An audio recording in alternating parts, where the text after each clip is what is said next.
Right, anything sticking out to you? Anything you're excited to see today?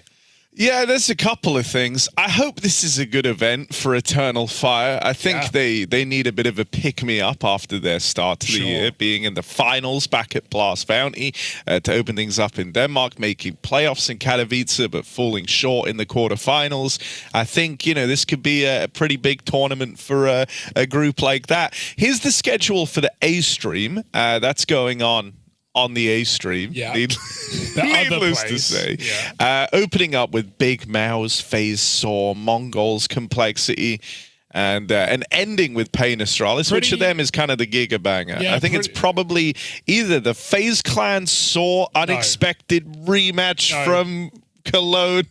I'm not buying this. It's no, Pain that's Astralis all day. It's only. I know MOUZ big. I think it's pretty good. That could have upset potential. But who cares about the A stream, Harry? When we're on the B stream right now, these are our games. We've got 3D Max VP to open up, a new look 3D Max as well with Body in over Joker. More on that later. Falcons FlyQuest for the second game of the day, and even ending, Harry, you said Eternal Fire need a pick-me-up. Well, maybe it could be found in the form of Imperial Valkyries, which are coming up as the last game of the day on the B stream.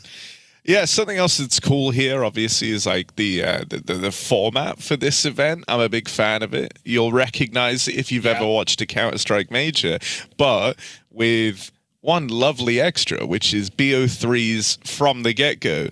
So that's kind of cool, right? No longer having the BO1 openers in the BO3 stages. Yeah, we love Swiss for that reason, as you can't really fluke yourselves to playoffs here. You can't get those 2 BO1 wins and sit comfortably. You know, you have 3 chances. You have to earn it every step of the way. I mean, we even saw some devastating results last major as well. Teams like FlyQuest, for example, who went 2-0 up, who choked 3 BO3s. It does happen, Harry. And so MIBR managed to go 2-0 up with like a 4-map pool, and then the moment the BO3s came out, it all fell apart. So yeah, that did happen. I like it though. In theory, that shouldn't happen again with BO3s from the get-go. Huge, Byron. So I guess thinking a little bit about our game now, how you feeling? VP versus 3D Max. I'm excited. I think both these teams left us wanting more. VP and Katowice obviously not having their full roster, but 3D Max as well, who have been on the come up, who have been on the grind, who've been making big strides, have just made an upgrade, so you'd like to say. Now, I will say Joker looked really solid. I'm surprised that he's gone from this team. Individually, he was really capable, but in terms of experience, you're not going to get many better French players for that. Body, now relieved of in-game leading duties, joining Joko's position. I think this is great for a couple of reasons. Firstly, he was in-game leading Fnatic, and I hated it. I think it was dreadful. I think actually he had some really bad calls in really important games, if you remember at the RMR. Last year, so I actually didn't like the Body IGL product, but I think as a player, as a rifler, very experienced, very solid piece. And actually, Joker had decent positions. That's something I want to talk about as well. On CT sides, he was playing mid in a lot of maps. He was playing outside on Nuke. He had A side Mirage. Like Body's now in a position, presuming he fills all those spots and they don't make too many changes, that he could look to kind of rewrite his legacy in a way, like add another chapter to his story. I think that's a really cool piece in a grinding, hungry, boisterous 3D Max who we know love to talk smack. Yeah, I think, you know, it's I think it's a very sick pickup. Like you said, there's a lot of experience on this guy. He's someone coming in like a similar sort of vibe to like a Lucky, trying, I mean, even from, you know, the same teams, right? Like trying to rebuild his legacy in the game. I think that's a very nice way of looking at it. God, look at this. They're all setting up. Yeah, it's a nice shot. They've been here for a couple of hours getting Sudan debooted, but I'm sure so have VP, our other opponent on the other side. Right, we all remember these guys, Hugo. They just made it to the Katowice playoffs. It was a big deal, but what happened, Not Hugo? all of these guys, Harry. Not all of these guys. That guy in the middle didn't. Yeah, Flammers couldn't do it. They had to sub in Mir. He had a poor first map who didn't, into a second that was a little bit better, but you're against Team Spirit, boys. What can you really expect? That being said, this VP were playing a solid brand brand of CS back in Poland as well. So it's exciting to see them. We're going to get more into it though. VP versus 3D Max coming up in just a sec. Don't wait.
Doing great. How are you doing? I'm doing good. I hope everyone's doing good.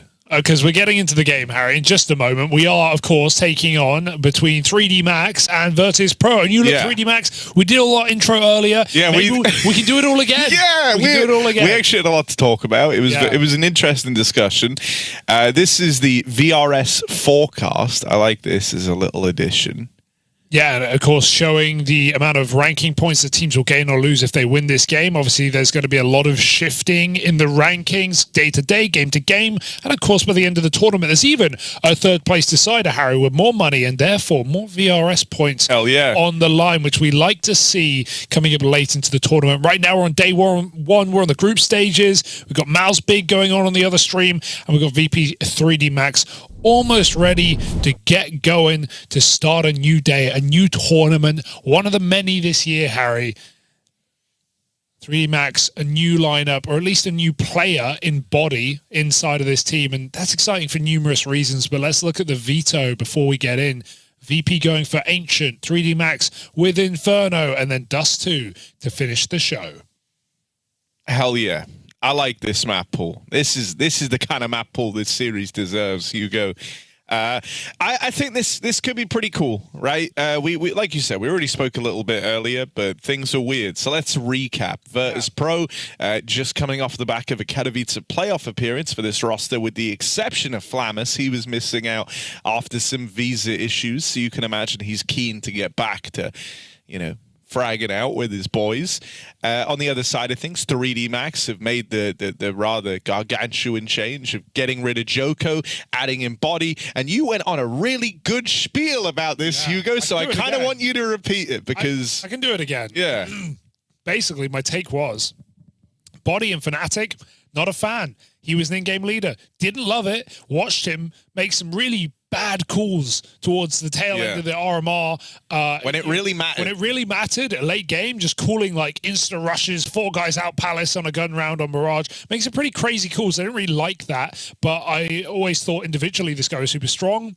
Lucky is proof of that as well. Another old school French player. I say old school, but early CSGO, peaked early in CSGO, went on a bit of a downturn. Now 3D Max is building back up. I think Body fits this team very well, hopefully socially as well. Talk about positions. We have the 3 maps coming up. Let's compare positions on CT side. First map was Ancient. Joker played mid. So does Body just slot in there? I would presume so. Inferno, Body... Joker was a second B guy on CT. Let's see if he fits in. And then Dust2, he was also CT rotation. So let's see if Body takes arguably pretty good positions. These are good positions. Like, he gets outside on Nuke, Joker did. He got A anchor on Mirage. He actually had some nice spots as far as, not always star roles, but he's not like small site anchor. Yeah. I hope we end up with... this series going the distance, because I think Dust2 is the most interesting. I think, especially with VP, like the rotate position is one that can have so much impact if the guy is vocal and willing to, make some good mid-round moves or early round plays. And as a result, the fact that Body was an IGL, I'm hoping he's going to have a good time there, if that's where he's slotting in. Just because I was flaming his in-game leading a little bit there doesn't mean that he doesn't know what he wants to do. It doesn't mean he's not a good vocal player. And I'm sure with the burden of responsibility being taken off his shoulders, he can still add a lot in the mid-round, be a second caller, be a vocal piece of a team. Because at the end of the day, everyone needs to be talking. You can get away on a team with having 1, maybe 2 guys who don't really say a lot, but you do need at least 2, if not 3 guys who are communicating constantly. I also think that, like, towards the end of his stint in that Fnatic squad, it was like he had, like you say, some questionable kind of wild calls in there. But this 3D Max squad, they play a super crazy, very active, in-your-face brand of Counter-Strike with plenty of gimmicks to try and... Like, for example, at some point in this game, there will be an eco from 3D Max that gets shockingly close. They always come into those sort of rounds with really, really cool ideas. That even moves across into, like, full gun rounds for this team. And so I think to that end, Body could find himself on a similar page to the rest of the squad. So yeah, I'm very excited to see if this change works out, especially because 3D Max for the longest time didn't want to make any changes, and then they take Joko out. And honestly, I think it's fair.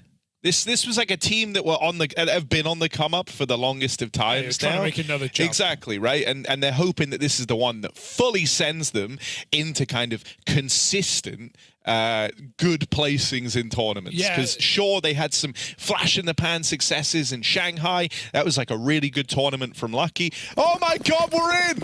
Oh my god, I'm so excited. Let's go! Virtus.pro versus 3D Max. It's ancient to open up. And your clocks aren't wrong. There was a little tech delay to open up this game. But my god, are we here now? Let's see what Flamus can bring to the table. He just missed out on the Katowice playoffs. Let's see if he can start PGL Cluj-Napoca off on a better front. Yeah, he's got a lot of control already, pushing through the short smoke, 2 kills, and getting the rotate as well. They're actually going to leave B, VP, pulling back out of cave and going into that A side. The bomb is trapped, though. Flit doesn't want to get caught, so he tucks out. That's a beautiful shot for Exercise. They're going to run down Flit. They're going to clear him manually, and it's a perfect round for 3D Max. VP thought they got away. That bomb should have believed it had the time to get Donut. They try and fight as 3, and 3D Max pick him apart. Oh. Icy in a clutch. I mean, he has made this more interesting. All right, Body. Here's the real test, bro. Don't give this one over. Oh, God, he's been dinked up. Body needs to nail this, and he can't find it. It's all Icy. I see why they signed him. Get it? That's good. That's pretty good. I'll give you that. Come on, guys, that's fire. I saved that up, and I've used it now in a pistol round versus 3D Max. But he got 3 kills, I'll give you it. But it's kind of the only multi-kill I've ever seen him get, so figure better throw it in while it's relevant. Well, you still can. It's a weird round for VP, who get out short and still try and pull back and then change their mind on whether they have time to get out. Yeah, but they won the round, right? Yeah. It's true. That kind of forgives everything, I guess. Oh, it's the flash through over mid. Red room stack. No. Pistols pulled. Ooh. Oh, and Exercise is open with the deagle. There's the flashbang. Now they're trying to take the contact on the back of this, and they will start to get farmed up. So, well handled out of Virtus.pro. A reality check there, the 1D. Yeah, you bought into it, Harry. You thought it was going to be the eco win. No one wins pushing red with the USPs. Bro, last time I didn't believe in a D ground. Jambo got that ace on this map in Shanghai. You remember that? Yeah, true. It was the 1D go on 4 Glocks, wasn't it? Yeah, I remember that.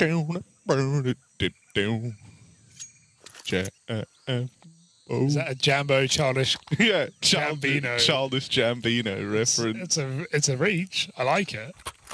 Tack pause for Virtus.pro though. AWP for Maka, Harry. Oh. He is exciting on this map.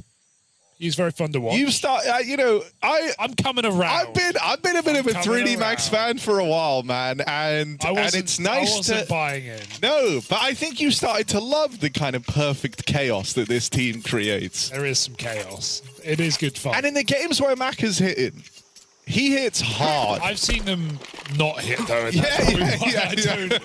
I didn't like it, but it's fair. It's fair. They can't all be hits, Hugo. Insta lurk smoke B while they go for the A pop out of spawn. So VP trying to get weird with it, and we got a pretty standard setup from 3D Max. So I don't know how this one's going to go. Exercise doesn't know what he's in for right now. 4 players scaling up on A.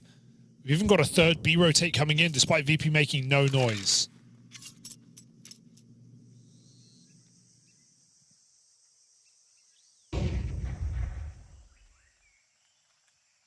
Maka aggro in mid.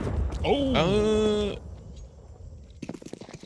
It's an awkward tag. Would have loved the opener. Maka will be here in time. Posted in Donut on the AWP. Smoke's now down. There are a lot of them. This side blanketed in smoke grenades. Chance spam maybe as Exercise tries to make a move. He's full blind. My God, this is awkward. They're all here, but the smoke's still down. 3D Max can't see a thing. Fame's got that one dead to rights. And with Exercise falling first, the only man that was actually in the site, things very quickly go from bad to worse. For 3D Max, they're going to force the save here. He made that hit fair. Famous 2 kills, and that molly wins the round, goes into donut. It's a musical type day. You like that one. My God, Maka. It's fine, it's over. They've got no kit, but that's a big molly for Fame. Almost more important than the kills he gets on the site behind the smoke, because the molly stops the donut push. 3 players, no nades, no kit. They have to call it off. Important exits, or more so just keeping the guns up here for 3D Max. But VP with...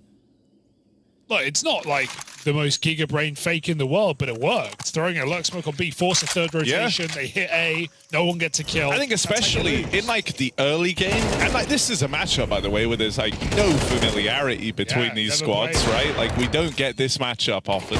It's never happened. Yeah. So to that end, right, I think early in the day, it's the perfect time to throw in a little B fake like that. So where we slow faded back in a game, it felt like I was watching, like I was having a flashback to that little high five. Remember this round? Ooh, I remember this round, the electronic round on Ancient. It's coming up. Oh, here he is. It's your boy, Electronic. It was by Dennis. If you're as close to him as Hugo is, that is.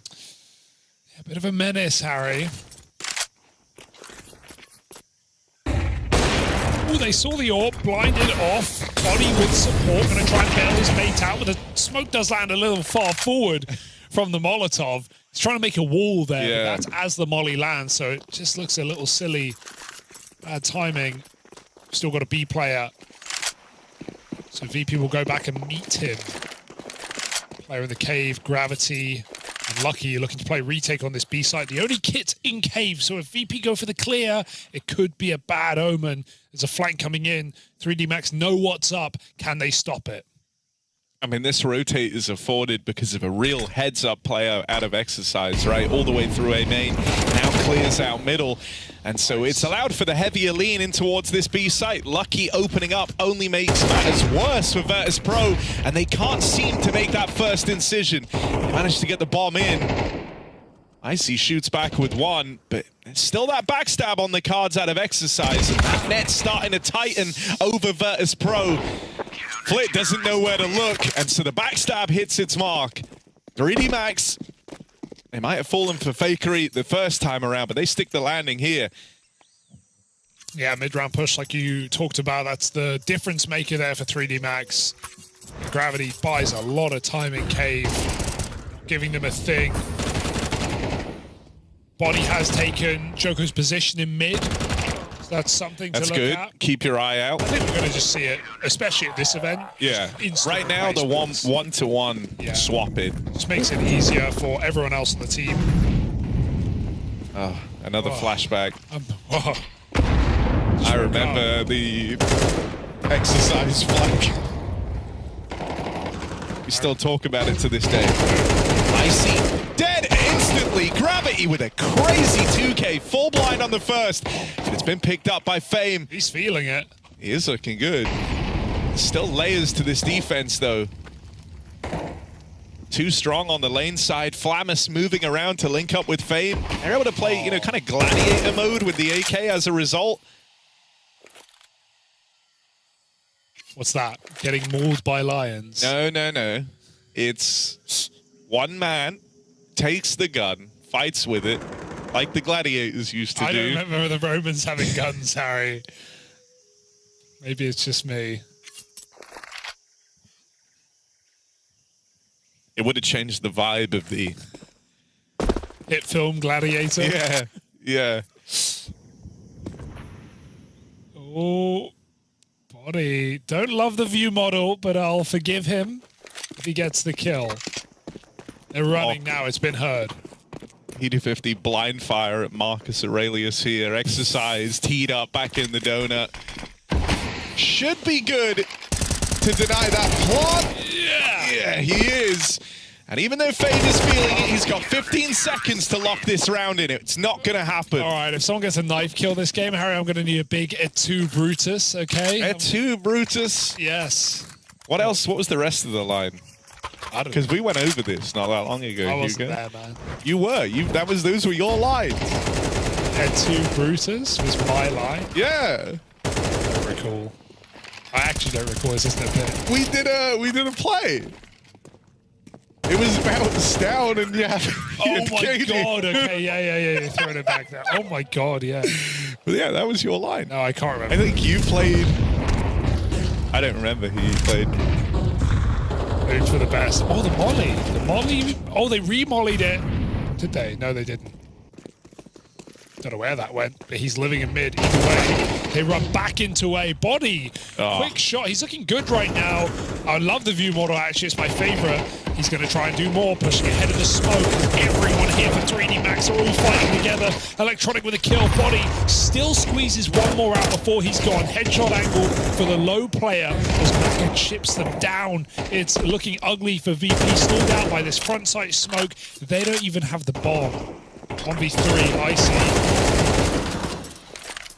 Ugh. Smoked out. Oh dear, doesn't get much worse. He can jump I mean, up, yeah, it's actually not the worst bomb drop. Icy ain't walking through that smoke. It's good though. It's a good bit. It's a good line. Yeah. Oh, Does he hear him? yeah, he should do. Yep, Yeah, Macca, perk those ears up. They're doing all the gaming for you right now. Look at this. Oh, there goes gravity.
for body.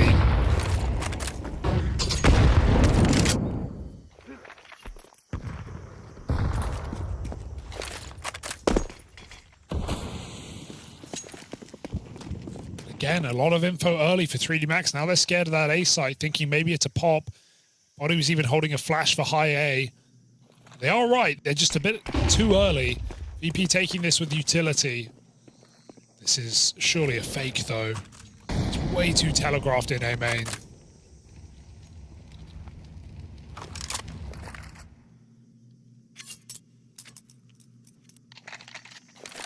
So VP walk it back.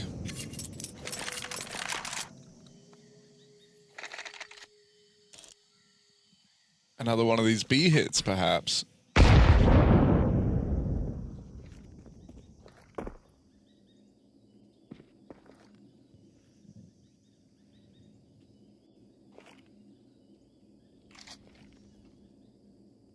Electronic looking very vocal. But here's the problem, right? Exercise again has made this heads-up move. Nice. Oh, okay. That's going to make things a little bit more exciting here. Gravity picked up by the AWP. That puts pressure on Exercise to try and speed up this flank. Time is not on his side as the B site completely crumbles. FaZe is winning this game single-handedly. I want that to be very clear. He has found every entry kill the VP need. Again on the ramp, he is walking forward. He hits the perfect counter strafe and just nails Lucky on long, who's peeking behind a Molotov for crying out loud. Orb's dead. Surely no way of getting this out of here. Oh, nice shot. But they're everywhere, man. Fame is just causing problems for 3D Max. Flamus will get rid of that AWP as well. So nice entry from Icy, nice follow-up for Fame. VP jumping through the cave smoke because they can. 5-4.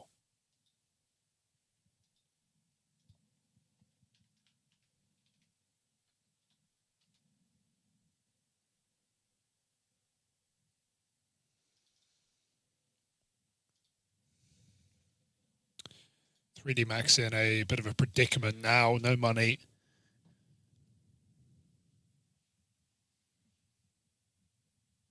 No money, no problems, that's what they say. Presumably. In French, obviously. Do you speak any French, Hugo? None. Could you lip read? Nope. Maybe, as long as they're saying, like, bonjour, ça va, then I know what they're saying, right? Yeah, but I imagine there's a bit more going on here. Yeah, probably a little bit. Well, 4 rounds in a row broken and built on by VP. Into an anti-eco of... Right. I promise you eventually one of these rounds will get interesting. It's not this one. It's definitely not this one. Well, you never know. I know, actually. I'm aware. You wouldn't get it. VP have really fallen in love with this B bomb site, man. They're having a great time on this side of the map.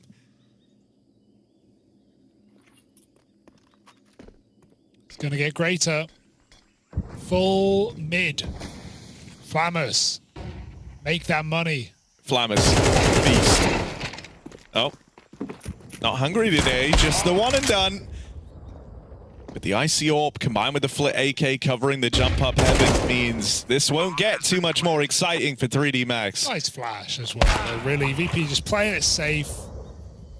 Making sure they win and win it clean. Want to stop the AK pickup as well.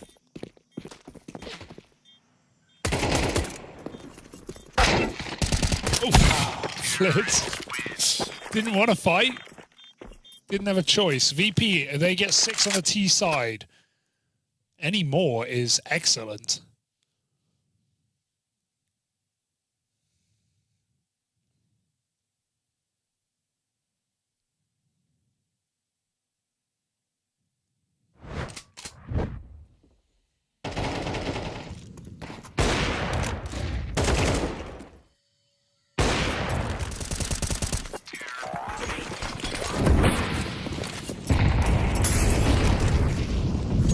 God, look at this routing from Maka. Oh, Flamus did. Round the mollies into he death. even naded the AWP away. Oh, Quick flick up on it in lane, but not able to get a handle on body in time. Virtus.pro going to try and move into this A side, but 3D Max a double set up here. They weren't ready for exercise. So focused on gravity that exercise is allowed to destroy this A hit. Util now even dropped in around Icy, still has angles to work with around this smoke, but 3D Max don't have a reason to go peeking into this AWP. It's really the only way back into the round for Virtus.pro. Oh, here they are peeking into the AWP. The only way back into this round for Virtus.pro. No way, exercise. You don't get away with it twice. Oh, surely not. But you do. Oh, but you definitely do. Oh, the attention's taken away again! He can't keep getting away with this! Exercise! On your bike, VP. That's 4 kills for exercise. Doing the same play twice over. It's so good. Why stop at once, Harry? I do love that bait for 3D Max. They read that play completely for VP. They've seen a couple of these A hits come out, make a read, put 2 players in the site, and everyone is so tunnel vision on gravity, they have no idea.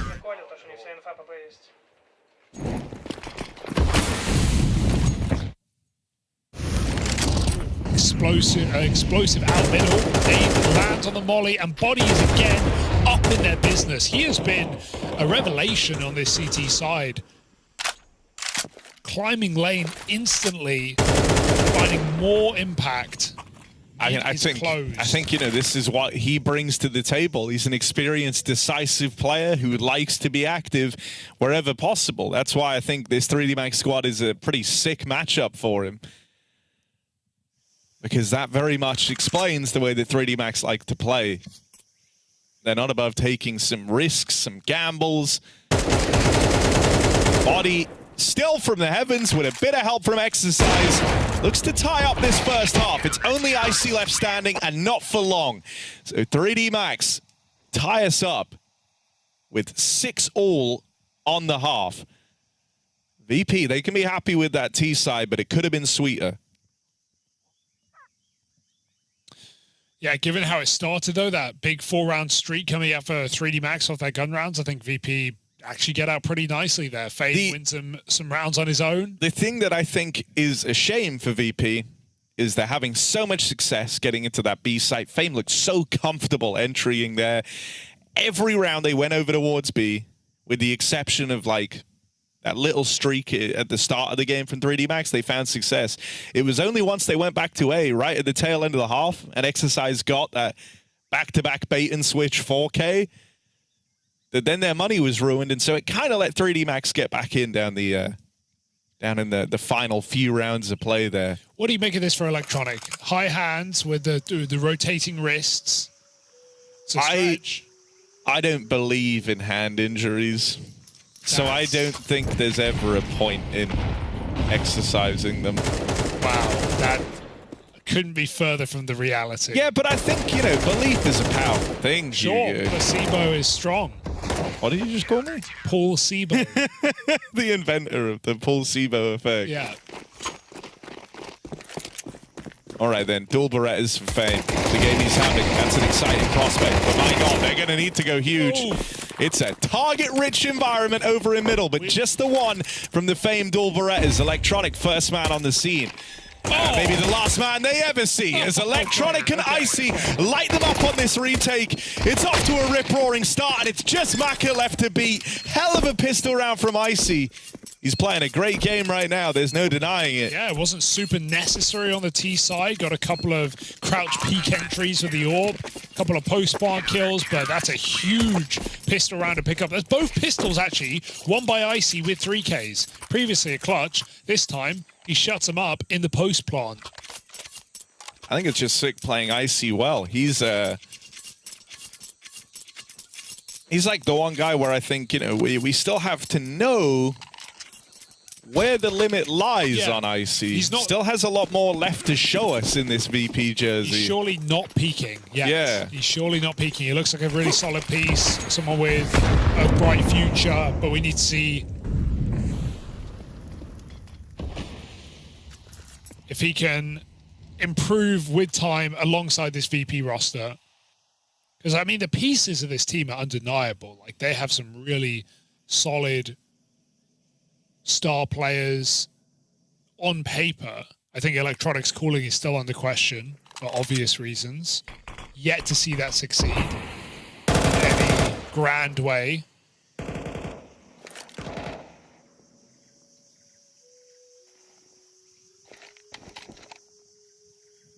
But that's the thing about those Kazakh AWPers, Harry. They're really coming back. They're really coming back. It's not just Mo. There's a few of them now.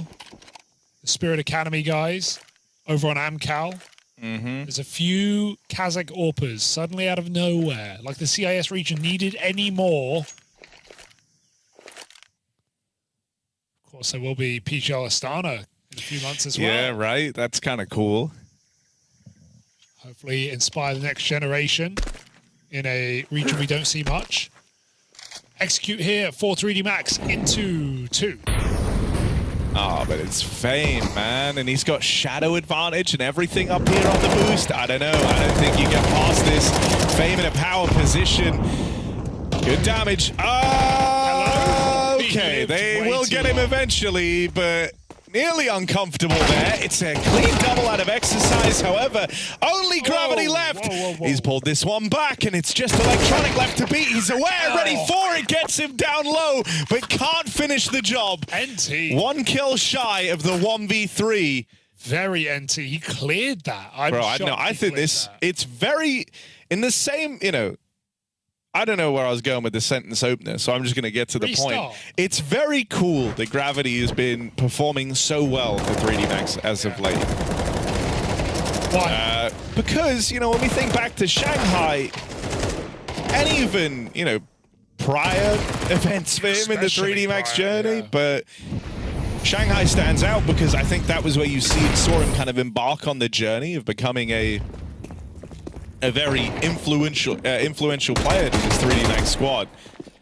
He started that tournament off horribly, and since then he's actually been a big-time player for this 3D Max squad.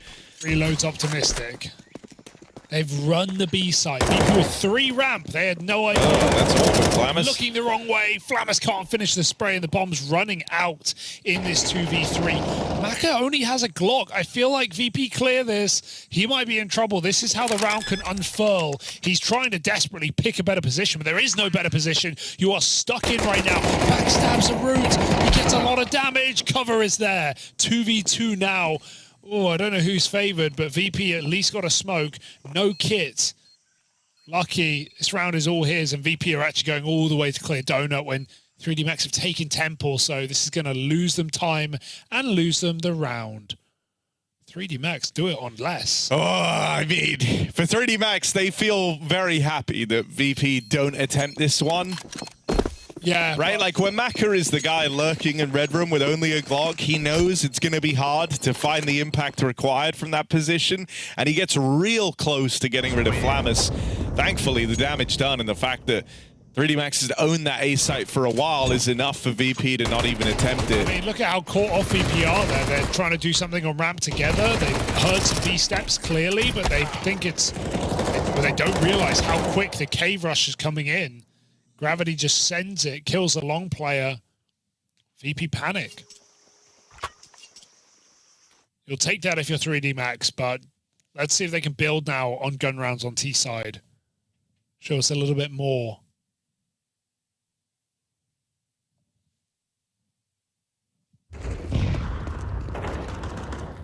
This is VP's pick.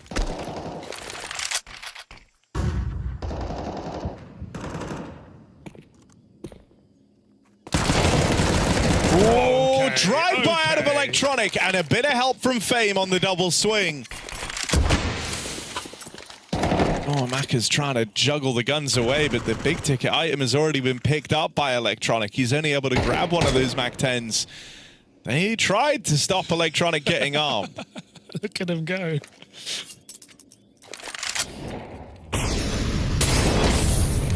Come on, Wally. Sure, have the cave, say VP. We've got 3 rifles here. Retake B is fine. Icy's getting info. It's becoming very clear now for VP what's going on. Again, no kit. Don't know how there's no kit. But that's where we are right now.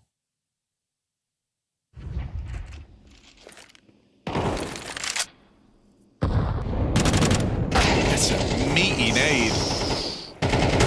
Little They worry. caught up in it. Flash around the long side, though. They're double peeking this. It's well handled for VP. Yeah, I mean, he pulled his knife out lucky, so does him no favors. Could have taken one with him. They got the spam. Oh, they're just going to run him down. All right, Maka covering. Exercise. Oh my God! They find a whirlwind that kills Maka. That is mad. The round is over in seconds. VP were teed up to play retake. Maka and Exercise double swing from the default plant, and they find all the kills. That is madness. VP, that round ends before they're even aware it could. Icy's trying to pick up a gun. He doesn't think he's just going to get swung in the 1v1. Oh, man. Oh, that's and in amidst the chaos, it felt like they didn't even really know where Maka was. That's mad. Yeah, that's crazy. I can't believe they went. Oh, dear. Okay, right. With Inferno coming up next, I think if one team could 2-0 this series, based on where we are right now, it's 3D Max. That's a great map for them coming up as their pick in the series. And one that's been, we'll say, a mixed bag for VP. Sure. Oh, I like the stack. VP, they block A, and the whole map goes quiet, so they just rotate everyone in, and they have another smoke as well. It does feel like an A play, but 3D Max realizing that and going through middle, so contact all the way up mid. Gonna avoid this stack by the looks of things. Cave getting cleared, making it look like an A wrap.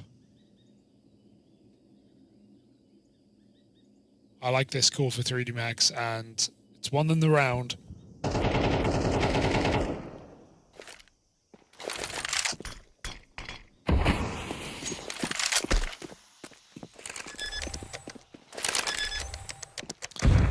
No real reason to hunt. I mean, you know, they're not entirely sure what VP have, but to give them an AK here would be of no benefit.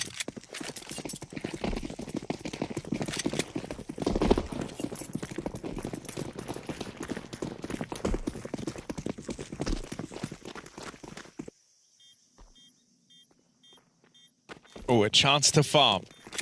Oh, no, never mind. You think the crops are ready? They weren't. Oh, my God, it's like the day of the Triffids here, bro. The plants are rising up. No farm. Oh, no. It's all contained. It's all good. 3D Max pay the price on Exercise, sure. But at the end of the day, they're the ones up in the lead. It's not crazy expensive. And now only one pause remaining for VP as they call in their second. They can feel this game getting away from them.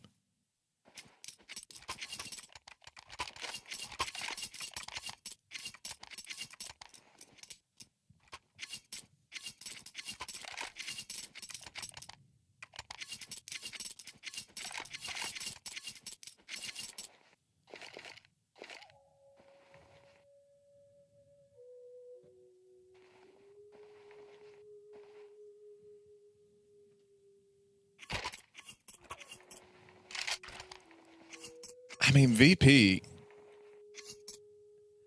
they had a chance for a really sick first half. They kind of let 3D Max break back through right at the close with that huge 4K from Exercise, and now it's had some resounding consequences here as this CT little money hole they find themselves in, Hugo. It can be very uncomfortable. Games can get away from you fast. Really, there's, what, 2 rifle rounds between 3D Max and this one being a done deal. Flamus, these trades are important. He continues to lock down mid, and they keep feeding him. Maka with the latest attempt at the trade ever. And even though Gravity finally deals with him, Electronic was there as a Third man waiting in the wings in middle. Exercise knows he's got a route to a plant open here. Where as to where these players were.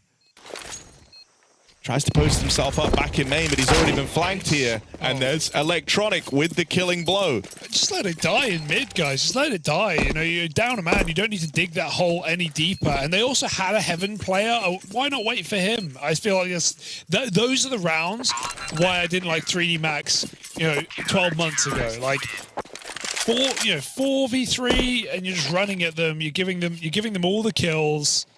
You're not waiting for your teammates. That's kind of crazy cool for 3D Max. When you have control of the game right now, that's what you want to die on? I mean, the thing that makes it more unforgivable is, like, look at how late it is for Maka. 2 seconds later, there's a Heaven player. Like, he's looking at your elbow smoke. You just have to wait for your Heaven player. And that's probably a way nicer round. Yeah. I mean, even in a world where, like, Gravity played contact first, the Maka comes through later, he then could have looked to trade Electronic, who's also in Heaven. Bro, they had no kit last round? Okay, but at least they've got kits now. VP, sorry. Looked like they hadn't bought any up. So many HUDs, man. Yeah. He was freaking out for a moment. I was freaking out. I thought you win the round, you don't buy a kit. That's crazy, but sorry, VP. Wasn't familiar with your game. They seem to be familiar with 3D Maxes, but are you ready for this exercise? Ooh, I don't know if he'll clear this. He might walk back. Oh, dear. Oh, dear. That's not gone well for him. Fame is the last guy you want to run into. You're looking for Flit right now. 5 and 15. What happened to my star player? 3D Max have nothing. They have no grenades. Bruh, the old VP would save here. That's kind of the dire straits rat on T side. 4v5, smoke molly, and a dream. I mean, it's enough util to, like, cobble together a B play, but you don't have any, like, real way to kind of open this engagement. Even one flash here would make a world of difference to 3D Max, and they just don't have it. Get smoked so, 35. Short smoke in, or deep CT rather, lobbed in over the top.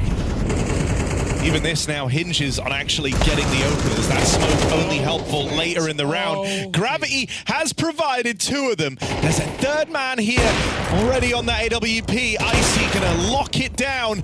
Buy time for these rotates, and VP actually played through that smoke. Gravity, oh, that could have been huge. It's left Maka alone in the clutch, but the first kill found, and he knows where the rest are. This could be Maka's moment. On the line is the AWP. It takes Icy there to trade. Woo! Very close, down to the wire, Counter-Strike, but Virtus.pro, the ones to emerge with their heads held tall as they now lock in double digits. Flit's got to be having a mare, man. He gets mollied at long, and he just eats the molly. He doesn't wide swing. He just dies in that position. Getting lined up with his mates.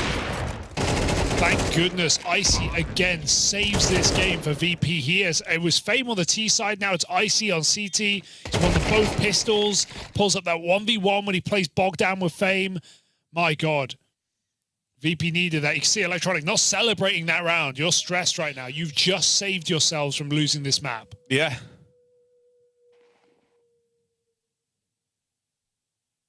Timeout burn for 3D Max, but you can imagine the main focus is on that following round, right? The rifle round that's coming up. You kind of also don't want to waste this round, as weird as it is. Like, 3D Max aren't going to be coming into this with really anything.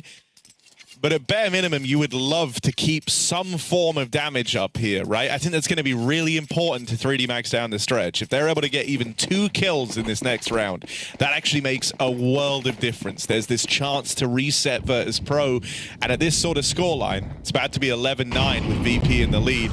You need every edge you can get if you're 3D Max.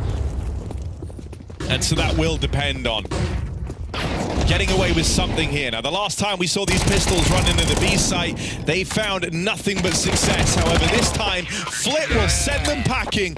And with Electronic swinging out, not even a bomb plant found for 3D Max. They don't get that damage. 5 alive for Virtus.pro. That has given VP a serious leg up right at the end of this game. Yeah, the bomb plant wasn't a necessity, but it was the only way to get the AWP. So Maka won't be getting that in this potential last gun round, as VP stop the pawn in his tracks and put themselves in position to take their map pick here. This is the round to do it. 3 middle as well. VP trying to stay ahead of the game. Whoa. We're going everywhere right now. Oh, is that spam from B? Oh, yeah, it was, in fact. Body and Door got that kill. Flamus on the boost. That's a cheeky play. Catches Lucky at Heaven. I like that move for VP. They don't know about the man in the middle, the man behind enemy lines, walking all the way around. Flick gets a second chance to play this round. Icy shuts it down, and that hurts for Exercise. So much space. Still a bomb plant for 3D Max, but VP have the manpower to retake. That's the thing that's a bit of a shame there, right? Exercise trying to play his hand. VP. Oh no, do they want it? They're weighing this up, but it feels like they can't. They have to give this a look in. Like, this is a good spot to be in, 4v3, but a lot of time ticked off that bomb already. You would have felt kind of dire if you didn't attempt that retake, but it doesn't pan out for Virtus.pro. Back to the drawing board here. Ouch. 4v3, but they can't get past the deep line taken by 3D Max in the B site. It's good damage at the close. Fame gets away with murder. Everybody dies for 3D Max. Actually worth it. And that's a huge consequence going forward, right? VP might have lost that round thanks to the 5 alive round versus the pistols. They can still buy up. They're not feeling the burn. Meanwhile, 3D Max, their buy is going to be worse than the one that they just had. So that's at least kept the pressure on. I don't know what to make of the rotate for VP pulling everyone towards A. It's like a read, but I'm not sure what it's based off. The info they had, they saw a guy climb up Heaven. They saw a guy flanking B in red. Like, the info looked like a B hit for 3D Max, but VP don't believe it. Oh, lane control? That leaves him in the wrong place. Deep doors smoking. Usually you want to try and fight for lane with this down, but even though they throw all that util, I think it's like throwing A stairs on Anubis. You know, a lot of teams just do it to keep the pressure on, even if they're not making a play. It's a very constricting smoke there. Lands in front of the door from VP. Seeing that recently. Oh, Flit. Flit's just trying to live, man. He's had a rough game, eating mollies. I think VP were planning on doing a bit of lane control, hoping that that cave smoke wouldn't be there, knowing that 3D Max don't have a lot to work with in this round. Flit is having one hell of a recovery arc here. These last few rounds from the guy in at B have been huge for Virtus.pro. Icy's off, can't hold the line, but there's layers to this defense. Maka, aware of cave, nearly hit that transfer. It's the fast flank out through short that looks to catch him. Cave short, he's just flanking. He doesn't know Cave guy. Whether he reset, he's going to make this weird. Going to go quiet. VP going for info here is not a bad move. That smoke creates problems, though. They're considering everything. Checking the back, checking the front, checking the back again. VP just going to re-clear. 25 seconds. There's nowhere for Maka to go. He has got to plant on this B bomb site. VP are ready. He has to hope they fall for it. And they're going to clear him. Wide swing out from Flit. A 3K round. Both times they've tried going B across the last, 4 rounds of play. Flit is multi-killed in defense of that site. And this was a guy with, 4 kills coming into this second half. It's 5 and 15. And yeah, like you said, the last 2 B hits, he's been the guy.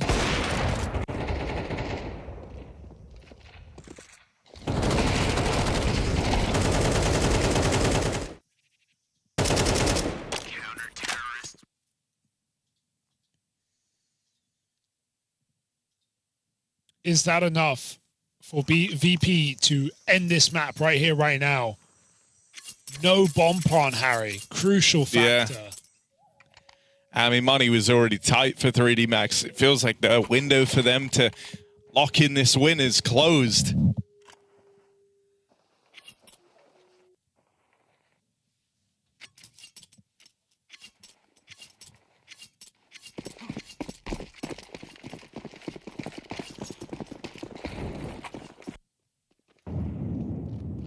Best weapon, Tech 9. Only weapon, Tech 9.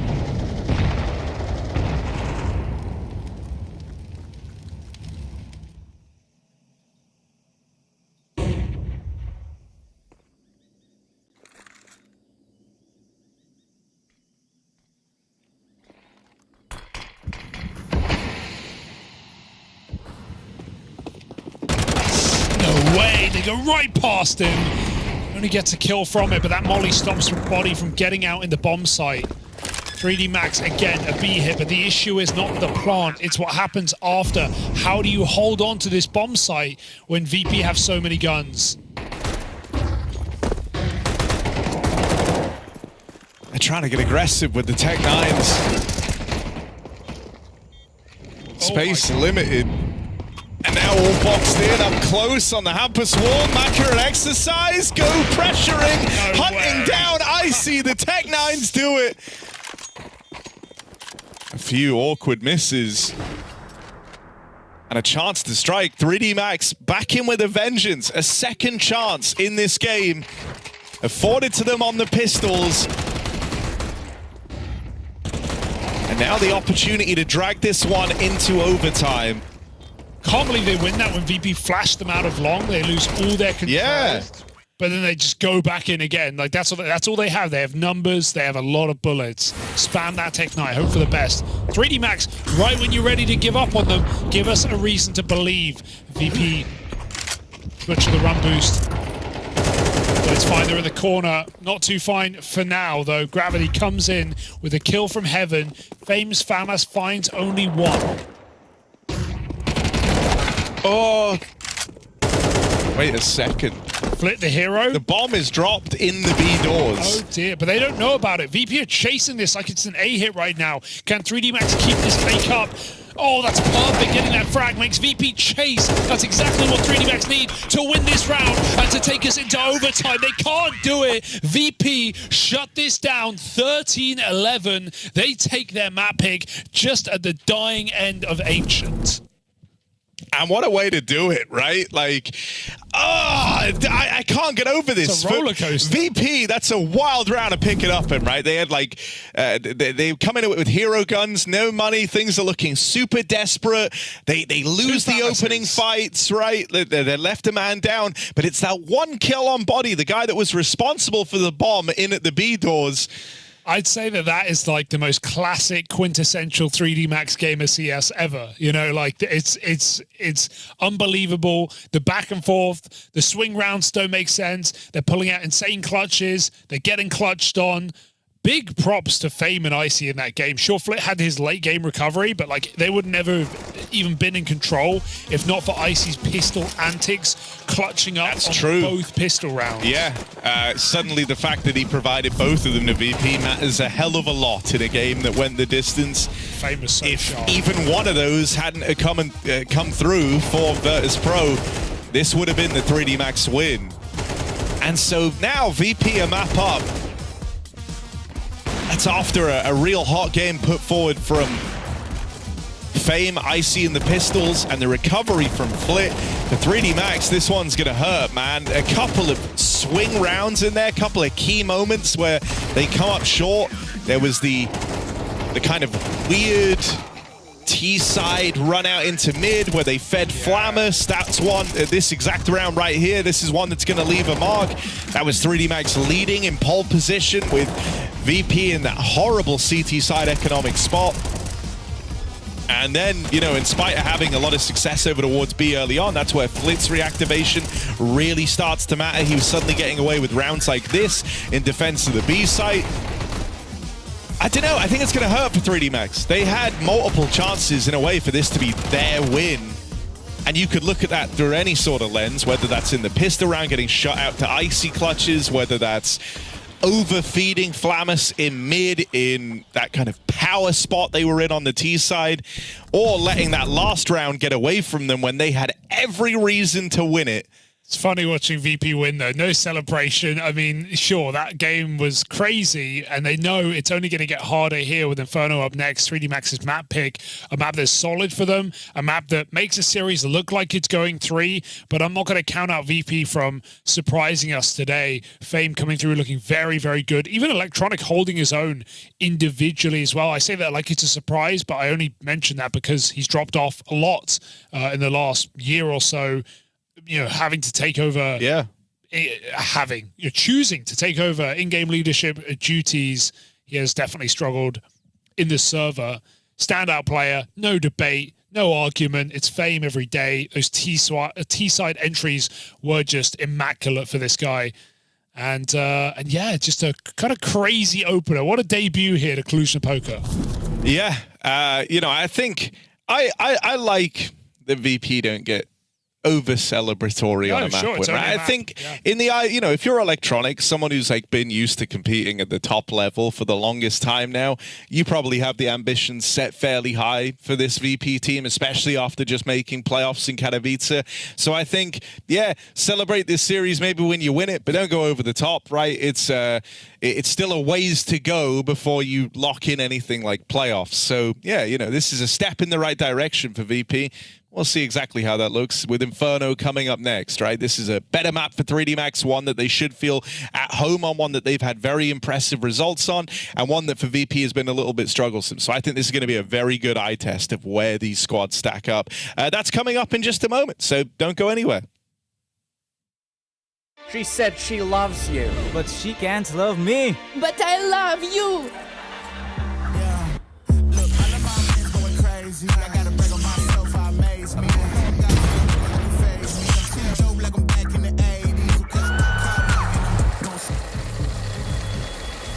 I won't play window anymore. What's going on? Play your role. 1xbet. On to the next one.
Well, after a steamy first map on Ancient, this Valentine's Day grudge match, this debut between VP and 3D Max to start our Swiss system here in Cluj-Napoca does come up the way of VP. They edge it out 13-11, and we go to Inferno, 3D Max's map pick. Harry, you prophesized danger, you prophesized disaster, you prophesized all three. Why? I just think 3D Max are a very solid Inferno team, and I think they've had some legit wins. Now, sure, like there is an angle where, you know, it can be a tricky map to slot in a new player on, but I was very impressed with Body, right? I think on paper, that's already a good matchup for this team, and I think he does a very good job of being active and intuitive and like knowing when and where he should be getting aggressive. So I think he'll slot in just fine. Maybe I'll get proven wrong here. For VP, this map hasn't been horrible or anything like that, but it's also not been fantastic, right? Like they haven't had the same level of success as this 3D Max squad have had on Inferno. And so I think this series might be teed up to go the distance, especially after how competitive that opening map was. Sure. I hope we end up on Dust 2. I want this to be a 3-mapper, and I think Dust 2 would be a very nice way to round it off. But yeah, I guess the big question here, the thing that we're going to have to look to is like 3D Max just gave over a bunch of the important swing rounds in that last game. They lost the pistol rounds to clutches or multi-kills from Icy. It's like, fix one of the two problems, you know? Like, you can give over a swing round if you've won a pistol because you've already picked up a pocket full of rounds to an extent, right? Like, I'm not trying to sell this as like, oh, it's your goal to do that. I just mean like it's more forgivable. No, they lost a lot of silly rounds, if they had won the pistol or converted on like the rounds where they could punish VP's money, they would have won Ancient. I think it's as simple as that. So in this map, you could give away a silly round or two if you don't let Icy ruin your day in the pistol round. Sure, and he did. Both pistols coming through for Icy, clutches in either 3 kills in either. And yeah, talk about Dust 2 to finish, like if we get there in that likely event, that's a map that even Spirit, who picked Dust 2 every single series in Cato, when they played this team, they didn't pick Dust 2. It was the first time they didn't pick Dust 2. They went for Ancient. I will say part of that maybe due to VP having a stand-in, so Spirit wanted to pick a more technical map. But Ancient isn't far more technical than Dust. I mean, you know, it's not going to be a place where a stand-in is uncomfortable, at least. So I just think that's an interesting note. Clearly, VP are known for their Dust 2, so yeah, something to worry about for 3D Max. Worry about for the future, though. You got to get through Inferno first. And again, we look at those Cato runs at Inferno. They were good for 3D Max. They beat Eternal Fire dominantly on this map. On the flip side, VP may have beaten G2. I don't know where that counts right now with this new G2 team, but they also got dominated by Vitality, who, yeah, went on to win the event. But it's a hard call to make for VP how comfortable they're going to be on Inferno. It's still a new roster after all. It's still a very inexperienced team. And that's why it's nice to see them at this event and really at as many events as possible to get some reps in. I think both these squads are, I want to call them both upcoming teams, and I think that's almost disingenuous. Like, it almost sounds like I'm beating down on VP for saying that, but I'm just saying because it's not the major winning roster, is it? No, and it's 2 pieces of that team, and then 2 young players, one inexperienced completely, one a little more so at the major with a decent run, and then Electronic in-game leading, who, you know, we have yet to see that truly succeed. So yeah, no, I'm going to call them both upcoming teams. It's like the VP roster on paper is good and should be considered above upcoming because of the names, but they haven't achieved anything yet with the roster being new, other than the placing in Katowice, which is pretty huge. So it's like, yeah, you know, they're trending upwards. They're trying to get to where they should be with the names in this roster. Unproven is a better word. Unproven is better than upcoming. I'm going to go with that one for now. Okay, we've settled on unproven. Like they did, at the same time, they did have a really good Cato run, beating Eternal Fire and G2 in BO3s, losing a map to the former. That's a pretty legit run for a fairly new squad. And also, if they've retained any amount of Virtus.pro in their DNA, a Swiss system with BO3s is just the kind of place VP want to be. Don't be surprised if they edge it out again, 3-2, 3-1 into playoffs. I think for me, this is a team that I expect to see in the playoffs. Well, doing some CS algebra, both these teams have played Vitality on this map recently, Hugo. They both fielded Ls, but VP's L was pretty dominant, 13-6, I believe. Basically, like within that sort of margin. What about the Meanwhile, 3D Max, if you remember, took them to a double overtime affair on this map, only losing 19-16 down the stretch. But you're missing a crucial element in the French v French aspect. Yeah, where they true. were shouting at Apex. God, that was a good bit of. That's, I think, a very integral piece. Good bit of shit talk between Gravity and Apex. I wonder if Gravity's yelling in this game. Kind of his new thing. It's kind of his new look. Can't do it every game, can you? No, you can. Oh, you can. But I don't think he is. I didn't see any of it. I hope it gets, like, more... You always say this. I hope he dials it to 11. You always and, say like, everyone starts to be like, whoa, bro. Oh, chill out. You're, like, taking this way too far. I mean, Dom did that when he first came on the scene. Everyone was like, bro, relax, you know?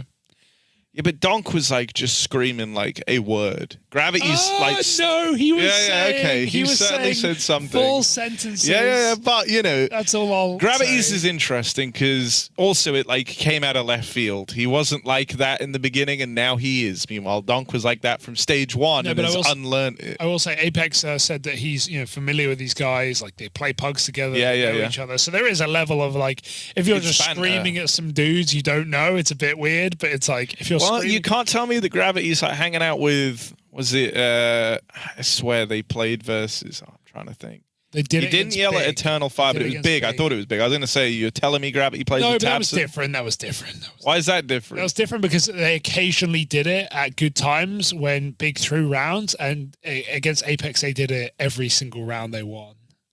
So.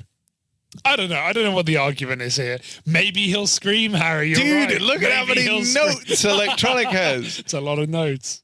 Blood's rocked up with an epic. He's got the full stat sheet pulled out and ready to go. That's only chapter 1.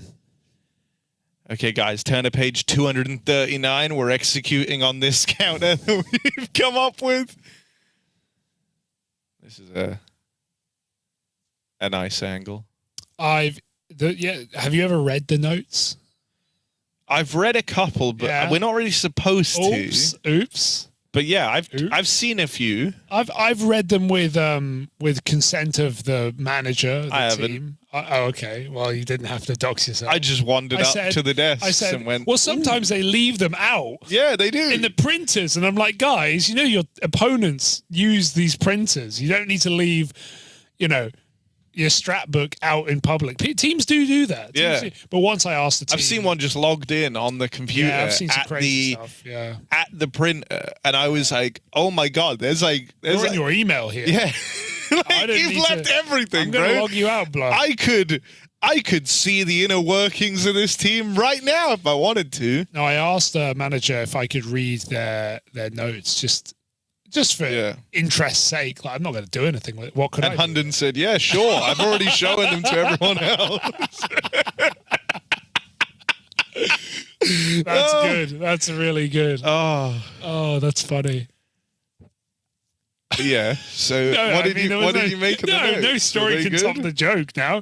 Yeah, it was interesting to see, because some of them are, what we're doing in this default, like we'll do the X default. Let's go do the Fnatic default, whatever. You just assign a name to it, right? Yeah. Based on where you came up with it or who you took it from. Some of them are like, oh yeah, we'll do the X default. This player's here, this player's here. This is what nade set you're throwing. This is the timing you're throwing it on. And then some of them are counters like, okay, VP like to do this thing. Watch out for specifically when X player does X. This is how the round's ending, stuff like that. There are tells. And I mean, you've even talked to players recently about this where they talk about some of the tells. Like, oh, if you throw a certain nade in a certain position, I know where you're playing, stuff like that. So it's, the tells are interesting. Especially when there's familiarity. There isn't in this game, though, which is why I got pretty crazy on Ancient. It's going to get crazy on Inferno as well as we get in. Map 2 of the series, 3D Max VP to open up PGL Cluj. Swiss system, BO3s, all the rounds. All the rounds, and maybe all the maps if we play our cards right. For you, I can give you that. And it's already a very tiptoey type pistol.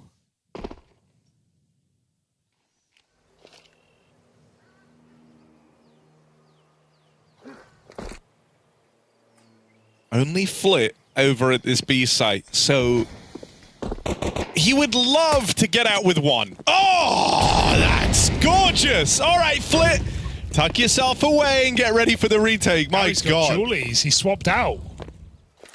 Wait, these were just dropped for? Oh my, that's 200 IQ. He took the fight with the USP on the pixel angle, trades out to the dual Berettas.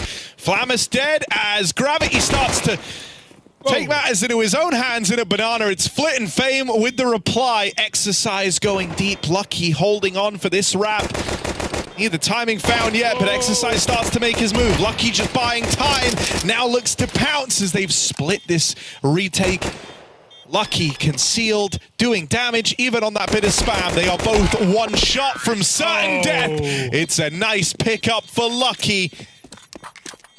Veteran player stands and delivers for 3D Max in the pistol. Yeah, I like the idea there of having the Julies. He played back in church to hope they'd rush him, but then he played so passive they didn't see anyone. Which is a bit of a shame until the post plant. VP. I hate that, like, dealing with Gravity in the top banana felt really dirty. When I watched it from his POV, it looked like from Gravity's just dead in the replay, it looks way more forgivable. Like, we were on Flammus originally, along with the other three. They were all kind of blocking each other at the top of Banana, let him break up those fights a little bit. I think the problem there, the reason why that sucks for VP, is like, they played the 1B quad A stack. And what's the dream way you want that round to play out? Nice clean opener from your B player, and then he hides. Ooh, Zeus. Ah! Oh my God, Fame! Whoa, whoa, whoa! From a Zeus to the Galil. The upgrades come through. And it's left this round in a very weird place. 3D Max gonna try and commit into the belly of the beast. You've got to be ready for Flammus here. I know he's the A player, but you've just got to be ready. You've killed 4 in Banana. He just got here in time. Well, they exercise on his Flammus. Till they Gravity. I don't know. Oh, he could have saved that. What? I don't know. It was good until then. It was really good, but then, like, who do you pick as the third? Max, I don't know. All right, yeah, get those guns out. There's nothing for you, buddy. You ain't saving Jack. I like this. Taking their time. It's one kill. It's a USP. What could go wrong, Harry? No. Arguably nothing. I know you want to entertain this, but it should never get exciting. You're right. They don't know about him. Oh, he held this shot, but they were clearing him. They were clearing him. 3D Max, nice. Well handled, considering that Zeus turned into a Galil and turned into a 3K in Banana. Whoa. Swallowed the Zeus. Yeah. Ate the Galil after to catch the Zeus. What did you say? It's like the old, you know, swallowed a fly and then swallowed a spider and then a... You know this story. No. No, you don't not know this, bro. You were a child once. I was a child once. I didn't eat any flies, Harry. No, come on, man. Fly Don't high, be that 3D Max blasé. on the long rush. They got the smoke down. They're just sending it. 2 dinks blind will do. VP have the guns. They have the ramp, it looks like. Those Max 10s go nowhere fast. Wait, did I speak too soon? No, I didn't. Flammus with a double. Lucky. Just sat on that one. All right, a little awkward. Yeah. Still haven't seen anyone fire a Zeus. You're going to hate this. It's so me. Fire a Zeus, put it in it, drop it in a position, and then it goes bling in like, what is it, 30 seconds? It goes bling, and then it could you could use it to bait, like, oh, there's a player here. You know, it gives away a position, and then force someone to clear it, and you're playing another angle. Wait, that's really smart. Why would I hate that? It's like That's the a Negev, sick idea, it's like bro. the Negev decoy. No. The Negev decoy is like the worst. But you like the Zeus bait drop, right? You shoot it in spawn. If you shoot it in spawn, you put it in apps in the cubby in apps as a CT, and then you walk back. Maybe the timing works out. I don't know. The Negev decoy strat is like the Rick and Morty of CS strat. It's like it's actually really dumb, but you've convinced yourself like it's a super smart tactical play. Drop a wubba lover. Yeah. Dub, Harry. Right, guys, this round we're running the Wubba Lubba Dub Dub. Everyone refer to your notes pages. Electronic, what page is that? And then he, like, in his crazy deep voice, whenever he speaks English, says, like, 239. And then you go, okay. And then you flip through it. And then you all buy Negev decoy. But dropping the Zeus, great call. Great call? Great. You like the... Because Inferno, I feel like it'd be a good one. Yeah, bro. On the 50-50 angles. You drop it long and you play 3 short, you know? It does introduce, like, a whole insane timing variable to the affair. Luck. But it's luck to a degree, but it's like... It's anything to get an edge. Yeah. Anything to get an edge. All about edging. Here we are. Oh, they're coming out in the top mid. Okay, what? It just worked. Gravity. Pincered as the Glocks have finished off. Like, I've played Zeus and gotten a kill or whatever. Have you? I played Markolov once. Yeah, nice. And I forget about it, and suddenly I'm in like a 1v2, and it goes. I'm just sneaking into a bomb site. It goes, ding. I'm like, that was not a good noise. Yeah, that was awful, bro. You're normally good at this. Do it better. How does it sound? Not like that. Bling. It's not my best work. Ring. Nice, yeah. It's getting better. It doesn't ring. We're building We'll it. get there. Hopefully we see some more Zeus today. Probably not. Good bit, though. Took the whole anti-eco. Oh, so it's a great bit. Worked out. Not a great buy, though. 3 max out of nades. 3 smokes. 4 smokes, but nothing else, really. 2 mollies. Okay, that's a pick. See, if Flamus had a Zeus on the other side of apps, he would have been fine. But Icy is there to make up for it.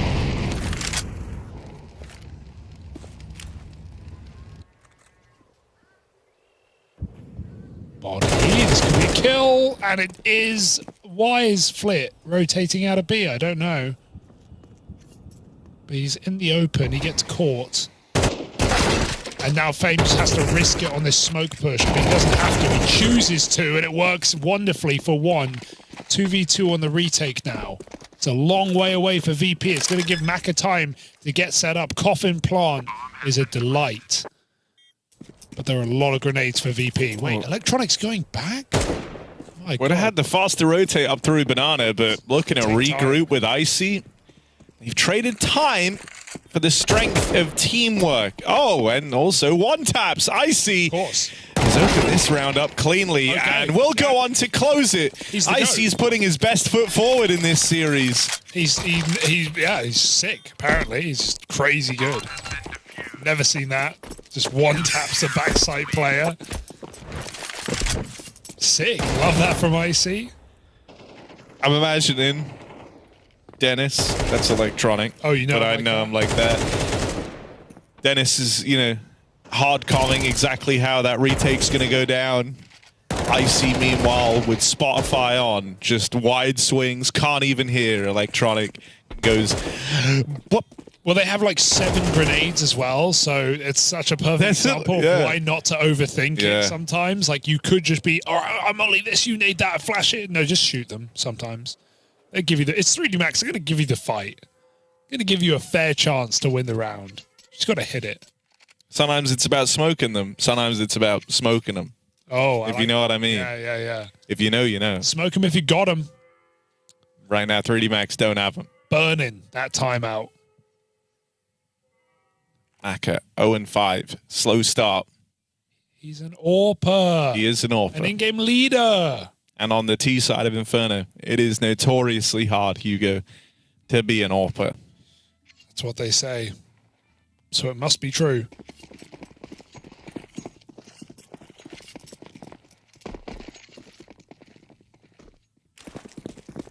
Deep banana smoke. Looks like Virtus.pro want to try and fight for this. Util's been dodged. And so VP ride it off. They were certainly looking interested in playing for Banana. They would have met 3D Max there head on. So a good thing they did not.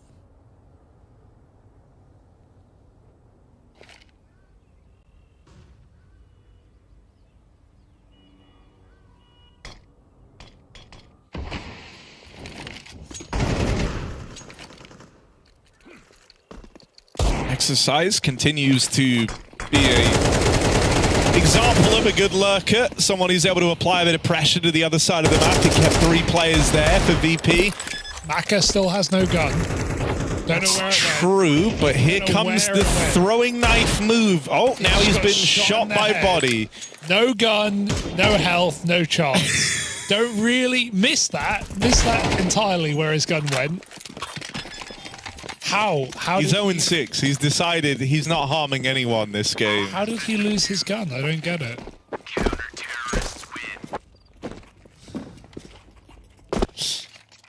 Not everything has to be resolved with violence, Hugo. No, but in this game, kind of does.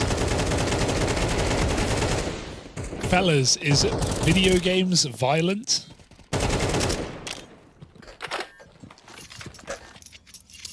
I believe so. All right. First off for Maka. He's got a gun now. All right then, Maka, come on. 0-6. We've been waiting for you to have your big moment, and this could very well be it. Scoped up with the AWP. Oh, yes, there he is. Buddy. He's on the board. Flammers jump peek over the smoke in top mid. And gets deleted. I'd say that we had our part in that. I think we really... We built up to that. I think without us, that never would have happened. Maka. You're welcome. The GOAT. Come on now. Big Mac. Harry, Icy's on the B side right now, so... Yeah, but they about to get hit with the Big Mac. Oh, Big Mac! Oh, God, Icy! Run through, body opening, Fame replying, Exercise lurking out of the top mid. We'll revisit that later. As now Lucky looks to make a bit of a move, blows the smoke open, but they've just crossed past it. Fame goes undetected. Exercise has gained all this space, but Electronic has also swum past him down in middle. He hears the bomb coming back. Big. Exercise wasn't aware of this, and they'll both get farmed up. Huge move from Electronic, and a very fortunate timing helps out massively there for Virtus.pro. And mid-smoke, it doesn't get worse. How do you win this? Electronic's gone round the world back to apps. There's no safe passage. He's even swapped the side of the gun model. Oh dear, he misses the shot though. Electronic change it back, never change it again. Exercise now left in the 1v1, bomb picked up, and Fame denies it. Fame, safe pair of hands, that's what they call him right now. Secures the round. I like the jump for Maka. It's a shame that the timing is as VP re-aggress. So they're all fighting 3 players. Crazy entry.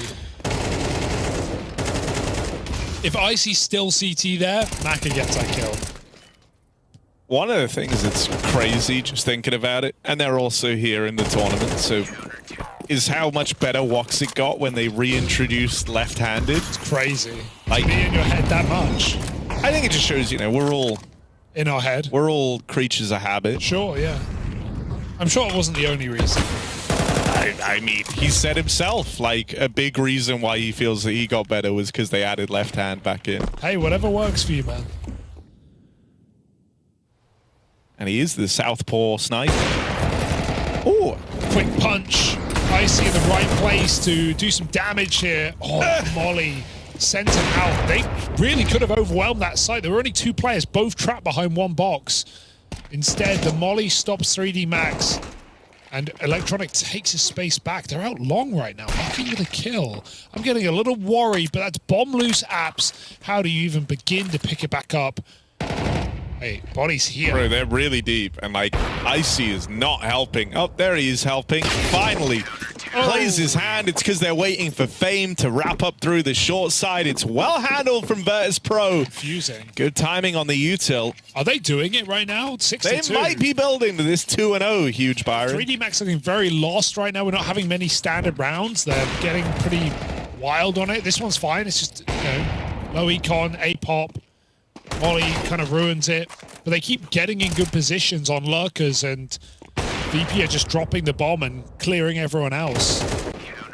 It's twice over it's happened.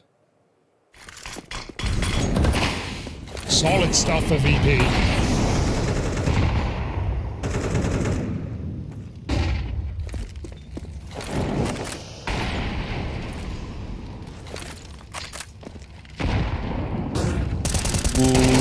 Flip. Okay. Through smoke. Talking of, I like that they've given a bit of support to exercise on these lurks. He has been finding so much room, but he's always alone, right? And so it means there are going to be gaps. He's often seizing a gap when he takes the room in the first place. This time they sent Gravity out there alongside him, and Gravity's gone and probed this B site. The one thing that could be a huge problem is the bomb with Maka in mid. The pressure's been alleviated courtesy of exercise. And so no weird missteps there with the bomb. Electronic, he's given the illusion that he wants to attempt this, but I don't imagine he does. 7 points of health in the 1v3. Ninja, maybe? There's a player in Banana. But no. For the best. Honestly, it might not feel like a huge win yet, but I think that's a pretty important one for 3D Max. It was some nice awareness to couple up Gravity with exercise on the A-Lurk. It let them take way more space and actually get that bomb down. And critically, these are the sorts of rounds they gave over on Ancient. If we were still on Ancient, bomb would have been lost in mid. They're left scrambling to try and save the round.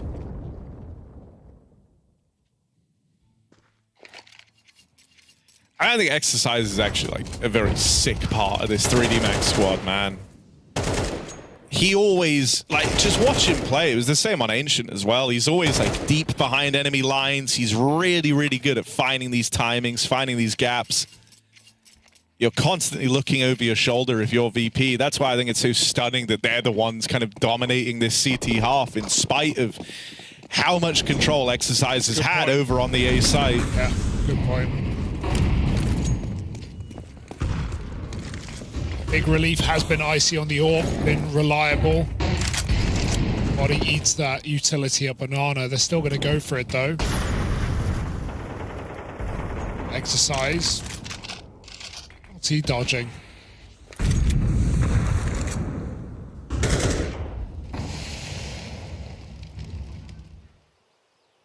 Oh, they're going to be. All five. Exercises left A. That is the surefire sign that they want to follow through with this B play. Now they've lost all this A control, so their only option is to go B at this point in the round. They need these entries cleanly, and they're going to get them. One more man in the B site, Electronic. Will stand this. Woo, that was nearly the lineup, but 4 players. What do you do? did all he could. It won't be enough. I said this maybe at the major. I hate that setup. I think it never works. The double sandbags, it never works. It only works when it's one player dry swinging Banana. That's the only time it ever works. If there's util, which there always is, it doesn't work. If there's multiple players, you never go better than 2 for 2, and even that is being really nice. So when you add in that there's nades and there's flashes and there's 5 players, they get 0 kills from it. So it's kind of worst case scenario there for VP. Trying to hold on to Banana. I think the timing is awkward though as well. They did it on the smoke fade. Electronic was holding flashes from Coffin, and they didn't really get to play into it. So I think VP were trying to do something with that, but 3D Max kind of break their timing. Nice shots for the Frenchmen as they are breaking into this game as well. 6-2 up, now 6-4. 6-6 half is pretty par for the course, honestly, on this map. Could even see it be edged out in favor of T-side, but not this game. Not this half.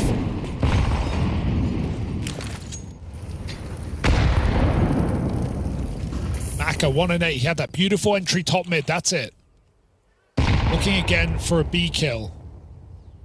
This time VP play 4A. I mean, you don't get a lot of AWP head-to-heads on Inferno, but we've been treated to a couple of them. Oh my god, they're just running in. It's only Icy. Oh, he's been able to back up. This is a nice position to have gone to on the AWP. Drops in the smoke ahead of time, but won't be able to use it. Burns out before he can cross out from behind. It's a really hard round for Icy. I mean, he's getting run down. His timing's been ruined. He's been flashed off one angle, been mollied in another.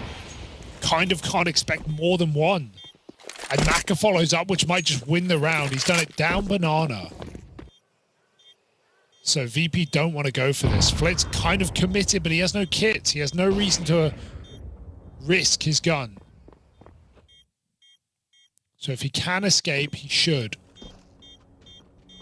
This has been a very good return to form for 3D Max in these last few rounds. Everything's tightened up on this T side. They got past that big hurdle of a round where Electronic could have tried to shut it all down with the bomb trapped in mid. They survived that round, and look at what they've done since then. Now streaking a bunch together as they look to level out this T half. Just back-to-back 5-man B hits, and VP, that's awkward, you know. Would have hoped Icy could get more, but you can't blame him for just the one and done. Flashed, mollied. VP with an A stack. Reed goes the wrong way. So 3D Max keeping it basic, and it's working. Despite all those lurks for exercise, not working late in the round.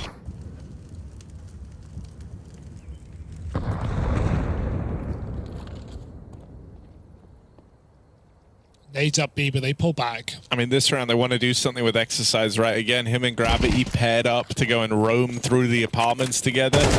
Body already with a lot of space out towards long. Oh, this is perfect for him. He's here so fast. Yeah. They're not even ready for it yet. You feel like they've got the spot now at least. Maybe that helps them. They are getting picked apart. Flammus left as the last survivor down in the pit. Anything here would be huge for VP, but he can't make that first incision. So with it, 3D Max looking good for a 6-6 half.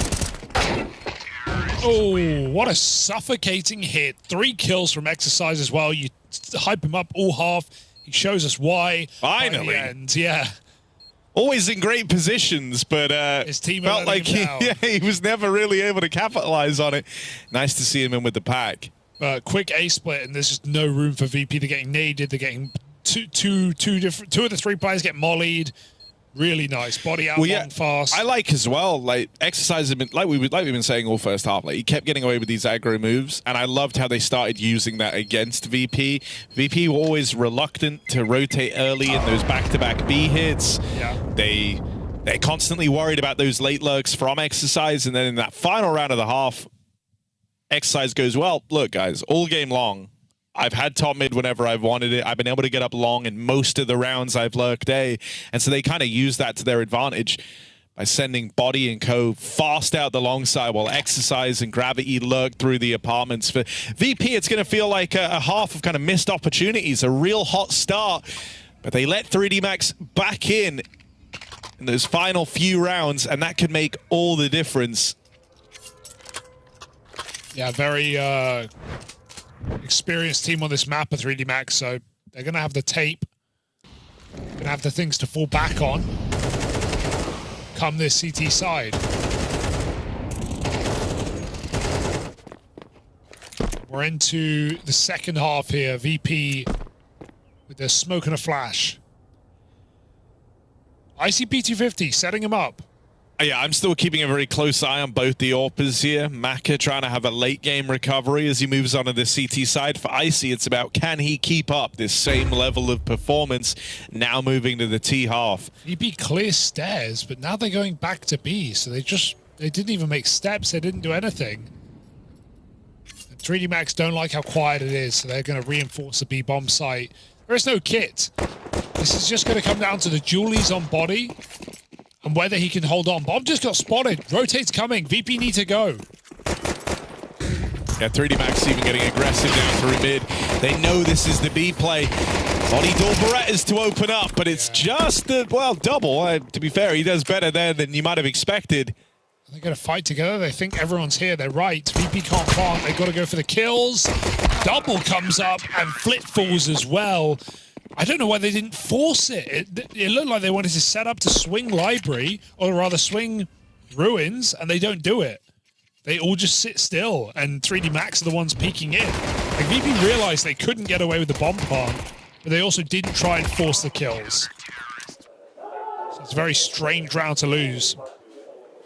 Nice double for Body as well. And yeah, again, we're into our fourth half of play, and Body has been a reliable piece so far in the 3D Max jersey.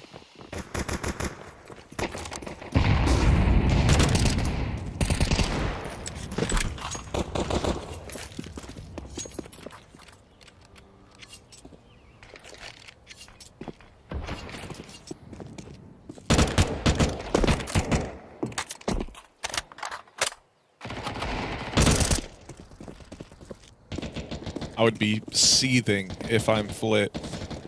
He bought the Deagle, got tagged once, dropped the Deagle to Icy, who now lost it at the top of stairs. There's no getting it back. Oh wait, the Glocks. Not gonna give too much over to Virtus.pro.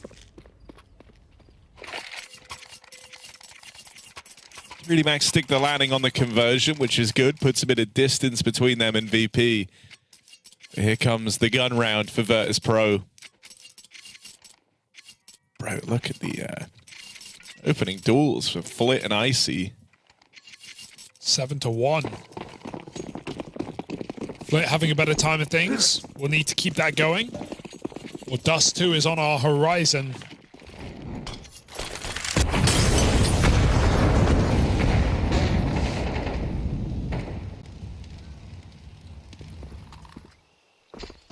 VP lacks on the banana control. They're actually kind of locked out completely by these two deep smokes.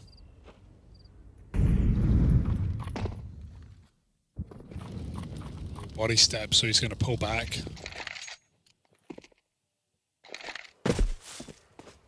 I've noticed after that they patched, I don't know why Valve patched the silent boost into our apps, but they got rid of it. No one even tried. There is a way to do it now that's slower. No one even tries. People just loud jump in. We're like, yeah, screw it. Don't want us to do it, we won't do it. Oh, good angle. Maka, barely a slither onto Fame. He slithers back in for a second chance, and he's cleared mid entirely. That's going to free up Gravity. I mean, these are the type of moves that Maka likes to make as the captain. I think with him having a slow start, it's very reassuring to see him commit to that in this round, right? The deep clear on mid frees up a third player to go and reinforce this B site, and that's right as VP look to move in. With only 25 seconds left. It's done. It will just be this save. It's a right call, but it's not the fun call for VP. It's going to dig them a bit of a hole here on the T side where they need to win a low economy round to break into this game, or 3D Max are just going to silently win out Inferno. I mean, it might not be as many saves, but some are still important, and this is one of them. VP, get out with these guns at least. But you're dead on. They kind of need success sooner rather than later. There isn't a lot of later left in this game for Virtus.pro.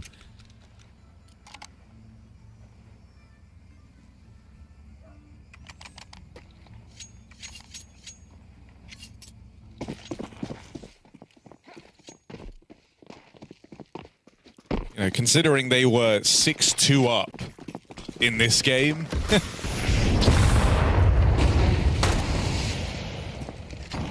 I can imagine they're very disappointed with how it's all come undone here. 7 rounds straight for 3D Max. Can they lock it in now with double digits? It's the fast play. The Tech-9's leading the charge. Rifles here trying to back them up as they wrap around long. Clean stuff for Flamus. There's the Macro AWP now known about, but some chance spams would go a long way. As he rallies off shots through library, nothing will connect. It's Exercise, next point of contact down in the pit. Body's flashes have been sick in this series. He did it on Ancient as well. He just high flashed over CT to set up Exercise, who's going aggressive and chasing down Icy. Now they already know where this one's ending. They're going to beat them there for crying out loud. Mac is here with a couple of shots to go down range. Electronic got to be a captain's clutch here. 1v3 when it starts off. He can get that bomb down. Just got to believe as the smoke is up. 9 shots in the mag. Electronic, what can he do?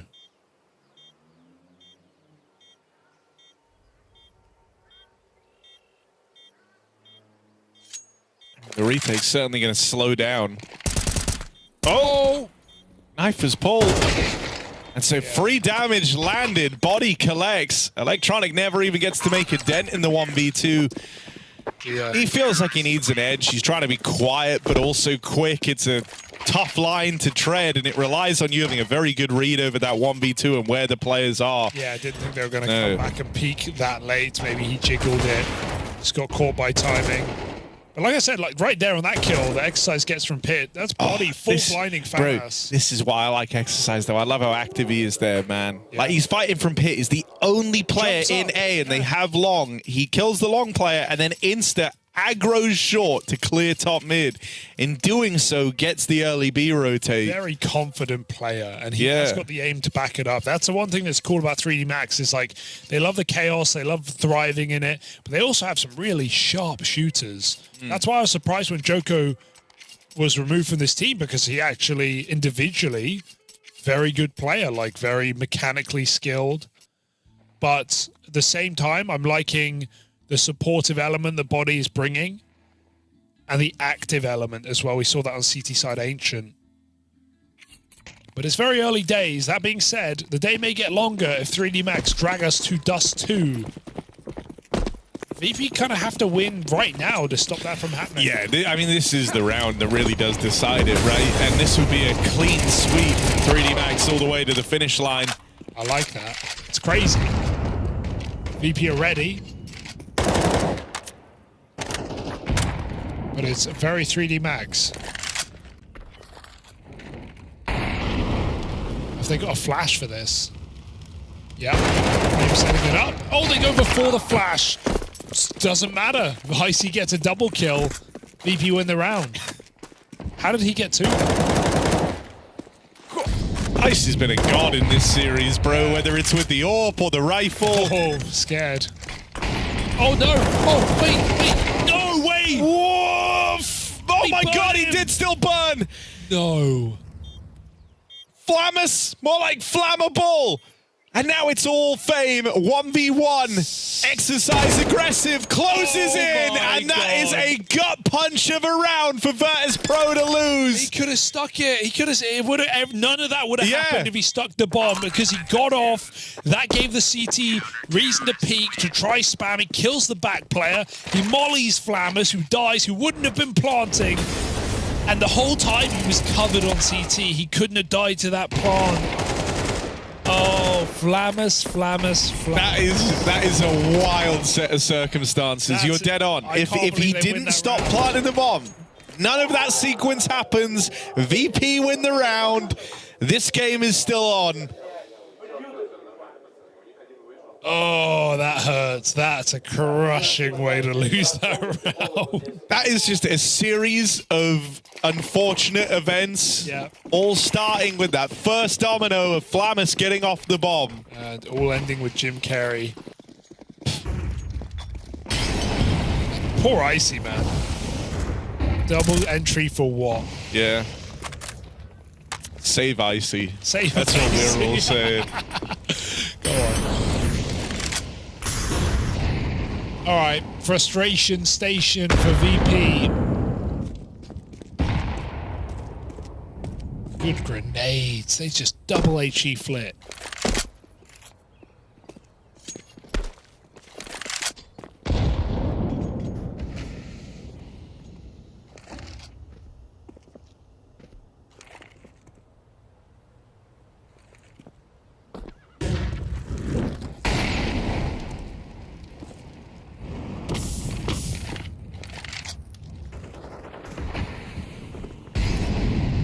Lucky living up to his name. Feels like smoke spams are his best friend in this matchup. And so now the captain of VP dead first. Left to watch as this round just kind of peters out. Okay. There's no util to even make this play happen. Yeah. And so unsurprisingly, it goes pretty horrible for Virtus.pro. Yeah, what's a couple of health at this point? Icy just trying to hold on to the AK. It's going to be the only thing dragged forward if he survives, and it's a pretty big if. It's a no. Look at the minimap. They have fully boxed him in. He is completely surrounded. And so 3D Max, 6 chances to close this out. A clean sweep. 10 rounds straight is what they're up to right now. This was 6-2 to Virtus.pro. And 6 might be all they get. Should have said it 10 rounds ago, but yeah, crazy comeback for 3D Max. And some insane rounds in there, as we often see when we cast this team. When you're least expecting them, they come through with the goods.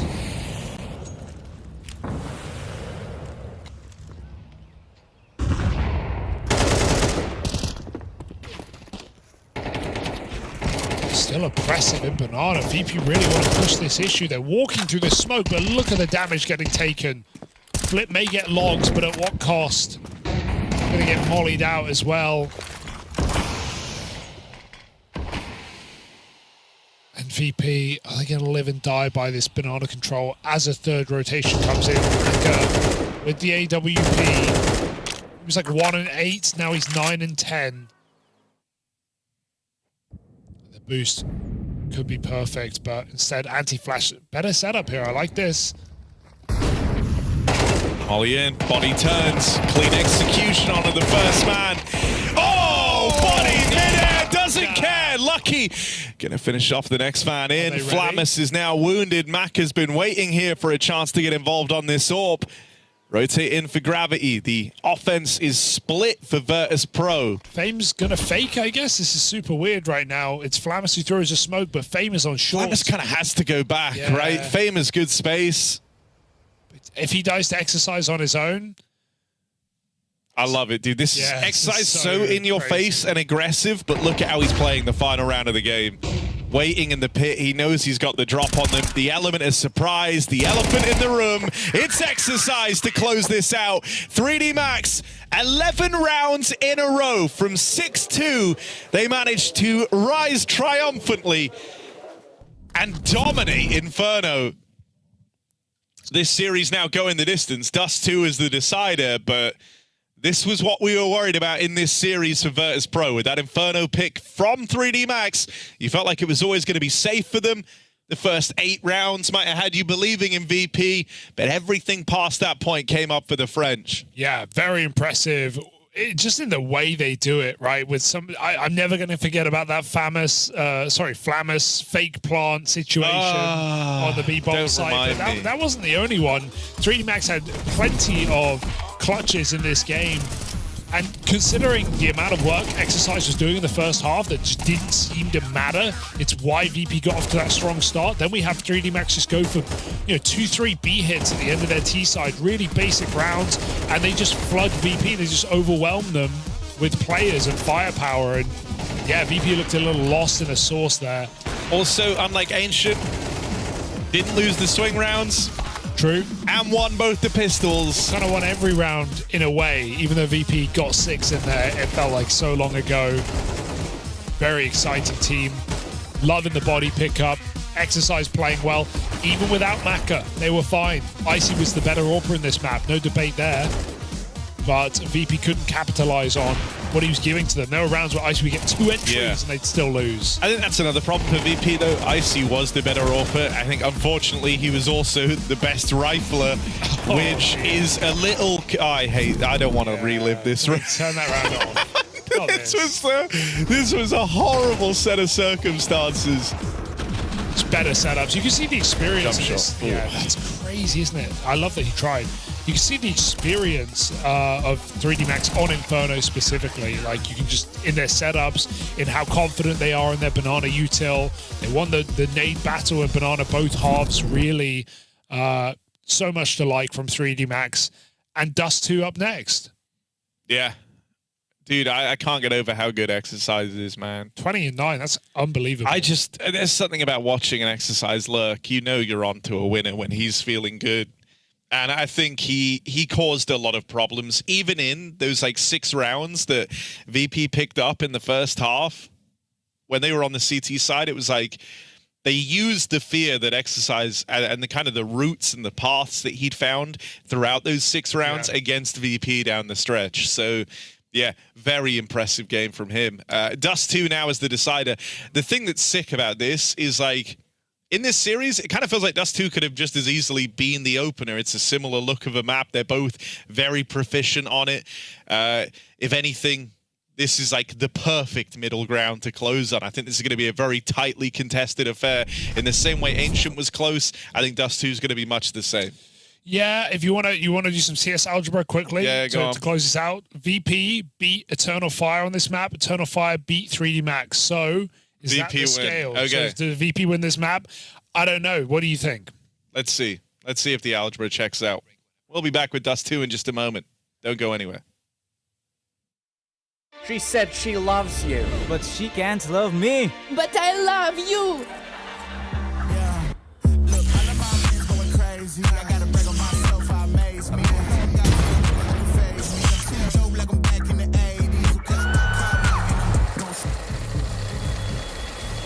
I won't play window anymore. What's going on? Play your role. 1xbet. On to the next one.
Oh, hey, didn't see you there.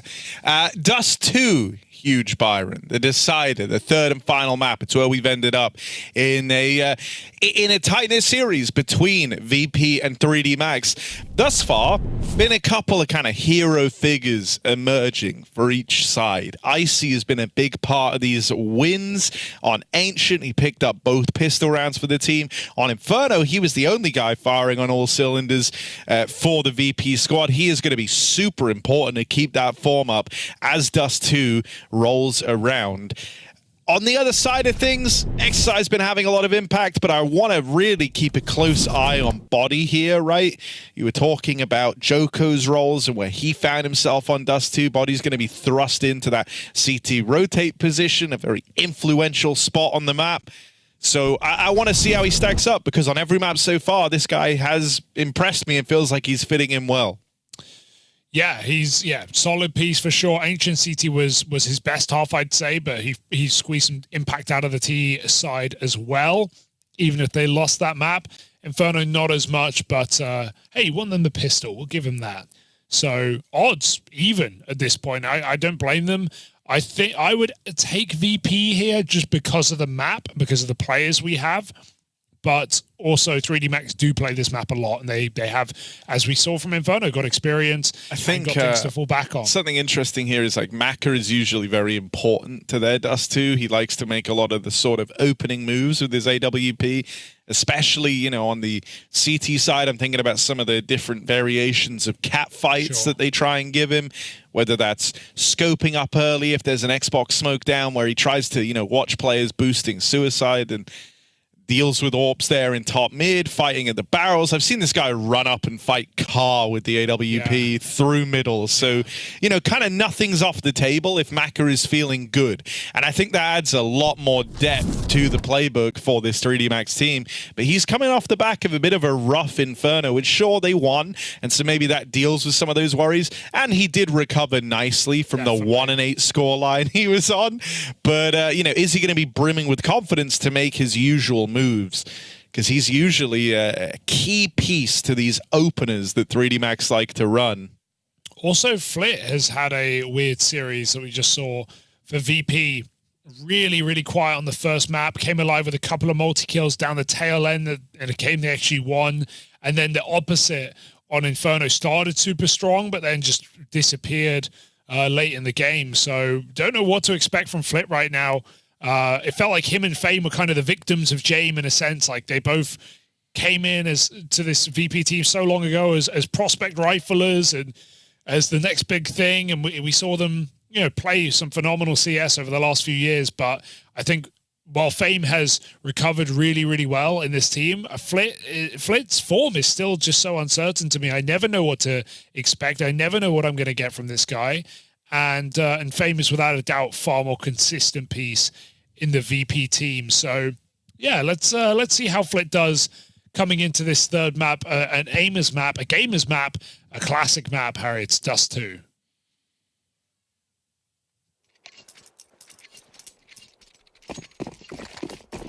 God, the timing on that was impeccable, Hugo. Yeah, you think I didn't do it's that on like purpose? You knew. I could see him loading in. I saw the fist bumps. Oh, all right. Another pistol for Icy, and he duels Maka as well. Couldn't write a better script if I tried. I see why they signed him. Nice. Could have waited till he won the round, but I used that once already. Use that when they win the round. All right. If he gets more. All right. Well, one kill to the good already. How about another? Oh, they set him up. It's a smoke, one of the available smokes.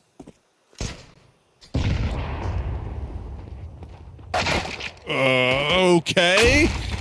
Whoa. Icy is cracked, bro. One more tap down range up close, spotted by Electronic, and the spam will connect to close it.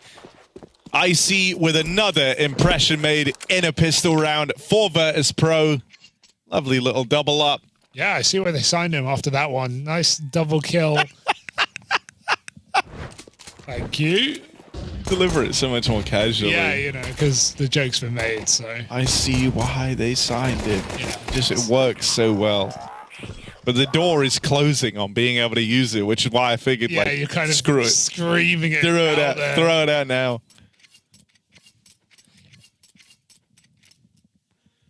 But I mean, with pistol rounds like that, Yeah. not hard to see Why they signed him. Yeah, I mean, it's pretty clear to me, at least. I see it.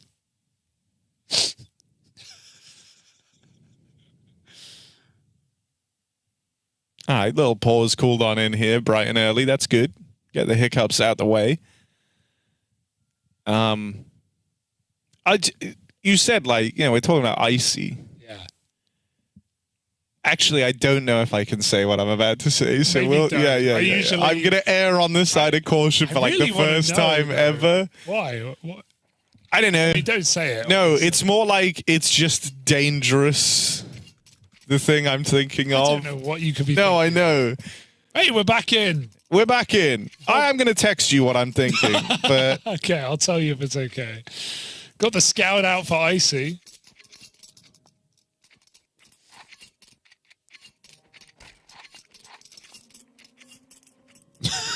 That's not. You could say that. It's just a bit brain. yeah, but like rot. it's not.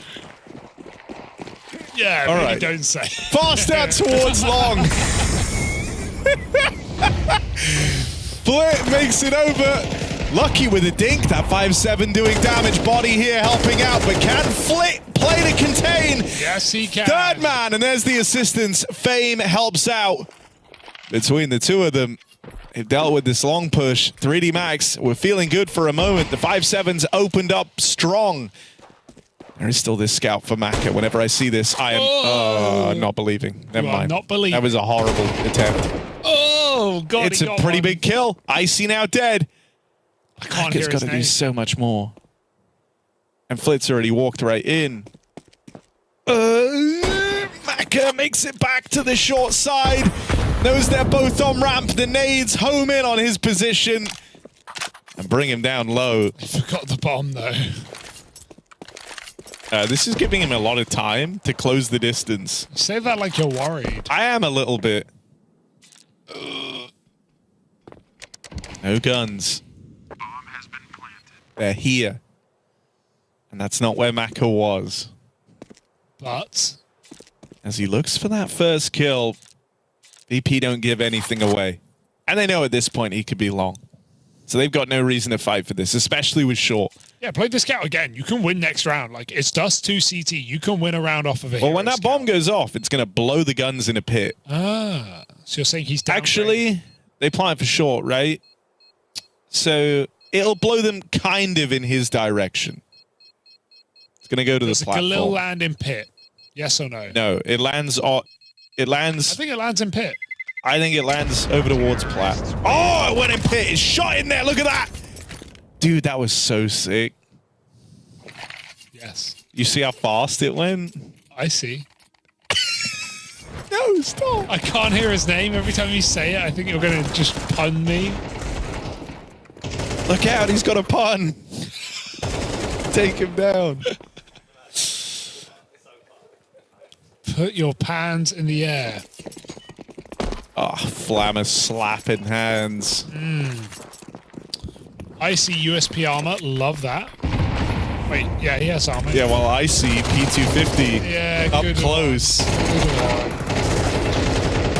It's Oh, not Simon Says. I spy with my little eye. Electronic out long with a double entry. VP. Getting it done. So it would seem. oh, exercise pulling up with a matching D glove combo. Wow. Kind of a crowd pleaser in a way. Certainly gets the blood pumping. He's locked in. When he jumped around that corner, he ducked in person. He was, really going. He was visually moving. That guy's in the game, Harry. They don't make him like this anymore. No. The old duck corkscrew turn. Dude, you said so many things today that I feel like I should know, and I have no idea what you're talking about. Well, that was just because, like, Duck, duck, he was corkscrew? I don't know that moving. one. No, the relationship between corkscrews and ducks is like once again, I can't. I think I can say it. Should I? Oh, I already know that one. Yeah. Don't say No, that. yeah. Yeah, maybe I like this new error on the side of caution. Yeah. It's kind of huge. You've avoided 2 horrific sentences. All right, the third one is the lucky charm. It's the worst of all of them. Well, lucky. Anything but charmed in that round. True. How about this one, though? I love the flashback screen. Yeah. Back out of the replay. It's like you're just waking up, like you're in Yeah. the butterfly effect. Or Memento, maybe. Momentum is the answer. Long, every round, every damn day, there's a second player behind the smoke. He finds a headshot. That is crispy for Electronic. Deep fried on the long side. They're going to try get out. And he makes it. Even though 3D Max get the info, they can't stop the inevitable. Being this B hit. Smoke fading in B now might make VP a little slower. But they're still going to go. And they're still going to win this round. There is no kit available. Yeah, 3D Max just aren't set up to deal with this. It was perfect for Virtus.pro. All-inning long on the first 2. Getting out with favorable trades. And kind of forcibly redirecting 3D Max's CT efforts. Left the B site open.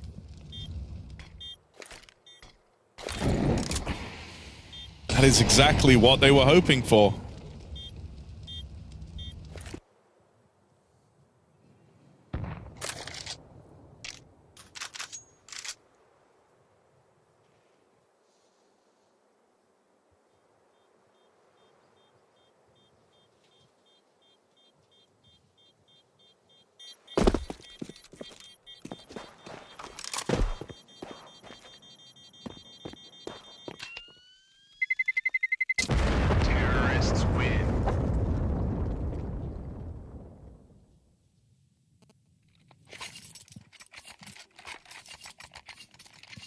Crazy that.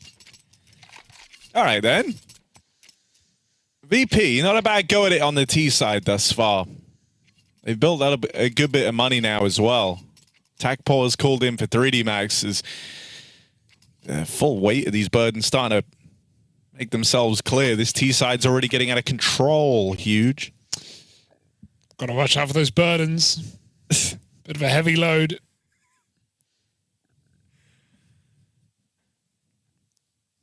Now, when you compare the notes next to exercise, Yeah. they pale in comparison to Electronic's manifesto. Oh, yeah. It's good. Dangerous word, of course. Yeah, but he has a big list. yeah.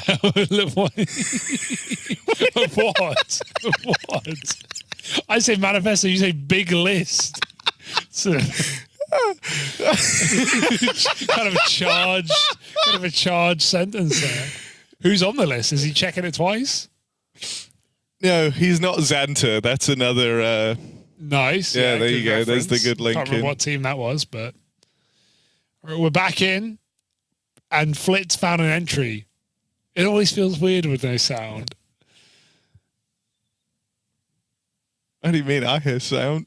No, you're messing with me. You're messing with me. All right. Double upper push, but it's being held by Fame really passive. Ah, there it is. The relieving sound of smoke blooming locks VP out of the B site, but they're coming in. I mean, they can wait this whole round and just go for the B hit with five. The more the merrier, Harry. Thank you, Chad. Nice. Lucky. Does he want this smoke? Because VP are ready to give it to him. No, they're not. No, they're not. No, they're They not. actually have nothing. They've said, actually, what if we Smoke's go yours. rejoin Flit? I don't know what they're doing. Long take. Can we play for A? Icy get into the pit on the AWP, but he does have the bomb. Don't forget to drop that over. They get out long. They link back up with Flit. They don't have a lot of time here. This lurk is so And there's weird. still, dude, look at how Yeah. much util is left for 3D Max at 25 seconds Fate left. got the kill. Oh, and they're chomping down on it. They are overreacting. Fame has drawn everyone away. This could have been a disaster for Virtus.pro. And don't worry, there's still time. It still could happen.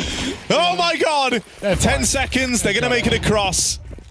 All is forgiven. Electronic is calling rings around 3D Max whenever he's needed his lurkers on the other side of the map to get away with a kill or take some space. They've done him well. And it's making life very easy for Virtus.pro as 3D Max playing at the full mercy of this T side, constantly getting pulled around the map and out of position.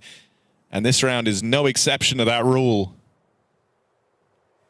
See, the best case scenario is right there and it looks amazing, but if Fame doesn't get that free upper kill, if Lucky is playing the site, if Lucky gets the frag, that round goes disastrous for VP. So very important kill for Fame to make 3D Max just full panic. They see one guy who waited to B smoke and then some, and he throws some nades into B and 3D Max just run away. You can barely blame them at 25 seconds to leave long like that, but VP's contact play is perfect. I do like that call. It's out there.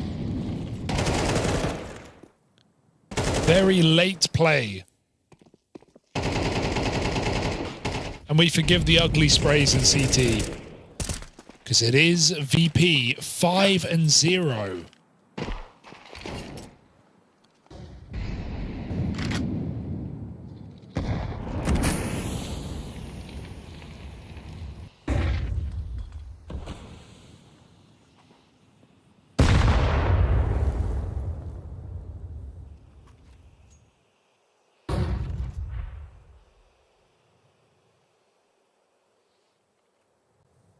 I mean, I think VP have done a really good job of min-maxing the value from like one kill in a round and just seeing the like ripple effect that has on the 3D Max CT side. These rounds have often been decided by an important trade, a key opener that has been the difference maker for Virtus.pro. So if you're 3D Max, you don't really feel like you've had a fair run at getting going on this CT side. Let's see if Body can get switched on now. They're all out through short, and even though he does a lot of damage in that spray, there's no kill. Gravity, nice shot, sure, but it's quickly silenced. Wait. Exercise makes a move. Electronic stifles it somewhat, but there's more players out through long. Icy's going to start plugging in the numbers to this bomb plant. Clearing CT is big there. Now they know to care about long and short. They're not going to worry about the spawn for a second. Maka makes it down into the pit. I love it. He knows he's here on a forward timing. He plays late. Oh, it was a really nice idea, but the execution is just a little lacking, isn't it? Oh, no. Maybe no. Nade won't save you now. It's too late. Gonna get the kills right now. That molly, oh, it forces him out, and so Maka does get the shot off, trying to bait the orb to fire. Far peek, close peek, icy miss, good bait. He can't follow up there on the bomb. 3D Max will win the round. Okay, from the ugliest bursting you've ever seen from Pit to Maka playing with Icy, those jiggles, those jumps, those close and far peeks, get the orb firing. And 3D Max get on that bomb. Maka deserves a lot of credit for recovering that. I think it would be very easy to feel like you've just lost the round from missing the kind of golden opportunity of the double kill. Great util as well from Lucky over towards short, right? Just to force them back into his crosshair again. That could have all ended on some missed shots from Pit, but 3D Max able to pick it up. They've broken through. Now, on Inferno, they were 6-2 down. They proceeded to close out the game 13-6. All it took was that first nudge in the right direction. If you're VP, you do not want to let this CT side have its second wind. Re-smoked along though as VP were about to pop, so gonna have to wait a bit longer. This will be the long take though. Exercise in an unorthodox position. Not tucked behind the door, but a little further afield. Playing anti-flash. Oh, they're going dry. He could flick and get this kill. There it is. There it is. Exercise. Nice surprise. Bomb dropped as well. And the molly is good, but the shot does not connect. He comes chasing for the kill. He's like a rabid animal. You never know what he's gonna do. It's just always maximum violence, maximum chaos from Exercise. Stealing the bomb. He's got out. They've been able to get it. Icy, how have you done that? Runs in, grabs bomb, job done, out of there, and now links up with Flamus in mid. Fame trying to join. They leave the long side. Maka now takes the space. It's an all-in race to the B side. No Missed shot time. for Maka, but 10 seconds. They can't win this. They're upper man. They don't go through the B smoke. They value their economy so much that they don't want to challenge the B smoke. Fair enough. I think they probably get mauled if they go through, but it's crazy there. The round comes down to that. If Flamus doesn't get mollied back behind Xbox, he probably kills Lucky in the middle at 20 seconds and they win the round. What an insane round that is. But 3D Max will take what they can get at this point in the game. Back to back. BP just keep thinking, don't let him in. Don't let him in. And they can feel that they're letting them in somewhat. Flit just stays alive, but now they know he's there. It's a double-edged sword, and more util follows up. You can block a Molotov with a smoke, but nothing stops that double HE into the blue bin. A man down for Virtus.pro. Recycled.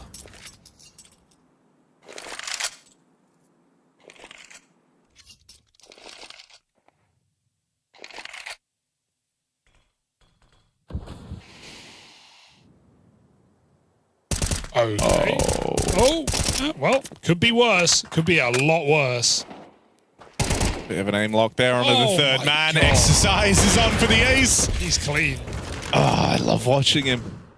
How's he there? Like, just insta-push. That's honestly, that's what I imagine playing against Exercise is like. That one sentence you just said, that is what his opponents are constantly asking themselves. How is he there? 4 kills off the long push. Business. Long dog of the law. Don't let him in. Don't let him in. Too but late. You kind of have let them in. Too late. They're And in. now that gap is closing. Don't invite the vampires to dinner, Harry. No, they're a nightmare to cook for. No garlic in anything. Are you joking? That's like most of the flavor in my life. Don't they hate salt as well? They're not slugs. What?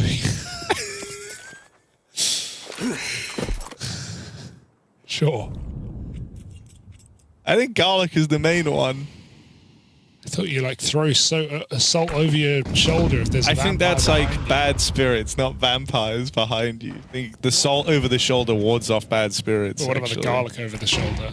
That's just a statement. You're just serving. Slay. Queens. They did for hundreds of years.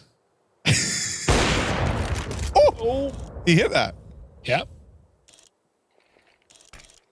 Yeah, jump again.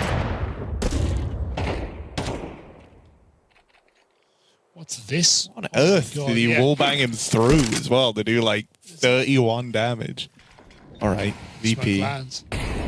Slow it down. This time they want to go B with some time remaining. They don't want one smoke to end the entire round, stop it in its tracks. So pressure on, but already Mac has called the bluff. He walks through the CT smoke. Like, that's the kind of ballsy moves that this guy makes. And that echoes through the entire 3D Max roster. Now they're ready for B. Maka collects his freebie from mid. Even when you see him there, you know you had him trapped CT behind the smoke. So the whole idea that VP could be out mid is now out the window. They just left B. That is, I mean, gambled. he saw them going top mid, so fair enough. Oh, Gravity hasn't been cleared. Oh, there's one, there's two, there's all three for Gravity. Mows them down, trigger discipline, a thing of beauty. Virtus.pro, this is going horrendously on their T side. It might have been a shocking start. Sick stuff from Icy and the pistol to find them early success. They go on a bit of a tear to open up, but this is now 4 rounds straight for 3D Max. The high-risk play to not shoot a single player there for Gravity. That's beautiful. But he doesn't leave it too long. So many times you see players leave it just too long. Try and get 3 kills from it. No, just wait till the second's out. You go for 2. You get the 3rd if they don't trade. Gravity. That's the stuff I like.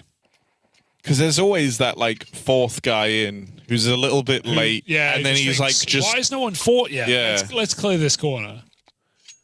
Or, you know, he's just been a bit zoned out from the round. He's been responsible for like watching, you know, he's been throwing smokes at the B side. Holding lower. And holding lower push. And then he rotates in and checks. And then you go, oh. Yeah. Well, someone's got to. Gravity won't let it happen though. 4 rounds in a row. 5 is all they get. You're calling that now. All right. You learned your lesson after Inferno. Really thought he would have been seen there by Fame. 4x3.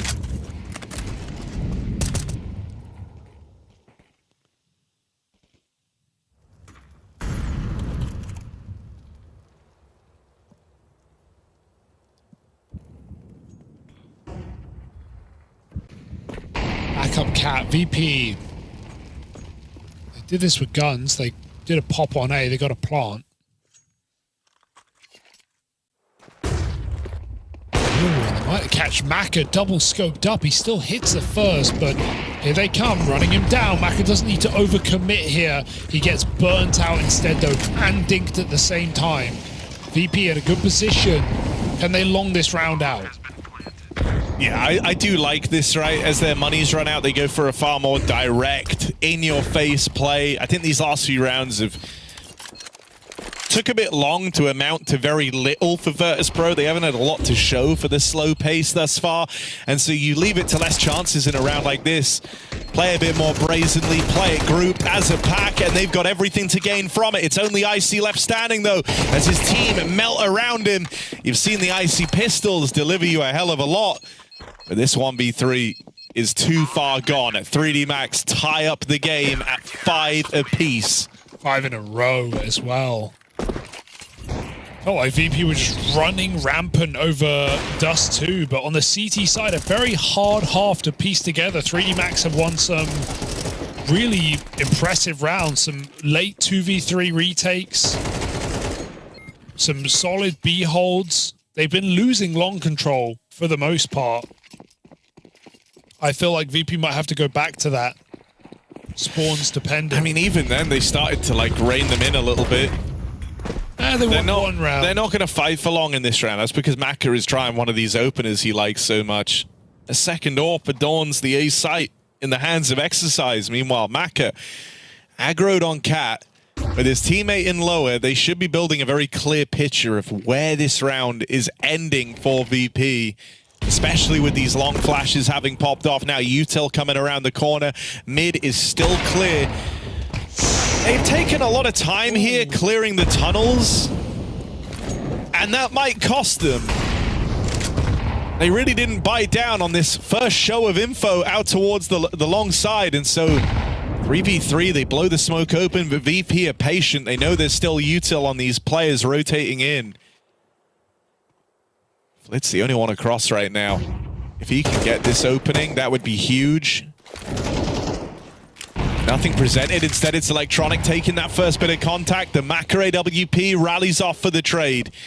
Flit and Fame still desperately looking for Gravity. They don't know where that second player is. Oh. Boosted up. Maka is spammed out.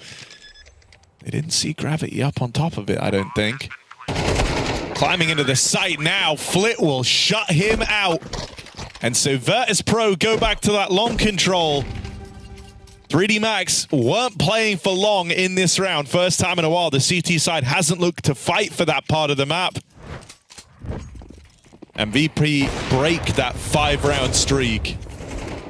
Yeah, it's super hard to win long or win the round when you lose long like that and you choose not to play for it. They didn't have the manpower to fight long, as you said, with Maka going for a pick, but they had tricks, they had ideas, they had the double nade on CT, really aware that VP don't give them anything on that cross. They wait for flashes, they wait for HEs, Flit anti-flash. So cognizant that 3D Max have to make a move there. Oh, that's an ugly spray.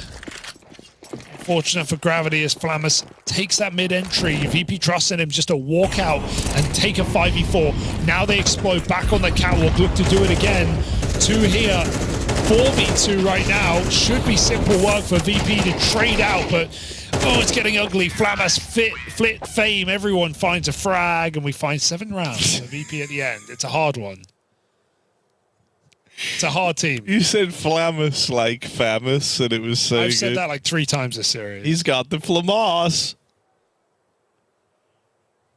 All right, VP. Collective sigh of relief there, right? This one started to feel all too similar to Inferno, but this time they are able to break through. They end that half on a high. Because like nothing would have felt worse than being 5-0 up in this game and then end the half 7-5, feeling like you never made a dent past that point. You at least win it out on your T side, finding some success in the more direct rounds down the stretch. I think that the slower rounds from VP on this Dust 2 felt very uncomfortable.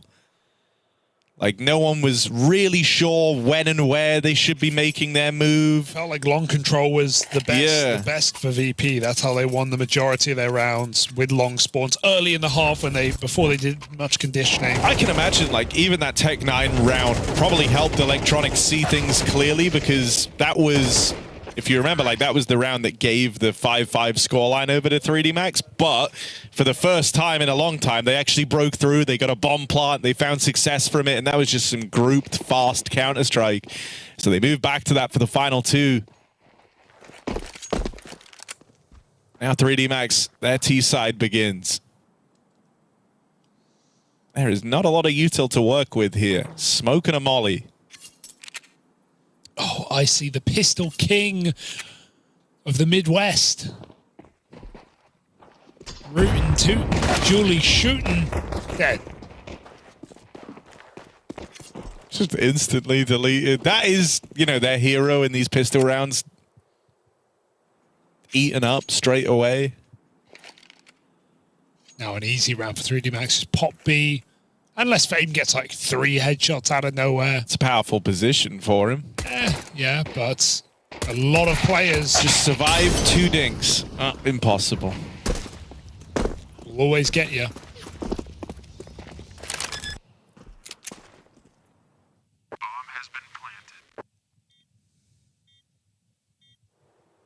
VP, looking like they want to go for this. It's a pistol, but yeah, I mean, they can't.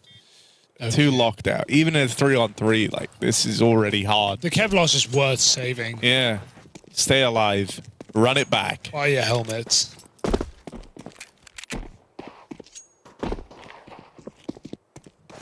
How are we supposed to pronounce Exercise's name again? Exercise. No, yeah, but like... Exorcist? Yeah, I heard that... That's what you wanted. Really that's what you wanted. That is what I wanted. That is selfishly, yes, that is what I wanted. Yeah, but you know. But could you imagine having to dip into that every time? Doing like a wrong French accent, I think people have different accents, and that's okay. And it's all eyes on Exorcist. That I don't know where I'm from Spain. Maybe I'll give you the benefit of the doubt. No, it's okay. People have different accents. People pronounce words differently. That's fine. That's allowed, actually. I'm not calling you Bia Era Enazan. Calling you Breno. Well, pick a better name. SHZ. I'm going to say it in my language. SHZ.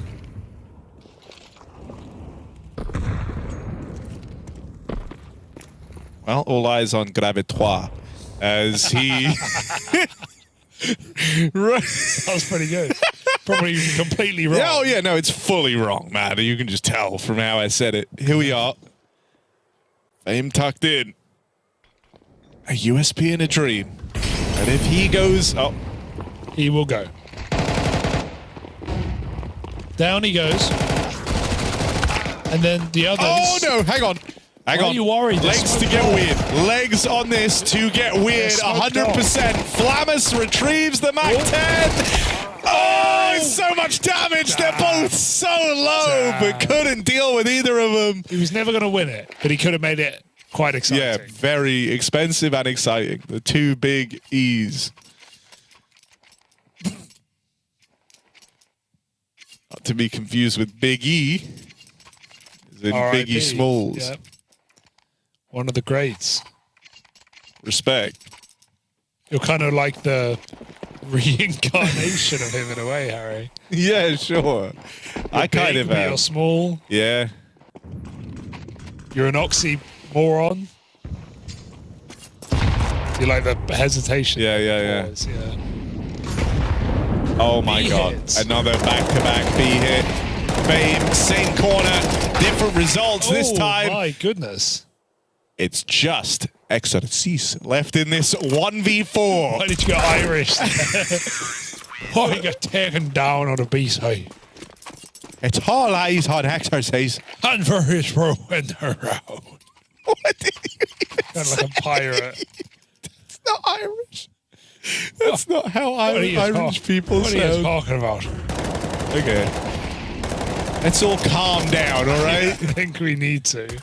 3D Max are losing. They lost that round. Yeah. VP won it. But now things get serious, Hugo. Okay. Their money will be broken if they fall short in this round. Locking in. I'm locking in. And so suddenly VP would be on that fast track to the finish line. That Amtrak, baby. Riding in first class. Amtrak, baby, sounds like an insult. Like, you're an Amtrak, baby. Amtrak, baby. You born in a barn? No. On a train of sorts. Kind of a Greyhound kid, you know?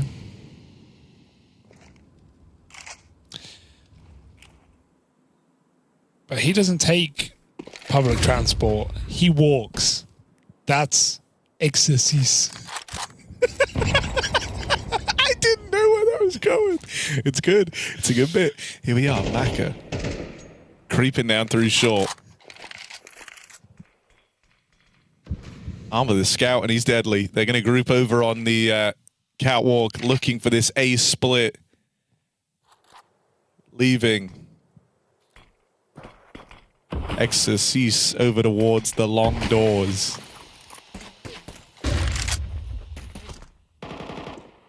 I see waiting, flash pinned and ready to go, but there is Exercise opening up. Ooh, Body, whoa. couple of clean old taps. Love that.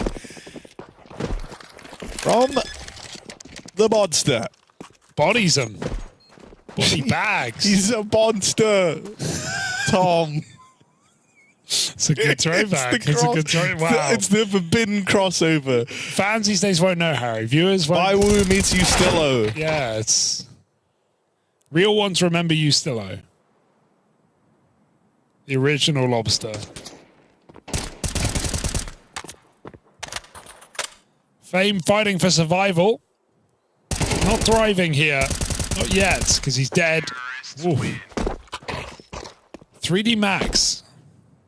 Back in.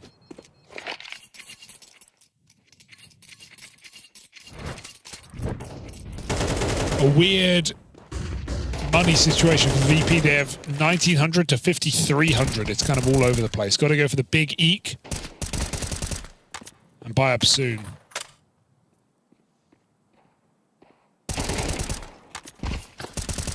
Fame has just looked lights out today, though.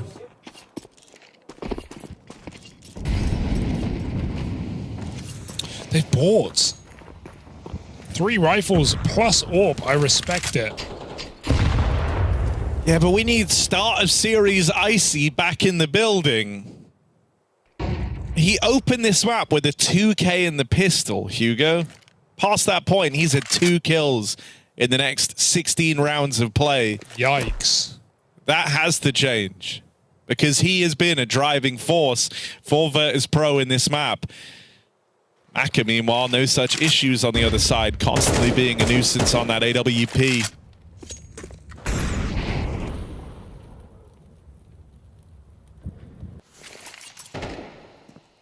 This defense is very split and very static for Virtus.pro. You're going to struggle to get a lot of movement here. Ninja would hate it.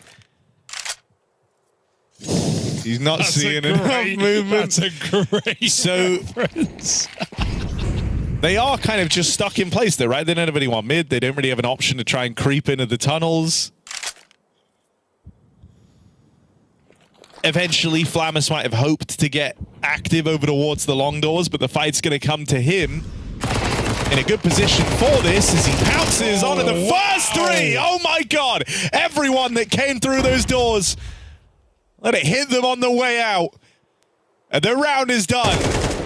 And an MP9 was all it took to lock it in. Oh, they might die as well. You need your guns right now. This is for the money. Just allowed a brief moment to save. Oh, but are they? Oh, no, that's that Flampus after peak. The clock. 4 kills from Flamus, MP9, brilliance, and a death after time for 3D Max.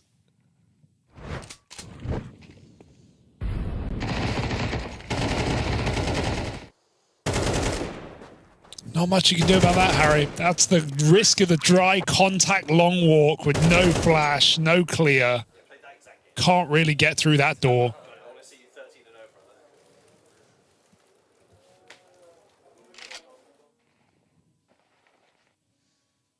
Second tag for 3D Max as they are thrust into a predicament. Money on the line, may as well buy with a player dying after the clock. But VP have been given a second chance in the second half after really throwing away quite the lead. If you remember, 5-0 start, 3D Max clawed back, put a pistol on it.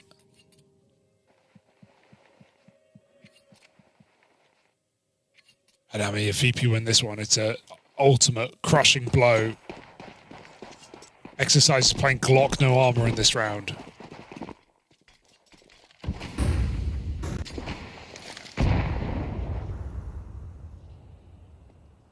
I mean, this is where Lucky, Body, and Maka have to focus on delivering. They've got these hero guns, and that boost up is a thing of beauty. VP were boosting on the other side of it. Icy was supposed to be the one in with the gimmick to pick up that opening.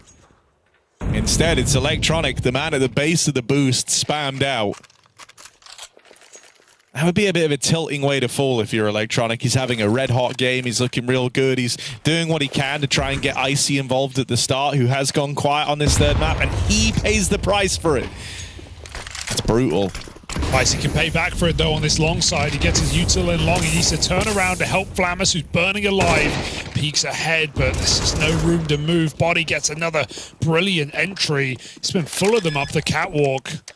Another plant. Icy just picked out of the round. And, well, no one's happy about that on VP. They've let 3D Max back in the game one more time.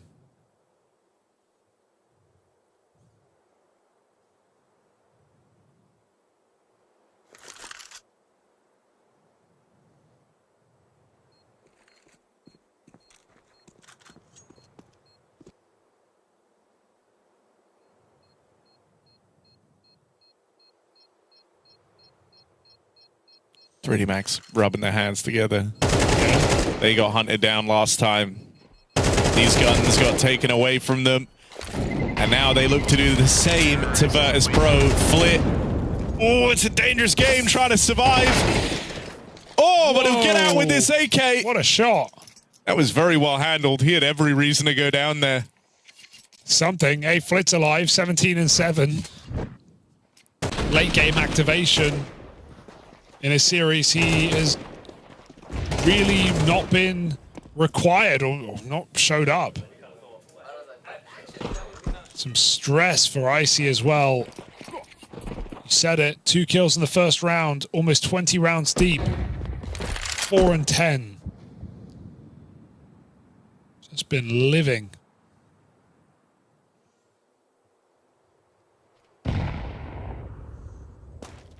Right now, not much to live for. 4 USPs. Flit, no way he can do it on his own. Okay, that's already an interesting start. But yeah, Gravity's alleviated a lot of the pressure there.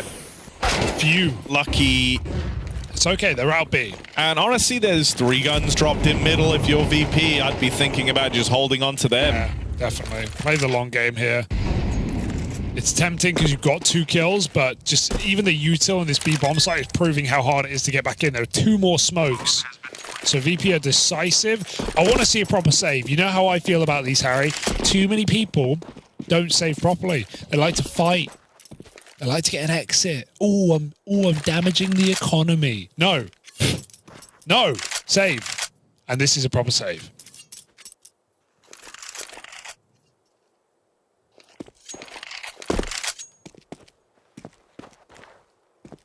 Me on my first day running for office. Ooh, I'm damaging the economy.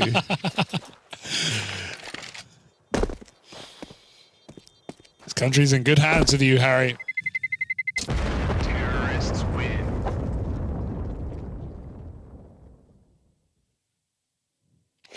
I got nothing. No, it's fine. I got no reply. It's 10-9. The only thing that kept springing to mind was the idea of saying like "lib Dennis," but just because it's like "lib Dens." But So reach, yeah. it doesn't really work. Came out of nowhere. Left field. VP. B spawn. Surely not. I mean, I think that, like, I don't know. It felt like VP dealt the perfect crushing blow where, you know, they get away with the death after the time. They hunt down 3D Max after a miracle round from Flamus. It felt like that was where they were supposed to be the ones closing out this game. At 3D Max, resilient as ever, just refused to go down here. And they've really slowed it down. They're not playing like super cocky spawn rounds or doing anything crazy. They're doing, you know, calculated defaults. It's been cat rounds where Body gets an entry or 2. He's been a very influential player on T side again. Really nice to see him kind of upping his stock after a bit of a mare in Fnatic. It was an unimpressive time for that whole team. And him as the captain of it, now relieved of those duties. So can 3D Max, after a long drawn-out series here where it felt like VP had the, had the game in the palm of their hand, can they claw this one back and finish the job? This round hits hard for either team, but more so for 3D Max, putting VP on pistols. Yeah, it's like 3D Max could win this series off of this round, whereas for VP it would just get them close. And it wouldn't stop the money either. Still a bit in the tank for 3D Max. Oh, they wanted to go, stalled out again. Dude, Body's been real proficient in this exact fight. He's loved running it up the catwalk, so the util softening him up is a very big deal. Fake alert. Fake alert. They're buying He still gets away with the opening, and now those rotates are being drawn out in the middle. They're fighting, they're clashing for the bomb. Meanwhile, Body continues to lay down the pain at the A site. Flick gets sandwiched. Bomb running in, but is there time? No. There's no time for this. Oh my god. And Electronic just gonna hide out. VP have been gifted a 10th. No way, dude. Flick did enough. He did enough there. 2 kills as the orb jumps around the corner with the bomb, thinking, I just have to go for this. I have to get this frag right now. And who knew? The Body's double entry yet again. It was a fake, but it should have been the main parade. It should have been the whole show. He laid out the red carpet for 3D Max. But it's Flit in mid, 20-9. Who wins the round for VP. The thing that's mad is I just saw the clock as Flit like got his attention on mid and even started fighting them. They're like already wasn't time to win the round. That was super late. Even there's 10 seconds as they're going around that mid corner. The whole fake got they wanted to do that from spawn. They were set up upper B. They wanted to do that from the get-go, but the whole fake got stalled out by those mollies on catwalk that bought apparently enough time, just a few seconds to slow Body's roll. And Flit drops the bomb. That's a VP classic. Okay, right Virtus.pro have been handed like 2 insane rounds to keep this game going. That's why I love CS, man. It's, you can never tell who's going to win. Like, it's always savable. Especially in this game. Especially in this game. But, like, it's always savable. You can always win the reset round with nothing. And everything is forgotten about. VP now, I mean, don't get me wrong, that was expensive. 3D Max saved guns. VP only saved an AK. So they're not out of the woods. Icy has still been a liability on Dustin. But also, a bunch of their guys saved off the time with no util. So, like, you're super limited here in terms of what you can do if you're 3D Max. And their money is completely bottomed out. So if they lose this, like, I think they have lost the series. I want to say whoever loses this round loses the game. So let's see if that's true just for the test. Here we are. It would make sense in any other match. Locking in. So 3D Max, pressure on, limited util to make their play. They don't even have smokes in this round. So they will be brawling every step of their way to this round win. Throw a mid to B just to keep them there, even if you don't do it. Body with the one piece of util. He was about to smoke CT. Decides against it. Looks like he wants the cat fake again. Oh, he's not committing. Puts a bit of pressure on. Can smoke mid to B for later. Take time out of these rotates to waste time of VP in middle. Body applying pressure. 2 players fighting him from the B site. Teed up on that B hill. Now 3D Max make their move. 20 seconds. Time cannot be an issue again for 3D Max. VP clearing middle. Loses them the bomb site. This is such a risky move to make, but they have to go for this round. There's no util in the post spawn. VP don't save now. Give it a go. Oh my god, in the round that decides everything, it's really a nail-biter. 4v4 grouping for the retake. They've got one flash if they want to open with it, but instead, they send the SMGs in. It does not work wonders as the trades come through for 3D Max. It's only Icy. Quiet third map. In spite of 2 real clean ones for Icy, and it couldn't come at a worse time. Can't find a thing in that 1v2. Oh, it's winnable as well. He had the only kit. He had the AWP. He could have won that round, but double peaked in the post plant. And I can't believe VP clear middle there. They're so scared of the mid to B. They go for the late mid clear. I could semi. The thing that's messed up there is like I think that's where Body is like proper mind game them out of the round. Like fakes catwalk, smokes CT. At that point, the guys on B know like, okay, we're going to be getting split, or at least that's how they're interpreting it, right? And they also know those rotates can't come through the CT smoke if that's down, and 3D Max have mid control, so they go back. They try and fight like the lesser of 2 evils, the split component coming out through mid with numbers. There were 3 guys there looking for the kill. But there was no mid to B smoke, and Icy had AWP on A, so I would have loved to see him take that cross for his team. Well, there's no smoke, but he's also scared of the cat split. So it's, you're right. Body has mind-gamed them. Mind-gamed the hell out of them just by winning every cat fight. And VP don't want to rotate. They're trying to play it safe. They're trying to play by the numbers. Speaking of, look at all these numbers. Hang on, I'm digesting them. Wait, this actually takes a moment to process this. Okay. So what does this tell us, Hugo? It tells us VP win from a man down more than 3D Max, but 3D Max win from a man up more than VP. I mean, with the rate that Body's been churning out these opening kills, that does, wait. Yeah, that bodes well for 3D Max. Yeah, that's exactly what that means. Yeah. Oh, okay, so we said whoever wins that round wins the game. Let's see if it holds true, because obviously VP are taking a full eco, but look at their money, man. They have 2 players on 1,400. Like, they're not even buying. They're just desperate right now. So, like, the numbers, Harry, the numbers say 3D Max. But it is VP after all. You can never count this team out. I think sadly we can. Like, look at where their money's at. They kind of have to force. They're at 1,900 loss, $1,400 in the bank accounts. They have to put money in. So they've got a FAMAS. Okay. And that's really it. And now if they lose this, they don't even have a FAMAS in the next round. Like, I guess a double force is better than eco half force. Yeah. Like half full buy. It's, yeah, you have 2 really bad buys to save this series right now.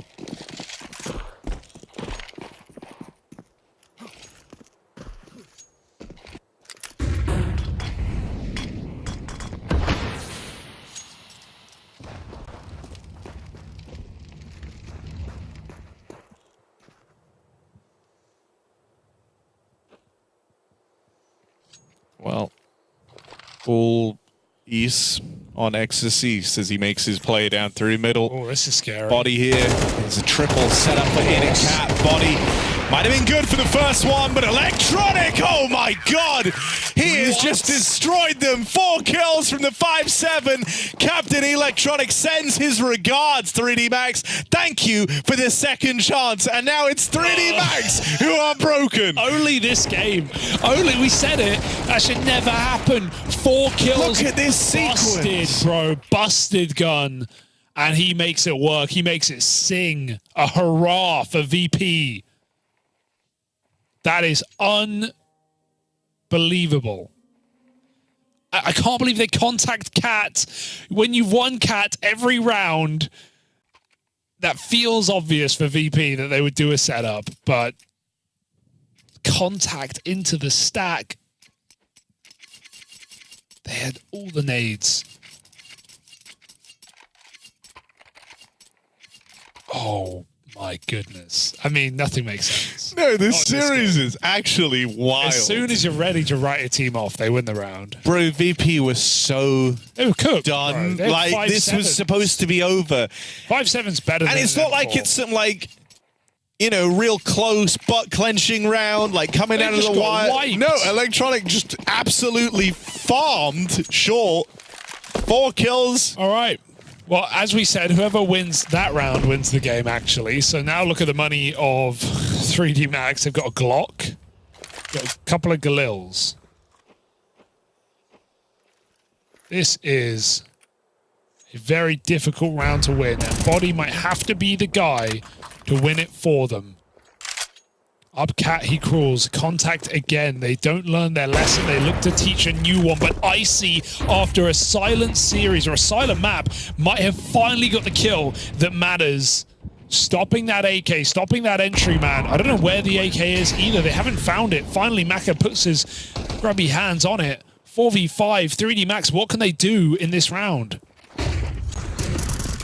Oh, I mean, look at how quick this retake is taking shape. That's the problem. They're already up the ramp. Pressure's really on. Trying to reply is Maka. Clean taps on the Tech 9.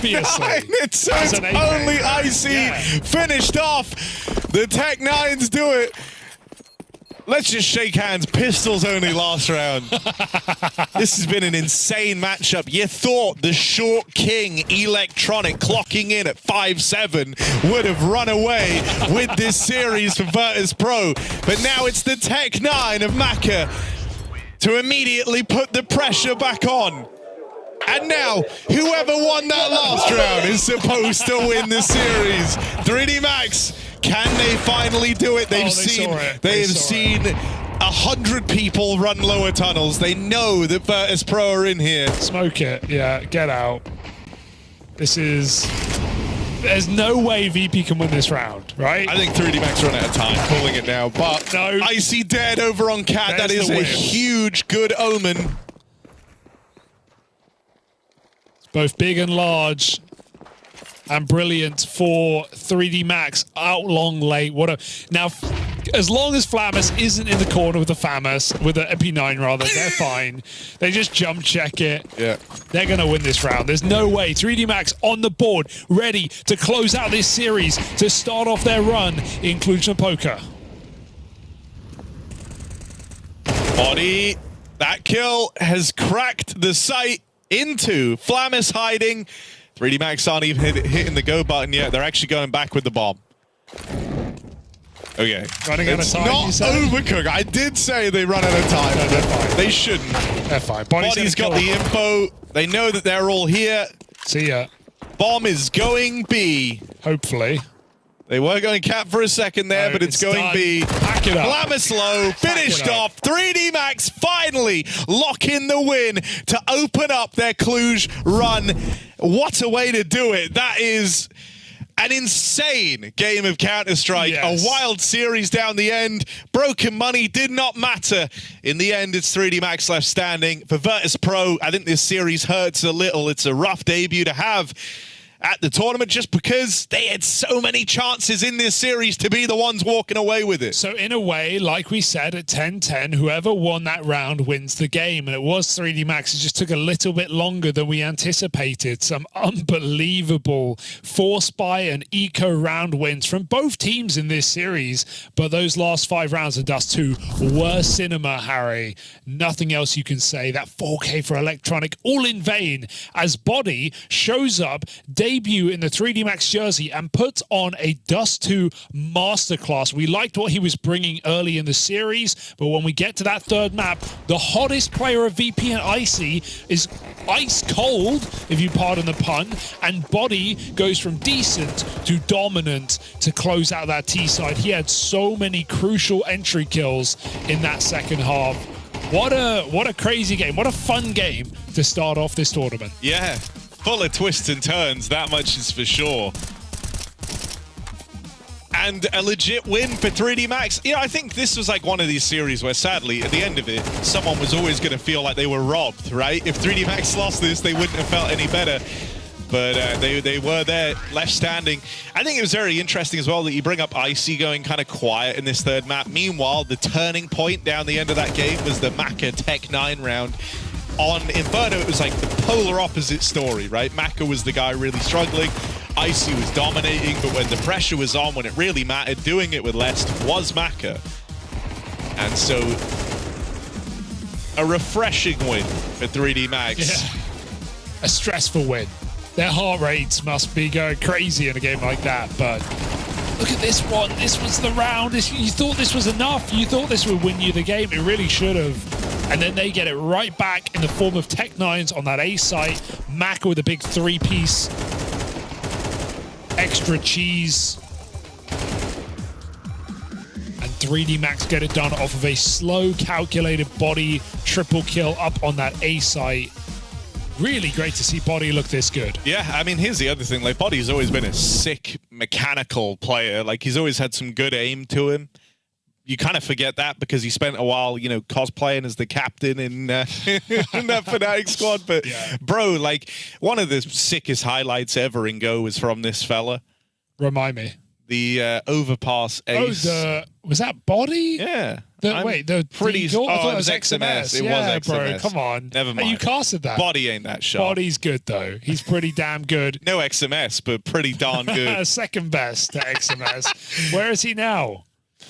We may never know. Standout player for sure. That team side was great. He was so good. Like, Cat belonged to Body, with the exception of the one round where it felt like it really mattered. But even then, he still got his one. Didn't matter in that head-to-head. Literally didn't matter. Like, So. look at his timeline, bro.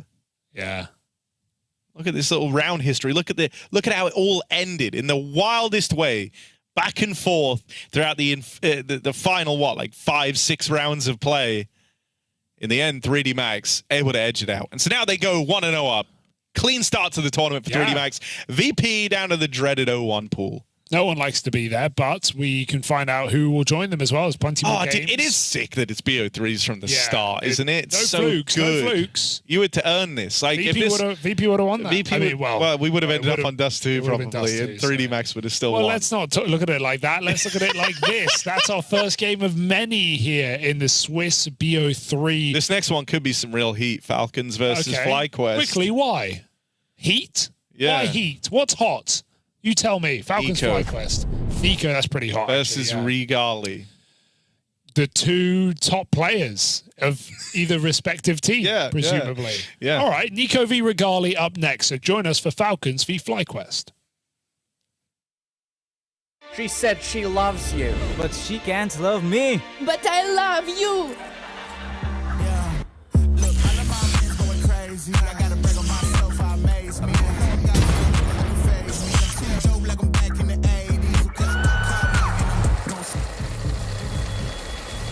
I won't play window anymore. What's going on? Play your role. 1xBet. On to the next one.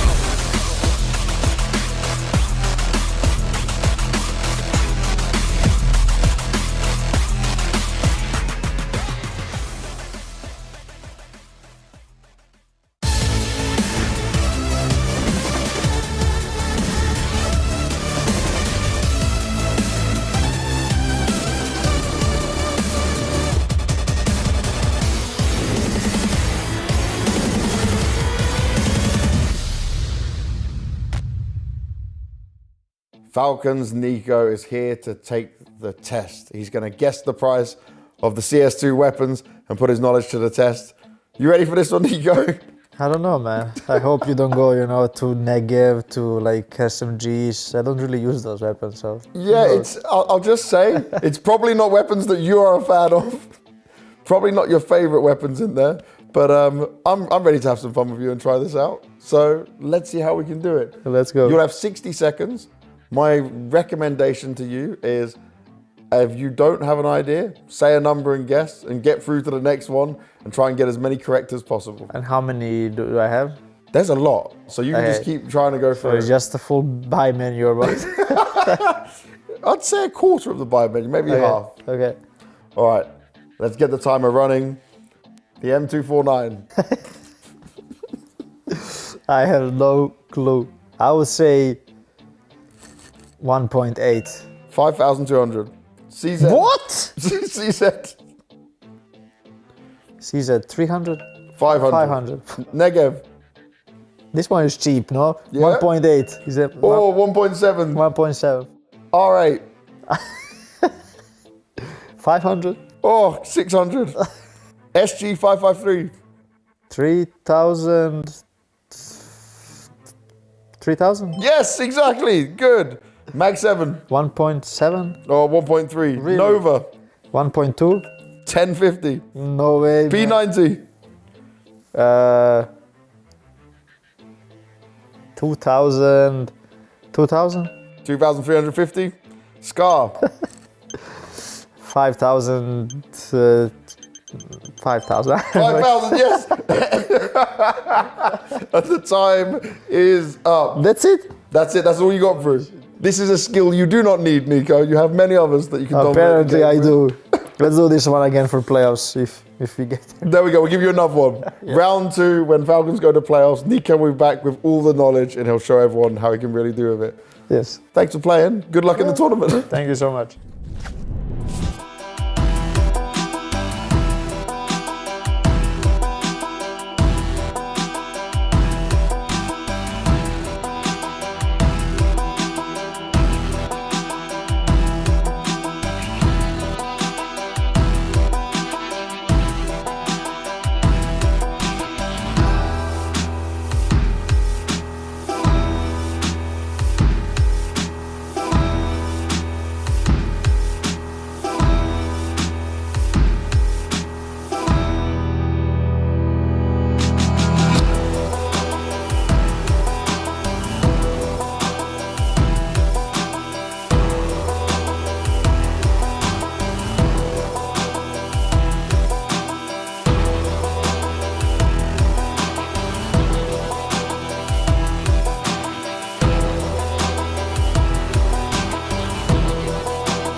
Well, after a truly wild series to open up, Hugo, now we move to something maybe a bit more normal.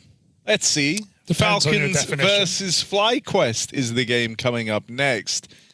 How do you feel about it, Hugo?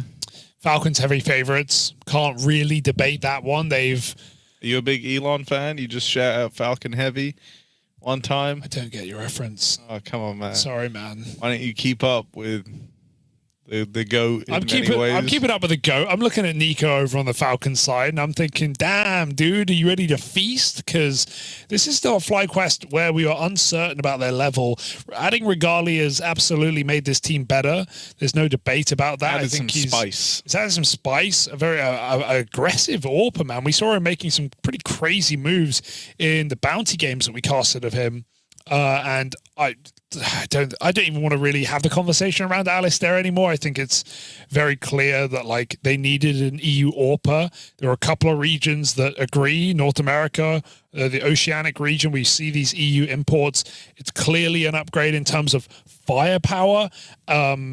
It's just a question of the rest of the team for me, right? Like, do we have off days? Do we have on days? Can more players be on at the same time? This has always been the issue for FlyQuest because we know they have really strong riflers and really capable players, but they go missing and they're inconsistent. And this was Alistair's problem as well. So yeah, I want to give them the benefit of the doubt, but I will say, as much as we love to clown on the Falcons team, like, this is a game that they should be winning, and pretty decisively as well. So, you know, adds an element of pressure to the Falcons. Anything can happen. It's Counter-Strike. FlyQuest 2-1. Okay, just throw out the pro-Australia prediction. You know they love you over there, Harry. I don't think they do. Here's why I'm saying okay, it. Right? Okay. Dexter about to ruin Nico's day. Dexter hits hard. I don't know. He does, I like watching him play. Have you heard of Nico? Do you know who you're talking about? I know who I'm talking about. I know. I'm giving you I love the belief in you, but I'm giving you the hard dose of reality. I'm giving you the check, Harry. Look at this guy. Oh, he's sick, dude. He's crazy good. Have you heard of this guy? Have you seen this guy? Have you heard about him? Have you? Yeah, I have. I mean, no, he is good. I can't take that away from Nico. Okay. Then what's your angle? How can FlyQuest win this game? Dexter masterclass, Regali hitting shots with the AWP, and actually very like the highs of the rifling trio on FlyQuest is good. Very high, yeah. But like you say, it's consistency that's key. I hear all the time from players that they say like they pracked FlyQuest and Ins is just smashing them. I want to see that in an official. I want to, it has happened. It has been known to happen, but it's the inconsistency. Yeah, it's the floor, not the ceiling for FlyQuest that has been the problem. So yeah, I want to see a big Ins performance today. I think this is they're still look, if you want to look at it from FlyQuest perspective, it's still you're against a team that are feeling a lot of pressure, that haven't come out, in the new year and looked incredible. They've won a couple of games and they beat Ents. They showed Train. They've showed all the maps actually. I don't really know what FlyQuest want to do. What Falcons want to do with the veto today. So there are things you can exploit on this Falcons team, and yeah, we're probably not going to have this roster in 6 months, guys. That's the reality of it. It's probably, they just bought the core for VRS, and they're probably going to chop and change. And so I think some of the players know that, but does that light a fire under them? Does that make them perform even better? You like it? You don't like it? What do you think? What? You made an audible noise. Oh, yeah. Veto. No, I just felt good. We were talking about the veto before we went live, and I said it's going to be the same maps again, and here we go. It's good. Ancient as a decider makes a lot of sense. There was one nervous part of me where I was like, okay, Falcons could realistically pick that. It's been one of their go-to maps with the new squad, but they didn't. They let it get played as the decider, which is good, I think, because I think both teams are very proficient on Ancient. So if this does go the distance, I think that's going to be a bit of a barn burner. Yeah. But we need FlyQuest to find success on Inferno, not a map that we've seen the new Falcons squad play all too much. They've only played it versus one team. They lost to Eternal Fire twice. Yeah. In 2 different events. So yeah, I think This veto is exactly what you're expecting. As a result, both teams should feel pretty pretty happy with how it's played out. There's no wild curveballs here. You mentioned Dexter. I want to go back to that as well because, oh God, Harry, I just realized we've got a disaster. We've got Dexter v. Dexter. Yeah. Oh, I already get them wrong. Now they're in the same game. Yeah, I don't think it's that hard. Dexter. Yeah, no, obviously, I know how to say the word. No, go on, say them. Dexter v. Dexter. Yeah. Obviously, they are Yours two do different. sound more similar. They do sound the same. I do get them wrong. I do say the wrong one. Be warned. You get your G's and X's mixed up. Yeah, you know. I'm having lasagna for dinner. Wait, no, I did it wrong. Lasagna. As opposed to lasagna. What are you doing, bro? I mean, like, it would be lasagna, like, for dinner. Oh. The moment's passed. You missed it. Oh, dear. VRS forecasts are in. The weather is green. It's green for the winner. It's red for the loser, Harry. What does it mean? You win, number goes up. Yeah. You lose, number goes down, and you want number going up to get to major. Okay. That's what it's all about. And invite to other tournaments going forward. Of course. That's important. I'll go back to Dexter with an X, like in lasagna. Yeah. And... we're in. You don't have to talk about it anymore. I'll talk about it later. We're in, folks. Falcons, FlyQuest. A little bit of trolling, but a big game nonetheless. Dude, they both even have Serene logos. It's messed up. You just swapped the G for an X. No.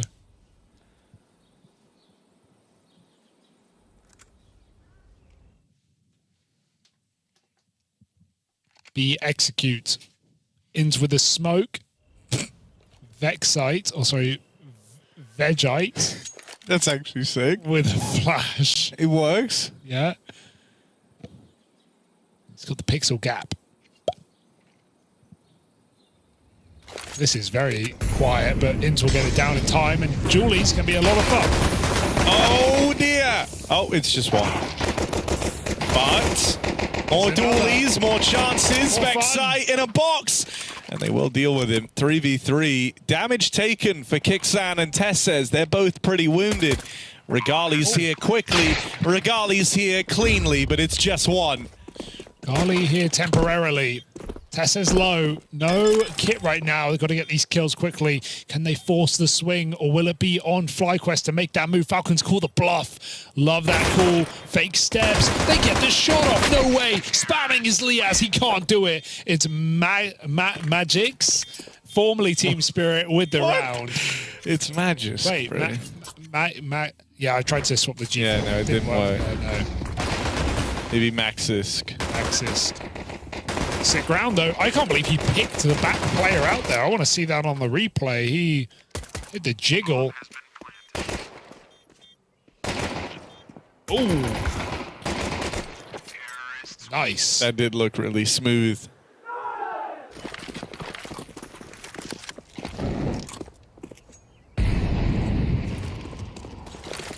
We just need FlyQuest to sign Danish Nico, and this is a match made in heaven, bro. It would be a kind of out there signing for FlyQuest. Off meta pickup. Hey, hopefully he's sick. Let's bring him in. All right, here we are. Falcons.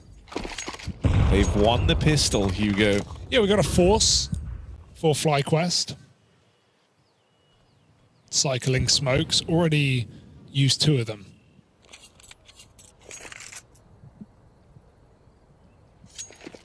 And Falcons looking to keep it pretty basic to start this game, going back for a B hit.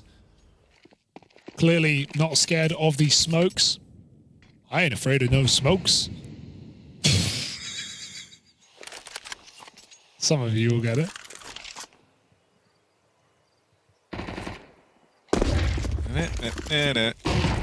Smoke busters! They come right through! Oh god! But it's contained. There's something strange in this neighborhood. Who are you gonna call? It ends with a double. can't find the third. They're flanking as well. Court looking the wrong way. Magis down. It's on to Degster. Got to dig him out of this hole. No diggity, man. They're about to bag it up. It's just Degster. Oh, Dexter beats him. Oh, it's a horrible head-to-head. Dexter 1, Dexter 0. Okay, keeping track. Someone's got to. The winner of this series gets to keep their name. And the loser? They get renamed. To? By us. Oh, by us? Yeah. Oh, good luck to them.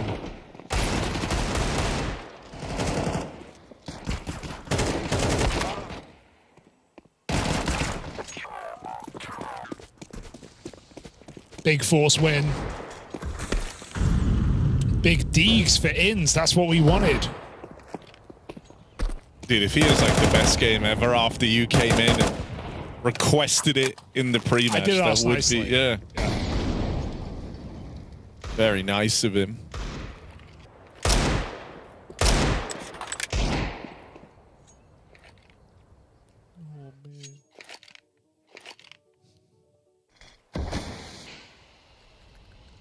What are you doing to me? Oh, nearly.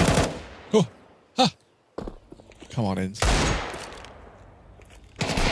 Are you? Oh, there he is. Okay, in sync. Big Ins. Bilbo Biggins. Never mind the one ring, they need the one Deeg, but nothing has connected so far for the Falcons. It's only Tessez. Okay, hang on, let him cook. He's sizing this up. And not giving him the fight. Throw that up there, grab this. Now get ready to swing mid. They are right next to each other. Oh my God! No. Tessez, they line up. They make life easy for him. On his way to the 1v4. Ins, here's the footsteps. Could try and get ahead of this. Might be able to cut him off over at long and in the right position. Ins looking to lock this in. It's a damn good try from Tessez. Oh, you just want him to win it for the clip because that's unbelievable. That double kill. That's not even a lineup. It's not even fair to call that a lineup. Sure, they're in a line, but that's a spray to both headshots. Oh, the transfer the is fadeaway beautiful. as Yeah, well. the fadeaway. He knew he got that. That's so impressive. It's not going to win the round, though. Bianca is in the A site, of course. How'd he get there, Harry? Who's Bianca? My ex that I swapped with my G. Yeah, this Valentine's Day is for the boys. Here we are, rushing to the top of Banana. Do it for the boys, FlyQuest. They hold it down. Good point. Yes. And tap to close. Never mind, Dexter's going to steal it away, but still, things are kept good for FlyQuest. 3-1. Solid. Gonna have to be eco now for Falcons. The hole gets dug, Harry. Yeah, just... Oh. Dude, I actually Show could that watch every that. round. Yeah. Show that every round. Can we see how long till we get bored of that 2K? Yeah. Like, play it at the end of every round, Yeah. and we just see when the limit hits. All right. The banana smoke lobbed in. That's courtesy of Liaz. It's going to help his B teammates try and take a bit of space and fight for this banana control early on. Ins is getting flashed for the move. When you're up against the pistols, you don't want to give away that banana control for free. FlyQuest is playing very confident. They certainly are. Oh, no. Oh, yes. Timing was good for Tessez, but Dexter hits it back.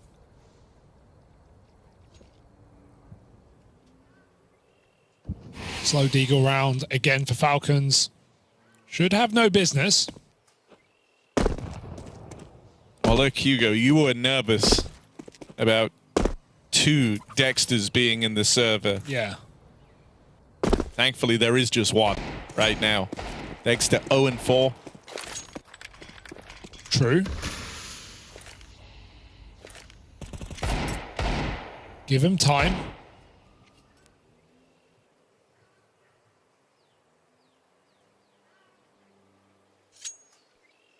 In's backing up. He has no nades. So Vexite comes over to support. You kind of wanted a fight here if you're Falcons. That was your one flashbang used to take top banana, and now you just have to walk across into this horrible crossfire. And it's gone about as well as you would expect. They have been locked out. Mauled.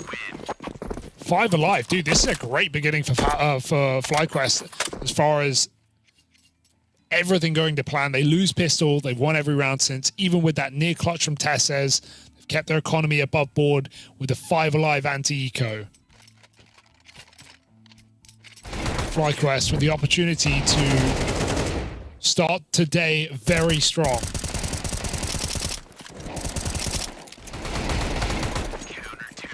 Can they keep their cool? Yeah.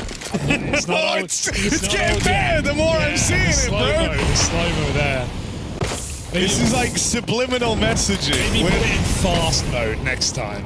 Oh god, Nico's just been cooked. Naded. 0-5, down to 20 health in the first proper full buy round. Oh, careful, don't nade the smoke. He's out of ammo. Inns gets out though. FlyQuest established control. Orb on the long side. And very quickly they go into 4A. It's a nice call for Dexter to put his pieces in the same site. Oh, clean for Magisk on the swing. Regali receiving end of it. And even though he lands the leg, the openers all belong to the Falcons. Liaz, last man standing from this A defense, has a teammate nearby, but Vexite gets uprooted straight away. Whoa. Oh, Liaz! That double kill at least keeps Inns interested. Moving around, Nico low on health. Dexter, first kill in the map. And it allows for that bomb plant. Inns, I mean, a lot of teams would just look to save here. I like that he's trying. At least going to give it a look in. If nothing comes, maybe he just gets out, but 1v2.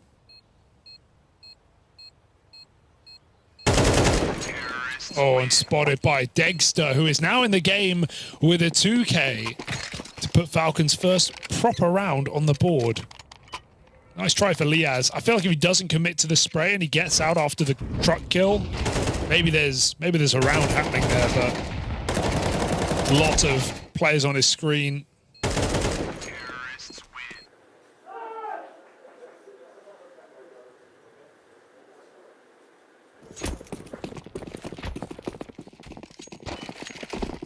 Dave ruined, didn't see the Tessa's highlight. It'll come back, don't worry.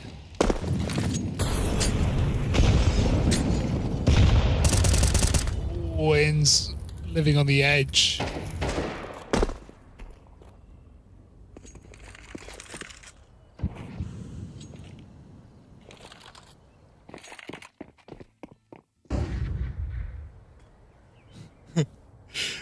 I know our just lovely producer Andrew's freaking out about, can I just keep playing the same highlight over and over again? Is that fine? Is that trolling? Don't wipe it. Don't wipe it. Yeah, save this one. Here we are.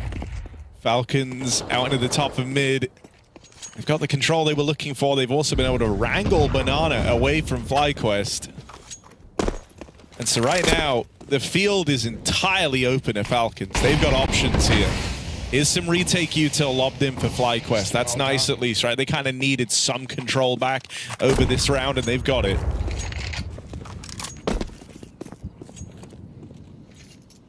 .35 on the clock. Falcons go into this stack here, or this normal setup rather. 3 in the site though, so good trade potential here for FlyQuest. Regali on the B site, so AWP will save if they lose this one.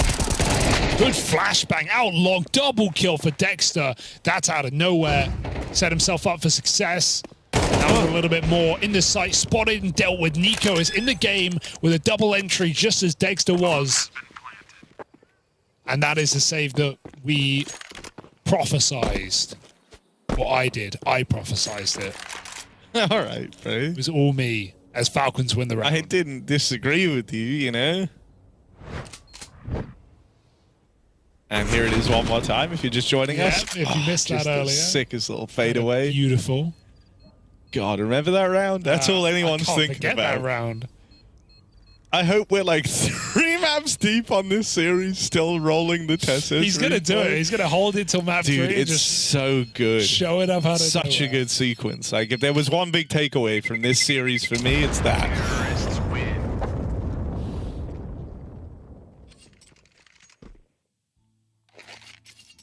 All right, the gap is starting to close. Tack timeout called in from the Falcons, even though they found some success here, something to hold on to. They want to hear what Zonic has to say. How good's your lip reading, Hugo? I don't speak Australian. Well, good thing Zonic is not Australian. No.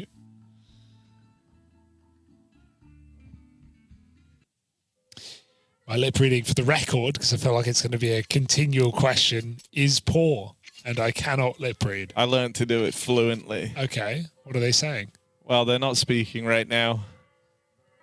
Zonic already put his headset thing up. Yeah, you're right. No one is speaking. Where's the camaraderie, Harry? Where are the boys? The fact that we're still paused, I think this started as a tactical, but then broke into a technical. That's why no one's speaking. Okay, vibes are good, guys. Relax. Vibes are good. I think, like, in a timeout, in a technical, you can do body language stuff to keep the mood good. Yeah, like a wink. Like, just Or lots like of rock, winking. paper, scissors. I don't think you could do that. That's Really? a form of communication. What could you be communicating? If I pick rock, we go B rush. Okay, have it then. Was that self flash? It looked like self flash, but that one, that one was really good though. The other, the rest are fine. That It's one, so good. Whenever there is a tech timeout, we can just replay it at different speeds and marvel at it again. it's really made my day. Dude, Actually. it's all anyone's talking about. The Yeah. big test is 2K. Falcons building off it as well. Well, yeah, you don't want to disappoint. Just had the play of the year made in your game. Yeah, I mean, I'm like being Now really you're making it facetious sound- there, but now you're making it sound bad. it was a really, really sick wasn't double play of the kill, year, and he but was it on was his not. way to the 1v3. All right, here we go. A little bit of a B, something B. Eco, late flash, out he goes. Good util for Falcons, gets them this control early, and FlyQuest just have to accept it. But for how long? In's coming back in, double dipping, as they say. Dead immediately. Nico looking sharp right now. Yeah, Nico is adding a lot of intrigue to this game. He was slow to get going, quicker to get gone. Deleted here. That's where a guy named Magisk looks to play into things. So you're going to drop the Magisk. I was going to try, but it didn't Magisk. feel natural. Magisk. That's throwing the whole round into darkness here for FlyQuest, because now they have to keep Regali on A, and even he doesn't really have info. So there's big gaps in the map, and that's why Falcons are slowing it down. They know the longer these gaps exist, the less info FlyQuest have. They could be behind you. So maybe Dexter is going to go for something on B to keep them here, and then they walk out apps. Regali could still win the round. It would be a crazy highlight. Oh, he knows they're close. Great first shot, but it was always going to be hard to get out of that with a multi-kill. They'd already started closing the distance by the time he wisened up to the triple apartments push. Yeah, it's kind of crazy. There's 3 there. I think he's thinking there's a lurker still. And, you know, you can see from his crosshair, his positioning, he's not trying to run away. He's trying to delay the repeak. It's a great reaction shot, but of course there's a trade. He had no info.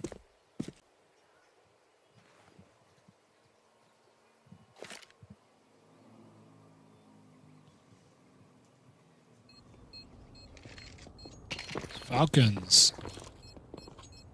Oh, don't save yet. Double orb. They throw it out.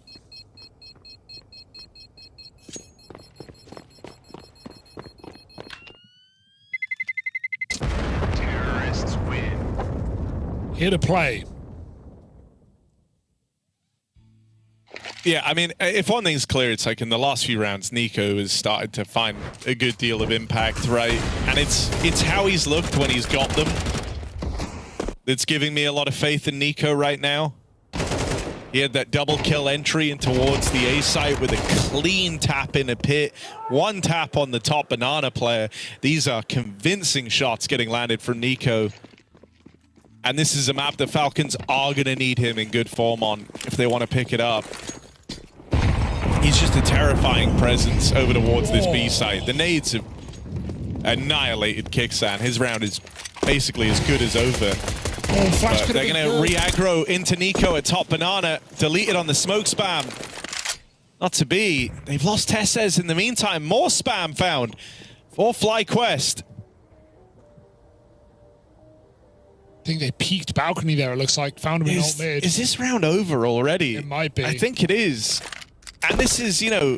Weird round to call over, though. Yeah, like there was like nothing in this outside of those saved guns for FlyQuest, but they both find success to open up. You actually haven't even seen a pistol yet if you're Falcons. You don't have a clear read on what this round is. They're going to try. I actually like it. I think they've got an understanding of the economy here after just winning that gun round. So I'm going to try and just crack these two rifles out of the round. They've thrown the others out the map. Vexite playing late, baiting a little bit so he can extract max value, but the pistol comes up first. Vexite follows up, and this is done. This is fully done. Even Kixon knows he can't give them an AWP, so he throws it out, and FlyQuest pick up a flawless round. So good that they won't even be able to... Oh! They got it! They got it! That's sick. That was 2 guns in that round for FlyQuest, and they get out with 5 alive, 4 guns, including an AWP. Blimey. It doesn't get better than that.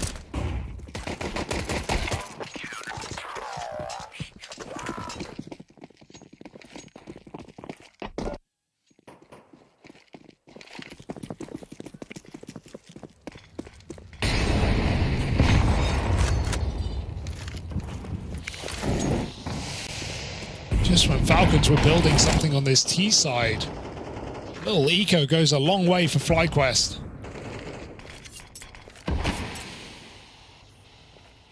Excite bullied at banana, down low.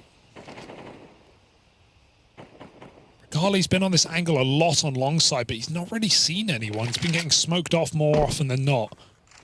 They're going to walk out in front of him. Ooh, Liaz wanted to join them, but...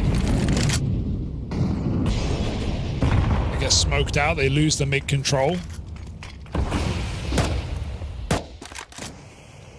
Actually should have been able to hear that drop off the balcony. Knew he had some room to take, but Regali, aware of that gap, scopes up on the apartments, gets the opener for FlyQuest, and so now going to regroup over at Banana. They're looking to link up with Nico on this side of the map. They're losing everyone else in these A fights. Dexter wins another head-to-head.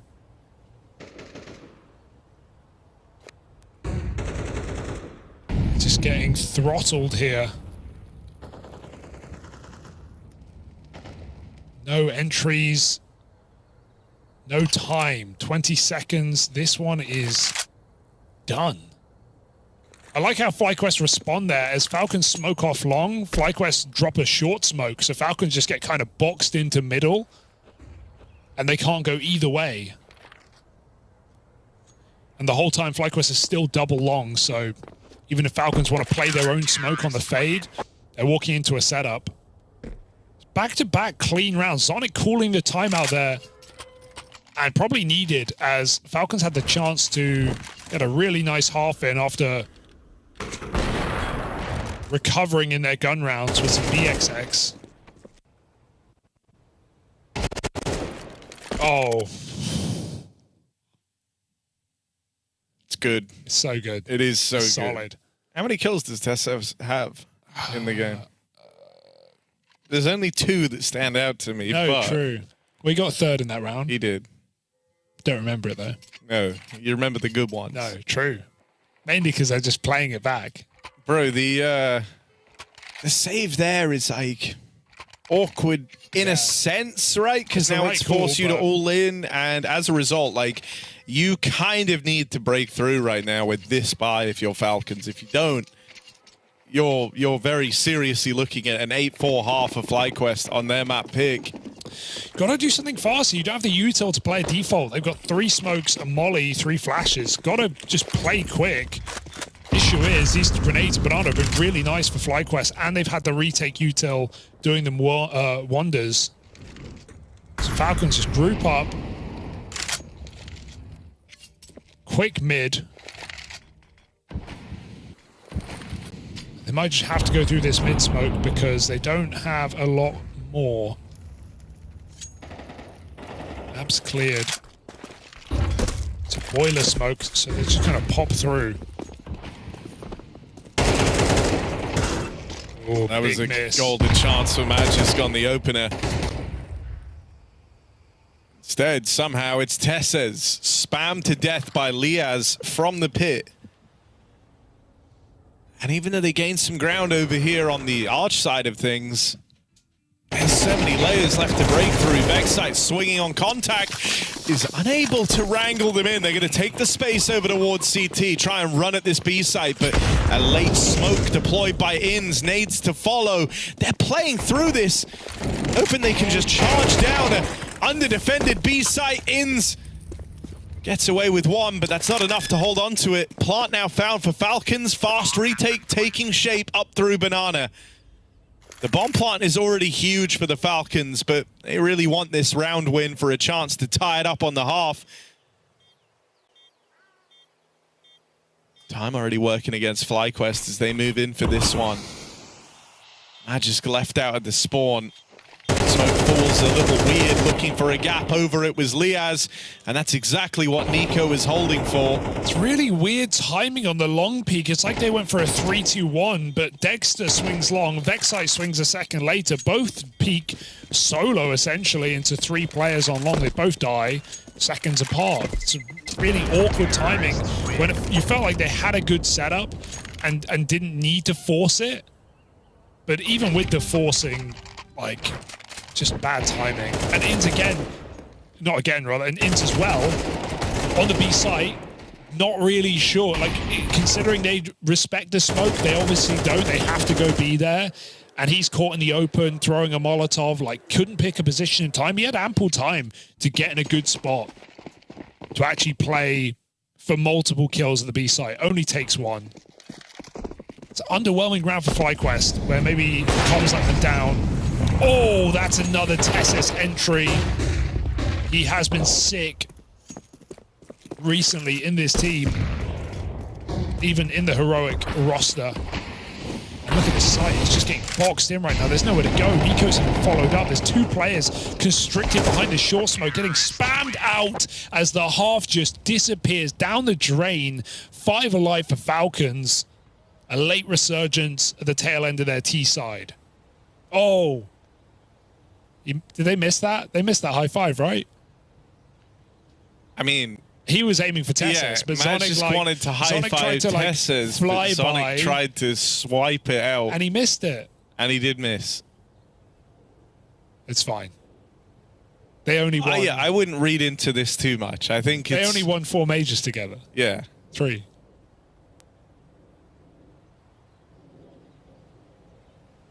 But look, I mean, it's one hell of a recovery on this half, considering there was like a very real world where this could have been a FlyQuest runaway. They were the ones that with the chance to break through. Falcons do a good job of leveling out. But as they move into the CT half, they got to level up. Yeah, hard game to call right now. In theory, this is where we should be getting more mileage out of Dexter as well, who was slow to start here, like 0-4 before he found his first. Oof. Tess has certainly been a treat. Yeah, especially here. It is so good, man. That's like, it's just the dream sequence, isn't it? All right, FlyQuest. What have they got up their sleeve? Util here in the pistol. There's 1 smoke, 2 nades, flash and a molly. Maybe a nade stack to open up. 2 very similar first pistols. kill for free. Oh, look at Tesses. What's he up to? What's Tesses doing here? He's all the way down mid. Any Tesses fans? He's behind them. Tesses is the whole round in the palm of his hands. He's allowed for this B stack to be maintained. Tesses closing the distance while his teammates try and melt the site here. He is in this smoke. He's in there with them. Right behind enemy lines. Kicksand tapped out. Regali's gone back. Trading places with Tesses. Still Magiska's ready for it. And now it's only Vexite. 1v3 up close. He is blindsided by Tesses. They have no clue how he got there. They never saw him. They literally, that looks like a CT rotate. They never saw him. Walks past everyone. And Falcons just out of nowhere steal a pistol. Very strange round. With no plant, FlyQuest just have to surrender.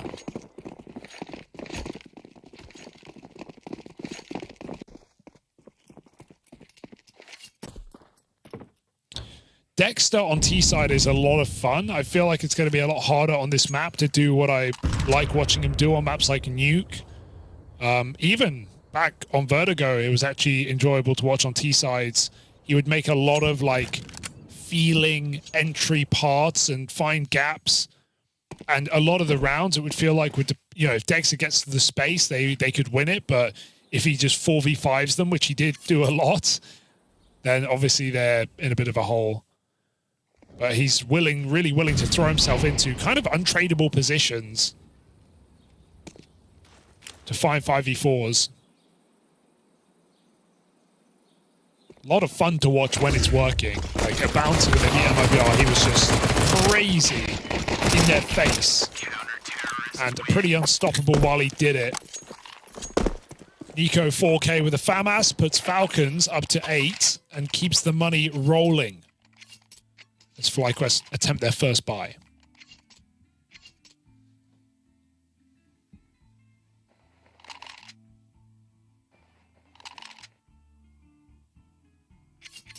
Yeah, it's pretty important they're able to break through quickly, right? This is a bonus round out of the Falcons. They still have SMGs in play. FAMAS for Nico.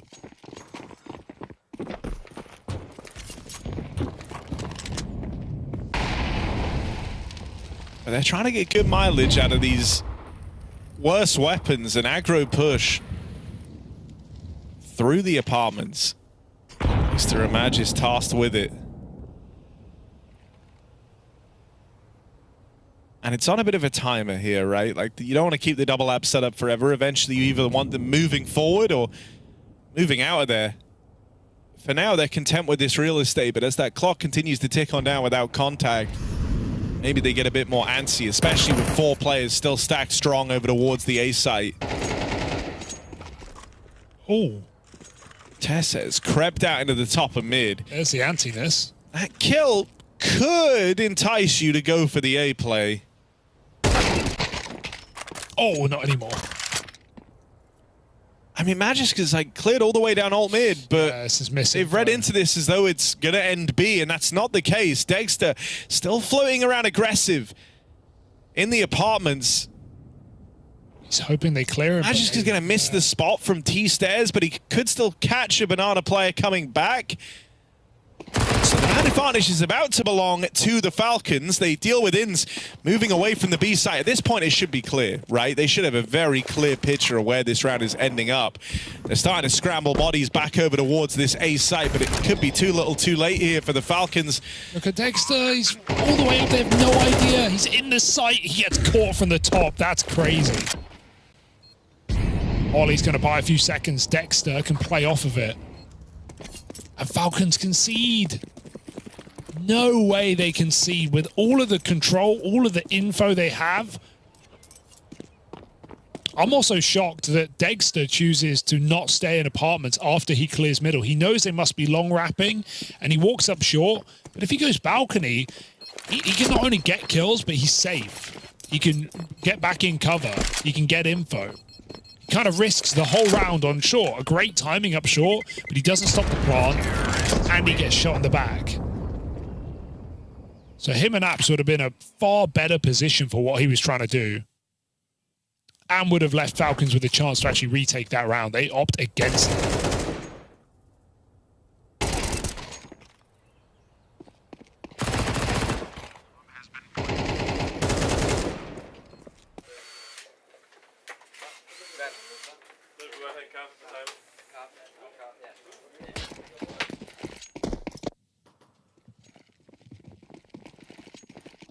Dexter gets to bring out his AWP now as well.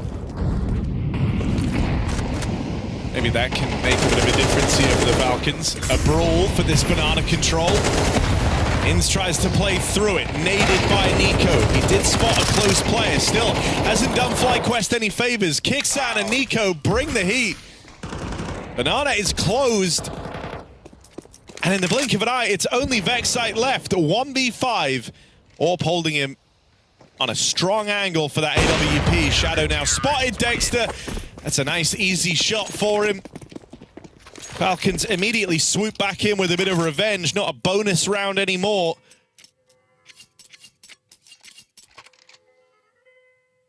And so a harsh reset for FlyQuest to face here very late in this opening map.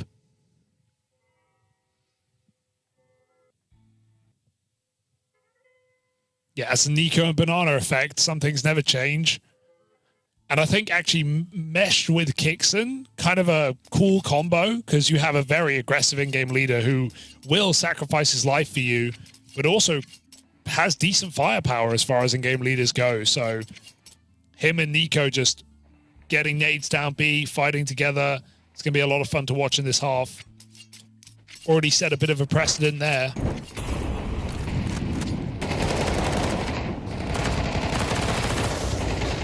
Look at him go. Doesn't get much better for Falcons. 5 alive at the end of the round.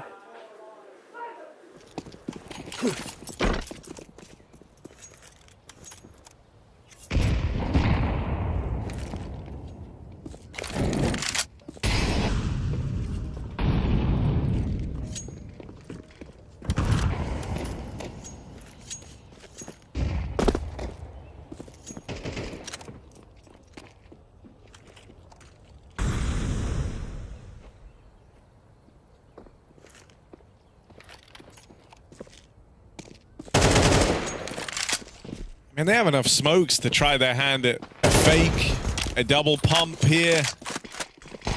His options are open to FlyQuest right now. They're going to try and catch the B players, Nico and Kixan. Okay. That's very well handled. The captain of Falcons, alongside its star, farm up all 5. 4 for Kixan. Right, as you spoke about this, B-Hole, we get to see why it's so good looking. I mean, they're panicking there. They are caught out of position. They don't want to be there. But luckily, Falcons don't, or sorry, FlyQuest don't hit a thing with those run and gun Tech 9s. Flash does nothing either. They get dodged.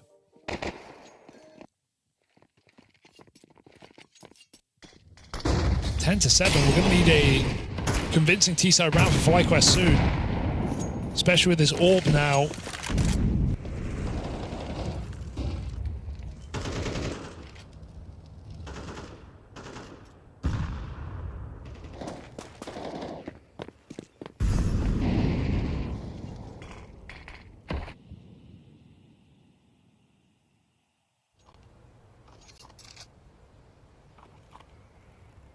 Four strong in top mid.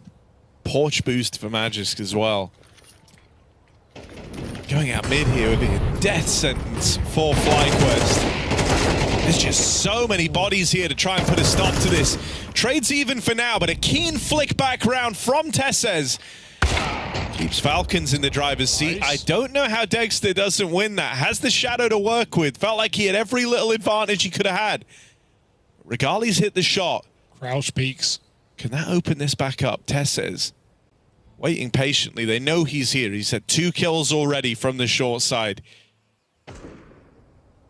No clue where he's gotten to in the downtime. Now they've spotted him. Tessez tucked in.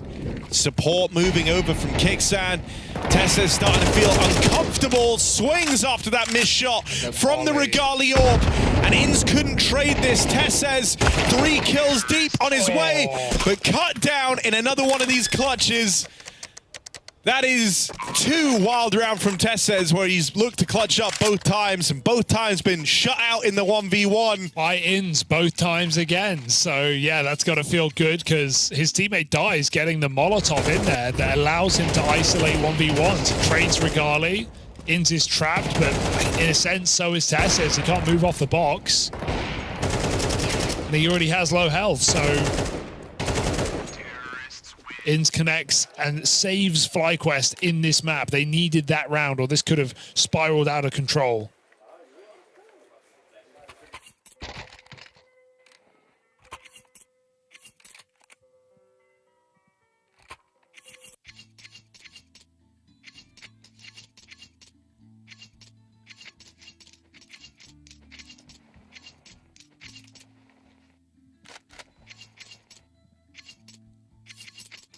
Luckily, Falcons still have the economy to take another L and buy again.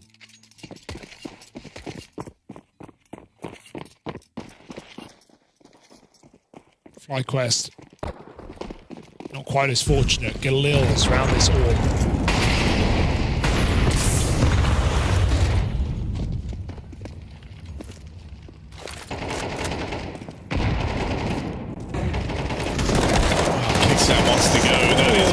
Jump around the corner. Dexter picked up. Nico's spam connects as well. Oh, I do like watching these two and how they go about the banana fights. Such an insane routing to jump around that corner. And it just works perfectly. FlyQuest probably not met this before. No, it's a very confident look from the Falcons. But I mean, I think it shows how strong this duo is over towards B.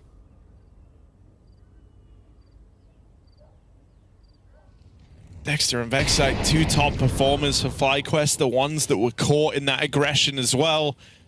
That only makes matters worse. Re-smoke in now at the 40-second mark. I mean, if anything was going to end your round prematurely, it's that.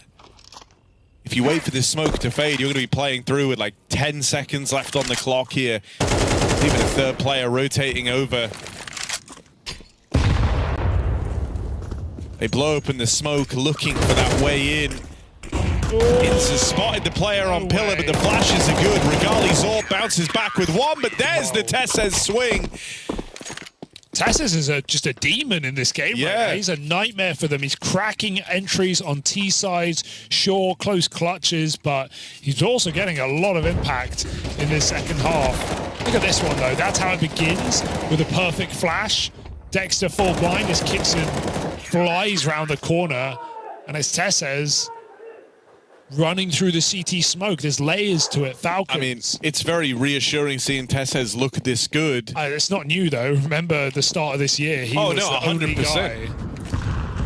Like, Tessez, even in, you know, like the heroic squad and whatnot, it was like, we started to consider, oh my god, like, he might actually be the best Danish player right now. Absolutely. In form, it's really hard to make an argument for anyone else. But then he's had some like swings and misses as of late. So good to see his form looking rock solid to open up this series here. If he can keep this up across the rest of PGL Cluj-Napoca, it's going to make Falcons that much more exciting.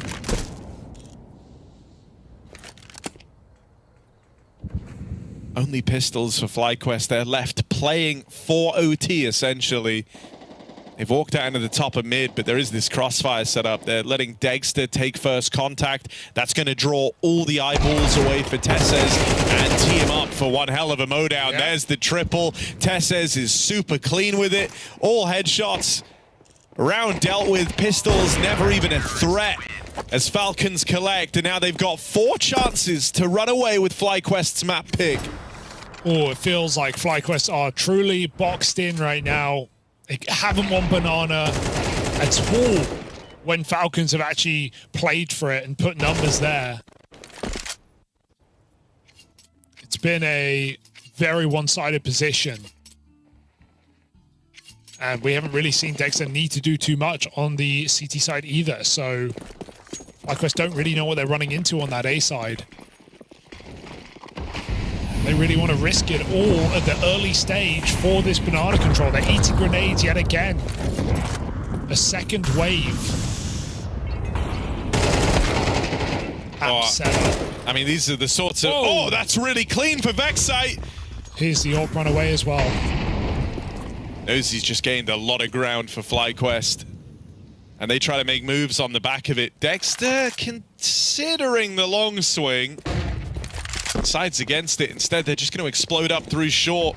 Dexter here on that AWP, but can't get a bearing. Regali finds him. Okay. Nico dead on the rotate over. They live to fight another round. Bomb has been planted. How does that 2K from Vexite stack up against the Tessa's one? It doesn't. I don't know. That was a really nice. It was a really 180 double headshot, really Hugo. Nice. It was really nice. Not saying it was not nice. It's no Tessa's.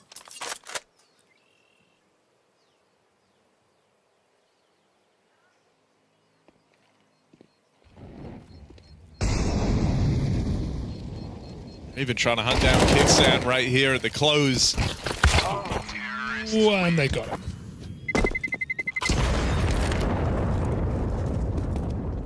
Well, like I said, Falcons, money-wise, not a problem right now. Yeah, it's kind of a insane hunt out of the FlyQuest squad. It's forced reinvestment. They're playing the long game here, right? They're trying to break Falcons down the stretch. It's like, if you are coming back and you pull this game all the way back to 12-11, then Falcons might have to start making some concessions in round 24. But it's going to be a long time before you're there. Playing off the AWP is Regali. Oh, that was sick. That was sick. And why would Regali AWP when he can do that? Double entry into A. Looking for a little bit more here. And Dexter has just been missing. That's 2 rounds now on the A site. Nothing to show for it. Got to take it towards B.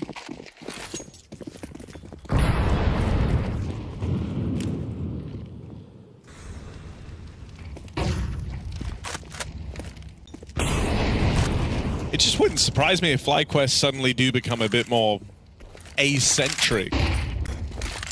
Like, the B hole is the scariest part here for Falcons. How active Kixan and Nico have been on this side of the map. Kixan feels freedom to make a play like that because there is this third player here. That AWP's now been spotted. Trying to get a move on. They get out into the top of mid, but not without some battle scars here. Magisk and Tessez holding on. FlyQuest 2v4 to try and keep Inferno alive. They're getting wrapped through middle in the meantime. And it might not even come down to that wrap round. Nico not even needed as it's only Regali left standing. 1v4, Tessez and Magisk set up with this crossfire between Pit and Sight. And now they hear him tagged in the molly. Backstab him for Nico will get denied. He's got 40 seconds to play with in this 1v4.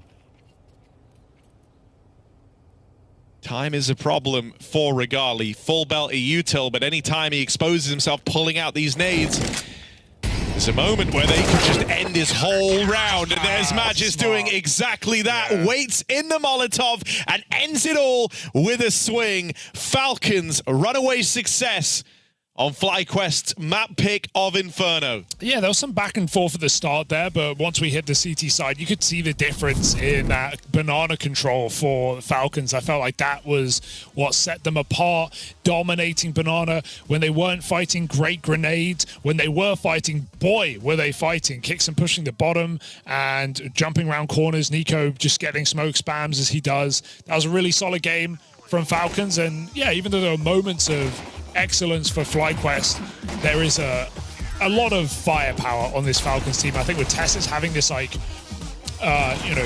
recent form. I say, you know, he's been really good for a few months now.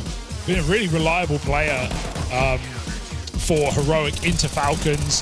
Him alongside Nico is terrifying. And if anything, Dexter continues to be maybe the most disappointing piece of this team. I mean, he was a piece that was rumored to be getting cut by the Heroic core before they got bought out by this organization. So, you know, we're seeing him have some struggles there. Ultimately, I don't think Falcons are going to be too worried about that game. That's FlyQuest map pick. They make it look fairly simple.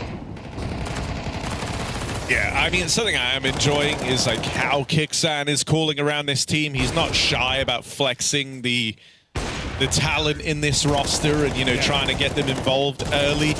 When you're making these super audacious, aggressive plays down through Banana, you kind of have to be confident. There's no choice in the matter, right? You're playing a game that relies on you being confident, and so I like it. It's a good way to force someone like Nico, who already likes to be active on the B site, forces him to be super involved early. And I mean, this duo was, I think, the big reason as to why FlyQuest struggled so much in this map. It was also nice to see Magisk and Tesses right there at the tail end of the game when they really had to step up and, you know, stand and deliver. They get set up and entrenched in a really good crossfire, very strong and hard to break through. And so in those moments where you have to tighten up a bit, it's not about the early aggression or the wild plays anymore. It's more standard, it's more safe. It's about your crossfires and your protocols. They nailed that as well. I think for FlyQuest, great to see Vexite looking this good. True. But not a lot of kind of other insane takeaways past that point.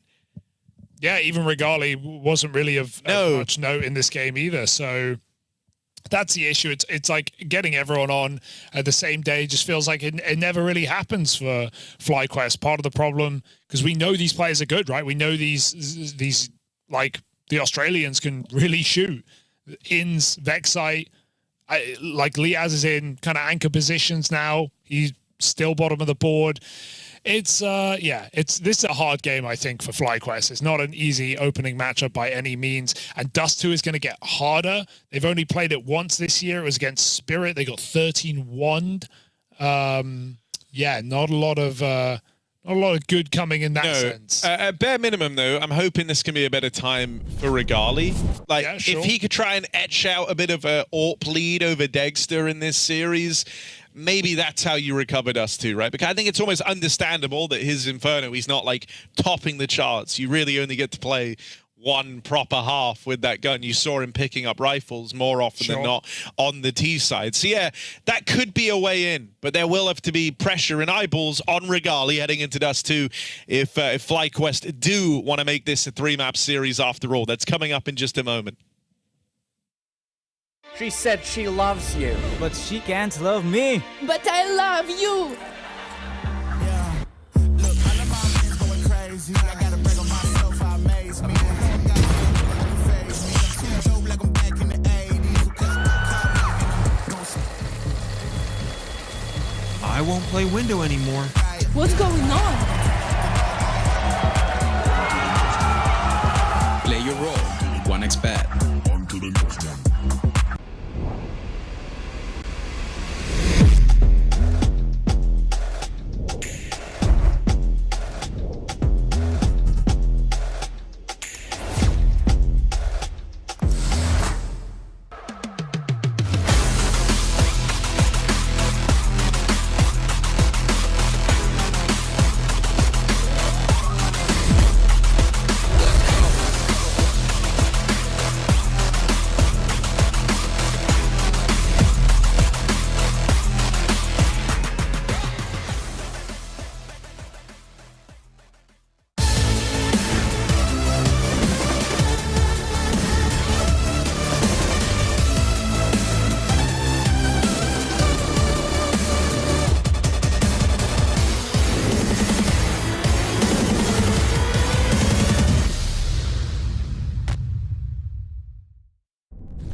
All right, then. Falcons, they're in a pretty good position, Hugo. There's no denying it. A runaway success on FlyQuest's map pick of Inferno. Some convincing performances across the board. Tesses with player of the tournament, maybe.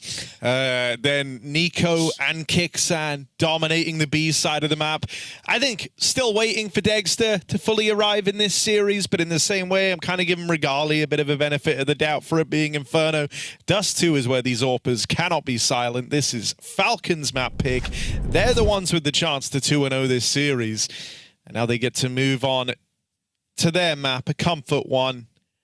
Is this going to be the 2-0, Hugo? How do FlyQuest bounce back? Can I answer the first question? No, you already did. You said yeah, but how do they bounce back? I could list a bunch of player names. I could say they need to play better, and that's probably all I've got for you right now. It does feel like a very hard game to win when you consider that FlyQuest don't really frequent this map. In their peak, this Dust 2 is good for them, but you know, right now against a all-star ensemble of Nico and Tesses and maybe, hopefully, even this guy, Dexter, showing up on the AWP, I think it's going to be a lot harder than even Inferno had in store when you consider this has been kind of a go-to for Falcons, a map that many say, you know, you can't make your perma pick, you can't make your best map, it's too random. Well, some teams have proven that not to be the case. Teams like Spirit, for example, who go on huge win streaks on maps like Dust 2. Look at the stats to back it up. 12-7. One of the few, you know, good win rates here for Falcons is on Dust 2, and for FlyQuest, it's incomparable. Not really been too comfortable for them, and yeah, it's a hard sell to sell FlyQuest winning this game. I think it's an even harder sell because, you know, they just won an Inferno map. This squad has scarcely played since being assembled. And sure, you can understand from looking at the pieces that, like, Falcons should have a good time on that map. But, you know, the results haven't been there for them. All they've done is kind of lose to Eternal Fire as of late on that map. So, you know, the fact that they picked up a win on one that they don't play a hell of a lot gives you more faith in their Dust 2 here. You can see Magis talking down the line. Yeah, Magis snuck to the top of the scoreboard, I think, by the end of that game as well. Just kind of 1Ks, 2Ks, reliable, safe. Just a 9-to-5 rifler clocking in, getting his one in the round, playing it safe. And that's your dream. He was... that's Inferno. Yeah, and he had some good moments down the end. That last round between him and Tesses playing like pit sight crossfire was fantastic. Just very well handled. I kind of couldn't think of two safer people on this team for that exact job. It's always the Danes, man. Got to watch out for them. There he is. Old Rene Tesses, whatever his surname is. Sans. There you go. It's not actually. It would be Renaissance. That would be good. It's a joke. No, isn't it like Rene, I don't know, like Manborg or something like that? Manborg. I don't think it's terribly far off. Madsen. There you go. Not quite Manborg, but that sounds more Danish. Dude, it does sound sick, though, doesn't it? Yeah. Manborg? Harry Manborg. Tesses is the Manborg. Half man, half Borg. It's like half man, half cyborg, but a cyborg is already half man, half machine. So he's kind of a he's a quarter machine, 75% human. Oh, you went from quarters to percentages. Though. Yeah, what can I say? Really switched it up on quick me. maths. Quick maths. All right. Big test for Dexter. I think he's always pretty good on Dust 2. Yeah. Dexter. Yeah. Individually, or you mean call it? Individually. Okay. I mean, dude, there's games where he just solo carries his team. So it has been known to happen. Mark my words, they're going to try and bully him at the long doors. They're going to try and bring the fight to him. Is that a bad He's idea? going to farm. Oh, but long is And then they're going to go somewhere else. No one actually farms at long on CT. Let's be realistic. I'll remember you said this. I remember I said this because long is so free. If you got to spawn, if you're doing quick long, it's free. It's free. CTs, they can start 3 long and they'll give it up. They'll go, nah, sorry. Too expensive. For you, it's free, but for me, no. Love to be proven wrong, though. Let's see what FlyQuest have got here in map 2 of the series. It's Falcons' pick of Dust 2 in a Swiss system that is BO3 all the way to the playoffs.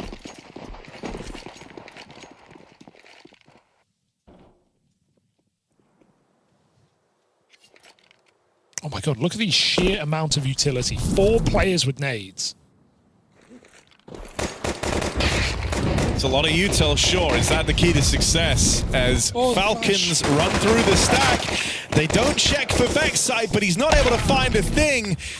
Oh, there were 4 players here for FlyQuest. They get out with a 4-for-1. He got blinded for so long, and he still didn't get checked, but I feel like they would have checked him anyway. It looked like he was being hard cleared as he took his first shot.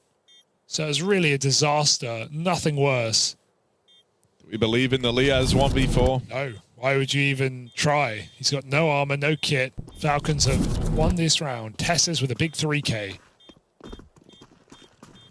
The Manborg strikes again. Yeah, you got to watch out for him. Oh. Yeah, just chalk that up to no one really wins, and Liaz heads out of there. Falcons pistol round, runaway success to open up. Get straight back to their winning ways. Nice little dry run there. They have so much utility. I mean, the reason that Vexite gets screwed is because it's a double flash that gets him. Second one. Oh, look at them both just jumping in blinded. It's the only kill FlyQuest getting that round. Yeah, frustrating round there. That would suck as well, because like you got given the exact play you were waiting for.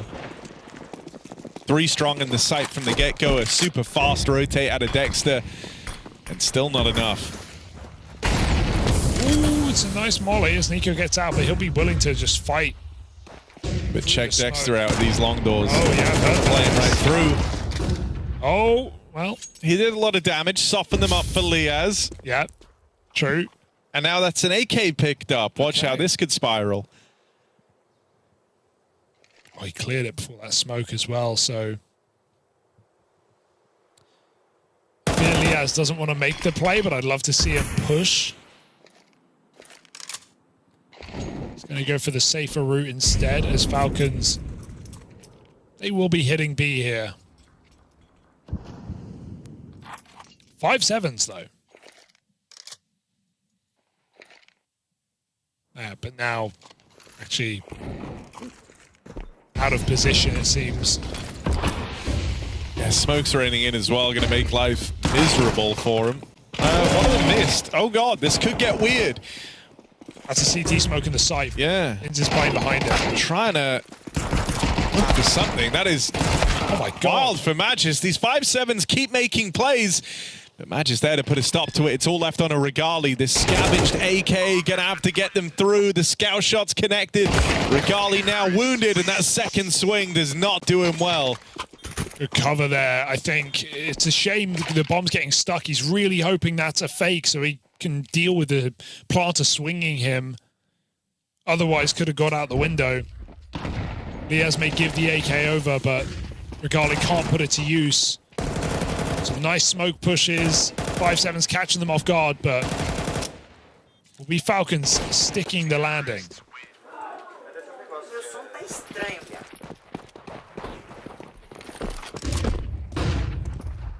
Mid push on the pistols. Fast long take for Falcons. Oh.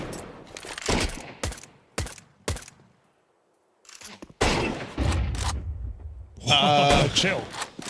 It's just a USP, guys.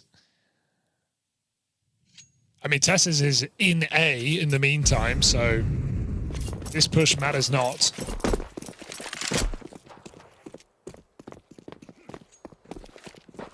Flawless 3-0 start though, grabbed. How many from Nico? All of them. 1, 2, and now the third. Come on. Oh, hang on, a little bit labored. He's waiting for reinforcements. And there's Nico. with all three on that big push in through the spawn. All right, 5 alive round. Falcons in full control of this game right now. Need to hold on with the first full buy from FlyQuest. Bit of a mouthful. Falcons flying high, full buy, FlyQuest need to hold on. Exactly. Regali AWP board up. They were holding for this, jump across, spotted it. And that was a chance to find the opening. Dexter's not going to be keen on re-peeking mid after learning about that AWP.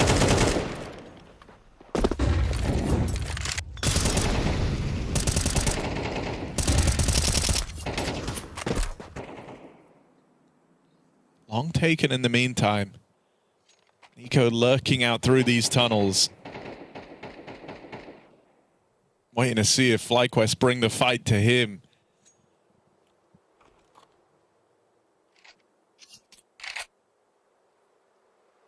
The AWP is posted in the right place for FlyQuest. Looking right now for a player peeking plat, but they're already sneaking up close. Smokes now start to rain in, but Falcons far closer than FlyQuest are ready for.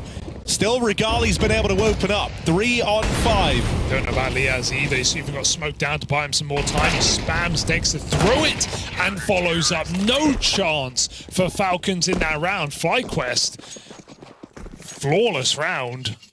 Loving these tongue twisters, but that one brings a smile to my face. Everyone playing very safe, using the util well. Regali hits his 2 shots. They find the mid lurker first, which is a huge burden off their shoulder. Lets them all look towards long. And Liaz playing nice and confident.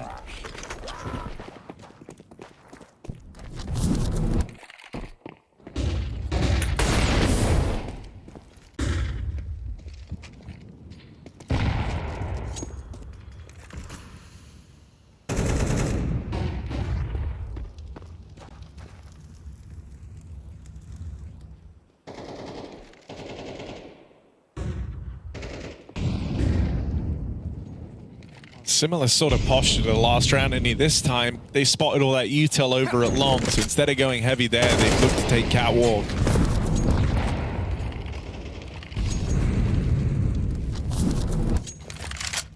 Kicksan lining up some util here, but wouldn't surprise you if Falcons just sit pretty for a moment, wait for these CTs to burn through their util. That just keeps the pressure applied over at long, lobs in that flash, and at bare minimum that was meant to keep FlyQuest here, and their attention focused on those long doors. It has kept 3 players over at the A site. Corridor smokes down in middle. Spotting B is the best choice here for Falcons. Oh my god, they've even got a long pick. Now FlyQuest in the dark, they don't know where to look. They've been caught on both sites at the same time. Nico going to wait in the smoke for this lurk, but he doesn't even wait. He runs through the smoke as he hears Inns make a step back. Vexite wrong side of the map, and he's picked by Dexter as well. Can't believe Magis gets away with 2 kills on that lurk as well. Regali really tried to close the stopgap there, get back to long in time, but Magis is just gunning out long to sell that fake. I mean, you know, this is Falcons without a weak link, really. This is how good it can look.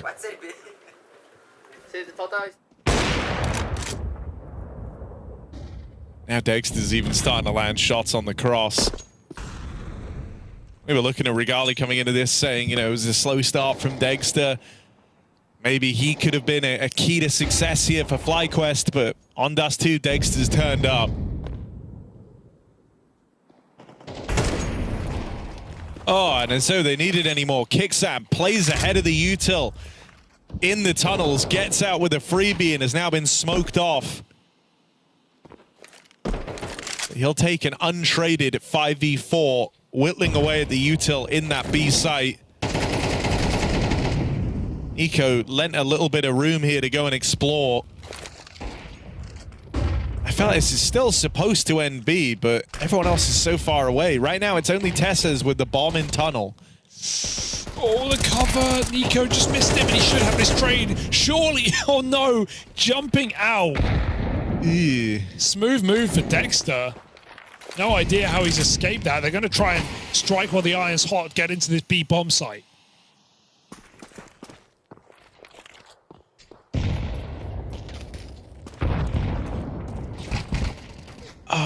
Nico, the CT smoke's faded. He's now trapped and fighting here. That's a very ugly round for Nico, and it might all come undone on the back of it. Had chances for these trades. Now they go one by one into the B lean out of FlyQuest. They really were relying on Nico there, but it felt like they just could have played ahead without him. His pressure was enough. It had a lot of eyes on middle, and instead Inz is just able to sit back, get set up, call for flashes. Falcons could have jumped on that B bomb site when they had the chance.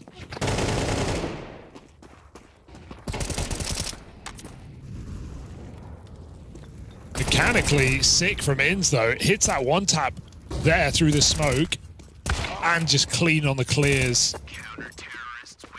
So FlyQuest have something. Got to build off it though, and it seems like Falcons just want to break them straight into that B bomb site. Double kill from the MP9, but none of that will matter if they find this kill cleanly. It's not clean. It is going to come at a cost. FlyQuest with a chance to retake this round. Oh, Dexter flashed in, hasn't spotted Tessez yet, but now gets that info. All right. And so FlyQuest just flood on through. They press the advantage. 3v2, they know that someone's going to be out of the picture trying to get that bomb across. And so they are very quick to react once they get that advantage. They do great in chaos, don't they? They're absolutely fine to, you know, if you want to go bish, bosh, bash, they'll run through smokes. They'll throw quick flashes. Like, the comms seem good. They seem solid in these hectic moments. It's the long, drawn-out mid-rounds. You have to make the right read. Your players have to hold their nerve. That's when we see FlyQuest struggle. So Falcons, will they continue to play in to these very antsy rounds? Spotted.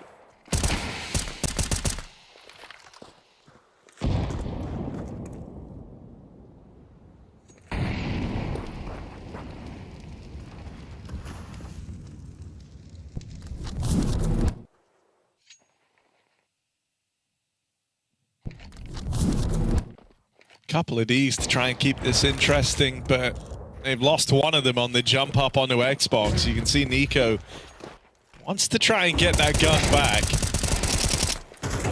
Dexter doesn't falter, and so it's cleanly done for FlyQuest. A 5 alive round, now making a bit of money on the CT side. Breath of fresh air, knowing you can actually take a round loss and still buy up. That's what FlyQuest have allowed themselves from winning these last 2 rounds with 3 and more players surviving. So if anything, advantage looking at a potentially strong CT side on Dust 2 on a map they don't really play. Versus Falcons Go 2.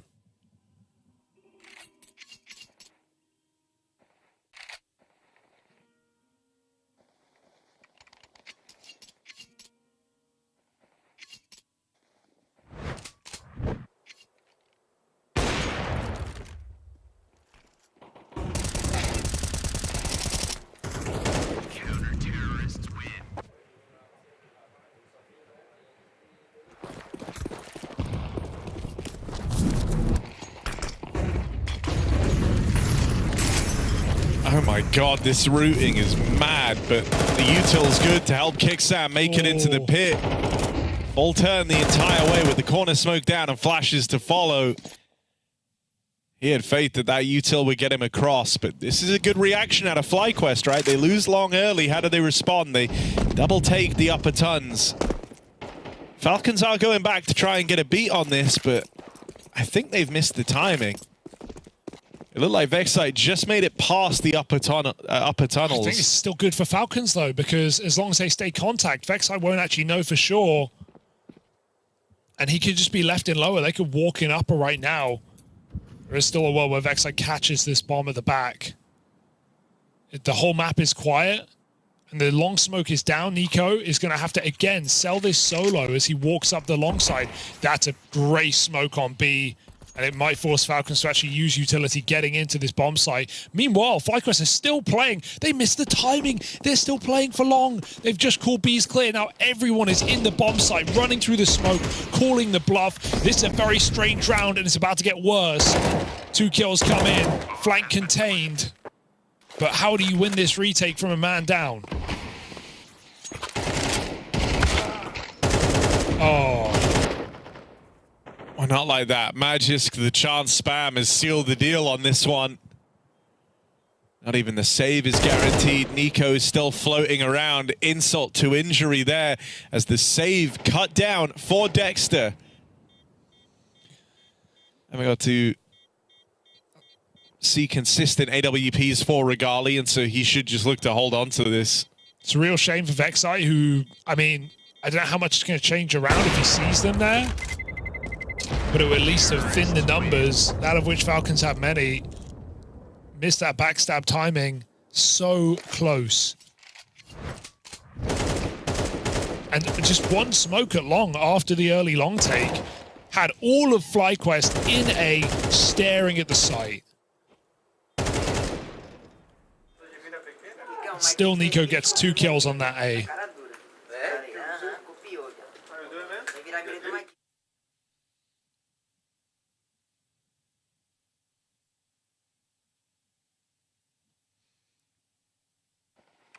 FlyQuest first pause.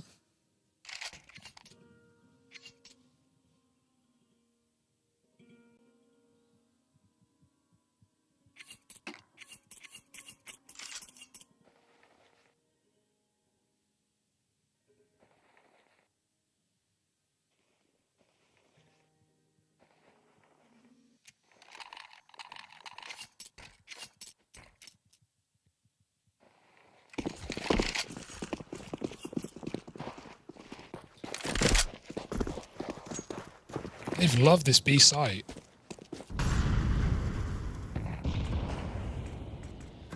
Yeah, they weren't actually spotting mid at the start, though, so they don't know that Dexter's so deep. Kickstand just runs to his death as a result, and now Dexter's going to try and get out of there. Oh, spam connects from Nico. That is one crazy read. Aware that Dexter's going to try and get out of there, snipe the 5v4 and leave. It's a smoke spam onto the catwalk, works wonders. They know. Reaggress into the upper tunnels. Tessez here has support to try and keep this one on a leash. This is the bomb. Could get awkward as they won't be ready for Regali. The third man lying in wait, tucked in this corner. Nico not going to check this. And that util designed just to fake. It was going back in for a bit more. This sets him up for failure. Nico's like third tunnels. There's a third tunnels. That's a read for FlyQuest. I think when Nico gets that lower kill, they realize like that's a long lurker down and lower. So get ready for a full B. They've been doing it so many rounds.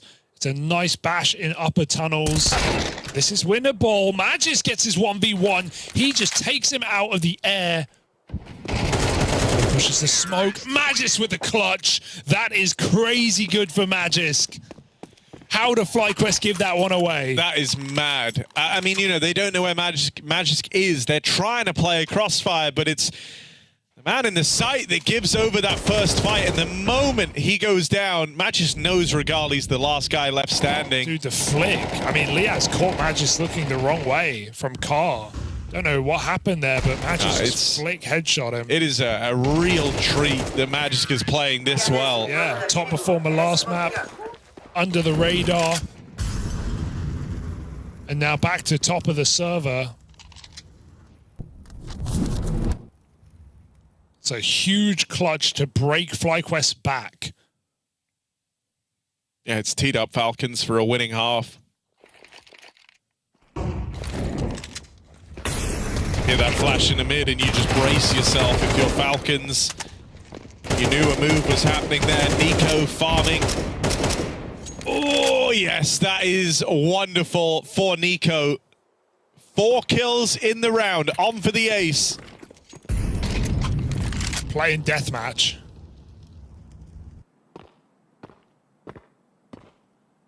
This is smart as well. Little detail there. They changed guns in the tunnels. Kixan trading with Tessas, giving him the MP9. He can go hunt, look to make a bit of money from this. And if he dies, he's only given an SMG over. So that's just a nice little bit of decision making there in the moment. Min-max him, baby. 7 of 4. FlyQuest, this final buy round coming on through as they look for 5 on their CT half. Now, I think 5 rounds would be enough to operate with.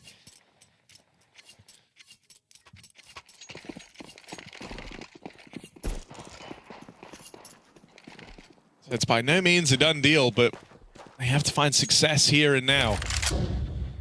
Regali takes his AWP long, but that is a very stationary position for the AWPer. And he smoked.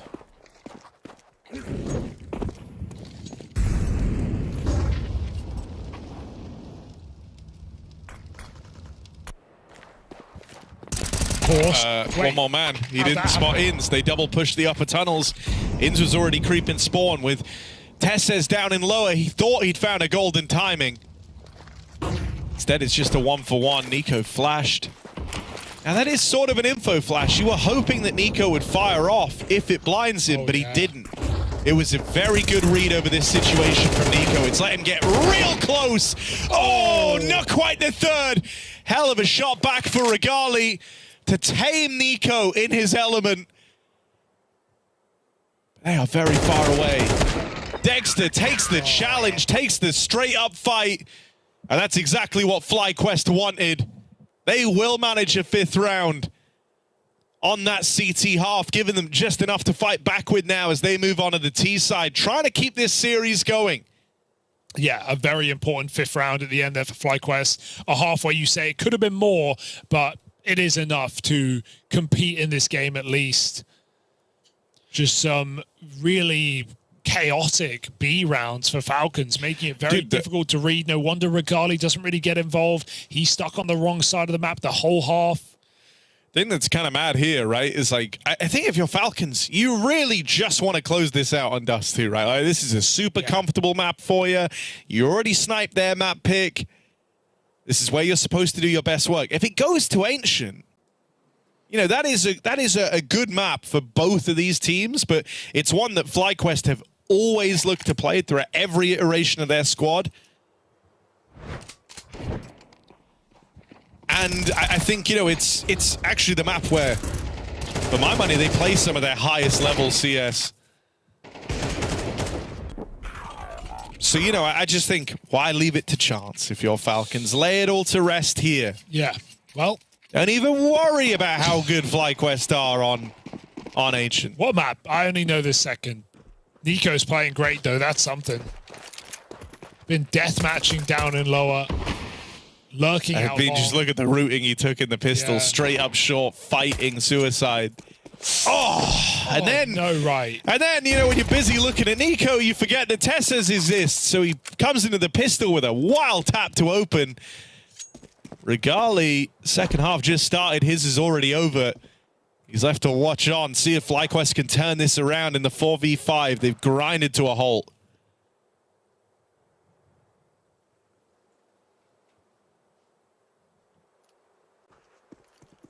Hoping they're getting a flank. The Falcons have made... Oh my god, that's a beautiful shot. Okay, maybe we're on.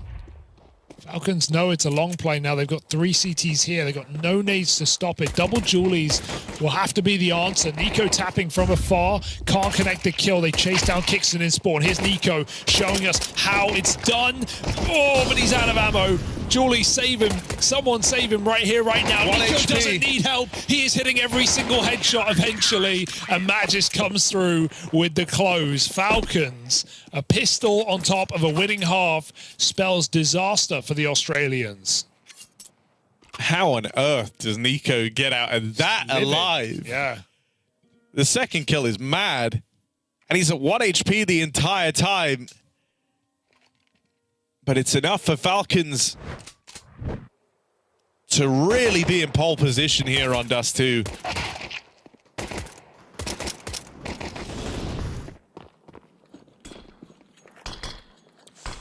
FlyQuest prioritize bringing out the guns fast as they can without a bomb plant here. The force buy would have felt very desperate. So feeling content with still having time to turn this one around. Kicks in 2 and 9, but he still sets up Nico there. He goes for the jump check. We see how it sets off Inz's crosshair, and then he does it again, and Nico swings on his jump check, so it just ruins Inz. Nothing to do about that. 2 and 9, they still have an impact, finding a way. And look, they last saw Nico fighting them over towards long. Look where he is now, posted aggressively on short. Going to be able to drop in behind this mid play. And so it's clean from Falcons, 5 alive, well handled. Not much to worry about in that round though, as FlyQuest prioritized bringing out the guns as fast as they could. They're going to have them here. Bonus round from Falcons. Oh yeah, they're loving that. Falcons are, looking forward to the opportunity to pick up AKs. I think with the game they're having. Nico 19 and 7. Magisk and Tesses, a lot of impact similarly. Long take. Important first step here for the Falcons. Kixon close to the MP9. We've seen that do dastardly stuff today in the earlier series.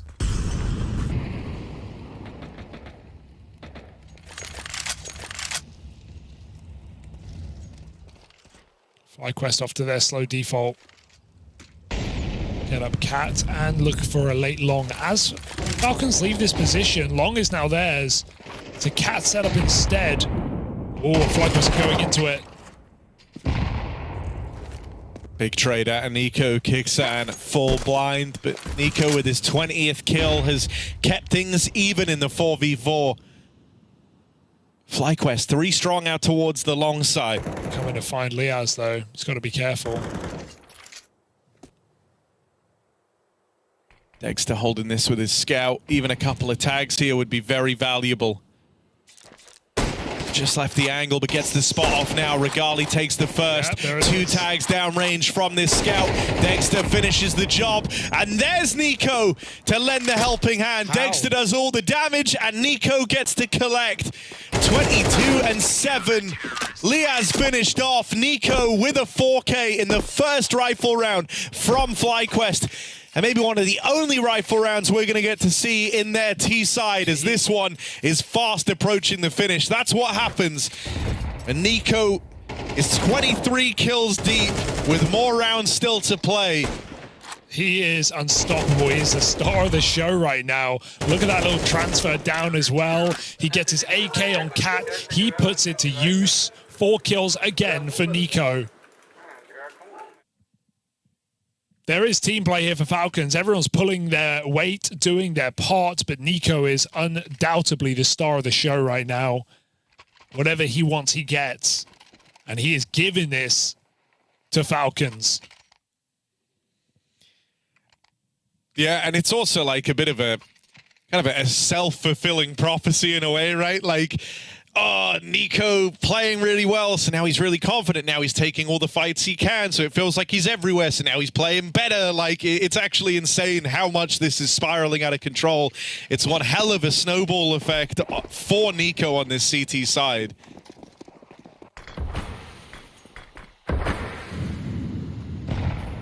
This is all the while Kickstart having a completely different game, 2 and 10, but it hasn't even been required. Fast up Cat. All right, they've gotten past Nico. For the first time, they've kind of dealt the big scary early on. They've gotten around him. But here's that Dexter AWP.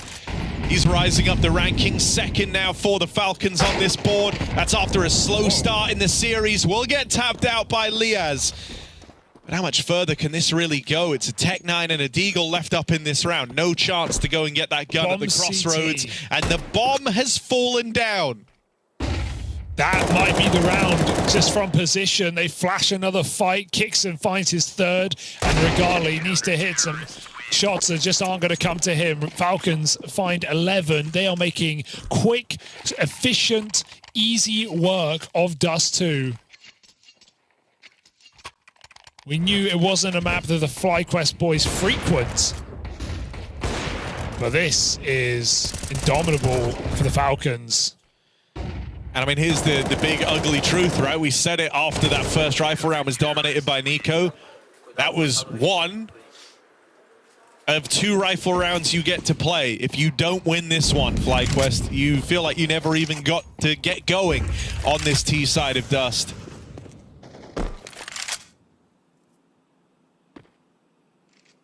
Nico went and helped take long at the start of this round, but as is often the case, he's very quick to reposition out on a short, gets the spot that they're in lower, so it'll be a simple drop a nade and leave, and look at the damage that's done.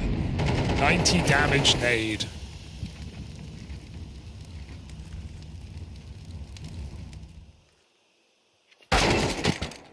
Oh, God, that's quick. Dexter continues to win the him v Dexter battle. He's definitely won that out today. That's the only win it feels like the FlyQuest have. As the wind gets sucked from their sails, someone cut the cloth.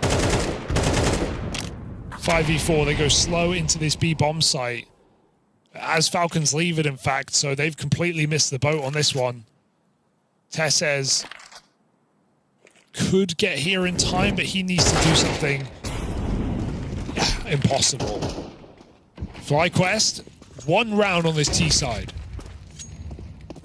I mean, it was never going to be easy. You had to start somewhere. You're just glad that this one comes to you so cleanly, right? It's that wild opener onto Dexter from Dexter into the quick B hit. They do well to recognize the position they found themselves in that round. Getting rid of that AWP, the man that would have been rotating into B to try and stop them alongside Tessez. And so 5 rounds between these teams now. It's still a ways to go, and there's still buys to break through if you're FlyQuest. The only thing you have right now is belief. And I hope you've got it on tap. You'll need it.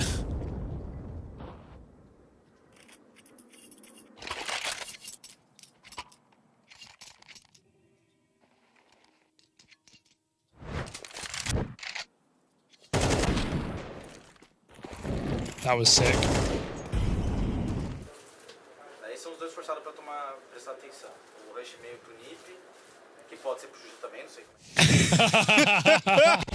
Oh, and here it is. Welcome back. Just a little palate cleanser after the Dexter internalized rage at the start of this round. To hit that table. Bro, he wanted to break a PC in that moment. I've never seen someone swallow their anger so. Yeah, he did good to keep it contained. Who taught him that?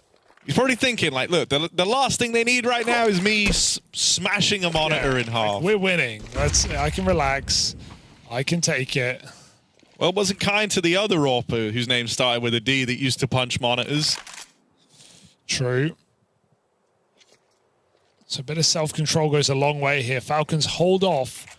They go for nothing in this round.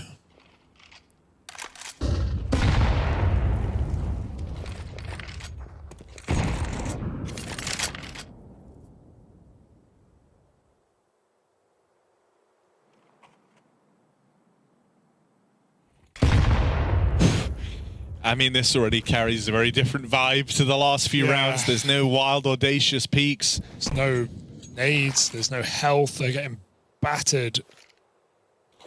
Contact is nice. Bro, I mean, where this gets awkward is, like, that was your one smoke. It's gone now on that mid to B, and so you kind of have no choice but to use it. They're going to be left barreling through the window. Bit of help from Tessez goes a long way. It was this same duo that put a stop to Inferno, but this time it gets melted. That's clean entries from FlyQuest. They managed to get a lot done with very little in that round.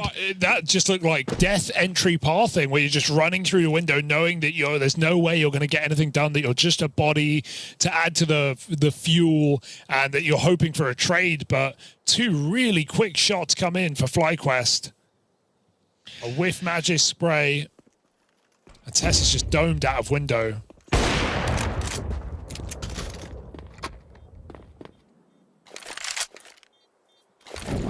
Dude, that's crazy. Clean. He's saving the... He's going to take the AWP. He's just... Are we sure? Yeah. Are we sure? Well, now, no. Guess we'll never know. You think he wanted it? I think he was saving it for Nico. Oh, that's actually so sick. And if because so. like they had money to drop an AWP over. I know it's not the best financial decision, but when Nico is nearly 30 kills deep, if the guy says, look, I want an AK, you go, yeah, sure, man, we can buy my gun. However, all right. The save was denied. It's a good hunt from FlyQuest. They need to be making moves like that at this point in the map. If they want to win, they need to inflict maximum damage. It's not enough to get out with the rounds that Falcons give you where they commit to those saves. You need it to be punishing. You need it to hurt. You got to force reinvestment from the Falcons squad, and that's exactly what they've done. The full buy comes back through, but this is the last of those cash reserves for the Falcons. Yeah, you know, it's early days, but FlyQuest have won some pretty clean one-sided rounds. So I mean, I think taking the pace out of it's helped them a lot as well, right? Like, they're no longer at the mercy of Nico taking a spawn and swinging the catwalk to end the round. Dexter might try it instead. Look at his pacing again, right up middle. Watch out, they're here.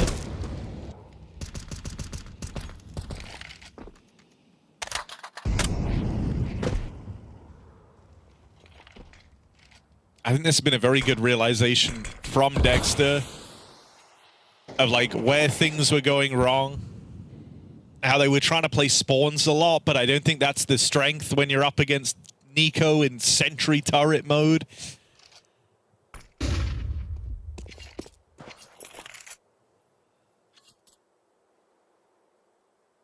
Instead, they're perfectly content to sit around the map, see if Falcons bring the fight to them, and then play their hand later once this util has been whittled down. And that's exactly what they're doing now as they set their sights on long. Dexter, left to his own devices, gets out through mid. Nico quelled, dealt with. But Dexter's AWP now learned about the hard way. 3 players on the long angle as he goes in for the re-swing. They're ready for Kicksad. Liaz and Vexite open this round back up. Game's on for FlyQuest. They've just got to get past Tessez. Last man inside of this site. Tessez had some great moments in this series. Maybe the greatest moment of the tournament so far. Oh my God, midair! No. It's more miracles from Tessez. The Rene Manborg is here. Be very afraid. Can Vexite clutch up? Tessez has done enough to keep the intrigue high. Magisk attempts and nails the shot. 1 bullet is all that's required. Faith in the Danes for the Falcons as they deliver. What was that? What was the falling shot? It was out of nowhere. It was a random tap in the air. He kills him, finishes the job, and Magisk can win that round every day of the week with that timing. I can't believe it. Nico and Dexter falling like that. And Tessez goes on to do this. Show me this shot. Oh, he saw him. He saw him. That's why he shot. But that's still crazy. He fires 1 bullet, it lands. You miss the shots you don't take. Brad, the Danes are waging like an economic warfare. 1 bullet was all that was required for both of them. Tessez opening up as now he's started to enter his final form in the series as well. Tessez trying to run this one home. 2 kills on the lower tunnels push. They do lose Dexter as he tries to escape capture out through middle. Fed to the players in top of mid. 3-on-3, FlyQuest, after how this started to even be in this position, they're grateful. Now they need to do good on keeping Dust 2 alive. Dexter tries to walk into the B site. Magisk don't quick switch again. Holds the shot for a second, sees if there's anything else, and when he doesn't hear footsteps, when he spots no one moving any further, Falcons, it starts to dawn on them that that was a fake. He still waits with util primed. Kicksad nearly caught repositioning. 3-12. Just 1 kill here can win this game, and he's going to get it, surely. Nade does big damage. It's a well-placed grenade. Smoke spam. Whittles ins down even lower. Now he's got support. Oh, God. Nico is an AWP. Hang on a second. Why? Why? The AK, he's been destroying with it. But the allure of the AWP has just proved too strong. He's given in to temptation. Well, Nico, you know you're not supposed to do this. First shot lands. Match is dead. Oh, another miss, but thank God Kicksands there. That fourth kill, the most pivotal of them all, as Falcons now pick up this series 2-0. Nico laughing as this one comes to a close. It was a great series from him. Great second map. Falcons with an earned win over FlyQuest. And it all started all that way back on Inferno with the wild turnaround into Dust 2, where for a moment FlyQuest started to believe again. Yeah, it did feel like it was a matter of time really for the Falcons to shut that down, though. With the way their players are playing, like the individual prowess of Nico in this game is something to be marveled, really. And then Tess is throwing in just BS rounds as he has all day long. Bit of a rough loss for the FlyQuest boys, as you can see, not looking too happy about that one. 0-2 on the Well, to be fair, if they were thrilled about losing, I would be a little concerned. Sure, I'll give you that. What are they supposed to do? That's a hard game to beat Nico in that form. Yeah, I think that's the main thing. I mean, it wasn't even just Nico in that. Like, he was phenomenal, don't get me wrong, but I think really, like, if you think about how this game started to pan out, Nico did cool off a little bit towards the end. Definitely, yeah. And suddenly, Tesses became a hell of a lot more valuable, a hell of a lot more important. So, yeah, I think, this was Tesses looking lights out, kind of at 100%. Nico in there alongside him, also bringing fantastic form. Magisk just being, as we said, on Inferno, like very reliable, safe pair of hands. 9-to-5 rifler going to show up, get his one in the round, and then duck out of there and play the advantage. I don't think you could have asked for more. Even Degster recovered from his very slow start. He was hitting shots here on Dust 2. Sure, had that like one weird interaction over at long, but outside of that, I think he was totally fine. Yeah, I'll give you that. Definitely true. Yeah, reliable for Magisk. I certainly said Degster's name more than Regali on this map. Oh, for sure. And so to that end, I think it was totally fine what he brought to the table, right? When Nico's kind of the guy willing to take all the risks, it's like, I don't really want Degster being super involved all of a sudden, right? It's fine to have your riflers kind of pack rolling on that second half. And that's exactly what they delivered. And then we even got to see some Nico orping. Highlight. He got a highlight. He got a kill. Well, he got one kill. It's not really a highlight. It's not really a highlight. 1 kill and 4 shots. That's the same percentage that Tessis is Cyborg, so it's actually not a bad amount. It will do. Falcons go 1-0 up in the Swiss system, folks. It's a BO3 Swiss system for playoffs here in the group stage of PGL Cluj-Napoca, and Falcons take their first dub of the day. And if Nico keeps playing like this, ooh, that's kind of exciting. That's hot, man. That is. I think this is an event for this team where they stand a good chance of doing well. Yeah, like it's a very open we event touched right upon now. this coming in, and it's like the idea that some of the big teams have elected to skip this one means it's more of an open runway for a team like the Falcons to try and get a legit placing in this tournament. And like you said, coming into today, I do think some of these top teams will end up regretting it. Deeply so. Yeah, we'll have to see like how the results of this one pan out, but also how they do in other events of the season, and who will learn their lesson early in the year with a new format, with new VRS to worry about. Falcons are desperately trying to claw their way up the ranking, and this is a perfect event, I think, to do that. So yeah, solid win, bit of business to start the day. 2-0 for Falcons. Not super close games either, so actually pretty reliable for the Falcons. I think they can be happy with that win, and FlyQuest need to go back to the drawing board, so it seems. Yeah, I do think this was always going to be a tricky matchup. It was kind of a matchup where, like, if anyone is playing at less than 100% for FlyQuest, it was always going to be a struggle. And I think the fact that you had, like, slow starts for Regali, Liaz, like, struggling to get going across the entire series, there were a couple of issues cropping up there. And I don't think there was anything you look at it and you go, like, oh, Dexter could have called them out of this spot. It's like, nah, he was kind of missing some very crucial tools from the toolkit to beat this team in this instance. Yeah, I think it was a bit of a nightmare matchup. FlyQuest now dropping down to 0-1, where hopefully they're able to bounce back. Because I want to see a bit more for them. In the same way I was saying this is like a good tournament for Falcons to do some damage, bro, you have to start saying the same thing for FlyQuest, especially with the upgrade of bringing Regali in. Yeah, well, that's us done for the day. We're going to be swapping over to MOUZ and Dinko, who will be taking over the late capable shift. hands. Yeah, so safe hands for you, and we'll be back on the morning show every day for the next 4 days or 3 more days. So we'll see you there. Enjoy MOUZ and Dinko and the rest of the games here at PGL Cluj-Napoca.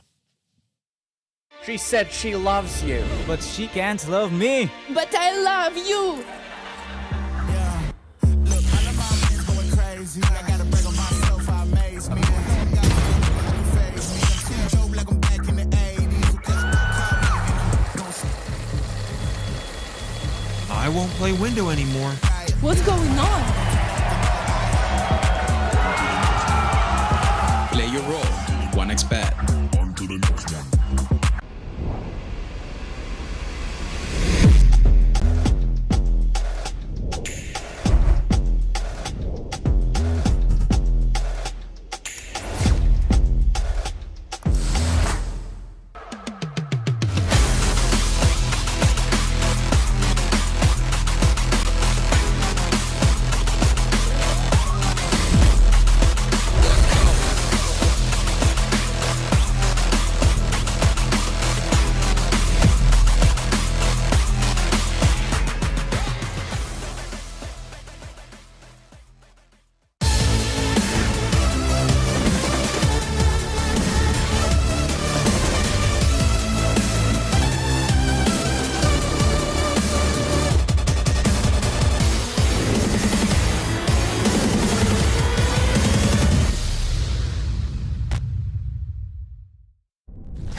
Well, welcome back to the PGL Cluj-Napoca 2025 tournament. My name's Mr. Dinkles, joined by Mr. O'Toole, and we've got another day of the B stream. You know, I tuned into the A stream this morning, Jason, and that's the first thing I heard today was Chad saying that. So I just thought, it is actually broken into the common lexicon. So that's it now. But we've got another day, Jason. Another day. It's the first day, shall we say. The PGL Cluj-Napoca 2025, second half of the day. Got the B stream here. We had VP 3D Max open things up, a 2-1 win for 3D Max. Falcons just taking a 2-0 win over FlyQuest.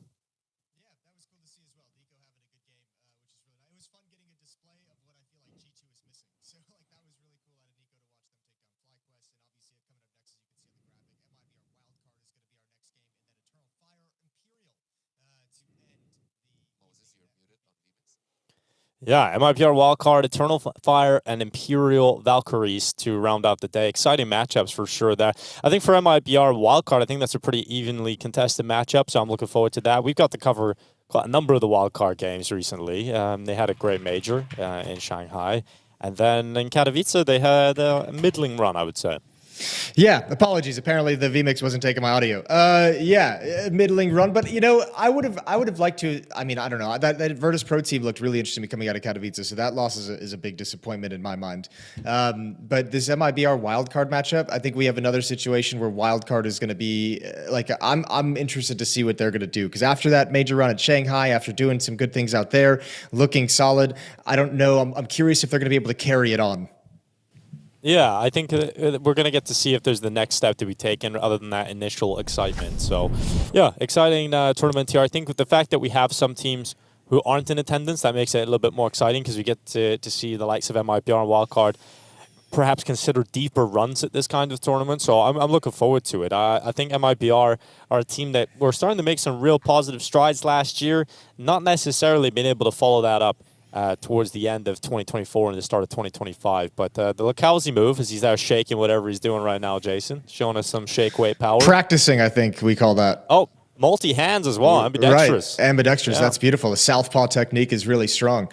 Yeah, I think both these teams are kind of in that similar boat. Exactly what I said about Wildcard, I think it could apply to MIBR, which is like both these teams, I think, are at that point where it's like a struggle. They have to show they can build on some of the success that they've had already and some of the good performances, but breaking into that next barrier has been the difficulty for both these teams. I feel like MIBR, like we saw at the major, that wonderful series and that wonderful map against Navi, the best-of-1 win on Inferno that Insani went absolutely nuts, and then kind of after that not able to build upon it and actually take advantage of that kind of success and move forward with it. So I just want these teams, I feel like both are in that capacity where not quite able yet to make these deep runs in tournaments, but both knocking on the door. Yeah, well, it's another exciting part of this series. We've got Train, Jason, yeah. We've got Train to kick things off. Oh, that's woken me. That's woken me right up this morning. I really appreciate that. Train's going to be, okay, that's going to be fun to crack things off. Stanislaw on the screen there, looking to lead the boys into the new map. He's got a big old mustache. He does have a solid mustache. It's cold out there in Poland, so maybe he's just needed the extra warmth. Yeah, that's true. You know, now he's taking flight to Romania to show off his new growth. And we've got ourselves a Train Wildcard going into that, and MIBR deciding on Nuke. You see how many reps they've got on the map as well. Very impressive stuff. And Decider is Ancient. Now, we know Wildcard have shown us some great things, in particular on Ancient. So if it does go to 3, I think I'm going to take Wildcard in this one, Jason. Okay, you take Wildcard in the series? That's bold. I feel like this is 50-50, but so I'm not really going to hop on you too much for leaning towards Wildcard. I think let's wait and watch what the Insani performance is going to be like. Let's wait and watch what Lukowski is going to be able to do. Those guys can be monsters. And then I think over on the Wildcard side, it's kind of like the Swedes that you look out for, right? It's like those are sort of the guys, Fuzi and Susp, who had such a brilliant Shanghai. Jeba obviously played very well also, so that's fun to watch like a young North American guy have an impact on the world stage. So yeah, both teams have some pretty damn cool pieces, and we'll see which ones are going to perform today. Yeah, I think Jabo in particular was exciting to watch in Katowice. Had a very quick opening game against, I believe it was against Big, where he got an ace almost immediately. But here are the forecasts for the VRS points. Now, that's an exciting new feature of 2025, is that Jay's having to keep track of all of this. Okay, we can do this. We have the technology. I was curious about this. So this is kind of cool. So if they win, they're gaining, what, like 50-ish points? 53, 54 points, something like that for MIBR? And you can see how their ranking would change based on the points as well. So very closely matched on the VRS rankings. So that's definitely interesting in terms of how important a game like this is, kind of trading places in the rankings. And for MIBR, a win here could just push them up into the 15th spot. And they're in a pretty good standing at the moment to continue to get invited to these tournaments, right? That's the main thing of this year, is sort of figuring out how all of this VRS is going to shake out and just trying to maintain your position in sort of the top 25 of those teams. Well, also, I think for Wildcard too, there's that extra layer where, because they have all the Europeans, if they drop down to a certain ranking, they might have to go through the European side of things, which is obviously like avoid that situation at all costs if you're Wildcard. So it puts a little extra spice on the VRS implications. Yeah, there we go. Again, a good angle here to look at LaCauzi's side-on sitting position. Something I noticed in Kato, and now I get to see it here. It's just, we've got the roaming camera here at PGL showing us exactly what we're missing. It's so odd to look at. It like makes me uncomfortable, but like whatever gets the job done, I guess. I want to know how that came about. I want to know what happened when he sat down one day where he's like, you know what, today I'm going to try and sit like a foot off center. I'm going to look over to the right, offset the monitor. Maybe he's trying to pretend he was working, you know? Maybe it was like he's pretending he's doing schoolwork or something, and he's just playing Counter-Strike into the corner. We'll never know. But here we go. Sure. Wildcard T-side start on train. MIBR going to show us their defense. All right, fast pace on the pistol. There's the Molotov out. LaCauzi pushing up towards E-Box. Oh, they're going to wrap right around through Sandwich. Flashbang blinds Jeba, but pushing forward, they've got tons of space. Plant coming in. Stanislaw making sure those digits punched in, locked in. Now a 4v4 retake. There are kits available here for MIBR on Insani. Exit has got a smoke to work with as well. They're just settling into this post plant. On the side of Wildcard. Tucked in. 2 at hell. Stanislaw just holding that icon swing, and Sani, that's the kit down. Sus with a great shot at that kind of range, and Stanislaw just peeking out, taking that isolated fight with the rest of his teammates fend off any retake attempt from the MIBR squad. So Wildcard, 1-0 up, they win the pistol, and 4 stay alive. Yeah, that's a lot of space taken over there, a lot of real estate for Wildcard outside around that bomb train. Good crossfire setup as well, and nobody was going to be getting out of camera at that point. So nice pistol round, fast-paced and swarming that site and locking MIBR out of the retake, 1-0. Yeah, I mean, a lot of train so far has been these quicker pops into the bomb site. Feel very difficult to stop. You know, train traditionally back in, well, the one I remember the most, Jason, is CSGO's version, all right? Sure. But I know you've got an older one to look back on, but a lot of people were talking about how the ops don't feel as strong in this CS2 version of train. Well, the outer yard outside is like, there's no great places to hide once you start being under attack. It's kind of like fight to the death. So like if you have an op, you want to sit back in camera behind 6 trade, and then you're just going to get blocked off by utility. So yeah, those ops probably struggling at the moment to find a way to have a great impact on train. Sound cues made towards inner with that drop, and MIBR setting up a pop dog push and crunch. A little bit of a Jeba with the Galil exit going to go down, and here comes a swing from Fuzi's Joel Paredes, and it's clean.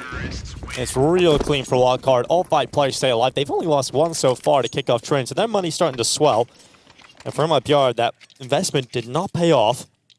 They'll leave some money in the bank. They could probably upgrade a couple more pistols here, but we're looking at a 3-0 lead most likely for the T-side of Wildcard. Yeah, and it's kind of like one of the, you sort of mentioned, it's kind of why I'm excited to see train as much as possible early on, because we're obviously going to see a ton of evolution on this map tactically heading into the major, but I want to see where we're starting at. And I know like a lot of us have like, if you play this in matchmaking, if you play this in like Premier, it really is just like an outside rush simulator. Pro teams play it a little bit slower, quite obviously. We've seen some good things out of VP, Spirit, Vitality. We've all seen play this map. We'll see what Wildcard do when they descend deeper into the gun rounds, but for the moment, they've got a massive advantage. Stylistically, one of the most interesting games I've seen on train so far was one of the opening games we got to do in Kato, which was FlyQuest versus 3D Max, and I thought 3D Max played a really exciting style on the CT side. They were constantly aggressive, almost this suffocating style, and FlyQuest picked into that map. They wanted to show us something on the T side, and they weren't able to even compete or get into a mid-round in any of the gun rounds. So I thought that was quite an interesting way to watch the CT side. Well, I'm intrigued to see if any other teams are going to employ that type of strategy, rather. It's fun too getting to have the chat with players about it, because I know like in the early days of Train, like aggression towards mid from the CT side was huge. Aggression in Pop Dog and taking over Pop Dog from the CT side was something that teams thought was going to be super effective. And I know once some of the updates came around and some of the spawns on the T sides change, I think a lot of teams are like have switched so quickly and been like, okay, now it feels like taking over Pop Dog on the CT side isn't as much of a necessity. It's just kind of an option if we want to take it. So it's kind of fun seeing that mindset switch already with just some minor tweaks. It's fun to me. I realize saying that out loud, it doesn't sound like fun, but it's fun to me, and that's all that matters to me. It's about fun. It's finding the fun in life, Jason, and it's subjective at the end of the day. Oh, good to see another tournament back in Cluj-Napoca. Were you in attendance in 2015? I was. I enjoyed the Cluj-Napoca major. Cluj was a fun city. It's a young city. It's got a little university environment, great food. It's a cool city to walk around and just look at. Yeah, I thought it was beautiful. Yeah, Apex won the major there, and he's just won Kato, so not here, but you know, it's kind of crazy how he's still winning trophies 10 years later. So I'm excited to keep things going. Okay, well, it's not a faster call on the B-bomb side. Yeah, not an outside rush simulator. It's the B-bomb side rush simulator. Nice trade from the Ops. Right behind the smoke is one more defender. That's going to be Exit waiting for his time to strike. He just went around the side of the smoke, and Thomas gets blasted open. And Exit only able to get one from that position. Now Insani's turn up on top. It's suspect range with a headshot. So the Swedes come out swinging. And now dropping LaCalzi 2v3. Wildcard yet to put that bomb down, but MIBR, they've waited so long to finally get everybody on a weapon, on a rifle. And so to drop around here after getting into a competitive position would be so disappointing for them. But LaCalzi just about spots Stanislaw, but Stanislaw still wins that fight. Little gap for drop, and the element of surprise allows him that kill on Fuzi. And backtrack past the oil train, get the flick up, but Stanislaw, confident in this round, just continue moving forward and collects himself a 3K. Yeah, dude, that's such a cool round from Susp, actually. He gets himself out the upper portion of Inner and just sits behind the little house with safety and just kind of reacts based off what everyone else is doing. Even throws that nade to break open the smoke at the first train at the bottom of ramp. And even though that kills goes the other direction, everyone from Wildcard knows it's coming and they're all ready to trade these frags. So beautiful way to find openings and to find entrance and to find space at this bomb site. Exit only being able to do one. And then just some brilliant shooting from Susp and Stanislaw down the stretch. Stanislaw, you can see just up on top, clearing out the whole site, trying to figure out where drop went in and around those smokes. And, hey, that's cool. Toe cam, free feet. Didn't expect free that. feet here at PGL Cluj. We love it. That's a little teaser of what's to come. Yeah, it's a new feature we're testing out here at PGL for you viewers at home. We thought it might spice up your afternoon. Yeah, get you excited for the rest of the games today. A lot of Counter-Strike action coming your way over the next few days. We got 4 days of the B stream. We had Harry and Hugo earlier today. You know, Hugo moving back in with Harry, running it back. The married couple back together. Yeah, hanging out in the shed. Great work. It was nice to see them today. M4 for drop. That's really the only positive for MIBR in this kind of scenario. And let's see what drop can do with it. All right, Exit gonna push up with the 5-7, goes down with ease to Susp. That little piece of aggression doesn't work. Second player just backs off. LaCalzi was looking to maybe clean up some damage, but no opportunity for him. So Wildcard in the driver's seat with all the weaponry necessary. Drops M4 outside at the A bomb site bomb train. So that will be out of the action if eventually Wildcard keep marching forward into the B bomb site.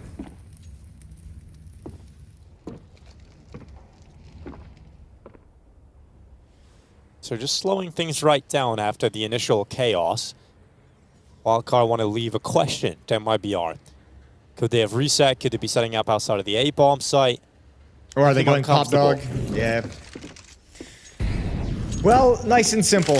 Looks like we're going to get a set piece towards Inner, although things look a little bit chaotic. A little bit of utility chucked in towards Z. That's going to be landing in. Good double kill up top. And that secures the round. The M4's got to back away. And very quickly, we're at 5-0. Yeah, no problem for Jaba's double, and it's come out very quickly in favor of Wildcard. Now, traditionally, you know, throughout CSGO's time, Train was the CT side of map, right? Very favored to the CT side. From the early signs, Jason, are we going to have to expect something different here in CS2? No, I don't think so. I think it's still going to feel. I think it's going to remain a CT-sided map. But again, it's like developments, you know, like things are going to move on, things are going to change. So we'll see what comes of it. It's funny always having these new maps because we saw much like Vertigo change it drastically very early on. And I don't know what they're going to do with Train, obviously. Yeah, I mean, with Train, it's quite cool because, you know, you can feasibly move the trains. It's quite simple. It makes actually a lot of sense. So you can twist, rotate them. We'll see how that can change a lot. Just but push a them on the 5-0 wheels. start. My God, 5-0 on the T side. With that in mind, I mean, this is Wildcard on fire. Well, I mean, we've only had one gun round, and it was a rush towards the B-bomb site. So that's a call you make when you kind of know you have an advantage in terms of utility, and you can kind of get on top of that aspect of the game. Now that it's a full buy out of MIBR, let's see if Wildcard decide to slow things down.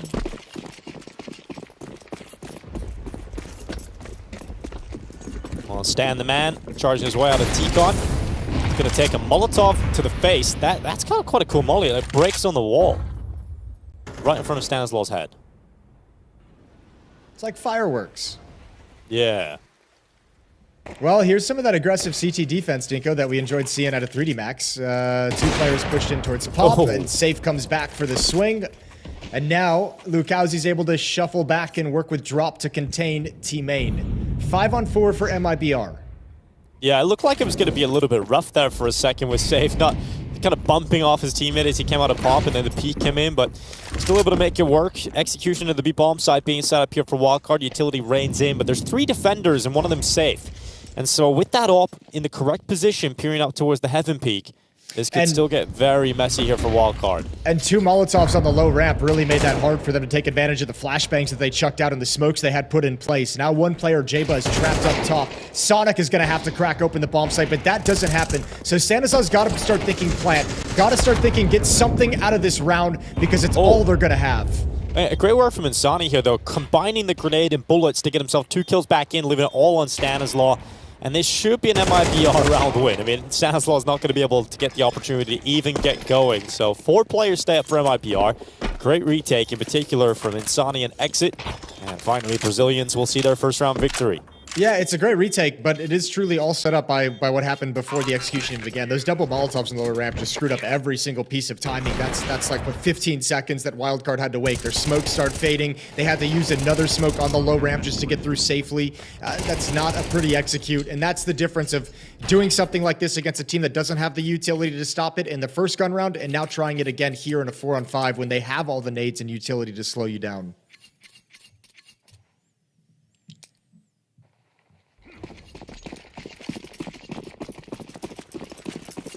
Well, good buys for both teams.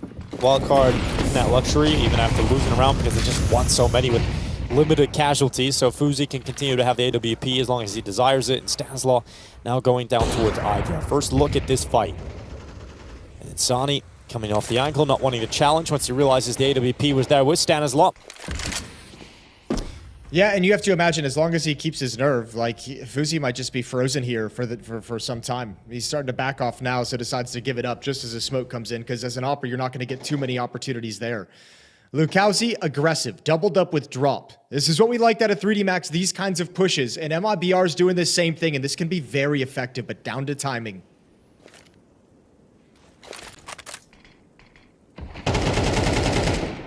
Smoked out a T-Con at the 1-minute mark.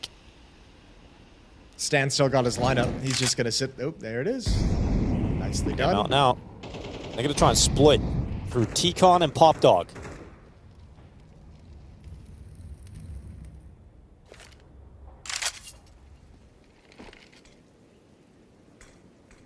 MongolZ from the red train sees the utility coming in towards the bomb site. He's just biding his time. 35 seconds, gets flashed. It's going to be quite an uncomfortable spot for MongolZ. He's going to have to select his position carefully, and he senses the time to get back to the bomb train. So repositions at probably just the right time. And he's going to try and hold on, but put pressure onto the back of the site. MongolZ can't handle it. Sus just rips his head off. Another continued push comes in. Wildcard with 15 seconds left finally put that bomb down. And we've now got a 5v4, and Sonic makes sure that that is extended in favor of Wildcard. So a tough retake opportunity here for MIBR. In fact, it doesn't feel like there's an opportunity available whatsoever. So they're going to back away, and we're looking at 6-1 here for Wildcard. Yeah, that's a really nice round. Beautiful shots from Sonic and Sus. Sus to find the opener, Sonic to find the really impactful kill to force the save. But I mean, this is kind of what I mentioned earlier. Is look, there's no safety outside. 2 smokes, one towards camera, one towards 6 train, and all of a sudden, if you're MIBR, you feel like you got no safe places to stand. You've got to push through smoke if you want to get involved in the fight. It's only one player who's able to actually defend, and when he gets dropped, that's the round, and it's severe disadvantage for you. So well done from Wildcard, this time slow and waiting out utility and taking advantage of it late.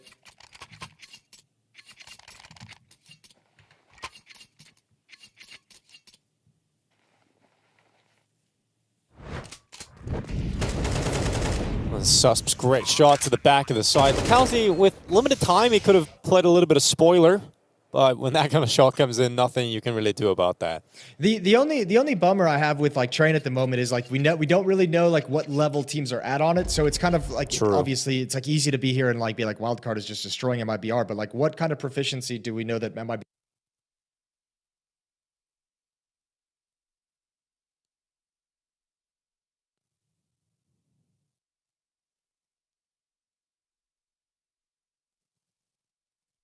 Yeah, it's a good point. I mean, looking at a Wildcard's T side, though, you know, you might not have to question how good MIBR are in the second half. If this continues, though, you could be just walking away with such a big lead that it doesn't really matter going into the second half.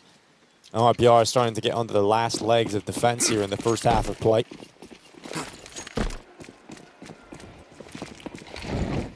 Out goes the util. Sandwich smoke in. Learn your smokes. You know, those are probably the most important ones. Sandwich, icon, you can do a lot with that. LocalZ got himself a kill on FaZe, and Sonic just brawling outside. Drop burning inside of the bomb site. Enough sound cue for Jaba to look up and flick his head off. Now, 4v3, Wildcard deep into the bomb site, and if you're MIBR, you gotta realize you gotta fight for some round wins. And there's aggression everywhere. Wildcard has spotted Insani's movement forward towards Hell, and they have locked him out with utility. This is perfect from Wildcard. They're playing this fast style into the A bomb site so effectively and locking out any opportunity for the Brazilians to get involved.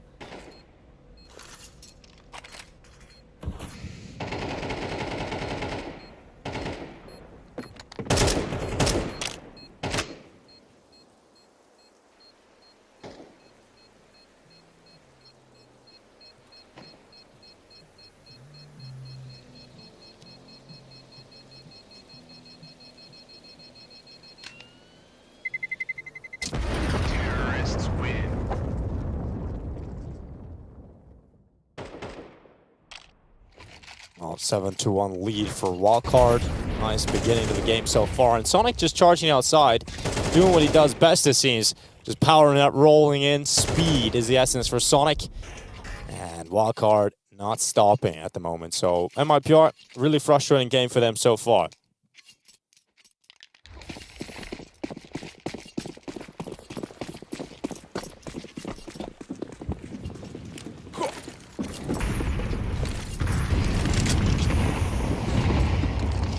Might be fast. Here comes J-Bob up into the brown holes. Exit, look at this. Damage being done. Drop has met his teammate inside of the Pop Dog halls. Yeah, a little bit of fast-paced look, but slowed down for now once they've seen Exit going aggressive.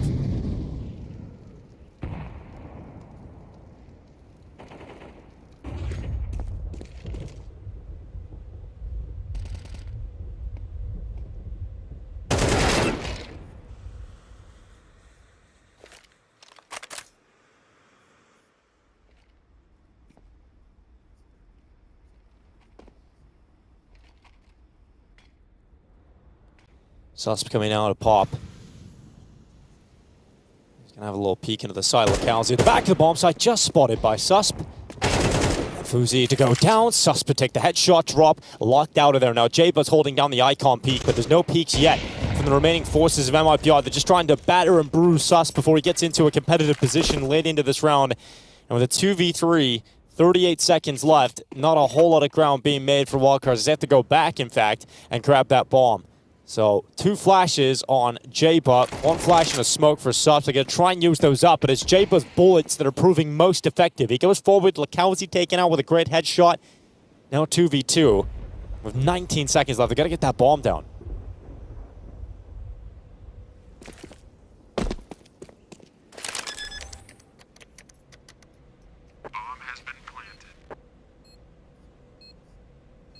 Oh my god, timing. Look as he gets past it just as it fades away. Jaba's in such a good position. There's no way. There's no way X is going to get away with this. Jaba's got another kill locked in, and this was an unlosable round for a moment for MIBR, but Jaba digs deep, moves forward, finds all the essential kills, and now he has to close it in the 1v1, and Safe comes in to save the day.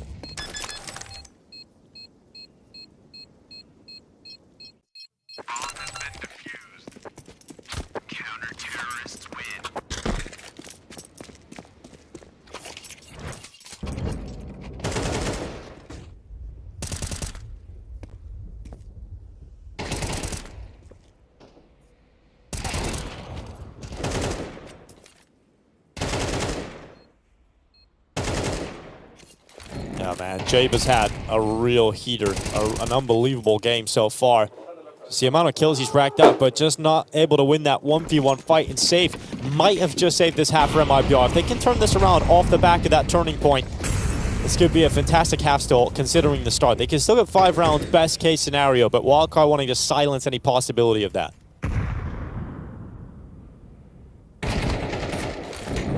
Oh,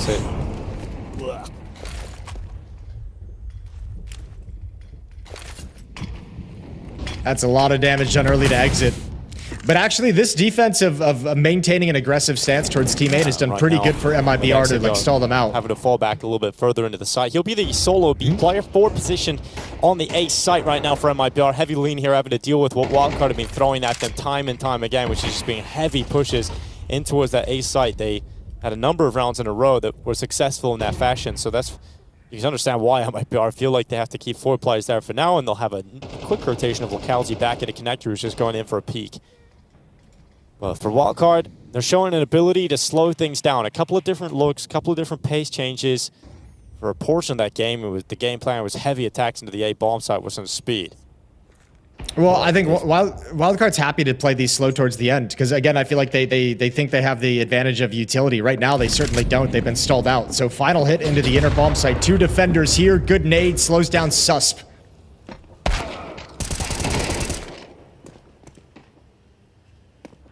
MongolZ, great double kill, Susp and Sonic gone. Great shot from Jaba inside of the bomb site. Now a 2v3, 15 seconds left. Limited time as they have to try and get that bomb back, put it down on default.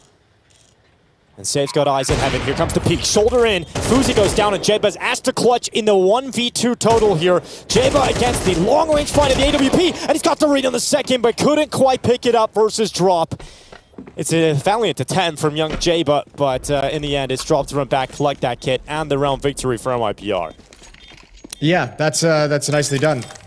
And I mean, this is back-to-back rounds now. MIBR has barely survived with just 1 person alive. So very well done in these clutches. And it's just them hanging on in this map. Not getting an advantage, just staying alive and keeping the ability to fight.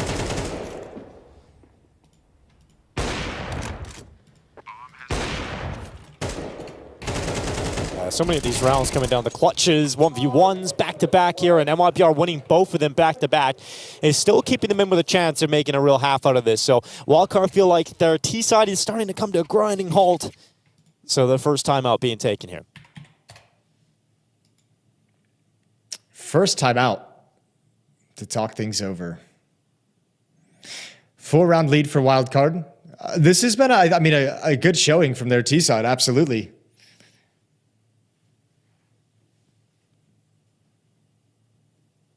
Yeah, I mean, it's given them quite a nice platform to work with. I think with how well it went and the fact it comes down to 1v1s in back-to-back rounds, I feel like they would have liked even more out of this, but 7 rounds certainly going to be enough to work with, and we'll see if MIBR can squeeze the last 2 out here for the Brazilians' defense. It feels like there's just always been money for Wildcard because of how strong the start of the half was. Yeah, and the opposite for MIBR, where you've had back-to-back rounds where the money's on a breaking point because of those clutches, and they haven't had all the smokes and Molotovs to slow things down throughout this half. And look at Susp, gonna lead the way through Pop. It's the op of Safe, holding an angle. They've been throwing utility for the Pop Dog players from Team Main, and if they could get a flashbang in position, Susp could have a really nice entrance. Jaba following in behind. They jump across, bait out the shot, but Safe does not buy it. He knows exactly what they were doing. nails the shot on Susp. So 4v5. Wildcard have to turn this around with a minute left. Well, it's got to feel like Pop Dog is pretty locked off, but they're going to flash and come right through it. Jaba can't find the opening. Now Sonic out teammate is dropped, and now the aggressive defense is reaping all its rewards. Stanislav fluffs a nade, and the round is done. 2v5. Yeah. And it's just a matter of closing it out. I mean, Stanislav's kind of lucky there. He doesn't kill himself with a grenade. It looks like it's going to bounce back right into his face. FaZe going to try the impossible, which is peeking into the open, but 3 targets on the other side of things. And he'll get peppered down through those boxes and leave Stanislav on his own. 24 seconds, not enough time to get to a bomb site. This round's done, and finally that money's been broken down to a point where it looks vulnerable, but it's the last round of the half coming up. And Wildcard will throw everything they've got into it. But MIBR have done a fantastic job of stabilizing, because it felt like a pretty disastrous CT side to kick things off.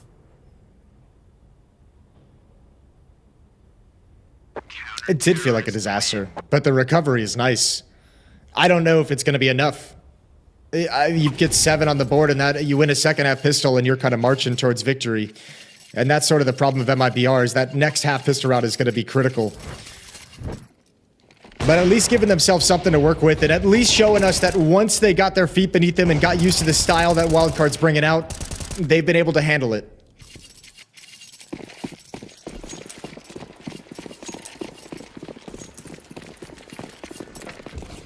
Well, this is the buy. It's a couple of Khalils, there's a Scout, 2 AK-47s, and perhaps straight back to that fast A play that worked for a portion of this first half. So Sonic out, leading the charge, a double push into Pop. I like that move from Insani playing in front of the Icon smoke. Safe to dip in and out of Con.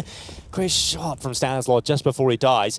And now a 2v3. So MIBR hold the advantage. Bomb not yet planted, but they're all coming in the same position, the same side, and Fuzi's being peppered. He's down to 41. Oh, Andy's got a Scout. What are you going to do with that? That doesn't help. Well, it's just taking a moment. I mean, there's they don't no know the many positions of all 3 CTs. Yeah, and there's no way for Jaba to get any safety to plant this bomb, so he's really concerned about that. I mean, they need a mistake. They need someone from MIBR to do a crazy push, otherwise Jaba's just going to have to cross his fingers and hold the plant.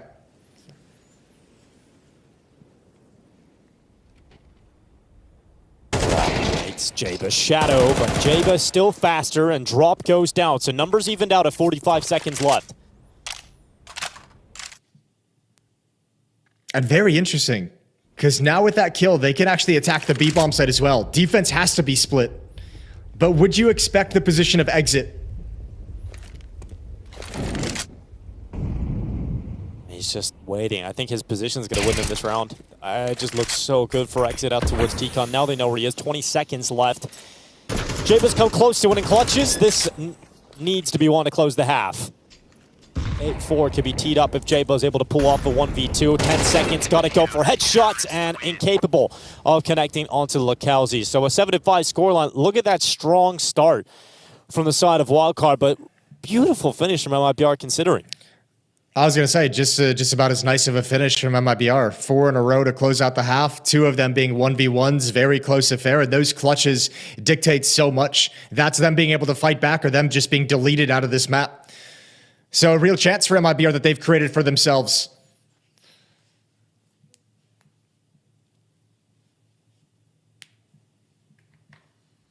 I think you're going to be very happy about that. For Wildcard, doesn't feel great, you know, after having such a strong start, but going out 4 losses in a row, a couple of those clutches down to 1v1s, but at least 7 rounds is surely enough to work with, especially with a pistol win here. You'd think so. But again, it's like the new map. How much confidence can you have in that stuff? Because I think there's an element of like stylistically and kind of coming in with something that's unexpected can really change this, can really change things. It's not like everything's set and we know it's going to be CT sided. What if MIBR comes in and has a nade that Wildcard's never experienced before?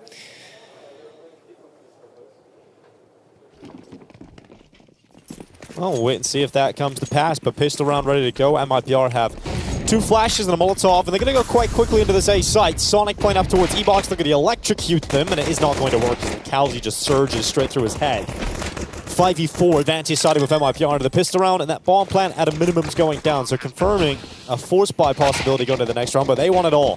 They want all the marbles. And Stanislaw making sure that he makes it a little bit more difficult. FaZe to chime in also, and the numbers stay even thanks to Drop's headshot back.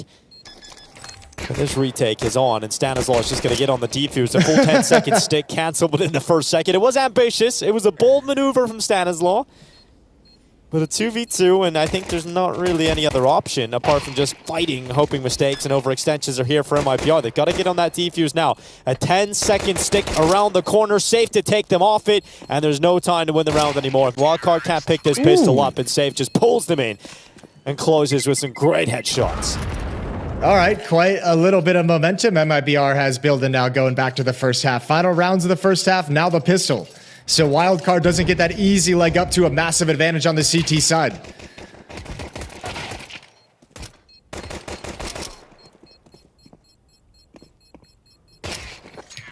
Oh, just so sick on that final headshot from Safe. The little tap out from Pop.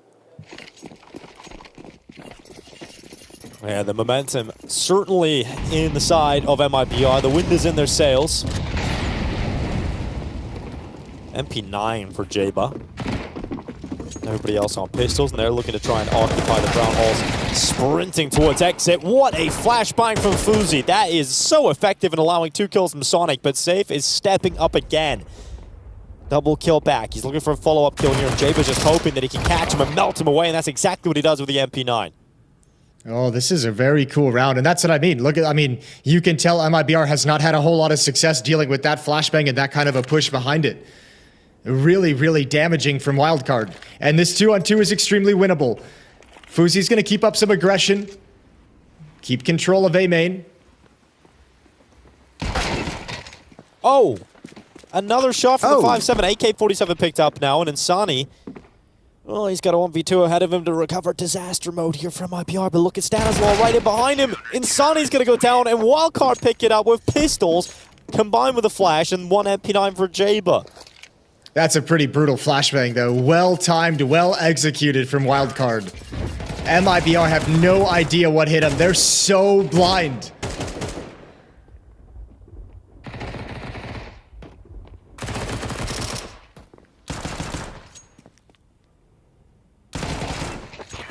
So good. Just through that window into the brown halls. 5-7 just shreds them so quickly as well.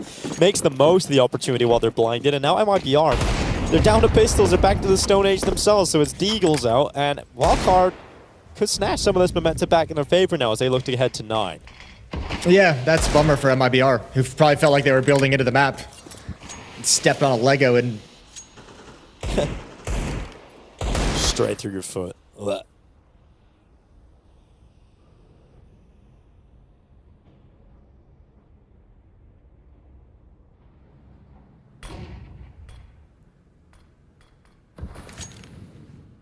I think they just need a moment to breathe here, Jace. You know, take your time if you're MIBR. Settle into this round.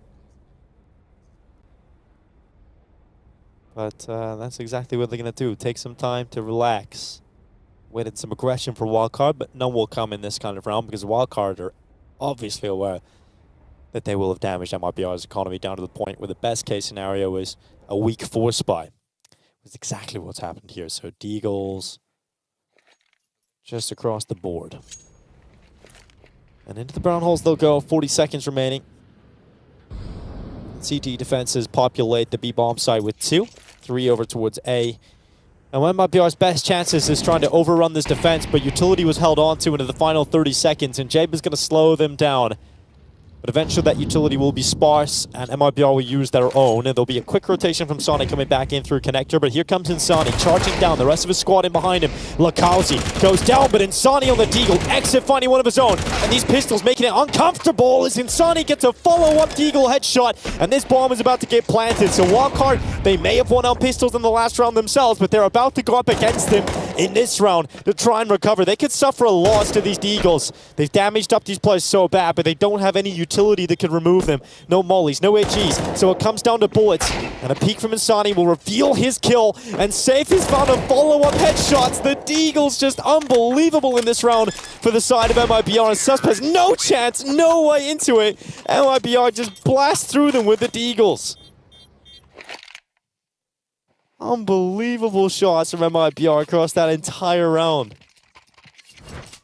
And that's exactly what they hoped for, because they lose to a flashbang and a 5-7 into the brown halls just in the previous round. They get sent down to Deagles. They get sent down to a force buy. They wait patiently. Wildcard don't investigate.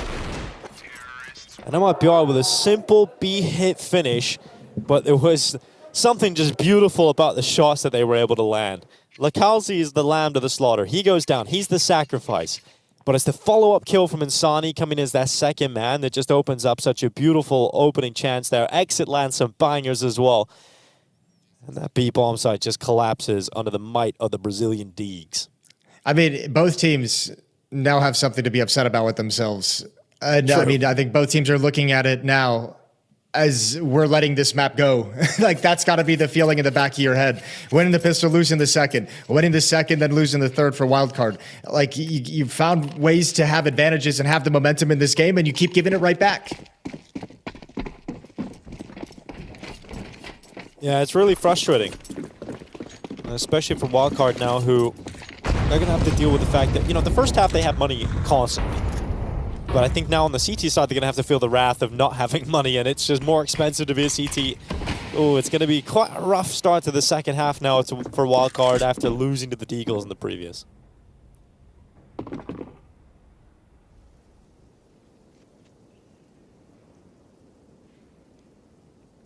Here's another 5-7. Is this going to work out, Jason? A little sus 5-7 headshot to drop. It could.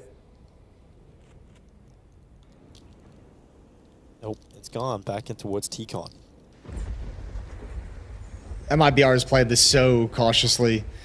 I mean, you know, after losing that second round, they're coming into this one like, all right, boys, we're not losing. Let's no one get caught by a flashbang. Yeah. Let's put an end to this madness, please. Shadow against the train allows Safe to react perfectly against Susp.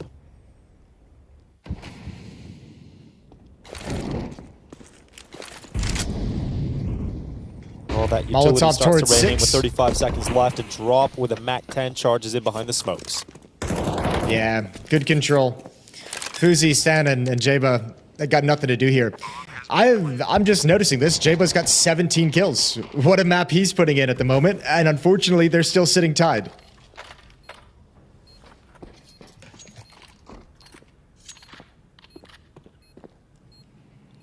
Yeah, he's had a really solid game. He was 10-2 almost immediately into the game, it felt like, and lost a couple of 1v1 fights that really could have propelled his game into astronomical levels, but he's having a great performance here for sure. And we were talking about this back at Kato because he did have that great opening game where he got the ace, and we started to really get excited about him. He's only 20 years old, coming in from North America, in particular from the USA, which the question I posed to you was, who was the last breakout player from that country? And yeah, it's hard to remember, but Jaba feels like the next coming at least of that. Well, we have a long list of players who have gotten chances because of the potential in their skills and the potential that they show, but not many that actually realize that potential and can actually carry that potential into top-level competition. And I think at least for him, it feels like around Shanghai, he started catching some kind of a stride, and he's putting more and more of these performances in, which is really cool to see.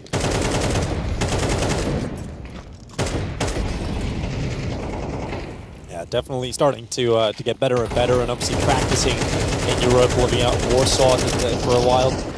Certainly going to refine his game. MongolZ and Drop making quick work of these pistols. There's no problem with that of MIBR, who now head to 9 rounds.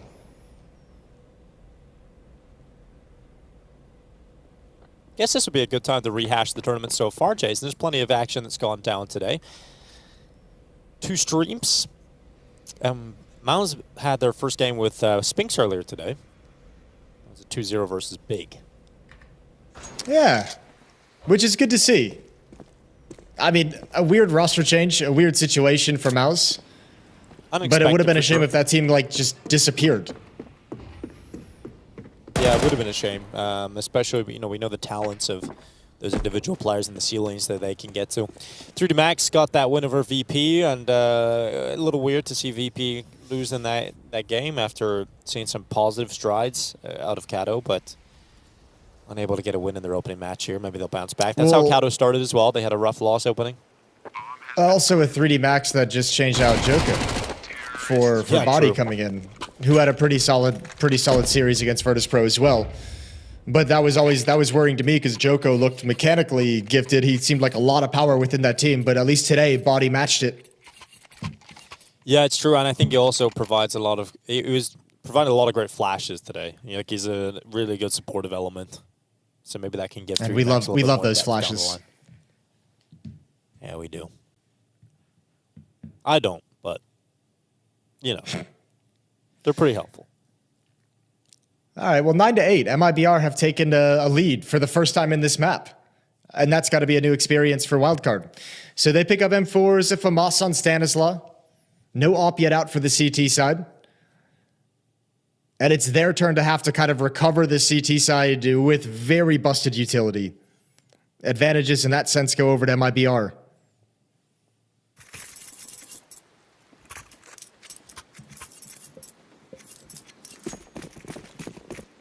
We'll see what kind of defense Wildcard can post here. Actually going to be charging on T-Con. Molotov going down into Ivy. Group grenade to the back of the bomb train. And Flashes just ran on over. Drop. Combining with utility and bullets. Gets a double opener. Susp trying to keep his team in the fight. But is that double going to prove enough? Hard to know thanks to X's follow-up kill here for MIBR. Damn. And it's done. Okay. Well, that was... Dude. That's just, I mean, that defense just got melted through. What a hit from MIBR. And that might actually just knock Wildcard out of contention here. Yeah, that could be the uppercut. Maybe not knock them out just yet, but certainly hit them off balance. We'll see if they can get up after the 10-second counter, rather before, because this is looking pretty rough now for Wildcard after such a beautiful start on train. And this is the conversation that you opened up earlier. It's, you know, what is Wildcard's proficiency deep into the game? What does MIBR's train T side look like? We don't know who's good yet. Well, they never knew Lukowski was tucked into that corny. 1-for-1 trade. Sonic would love to pick up that AK-47. It's being spammed at, but he does grab the weapon. Meanwhile, Insani handles the flank.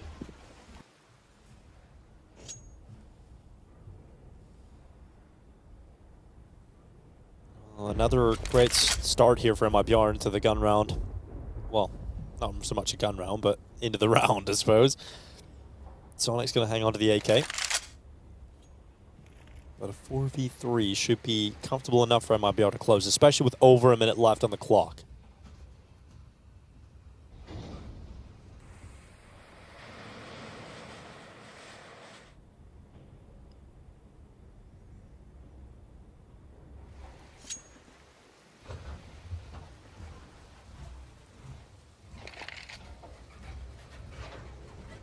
It's a cold night here in the train yard.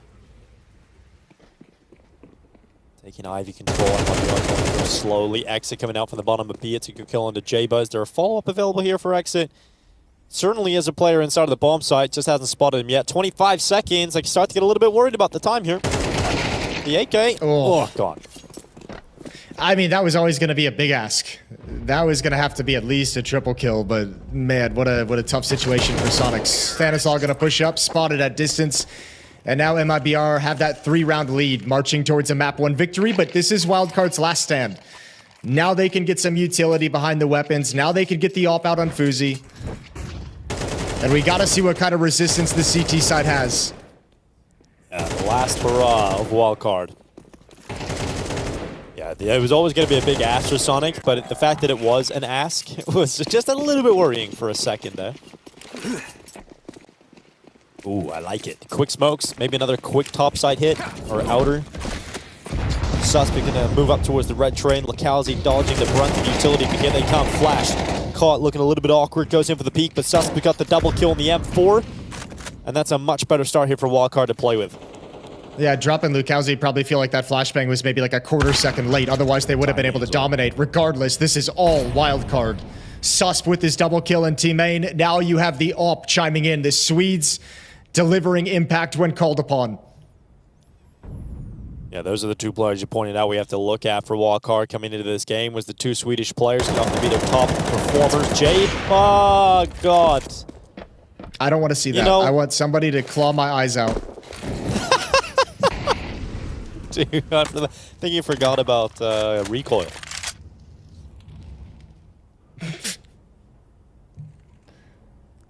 Yeah, I can't believe he didn't even take any damage though. Like he just got to do that and then walk away. I know, and he's actually had some pretty sharp shots throughout this game, so that's just we're gonna let that one slide. We'll forget about it. 38 seconds left. Yet to see if MIBR want to give this a go for damage. It looks like they might just choose to sit back and save in a 2v5. Yeah, I think that's probably the only option now. Hang on to the AWP, the AK-47. Look how much money they've got left over. So there's no problems for next round. But for Wildcard, a great double opener from Susp. FaZe to chime in, and that was enough in the end to close out the round victory. So we call it their last stand, their last hurrah, and at least they're putting up a fight. Counter-terrorists win.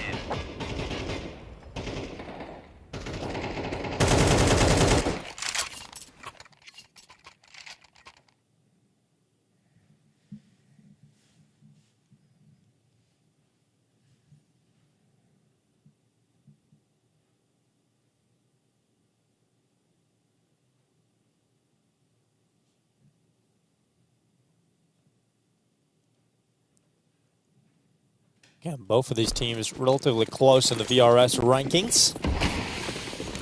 Win or loss here can affect their position by one place, either positively or negatively.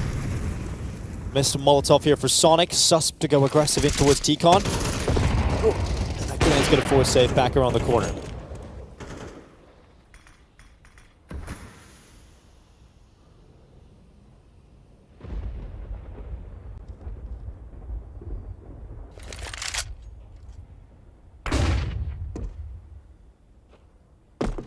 Well, Foxhall's taken by MIBR. Sound cues passed over.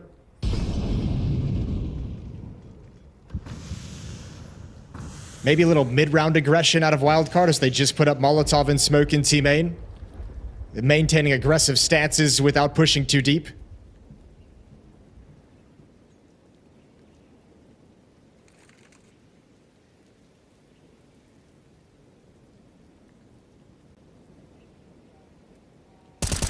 Keeping that pause on for the time being, but Sonic is going to erupt with bullets out from the back of E-Box, and MIBR lose the opening player. Yeah, this little smoke down B ramp is not going to fool anyone. Two defenders here calling it completely clear, no follow-up utility, so they know the attack is coming outside.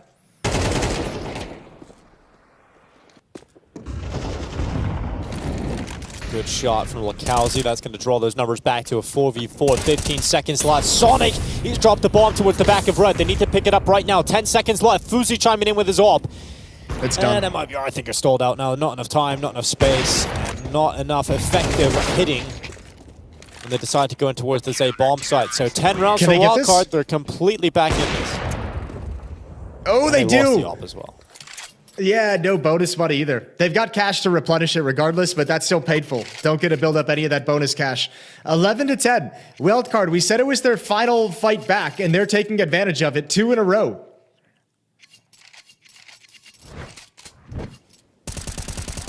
As the opener for Sonic. Just hung around at the E-box and was able to spot out enough right at the end there. And when he drops the bomb, I think that kind of spoils any party, combined with a shot from FaZe. There's no recovery, no one to pick up the bomb and carry it closer to the site. And so Wildcard's change up here, once they've got effective weapons and utility, they've just wanted to fight for T-Con, sending Susp in there over and over again to just kind of suffocate the initial attack. Well, at least prevent him from having that kind of control early, that staging area. Early utility down, so all MIBR can really attack into at the moment is this B bomb site.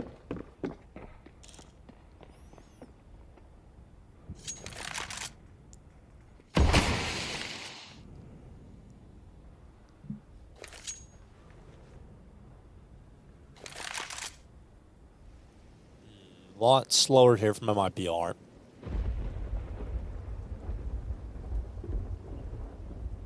Just hanging on to all of their utility.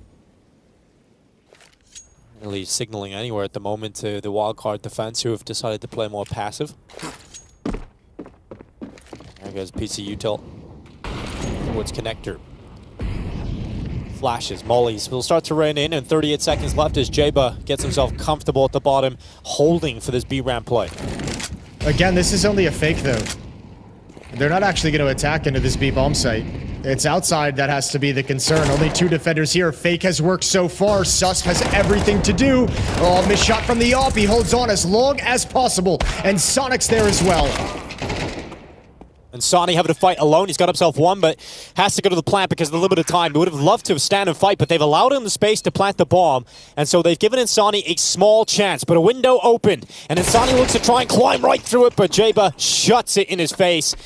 It will be an 11th round as the scoreline tied up. Wildcard fighting back into train. They do not want to let this one go.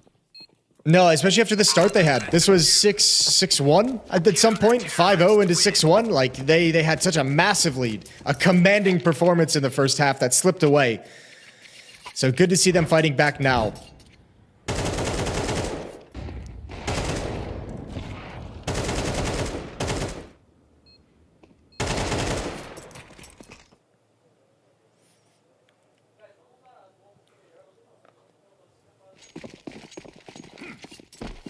All right, well, suddenly it's last stand for MIBR. Not a lot of money left over. If they lose this round, they're likely to concede the map, and Wildcard will have taken it. So here goes Lakowski. Great opening, wanting to fight this time. A change up for MIBR.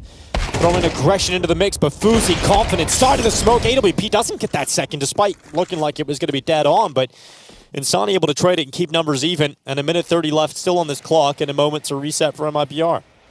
Yeah, what a little bit of a brawl to open up this round. I think MIBR, we saw them kind of challenge with dropping Lukowski earlier as well. They're seeing this aggression from the CT side and wanting to take it head on. And one of the rare moments here on Train between these two teams where Ivy is going to dictate a lot. And Sani, Exit, and Safe all reconvene. And nobody's even close to this from Wildcard.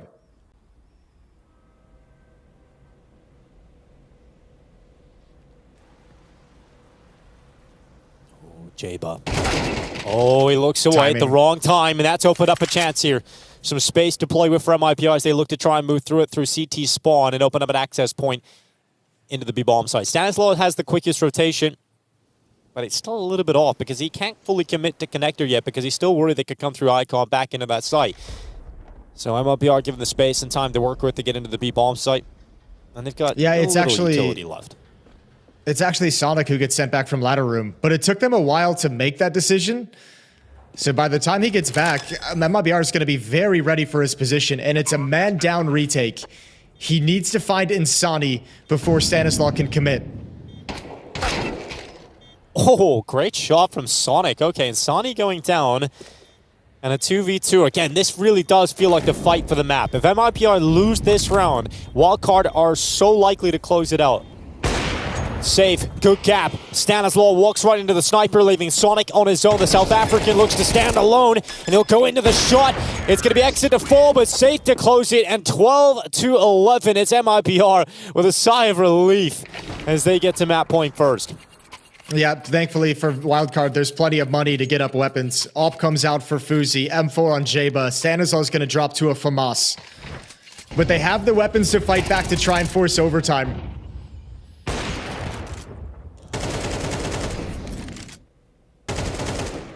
That kill right there. Jeba holding that angle and just giving it up to start moving forward. A little uncomfortable by the lack of information. That was the opening MIBR needed. Susp. Back to some of the success he had earlier in this half, which is a kill opening things up towards T-Con. Even shooting his teammate in the back of the legs for a second. But MIBR got to play his 4v5 if they want to close it out now and avoid overtime.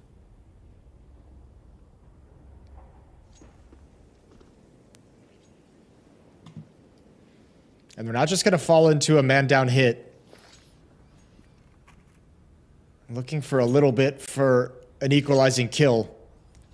Wildcard's playing this super safe and conservative. Jeba all alone. way back at upper. Gonna give them space into the bomb site.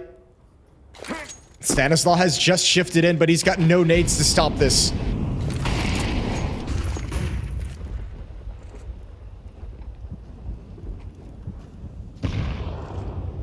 Exit trying to creep out through that smoke in heaven. Here come MIBR, but they are shut down in overtime, teed up by one man. Sonic with a triple on the hold at the B bomb site, and we have got overtime. Yeah, what a map from Sonic. 22 kills.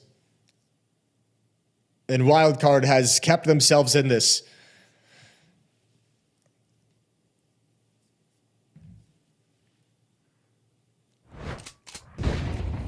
This is another great. That was a sick opener for Sus, just catching enough of his opponent just before he dropped on down, and Sonic melting them at the foot of the ramp. Felt like MIBR really struggled to convert any disadvantageous situations on the T side. Once they went down into a 4v5, didn't feel like they ever really stood a chance to get into it. So much early util dumped to just slow down the aggression.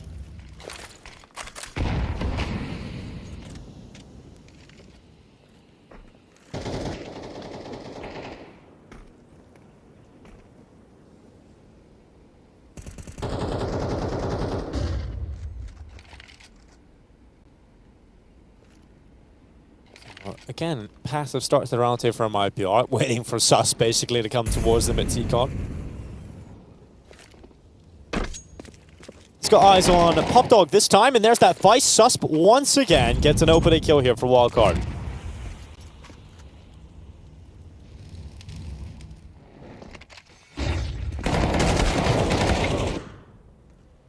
Nicely done. Good piece of aggression. Good information gathered. 1-for-1 trade. And they know it's going to be outside now. Stanislaw hunkered down behind the bomb site. Molotov's utility raining in. He's got to move. He's got to do something. Burning down low and forced to hide inside the smoke. Grenade gonna go down into its hell. Here comes excl walking past the smokes. 30 seconds remaining. Jaba, he's taking the Kelsey out of the question at the moment, and so Wildcard once again hold the advantage into this 3v2. Well, no, I think Stanislaw might have the winning move here. Yeah, this is God tier. This is it. Job done. Stanislaw with that first, but it's on exit to going back and try to pick that bomb up with 10 seconds. He's picked it up, but he's got to worry about a player in connector and one inside of the bomb side. Jaba sprints him, forces him to cancel, and then gets back around the corner. Exit, not enough time to plant the bomb. Ooh, close. Close. That's Stanislaw. Dude, that's all Stan. Staying alive with the double mollies, hiding in the smoke, wrapping around the train. That's a perfect play. I'm reading a lot of conversation about headset dents in the head, Jason. I was just wondering, as a man who's game for most of his life, have you got a significant dent in your head? Not a permanent one.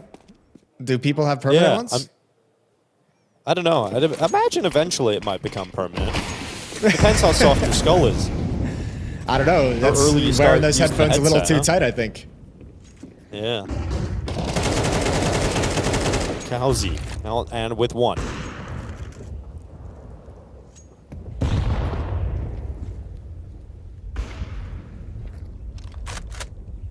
Wow, okay. Well, Safe gets a pick over towards Ivy. We didn't see that a whole lot during regulation, but now a man advantage. And Stanislaw is going to have to find some success being tricky with smokes again, but he's missed the opportunity, which means Susp is going to step up to the plate.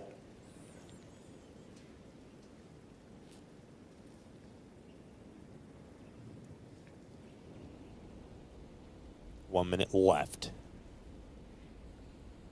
Sani waiting to go out with drop into the open bomb site. No one picking up information just yet because Stanislaw is pushing down Ivy. So no one wants to challenge in the fight. They're just going to allow him to move forward into the site. In the time being, MIBR give it a little bit of space to work with. Consider that flanking possibility. They throw the molly back in towards TCon. Another plant coming in on default. Comes Stanislaw again on the flank. He's always behind them, but he whiffs the spray.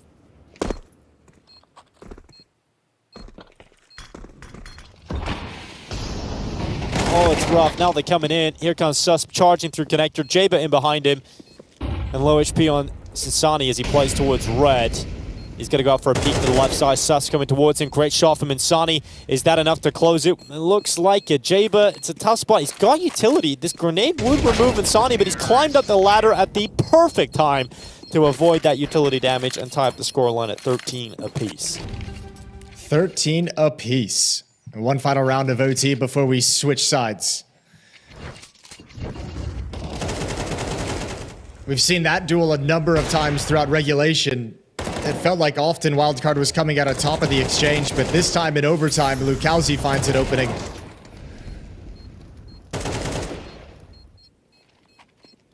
Yeah, I mean, MIBR seem to be fine on the T side when they get an opening kill. They kind of live and die by that. I think we can tell if MIBR are going to win a round or not based on whoever gets the opening. I mean, Train's always a hard map to come back from a 4v5. It's difficult enough in a 5v5, so it makes complete sense.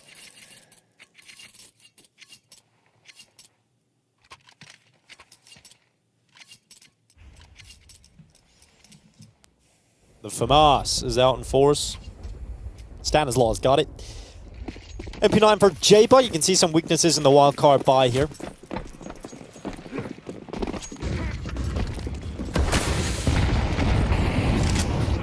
A lot of util being used up, and Exit charging down in towards the brown halls. Sonic going to try and get it behind him. Susp just following.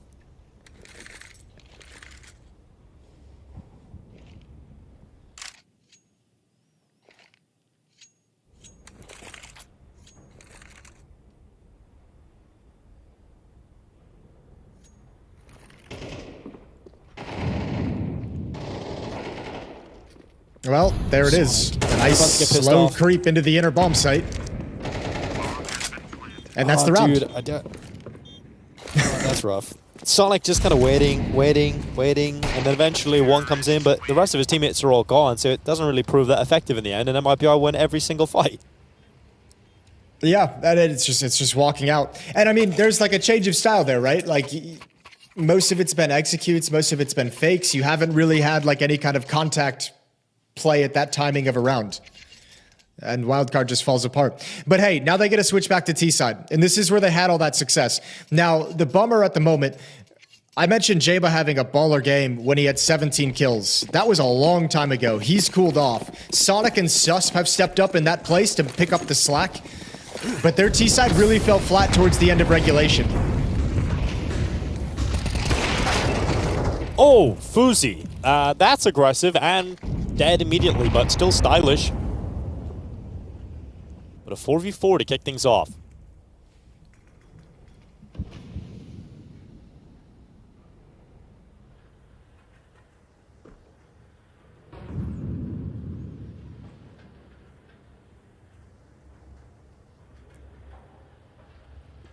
All right, exit. Exit winning down on the site. Yeah. Oof. Good trade, though. Into the bomb site we go. Molotov towards Z to buy a little bit extra time. Bombs coming down the lower ramp. You actually have Stanislaw on alert, but he's so far away. I don't think MIBR realized this, but they have a 2v2. Oh, Stanislaw fighting in towards Connector. They come back towards him, and now they'll know, but he's already done the damage, so... No contention for the win here for MIBR. Were they, I guess, choosing to save in overtime? Yeah, that looked like it was happening. All right. Well, now Drop is stuck. He's going to go down. Maybe not. Good double kill. Good conversion. Staying alive. Molotov out to keep some space. And Drop gets out of danger. Well, he's running back. He's got the AK. Sonic knows how close he is. And eventually Sonic takes him away, so no save.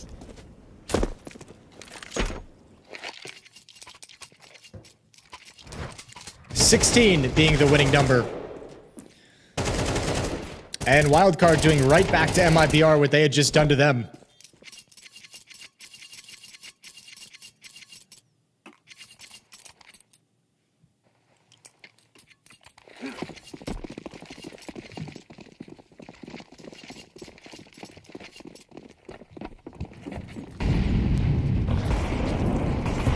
Quite quick here for Drop, trying to get in behind Red. Stanislaw having to fight on two sides, and he's done very well to compose himself and take one. not only the one, but he had a chance with the second. Drop is going to make sure that it's a trade. So back-to-back rounds where we've had 1-for-1 fights almost immediately into the round and a 4v4 established.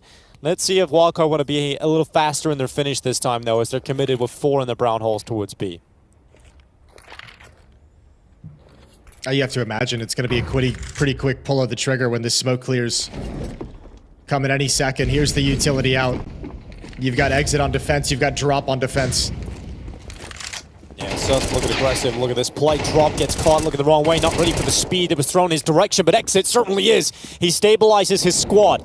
Now FaZe, utility went a little deep. He could have walked in front of it, but bomb. The bomb is just climbing up the oil train, and Sonic has gone down, and so now FaZe, not only is it a difficult clutch, but the bomb is so far away from him. Oh, he goes back. He gets the right read, and what a shot on safe. The Swede is quick on the scope. And exit's left in the 1v1. Already a big hole from him. He wants a 4K though. He's got the right position, right read, and he's got the round. 15-14. MIBR to map point again, and it's exit that drags them through, kicking and screaming. Yeah, this has been really tough for everyone to close this out. Sanazar with an opening, some good trades down the stretch, but what a brilliant round from exit start to finish. Look at these kills. Sonic caught it in awkward timing, and then having to save the day. Second time MIBR gets a chance to close out this opening map, steal the pick of Wildcard.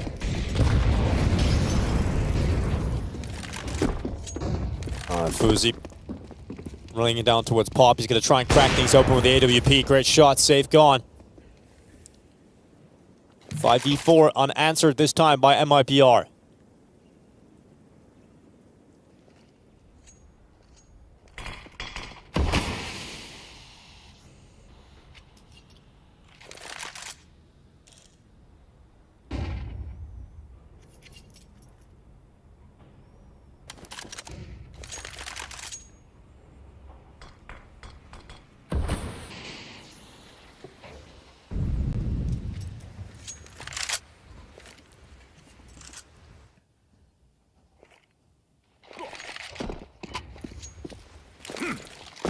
Util flying in, raining in. Execution being set up here for Wildcard. Drop and Lakowski setting up inside of the bomb site with some defense. And Sonny's going to be out towards Hell. And here comes the raining utility. Wildcard looking to tie things up and go again into another overtime, and why not? Let's keep it rolling. Let's keep it going. Lakowski doing what he can to fight on for MIBR and close it, but it's not going to be happening. And this time you ask a little bit too much of exit. It will end up being another overtime between MIBR and Wildcard. Yeah, goddamn. That's a round and a half from Wildcard. Both teams have had that ability to kind of switch into a fast outer hit and just kind of blow up the defense. They've had that a couple of times, and once again.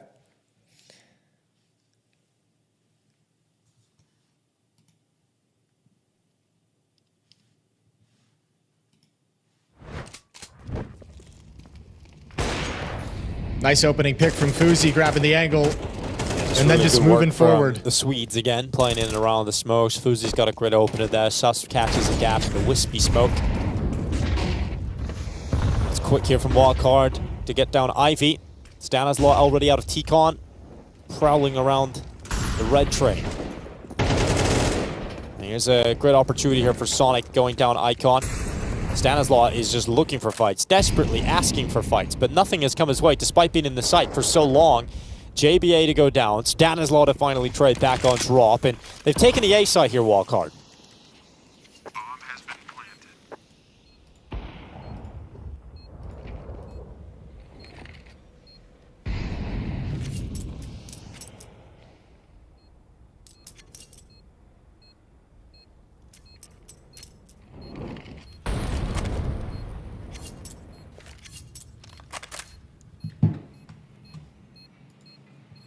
Just a safe call, no other option for MIBR. In this kind of situation, when you get hit that hard in the initial thrust, there's no way really to get back into the fight. So no point in throwing away the money. Not a lot of it at the moment. Saved over. So could get a little bit sparse for cash the deeper that this overtime half goes on. And this allows Wildcard to go into the lead again. And a great game here for Sus. We were mainly talking about Jaba's opening performance, but I think it started to stabilize into the more standard expectations for Wildcard as the game has gone on. We've seen Sus rise at the top of the scoreboard, FaZe delivering impact on the AWP. Sonic having a great game here himself. 24 kills, 21 deaths. And for both of these squads, you can see why they're so close on the VRS rankings. You know, they're so close in terms of the level of the two squads, because this is inseparable at the moment. Mistakes sure being made for both teams, but certainly showing a similar tendency to making those mistakes. That's why we're here in double overtime. Who knows? We could keep going. They could keep going all the way. We've got predictions coming in the chat from Chain Jail. He says 30-30. Trust him. So let's do that. We put our trust in you. We're going to see a 30-30 scoreline. I think it reminds me of that. I think we had a Fnatic M80 game back in the day a few months ago that went into that sort of territory. Could get crazy.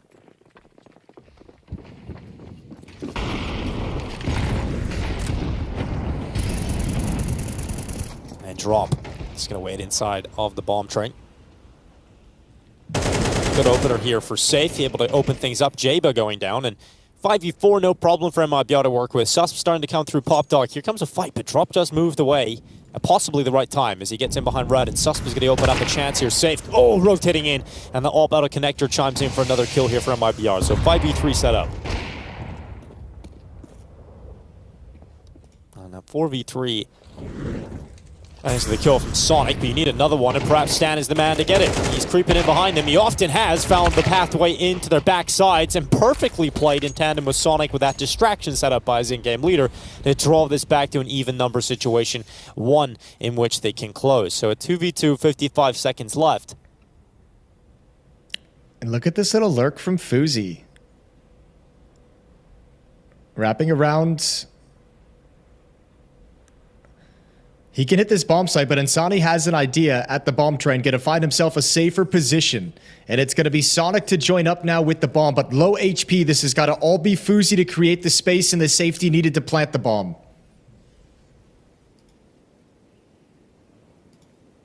Moving out, space to work with. Eventually got to start planting that bomb, and there's a little bit of utility left here for the retake attempt in the hands of Exit, but look at this. They're not going to plant on the A side immediately. They just had a little look in the connector to make sure that they've got the space they desire. They're going to go for the plant now, so Molly out towards Pop Dog to prevent the swing. They could cancel the plant, and here we go. 2v2. MIBR looking to try and tie up the scoreline again from a retake attempt, and considering how this round started for MIBR, it's fantastic to see Wildcard even get themselves into this position. Sani's coming back through the outer walkways of Icon. Sonic has got his opening position with that utility coming in. Sonic should be primed and ready, but Insani baits out the shots, and Sonic has to reposition. He has low HP, and so he's easily cleaned up by Exit. Like shot from FaZe, and now the rifle. How? How have they not won that? How has FaZe got away with it on the Tech 9? He turns back for the double kill, and 17-15, FaZe is clutch. Just add it to the list of rounds that MIBR is going to look back on and feel like they gave away. There's a man advantage provided. Safe's AWP looking really strong throughout this round. The fact that Wildcard brings it back out of Ivy. Stanislav finding the impact kills. Absolutely perfect, but this clutch is unique.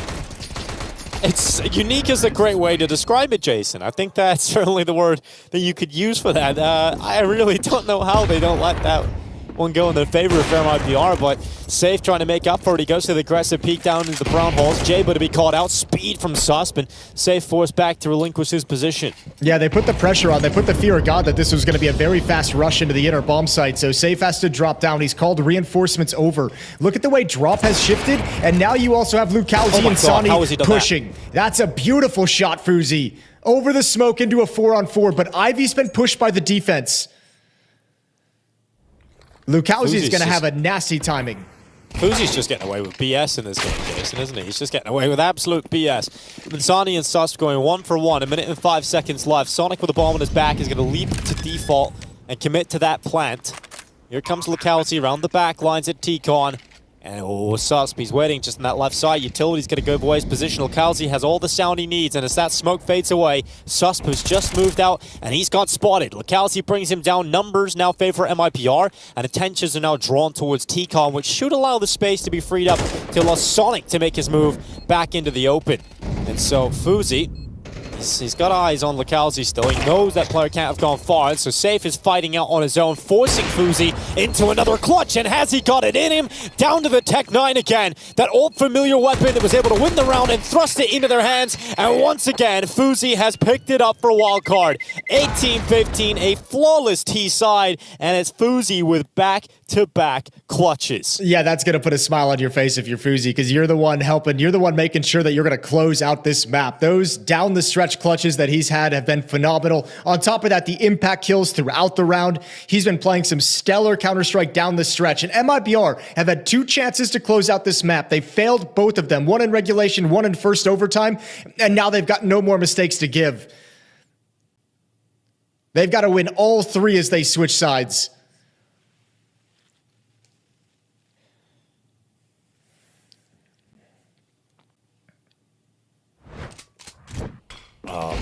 FaZe gets away with that shot and then able to close it. So, I mean, he's just being the difference maker in this second overtime, and it looks like they're going to close it out now. It looks like they're going to get training under their belt, and it really will be all because of FaZe's impact here in second overtime. Just some sick work with that Tech 9. You get him to see about very lightly. Is that one? Is that 2 1v2s for the Tech 9 that he wins back to back? Yes, yeah, back to back. Yep. What a little performance out of him. Yep. Tech 9 Meister himself. LocalZ gonna go down, and Susp, what is happening? It's just drive-by shooting. He's just cleaning everybody up. What a stupid round. What a stupid way for this map to end, but Wildcard is going to end it off the back of Susp's 3 kills.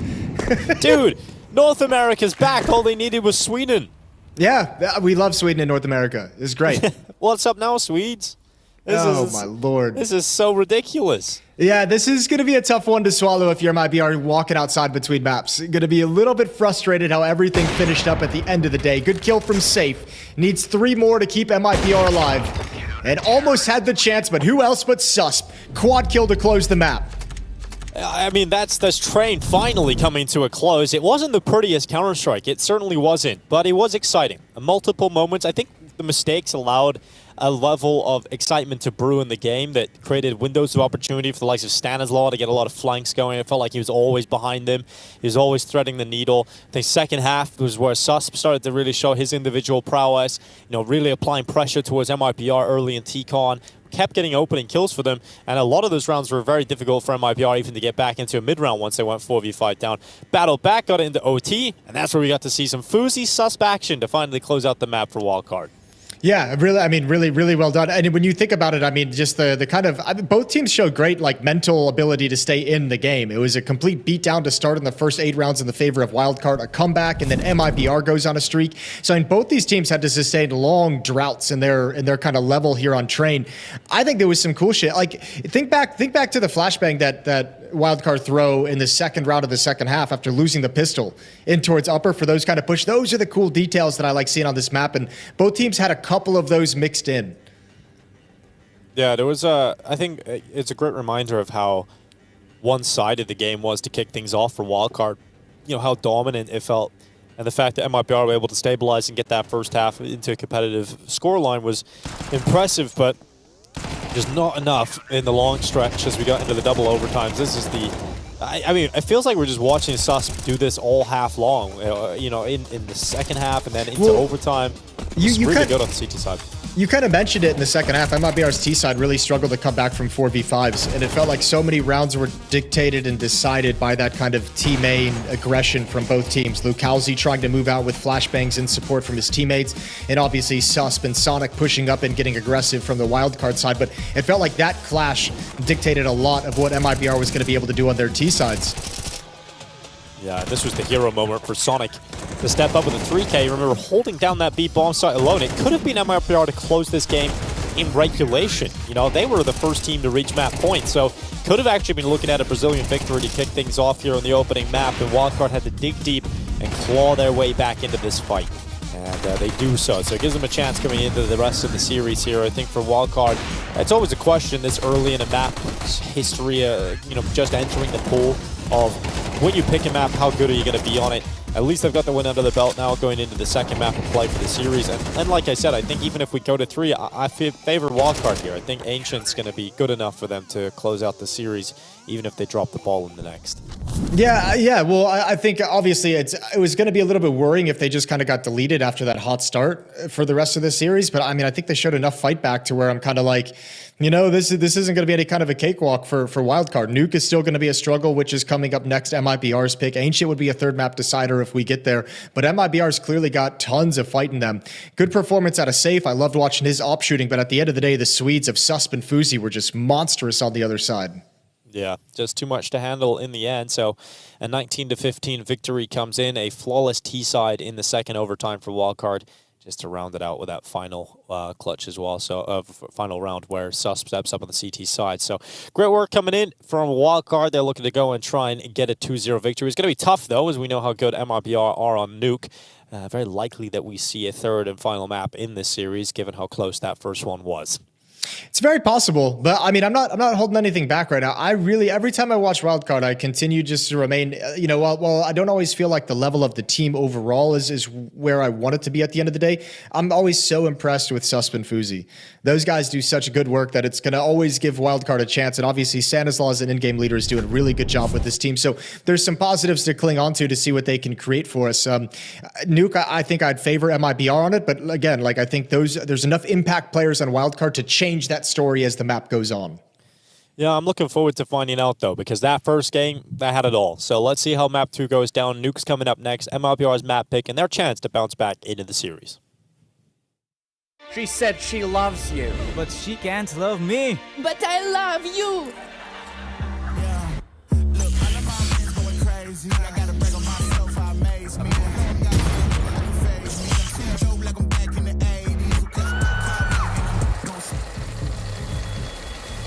I won't play window anymore. What's going on? Play your role. 1xbet. On to the next one.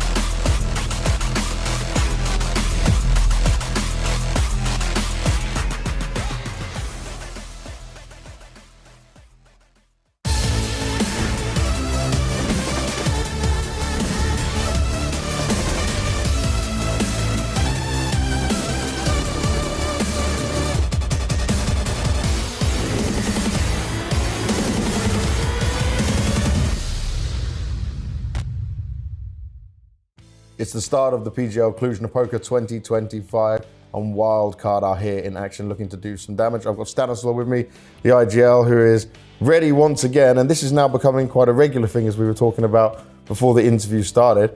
How are things for you right now? You seem to be in a pretty good place as a team right now in what you're getting and where you're being able to go for events. Yeah, things are going really well for us, especially in the last 6 months or so. We had last year with the major, that went amazingly for us. And this year, we've had some hiccups along the way. We started off with a small tournament win online, and then, we lost to Astralis and Blast. And then also in Katowice, it didn't go how we were hoping it went. We were so close. We lost to Furia in overtime and Liquid also on one map in overtime. So I feel like we're there, very close, but we just need to get some little bit more experience and time under our belts. And I think hopefully we'll be a little bit more ready than we were for this tournament. But when you're saying that, right, how close you are and being more ready, you have also this year only just got this team house. So you're in Poland and you're able to practice, I guess, regularly against better opposition. I want to talk about Jaber because obviously the improvement I saw from him from the major to now, that seems to have really paid off for him. Obviously you've been taking him under your wing for quite a while now, but has it even impressed you how much he's been able to show? A lot of our growth as a team can be attributed to his growth as an individual, because he was really sheltered and in his own shell a year ago. But ever since, I feel like China was his turning point. He's constantly learning. It's still a very new environment to him, but I think finally we're starting to see the real J-Bug come out, and the potential is starting to come out a little bit as well. For the whole team as well, do you feel like it is kind of starting to come together of a full understanding of the potential you guys have as well? Like, it seems like some players, for example, Sonic, have more belief in themselves than what I would have said in the past when I've spoken to him. Yeah, I think we have the players on our team and the coach. We have the roster, and I very much believe in this roster.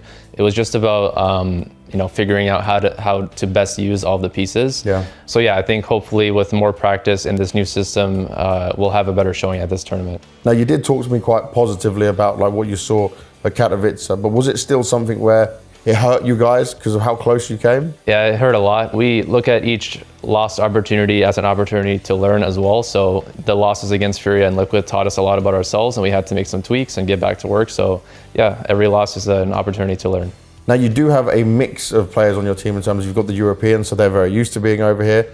You as well. When was the last time you spent this much time in Europe practicing? It's been a while, and funnily enough, Vince and I were just talking about the last time I was in Romania, and this was when I was on Liquid. Oh, wow. Yeah, exactly. So that was 7 or 8 years ago, and we lost the major qualifier to Flipside back in the day. So rolling back the years, it's a whole new look for me and with a new team, but again, I'm feeling very confident. I love this group of players, and I think we can do some damage at this tournament. Now, looking at your event here, you certainly have shown that you guys have the potential to do very well. Where are your expectations right now? Expectations are pretty high for myself. In this first stage, I want to go at least 3-0. I want to make it to the next stage. So I know we can do it. It's just about showing the best version of ourselves, making sure we don't have any hiccups like we did in Katowice. It's the really small details that are costing us at the moment. You look at our game against Liquid and against Furia, it's overtime losses that are costing us. And in the current state of Counter-Strike, it's MR12.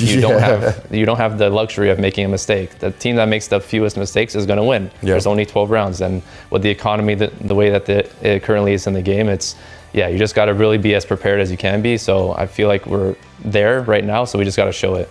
All right, well, I look forward to seeing it. You're filling me with confidence just with your words and how he's looking for it. Best of luck, Stanislav. Let's see what you can do in Cluj. Thank you.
Welcome back to PGL Cluj-Napoca 2025. It's day one, and we're heading into our second map here of Wildcard versus MIBR, a double overtime extravaganza, Jason. Everyone expected that.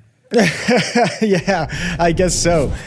Yeah, I mean, a really cool game between the two teams on train, going back and forth, and obviously some highlight reels coming down the stretch for FaZe, who is really the closer for Wildcard. But now we get to switch to Nuke, where things are going to be a little bit different. I know that the general feeling is that MIBR is going to have an advantage in this, but I think it's probably closer than we expect. They don't have a lot of huge wins on it recently.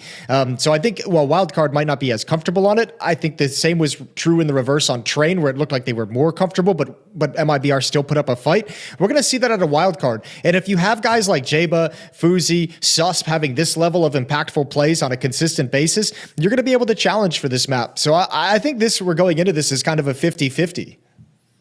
Yeah, I think so. I think in particular this map, I feel like I give a slight edge actually to MIBR just with the history on Nuke. I like watching their Nuke, and when Insani has a good game, and I can see him powering up, Jason. He's having that power nap, he's having that meditation. We're gonna hopefully see another level of Insani, because when he is having a great game, you get upset level MIBR. You think back to the major, they kind of were the team that ruined the Na'Vi run immediately because Insani had a great Inferno and a best of one. So they can get to that level if he's having a good game. It's just hard to constantly expect that out of him. But they're going to need him coming into this map if they want to close this one out. Yeah, I mean, the good news is MIBR's played this like a significantly more than Wildcard has, so I think that's going to have a little bit of extra layer of comfort, but it's not like the wins on that are super impressive. I think the only problem is you go to the other side of things, and the wins for Wildcard are even less impressive. They got wins over Sinners and Encilio on this map. They've lost to 9 Pandas. They've lost to Fury at the Katowice play in 16-13 in overtime. So look, they have some experience on it. Fury is not terrible on this map either, so they put up some really good fight against a solid Nuke team as well. This could end up being a 2-0 like we've had throughout the rest of the day at Cluj. I think every series has been a 2-0 so far. Yeah, could be. Well, you got to. All I'm hearing is, Jason, you don't respect underdog. With some of those results. I really don't respect underdog at all. Yeah, we got to learn. You got to learn again. Yeah. Well, we have got them both playing train for the first time, and Wildcard are going to go and get a 1-0 record on it.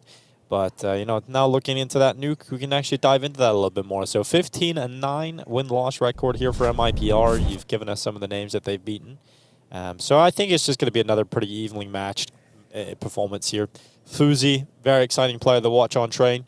On the Tech 9 of all things. Yeah, that Tech 9 saved the day for Wildcard a number of times. But really, it's Susp with the rifle that I would imagine is going to have a huge impact. If you look at the way he was sliding into fights, taking them confidently, if Jaba continues that level of play as well. Wildcard's going to be starting on the CT side by virtue of this being MIBR's map pick. So a chance, much like on Train, to extend out to a pretty solid lead early on if they can find some of that early momentum. And much like Train as well, the utility is going to dictate a lot of what you can do in the early rounds. So if Wildcard's able to sustain that and establish it early on the CT side, it could mean issues for MIBR. We're live into the pistol here on map 2 at PGL Cluj-Napoca between Wildcard and MIBR, and it's a slow pistol round heading towards ramp room. Nice and slow. Pretty quiet to kick things off. Exit LaCalzi going to make some noise though. LaCalzi, the leading man on the charge. He's going to go right into Sonic, who waits out from hell. He'll take some damage on board, and so Sonic is forced away, but LaCalzi on the chase down wasn't ready for Stanislaw, and they keep feeding him. They keep feeding the beast, and he's got himself a double. Jaba stepping up alongside of him, and Wildcard have got themselves this pistol round locked in. And it's a really good play. Stanislaw gets the 2 kills and just stays passive. Just remains really patient. Just says, I don't have to re-peek. I don't need to risk my life for this kill and open up an opportunity. Buy time for teammates to shift in. And that's an easy pistol round. MIBR, take ramp room, get it essentially for free. But with the goosh on Sonic, they might have been just lured, just baited into turning that corner and attacking towards under heaven instead of going down low. But beautiful shooting from Stanislaw. Yeah, Stanislaw, one of the in-game leaders that certainly has individual game. I think we've seen that throughout the last few months from Wildcard, is Stanislaw can step up in the big moments. When the pressure's getting to some of the younger players, Stanislaw has always kind of been there and can have some great games individually. And that's obviously a luxury to have at this level of Counter-Strike.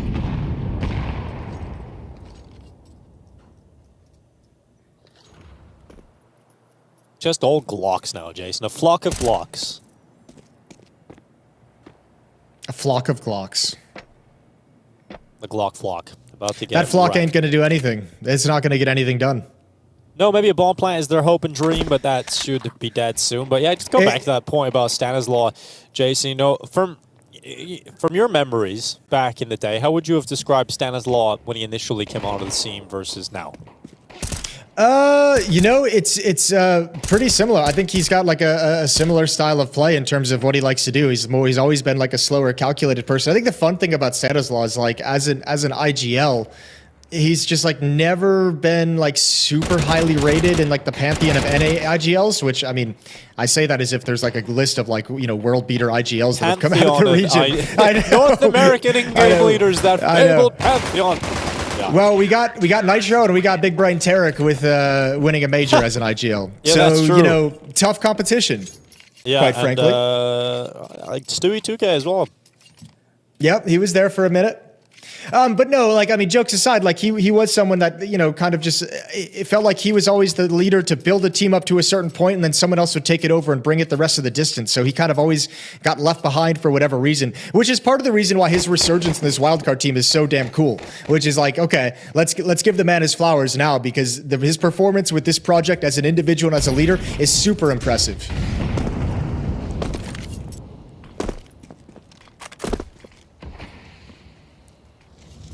On the outside smoke, Serena, look at fuZi. A little bit aggressive, a little bit of aggression. He's going to be looking down through Squeaky, his teammate moving forward in front of it.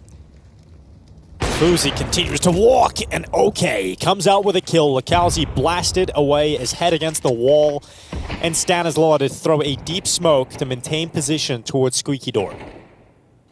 It's a nice advantage to find and a nice piece of utility to stall things out further. And if you're MIBR, you're like, well, shit, we put up this smoke wall outside that we didn't utilize. Now we've lost a player over in lobby, running out of utility. They've got one smoke. Their last smokes are just put out right now. An outside wall that is just a fake. Nobody's going to be utilizing that.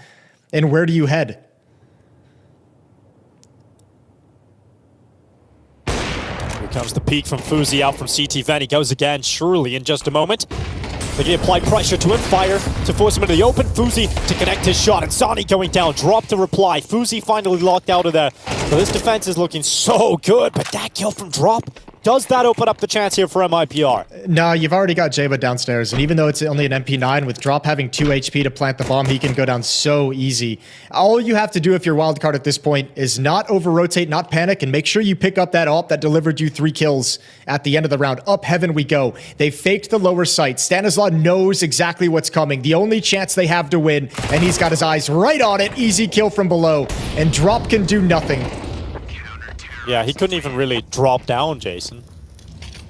Nice. Nice one. Yeah, I'm glad you saved that for this moment. Yeah, you know, there's no other moment other than that. 3-0 start, though, for Wildcard, and for MIBR, there's not a lot of money left over. It would have loved to get a bomb plant out of that situation if nothing else. Would have tipped them into the territory of getting a good buy, but fuZi the farmer today. He's just got that Brazilian crop.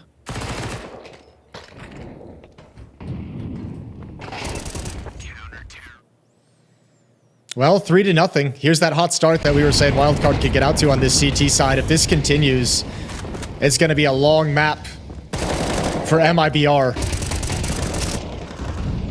There's a couple of kills. Oh, that's instant. 3 kills in the blink of an eye for Wildcard. Drop and safe left 2v4. Whoa. Alrighty. Well, outside now with Susp. Good kill. That's safe to fall down. And these Tech-9s really don't do anything at all. Just the 1 kill onto Stanislaw. And surely they only work for fuZi. They only work for fuZi. Drop gone.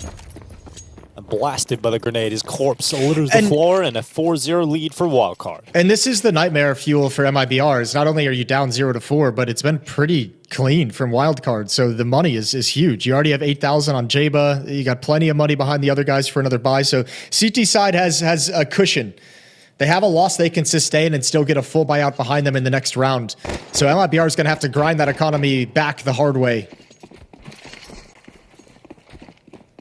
only one person on the team has got a kill yet. And it's dropped with all 3 of MIBR's kills so far. They've got to turn that around right now. And Stanislaw being peppered, stuck in the middle of the fire. And he's okay. He's still allowed to survive.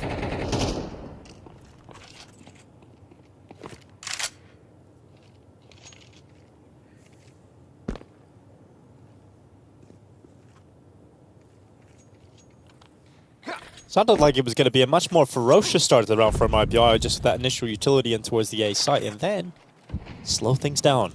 Go outside with the smokes instead.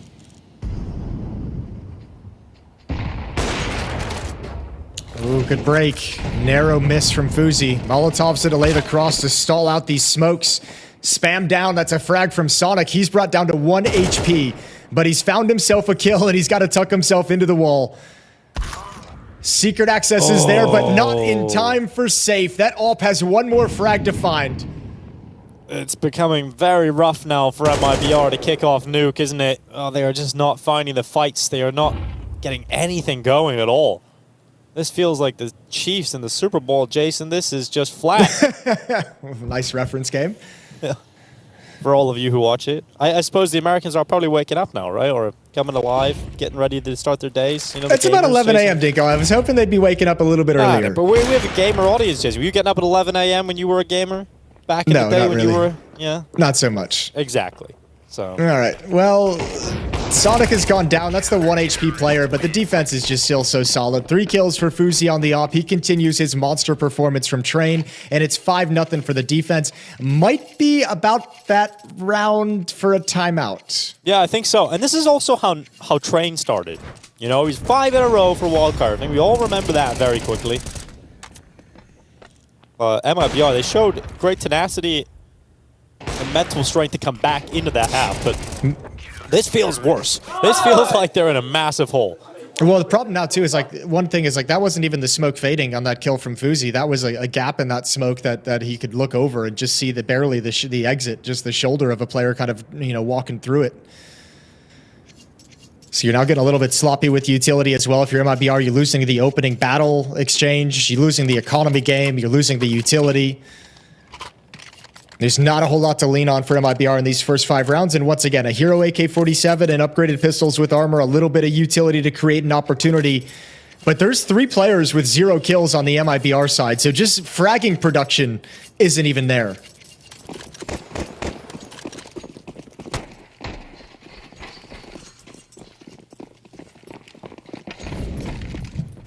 Yeah, there's nothing going for them, but maybe this Hero 8K for safe can open things up. His first kill of Nuke, and it's a kill on Susp. The AWP not too far off landing that.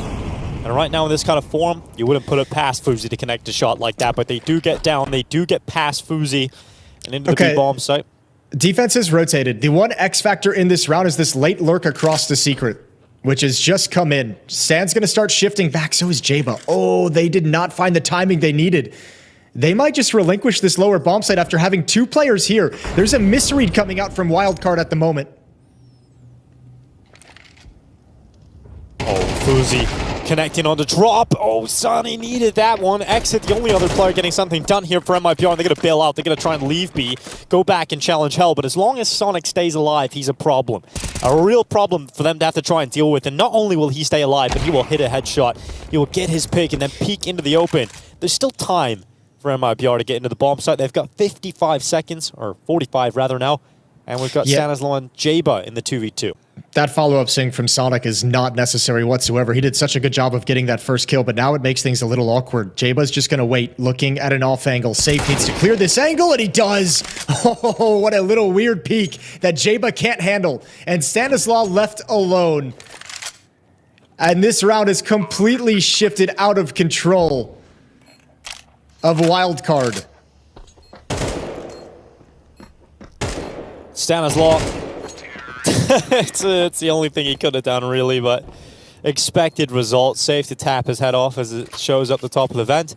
And MIBR starts with Hero AK. Starts with Save, getting that pick over towards ramp. Yeah, but there's, I mean, this swing as well. If you're Susp, you're thinking maybe it's going to be Tech-9's battered by the AK-47. Sonic coming back for this peak, knowing an AWP was recovered over in ramp room is a little bit rough. That means Jaba's put in a weird situation. And that round just feels so avoidable from the side of Wildcard, so recoverable, and just made all the wrong decisions with which to do it. So first round on the board for MIBR, back by 4.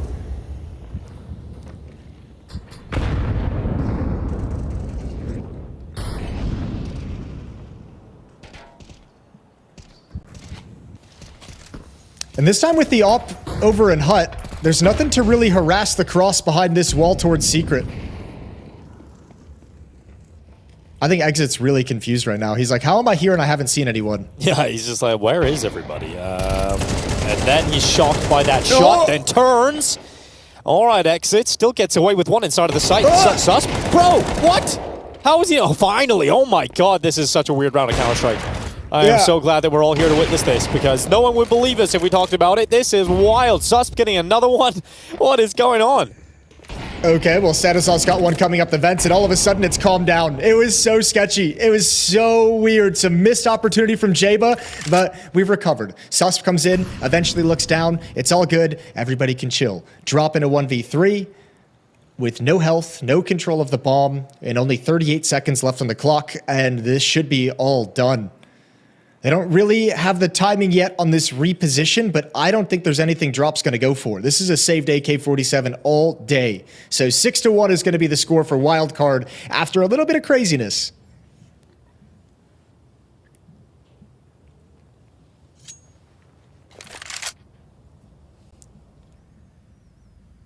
Yeah, definitely a wild round. And one that will go in the favor of the defense. And unfortunate there for MIBR, who wanted that previous round win with the hero AK to kind of be the lifeline. The moment, the catalyst perhaps, to build something on this T side. And immediately going into a round lost in the fashion that they did is going to be incredibly frustrating. We'll get to watch it here. FaZe was able to hold down Hut for so long. Eventually they come in towards him. Exit hit that spinning kill. And then there was this awkward scenario with Susp's view model was blocking Exit in the bottom of the site. Yeah, I mean, look, with the position of Exit in the upper side at one point during that round, they're very lucky to get away with that. And if they hadn't called that like aggressive positioning from FaZe, like Exit might be able to find some opening kills that just destroy that defense. That's a very weird turn of events. Utility to cross over to red box. Nate is actually pretty solid, but they want the fight. No smoke up. Sonic swings for it, sees the opportunity, didn't see a fight he didn't like, and now all of a sudden it puts Susp under pressure. Oh, and Susp will handle the pressure with no issue. Safe to go down. A 4v4 picked up. Yeah, but it ain't over yet. Dropping further back. It ain't over yet. This is an awkward position for FaZe because there's no one in ramp room, so he's actually getting pushed from ramp room as well. About to be pinched. Susp gonna go down. Oh. Yep, just wanders out into the open, and now it's FaZe's turn, and the timing isn't going to be there. He's wrapped upon any moment. Wow, Exit going to creep in behind him, and yeah, this is a great response from MIBR coming back into this. There should be no way to lose this round at this point. Jaba's going to try and fight forward, and maybe he can open up a pathway to a wildcard win.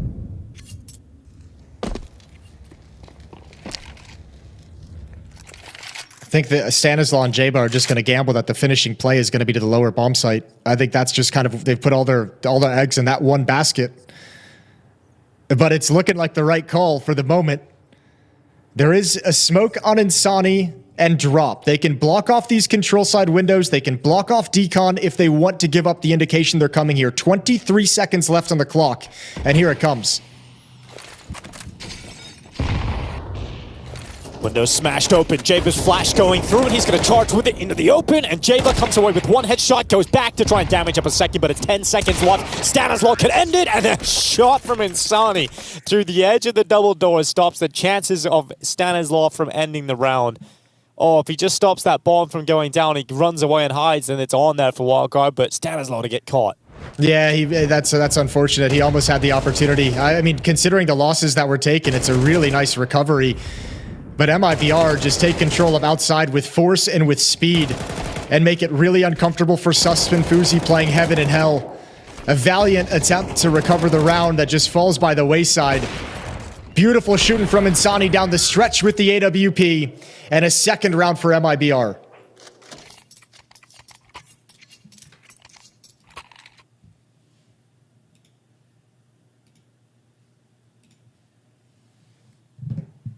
They can't afford to lose this next round, though, for MIBR, because this has huge ramifications. If you win this round, you break the money finally for Wildcard, and you give yourself an amazing opportunity to build something meaningful out of this first half. And remember, this was MIBR going down 5-0. So they could get themselves 4 off the back of winning this round. Exit to burn as he peers through Squeaky.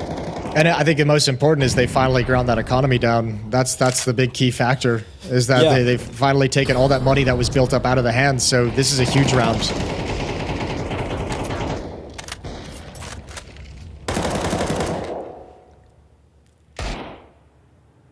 Now, FaZe with eyes on the prize down into the radio room.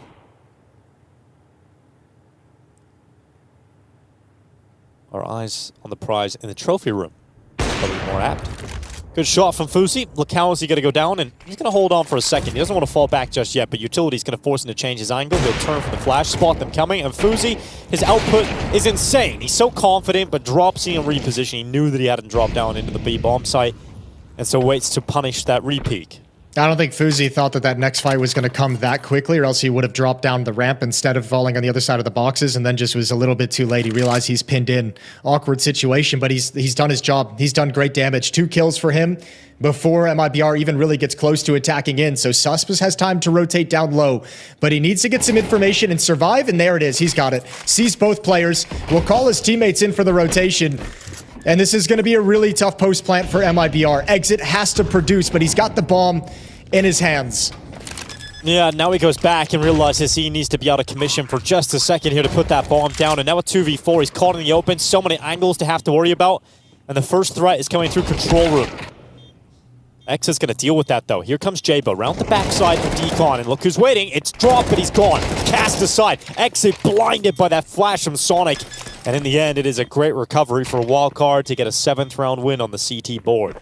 Yeah, too many bodies and not enough time to get out of this site for post-plant positions. Nice retake from Wildcard. That flashbang from Sonic is great. Jabo just chucks some bullets into the wall to make sure that his opponent is looking in the direction of the flashbang.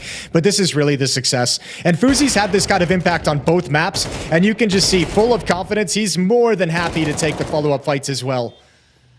Wildcard putting up a really nice defensive half so far, 7-2. And they avoid that disastrous reset. So the opportunity for MIBR to get a couple easy rounds to close the gap has disappeared again. We got an auto shotty on Stanislaw. Yeah, we do. We see that. Let's see if he's able to get it done with the XM1014.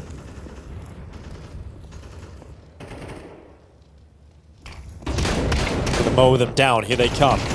Snaps away onto exit. Jabo's got the other 2, and it's a cleanup here from Wildcard. That is exactly what they wanted. Yeah, exactly what the doctor ordered. Although I'll tell you, if you look at Lucalzi right now, he's got Molotov smoke flashbang, so I feel like that could have been useful, some utility. It might have been just trying to save it for maybe the post-plant resmoke mini once the bomb goes down, but not even able to get into that level of success due to the upper defense between Stanislaw and Jabo. So Stanislaw pushes in with the auto shotty, looking to get some of that bonus money.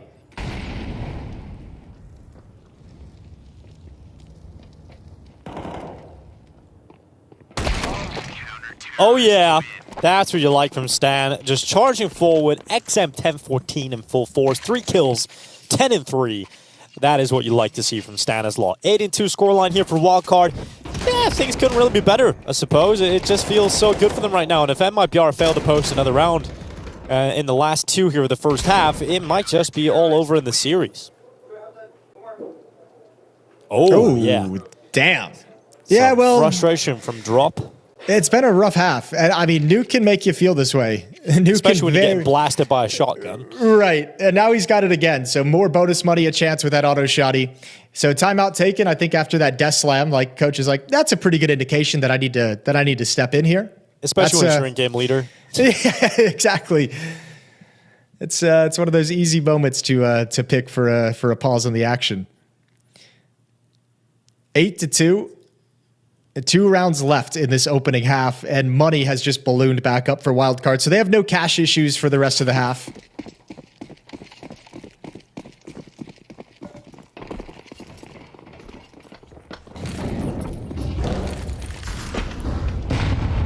No problems whatsoever. Because Stan has got the big old shotgun. They're about to put some pressure in towards ramp room. Grenade to blow away the whispers of smoke and force themselves into FaZe. He's got Sonic to come in and quickly help and distract and slow them down. And this gives FaZe all the time in the world to reposition down in the lower bomb site. Yeah, but still, with the kind of defense they were mounting in this ramp room, I feel like they probably wanted to get more than just a 1-for-1 trade. They probably felt like that should have been way more solid. And also now you got to consider the fact that because Stanislav still has this auto shotty, you know, it's a fun weapon to watch on Nuke when they come at it. But when the auto shotty is forced to move and rotate, it gets into some awkward scenarios. And no information right now for Wildcard. They know ramp room has been taken.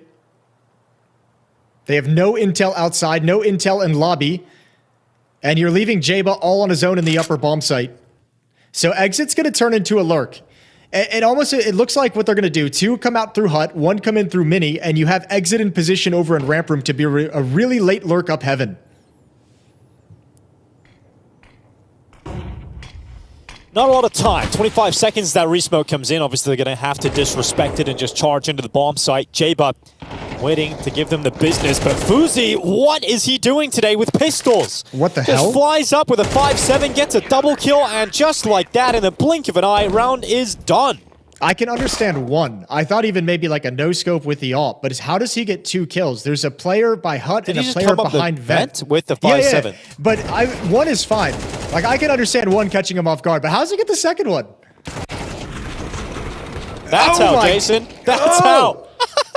And he even did damage onto the third as well. He can't even believe it. He can't even believe what he's just done. Coach gives him a thumbs up, like, yep, just as we drew it up, brother. Well done. That's exactly, you know, that, yeah. I want to watch that back, and I want you to do that every time. Yeah, that's the way it's done. Yeah, FaZe is just a god today with 5-7s and Tech 9s. Also, think of the frustration we just saw to the MIBR side. Nothing's going to piss you off more out of a timeout than that kind of a double kill coming up the vents. Yeah, just kind of wrecking them. All right, well, 10 rounds for Wildcard teed up, and there's no halftime break here, so no, not a whole lot of time for MIBR to even get a mental break. So it looks like the punishment shall continue. Stanislaw looking for the 10th. Oh my god, okay. Nice and clean from Stan, cleaning up house with a triple kill. Dude, and these drop an exit are so far away from anything. These last 2 rounds just look like MIBR's just checked out. You know, like just kind of like a dead man walking sort of thing. Yeah. Knocked out on their feet, however you want to describe it. Not good is the simple way of putting it. No reaction to Stanislaw in that triple kill. No one able to trade it off. A nice little sequence. And now you're left in a 2v5, now 2v4, trying to recover this bomb down in secret, but there's 3 members of Wildcard sitting right on it.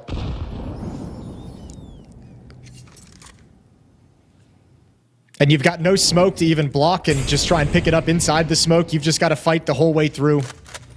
Yeah, the walk into lower is doomed. Doomed to die at the hands of the law.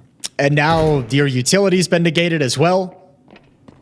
Here he goes. Stanislaw winning the peak. This could be the ace. This could be the ace. And Stanislaw is going to get all 5 to close out the first half. Yeah, that's a lovely last round from Stanislaw. Initial hold on the triple push in secret. Yeah, put that new snooze in. Get that fresh snooze in your mouth. A lip pillow. You deserve it. You deserve it with all the op kills. Yeah. Pit stop. Well, second half going to be getting underway. And a little check of the notes there. Nice and color coordinated, Jason. Limited notes, but effective in terms of how they're working. Seeing look at that. And no color coordination. No color coordination on the MIBR side. Important to note as well. And a lot of notes there too, Jason. And I think earlier today, Harry and Hugo were touching on the fact that Virtus.pro, the team that lost, had a huge amount of notes. Okay, so we're doing the whole thing. A short amount of notes, you know? Sure. So what are we seeing here? Over preparation kills the dream, Jason. Too many details rattling around in the brains, and you can't focus on the fragging. Yeah, exactly. Keep it nice and colorful and short and simple, and your teammates are going to be flying. Well, here's the triple kill to open things up. Nice spray control on the second 2, but the idea that's not traded off is crazy to me. Exit and drop had nothing to do, and Stanislaw stoic as ever, even after picking up the ace. He didn't even hunt it down. He didn't chase after. He was so patient in the vent. And he was like, all right, well, you my teammates haven't killed just yet, so I'm just going to peek out. That's why you got to admire Stanislaw's game. He's got one thing in mind, and that's winning the map. He knows, you know, there's no point in chasing the ace. It's the only way they can actually win the round. Chase the ace. 15-3, Stanislaw. What a game. He's matching FaZe, 15-5. Might be all over soon. We go from a double overtime extravaganza to this. Insani, 1-for-1 against Jaba. So Insani's still alive and kicking, but his teammate's safe. Does not have that luxury. Okay, they've spotted dualies in the upper side as well. There goes Drop. So Wildcard just kind of poking and prodding at multiple different areas of the map, but most of the power is coming through Hell. Susp is going to be able to force them back. Ramp room is overtaken. That's the bomb trying to get away, and Insani can't land any of the kills to slow him down. And how do you rotate now? You've got nobody downstairs. You know the bomb site is lost. You don't have access to vents, and it's going to be a real tough retake for MIBR. Yeah, it's going to be tough here, especially because it feels like the piss round is one of the first nails into the coffin here, the second half to close things out. It might be the first and the last nail. Yeah, that's true. We've got MIBR trying to come back down through lower. All three players going through ramp. FaZe, how long does he hold off? He's going to hear steps now, so he can start to move in and try and help his teammates. No one's giving them an opportunity, which buys more time for FaZe to come in, but that time is no longer there. His teammates are both down inside of the site, so it's all on FaZe. They're going to get on that defuse, going to stick it and cover it off, and they win the pistol round on the retake. So some life in MIBR yet. Yeah, but man, it felt like way too simple of a retake for the situation it looked like they were going to be in. One player gets pinned down behind the silo. One player in dark isn't able to pounce whatsoever. There's a lot of freedom of MIBR in that 3-on-3, especially with FaZe's really late flank. Do you think that sometimes, though, that the fact that they're waiting for the flank to come in can play against them sometimes? Like, you're so focused on not dying and trying to just allow FaZe to come in that maybe you put yourself in a weird position? Sure, absolutely. That happens, I would imagine, very frequently. I mean, I think if you talk to pro players, they'll mention that happens quite often. Like, why didn't you swing here? Well, we're trying to stay alive for the flank to come in, and it took an extra 5 seconds. Whatever it might have been. It's also hard as the lurker, as FaZe in that situation, to know when it's your time to pounce. Yeah, he was quite deep in the ramp room, but I mean, MIBR, if there is any way of coming back into nuke, it starts now. And not like that for you. It ends now. That's what I meant. That's what I meant at the end of the round, where it just looks like they're kind of like they already kind of feel it. It felt like they already knew they'd lost at a certain extent, and this is just kind of Insani just walking out into an angle that he doesn't expect he's going to be exposed from silo. Just maybe lost a little bit of focus, and one detail escapes him, and now you're in a man disadvantage, and you're trying to make a play to equalize things around these smokes.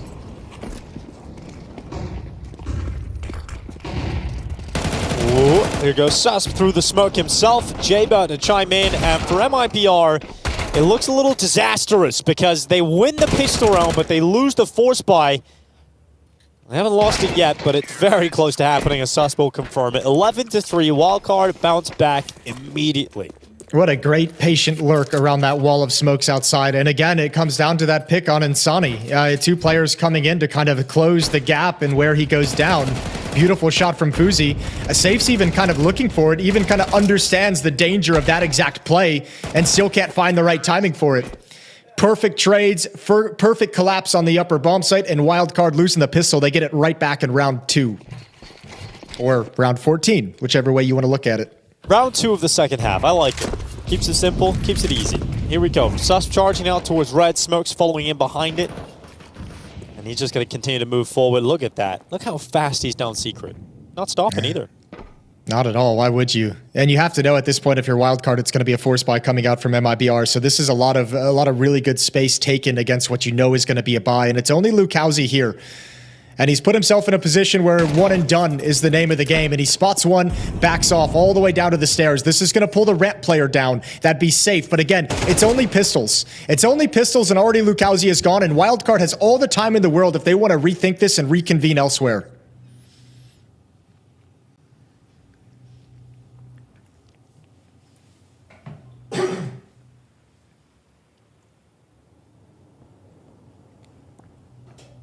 Yeah, time is a luxury on the side of Wildcard. Ollie's going into both sides of the ramp, and Sani can't really help his teammates out. He can try and block them, And that's actually worked out pretty well. That smoke made it uncomfortable, and Safe just bangs Fuzi's head off. Now with 40 seconds left, Jabe making the play through heaven, and the rest of his teammates are going to try and follow suit. Yeah, and this is the kind of calling that has made me really enjoy watching Wildcard as well, because you throw that utility down, it's a fake of sorts. One player's gone through, yeah, to his death, but you have so much time and you've done such a good job early in the round of getting position that you have all the safety in the world to back up. Throughout the entirety of this round, as Wildcard shifts into these positions, they've shifted into spots that allow them to call the audible when it's needed. And MIBR can't go for this because they have no money. They have to save this FAMAS. They have to save this armor so they can buy up some utility. They're not going to get away with everything. You have to imagine Jaba's going to find at least one more.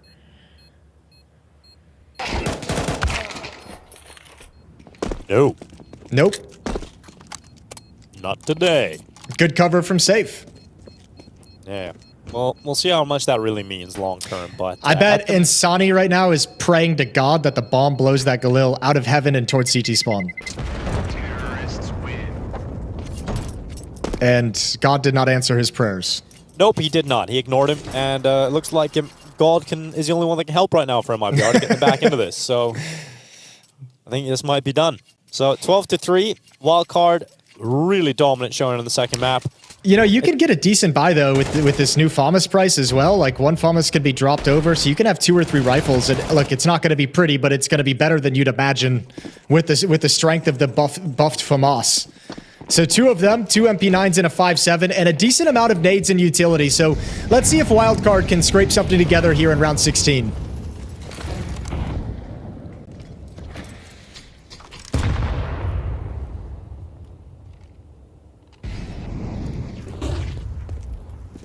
Nice clearance outside here for Susp. Just making sure no one's pushed up aggressively for MIBR.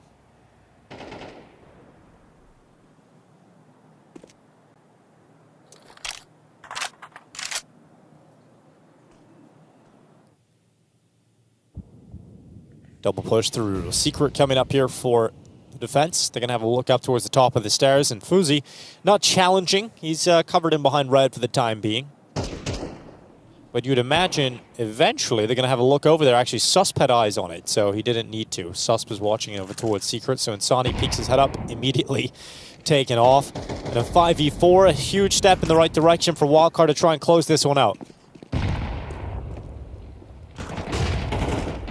They know where Safe is. They've done the damage to him. Safe still stepping up, though, and that FAMAS is getting some work done on 2 individual players. Safe finally cast away in a 3v2 as Wildcard come crashing into the A site, but exit and drop step up. And a double from exit keeps this going for MIBR. Yeah, it's a nicely timed nade and peak combination as Wildcard try and hustle into that mini hit. So MIBR stave off a loss in this series for at least 1 round. But a buy coming in for Wildcard. Alp is dropped over to Fuzi. They're going to be out of funds after this. Galil on J-Bus, AK-47 for Sonic.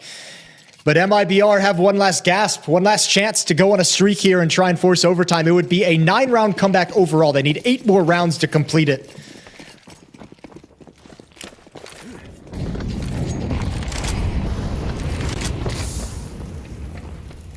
No, exit fighting on to keep his team in the battle.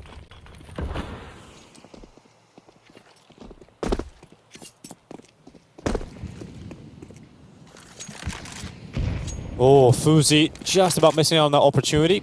Yeah, but now that he sees where the defense is located, he's like, okay, I can take a little bit more space. He's like, now I know. One's in big garage. And good shot with the AWP, and that's through the smoke. Insani gets 1 back, but meanwhile, elsewhere on the map, Sonic found drop.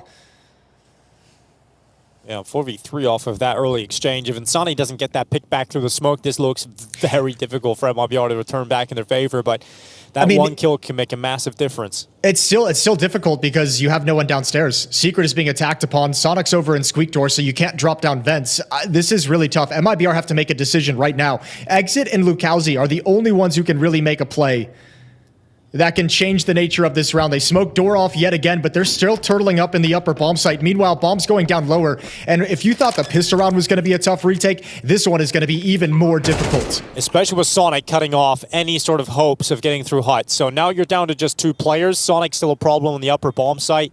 And you have so many angles you have to worry about coming in lower, and you've got 2 flashes to clear out the retake. So Exit's going to deal with Sonic, but that's just wasted time. He's going to drop down into the vent. Insani trying to come back in from control room, but he's the only player left between Wildcard and their victory in this series. They open up Cluj-Napoca here with a 2-0 win over MIBR, a double overtime on Train that they eventually get going their way, then a clinical nuke performance to take the 2-0 victory. Yeah, that's a very nice nuke performance, and it was off the back of that dominant CT side. And man, MIBR, we saw those frustrations in the first half. It feels like they got just shocked at how much they struggled here on nuke, their own map pick. Yeah, Gotta be frustrating. I think all of us did. Yeah, for sure. FaZe has another great game, a fantastic series from FaZe. Stanislaw was right there with them as well, but Wildcard just looked like a better prepared and sharper team today in just about every situation. Yeah, they look so disheveled because it did feel like in that first half in particular, we just seen MIBR disappear. Just think about the start to the game. There's 5-0 starts in both of the opening maps. You know, this is definitely a worrying sign for MIBR, how slow they're getting off the starts in these maps. Yeah, that's a really good point. I mean, digging themselves out of the hole on Train, but asking them to do it twice on Nuke as well is just a really, really tall order. So fantastic showing across the board for Wildcard. I mean, FaZe and Sus were both incredible. Sanazal had great calling. Jaba continues to show us that he's found a certain level of success that he can replicate, and Sonic provides his impact where he can. I mean, this was just an utter domination here on Nuke. Yeah, not much more really to say about it. I think this highlight reel is mostly going to be a FaZe package to start things off. With the Stanislaw ace, that's like the cherry on top. Yeah, and then we just see a little bit more action from across the board. I think little glimpses from Insani throughout this map, but not enough to really spur anything forward for his squad. And for MIBR, a lot of work to be done to stay alive here in the competition and look down the line a little bit later on. But opening game versus the Wildcard is a disappointing one out in Romania. Yeah, really disappointing. Really disappointing, absolutely. But they've got more chances to stay in this as well. Just going to be, I think, frustration. The disappointment is coming out of rounds like this, like where it felt like today MIBR individually, at least on Nuke. So that loss on Train really knocked them out of their game, and I think the early hot start from Wildcard just built upon it. But they're just individually, I think MIBR is going to be really disappointed in how they performed.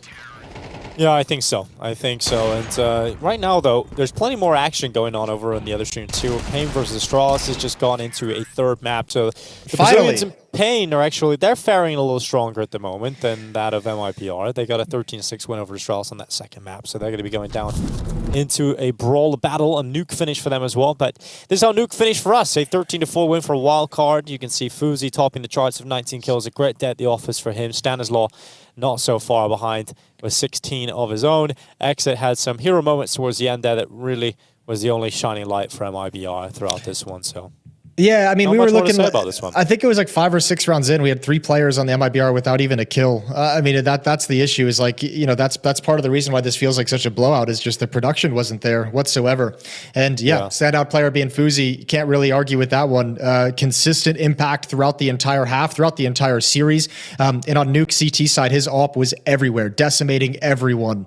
And MIBR never had an answer, never had a solution to the AWP of FaZe. Yeah, no surprises. He's a standout player presented by 1xBet. Mr. FaZe, Mr. Luva. Not Love, even though Love will be cooler. It is the day of love after all, Valentine's Day. Happy Valentine's Day to everybody out there. Happy Valentine's Day, yeah. Yeah, we're all spending it with our one true love, Counter-Strike. Exactly. The only Valentine that truly matters. And you're even married, Jason, and you're still doing it here. So that's really that's dedication. It's dedication. That is dedication. And I'll probably be in the doghouse later. Here's the schedule for the day. 3D Max and Falcons taking some wins earlier. Wildcard grabbing a win over MIBR that we just witnessed. Coming up next, Eternal Fire taking on the Imperial Valkyries, stepping in as the final game on the B stream. And we'll get to see what Eternal Fire has to put up against him. Yeah, Eternal Fire versus Imperial Valkyries. Exciting matchup. They've been waiting a long time to get into this, and finally Imperial Valkyries will be able to play on land with their full squad. We'll get that matchup in just a little bit. We're going to go to a break. When we come back, Imperial Valkyries versus Eternal Fire. She said she loves you. But she can't love me. But I love you. Yeah. Look, I know my man's going crazy. I gotta break on myself, I amaze me.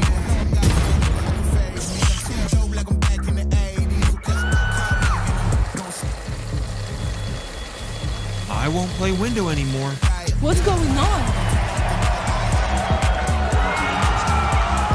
Play your role. 1xBet. On to the next one.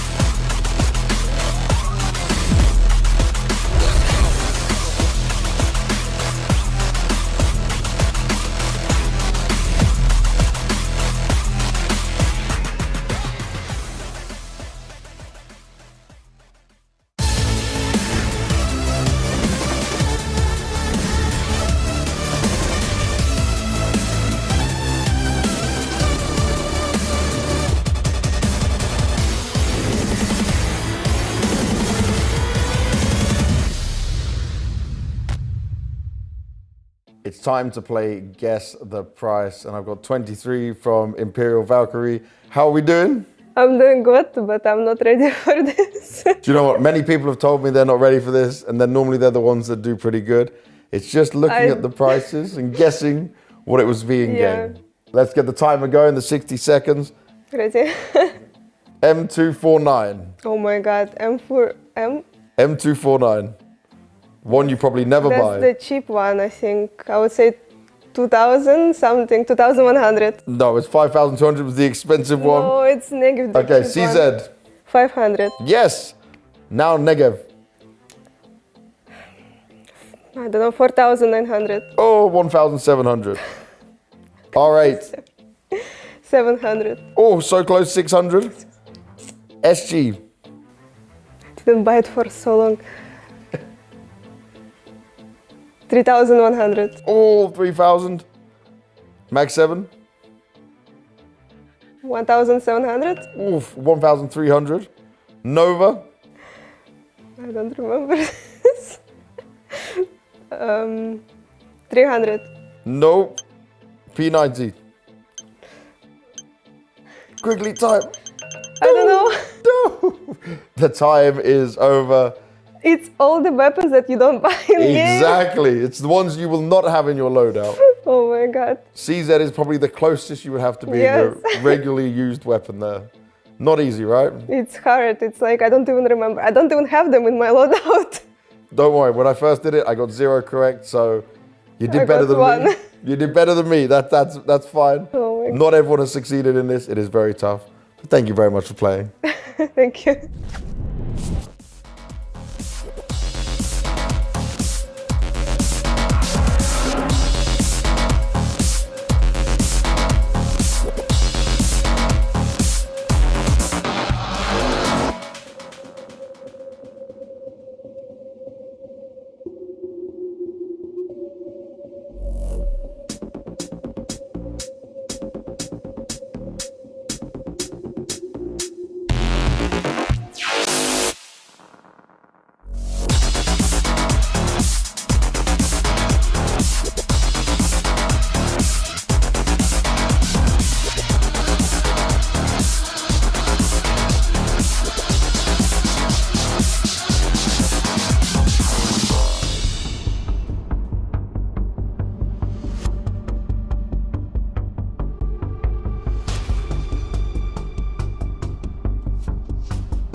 Welcome back to the PGL Cluj-Napoca 2025. We've got ourselves our last game of the day, Jason. It's been a long one here in the B stream, but I feel like we've saved a pretty good game for the last. We've got Imperial Valkyries versus Eternal Fire. An interesting storyline is finally we get Imperial Valkyries with their full squad. Tori's actually here on land with the squad. She missed out on that opportunity back in Katowice, and they had that really close game against Furia that many people said if she was there, they would have won that map on Mirage. So I'm excited to actually see them play with their full squad on land now. Yeah, me as well. That's a good point, is bringing in the full squad. I don't think it's as easy as saying if she had been there, they would have taken that map. It was certainly an impressive comeback, but let's not forget they were kind of getting battered at the time. They were getting beat down by Furia. So yeah, a cool comeback, and they had the solid performance against Na'Vi as well. They kind of got destroyed by Big. I think the key to that is if you're Eternal Fire coming into this, that kind of like surprise factor of what the Valkyries can bring to the table is no longer there. Like you saw them play good games against Na'Vi, you saw them come all the way back and force overtime against Furia. Like you come into this match and there's no way that you're coming into this and just saying we can breeze through these guys without even really kind of focusing or trying. So Eternal Fire is going to come into this, and just looking down this roster, the high incredible skill on this team, if Imperial Valkyries are not individually in the server today, this can just quickly be like a deletion. And I think that was the problem when the analysis came out, when people got more of a deep dive into Imperial's demos and got to see what style they brought. It felt like against Na'Vi in the opening game, where they had probably their best performances, Na'Vi played a style that allowed them the space to play their own style of Counter-Strike, whereas, the likes of Big put a little bit more pressure on them, and I feel like that's when things got a bit more out of hand. I think when you look at a team like Eternal Fire, this is a squad that's just built for firepower, right? This is it's going to be tough to match that level when you know what kind of forms Antares is on right now as well. Also, think of it this way too, like the mentality of Eternal Fire is one of like constantly being, they probably feel like underestimated, underappreciated, not given as many props as they probably deserve. So the mindset of Eternal Fire coming in is like chip on our shoulder. Every game we play, we have something to prove. And I think that's a mindset that coming into this match can prevent them from kind of stubbing their toe against this Imperial Valkyries team. We've got Mirage up first, is going to be a good map for Eternal Fire. Nuke is up next. That's Eternal Fire's pick. Going to be solid there as well, and then Dust 2 if we can get to it. But a really tough affair. And I think from what I've heard from talking to some of the players is like that Na'Vi game starting out was like, if you watch that game, like the first 5-6 rounds, you can see they're kind of like playing really loose, having a lot of fun, and then there's like a vibe shift where like it feels like if you watch that game back, they were like, oh shit, these girls can shoot, so now we have to kind of buckle in a little bit. We've got a little bit too far. I don't think Eternal Fire is going to fall into that trap at all.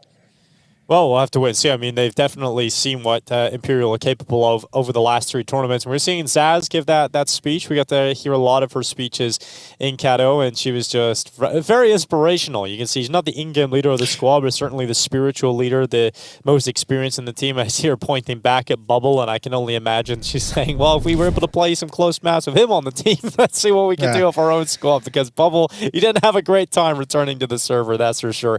And I think one of the most important storylines for Imperial Valkyries is the VRS standings at this tournament. This feels like the last chance for them now, right? They've had a lot of great opportunities to get in, and look what a win here does. If they get a win, this puts them into the top 18. If they take a loss, they're into the top 30. And the further they fall, the less opportunities like this they're going to get. Yeah, they have to be able to capitalize on some of them. And like I don't think the win is necessarily going to come here against Eternal Fire, but they need to be able to pick up some wins throughout this run that they're going to have at Cluj-Napoca. And I like that you brought up Zaz, because Zaz is freaking awesome. Like I know Zaz from way back when at some of her previous teams, and she's been at the top of a women's Counter-Strike for years and years, and probably even a decade at this point, winning so many trophies and championships, and even existing and competing in an era when some of the women's teams did get to practice and play against some of the men's teams back in the day. And she knows what it takes with her kind of championship pedigree to be able to compete with these kinds of teams. And so, yeah, you have Tori as your kind of leader coming into the squad, who's certainly going to be here and be a big voice that they're happy to have back. But Zaz is going to be, I think, a lot of the emotional and motivational side of things. And it's funny because now we're touching on those 2 names a lot, but obviously Anna is going to be the next one that you look at and say, you're the 3-time best women's player in Counter-Strike. You're an absolute beast on the AWP. You're going to have to flex in this game. We're going to need to have that impact from the AWP if you want to alleviate some pressure for the rest of your teammates. And we got to see that in particular on Mirage. You can see that's why Imperial Valkyries want to go to this map. It's one that they've been able to put the best performances in, especially against Furia. I think we actually got a glimpse of what Ana is capable of at this level. And on the CT side, she has some great performances with the AWP in particular around that connector area. So definitely going to keep an eye out on that. I think when coming into a game like this, though, Ana's also playing in her home country. So that's going to be an extra motivating factor for her. In Romania, the other Romanian player we've got over there without Ima being in attendance is Regali. He's with FlyQuest, so we've seen them hanging out in the hotel. And now we get into it. Eternal Fire versus Imperial Valkyries Mirage. A T-sided start here. And Imperial Valkyries, I like it. They're going to keep it simple. They're going to go straight for an A hit in this pistol. Yeah, I like it too. I think a lot of the success for Imperial Valkyries on the T side is going to be playing the trade game more so than like kind of spreading out the defaults and looking for some individual plays. And here in the pistol round with this kind of a set piece, you do have tons of bodies moving in at the same point of attack. The dualies, though, from Wakadia are going to shut down just the first, and the rebuttal from 2 is there. 23 and Zaz take down a couple, and it even knocks the Go TV out. Yeah, just for a second, but that plant coming in, securing at least a force buy into the next, but Imperial Valkyries looking to hold down, hunker down, and stop Eternal Fire from being able to come back in on this retake attempt. They haven't been able to take CT spawn, but they do have a flash available, but Xantares has come out of nowhere. And with a double headshot, he's locked his team right back into this. They slot themselves into the retake, leaving Zaz in the clutch alone. She's up in Palace and unable to get it done on her own. So it will be the retake for Eternal Fire. Xantares is the one to get the most impact to allow that possibility. Yeah, the critical kills all go to Xantares. The 2 that open up the opportunity for the rest of Eternal Fire to stream into the retake, those kills were absolutely necessary. Beautiful shooting from Xantares, a nice attempt to hold off the retake. Zaz with a nice trade early on and even some good damage at the end of the day, but that's a pretty shot onto Woxic. But nothing's going to come forward after the fact. So pistol round to Eternal Fire. And we'll see what Imperial do with the bonus money at the plant. It's a MAC-10s, Khalil's, upgraded pistols picked up. So we're going to get crazy. Yeah, I mean, it's going to be disappointing to lose at this advantageous situation in the pistol round, but at least you have a good force buy opportunity in the next here. So get the Khalils out, MAC-10s, Deagle. Eternal Fire have majority on really solid rifles here. 1 for MAS for Jota, the rest on M4s. That's a good point, too. Like, they're losing the 4-on-3 in the post plant, too. And that's where it's like, man, it's such a fine line that Imperial's going to have to run throughout this because you can't make those tiny mistakes. The margins of mistakes, they get punished at such a high level. And Xantares is able to show it off there. 2 players kind of miscomming and kind of, wandering out in the open behind triple boxes.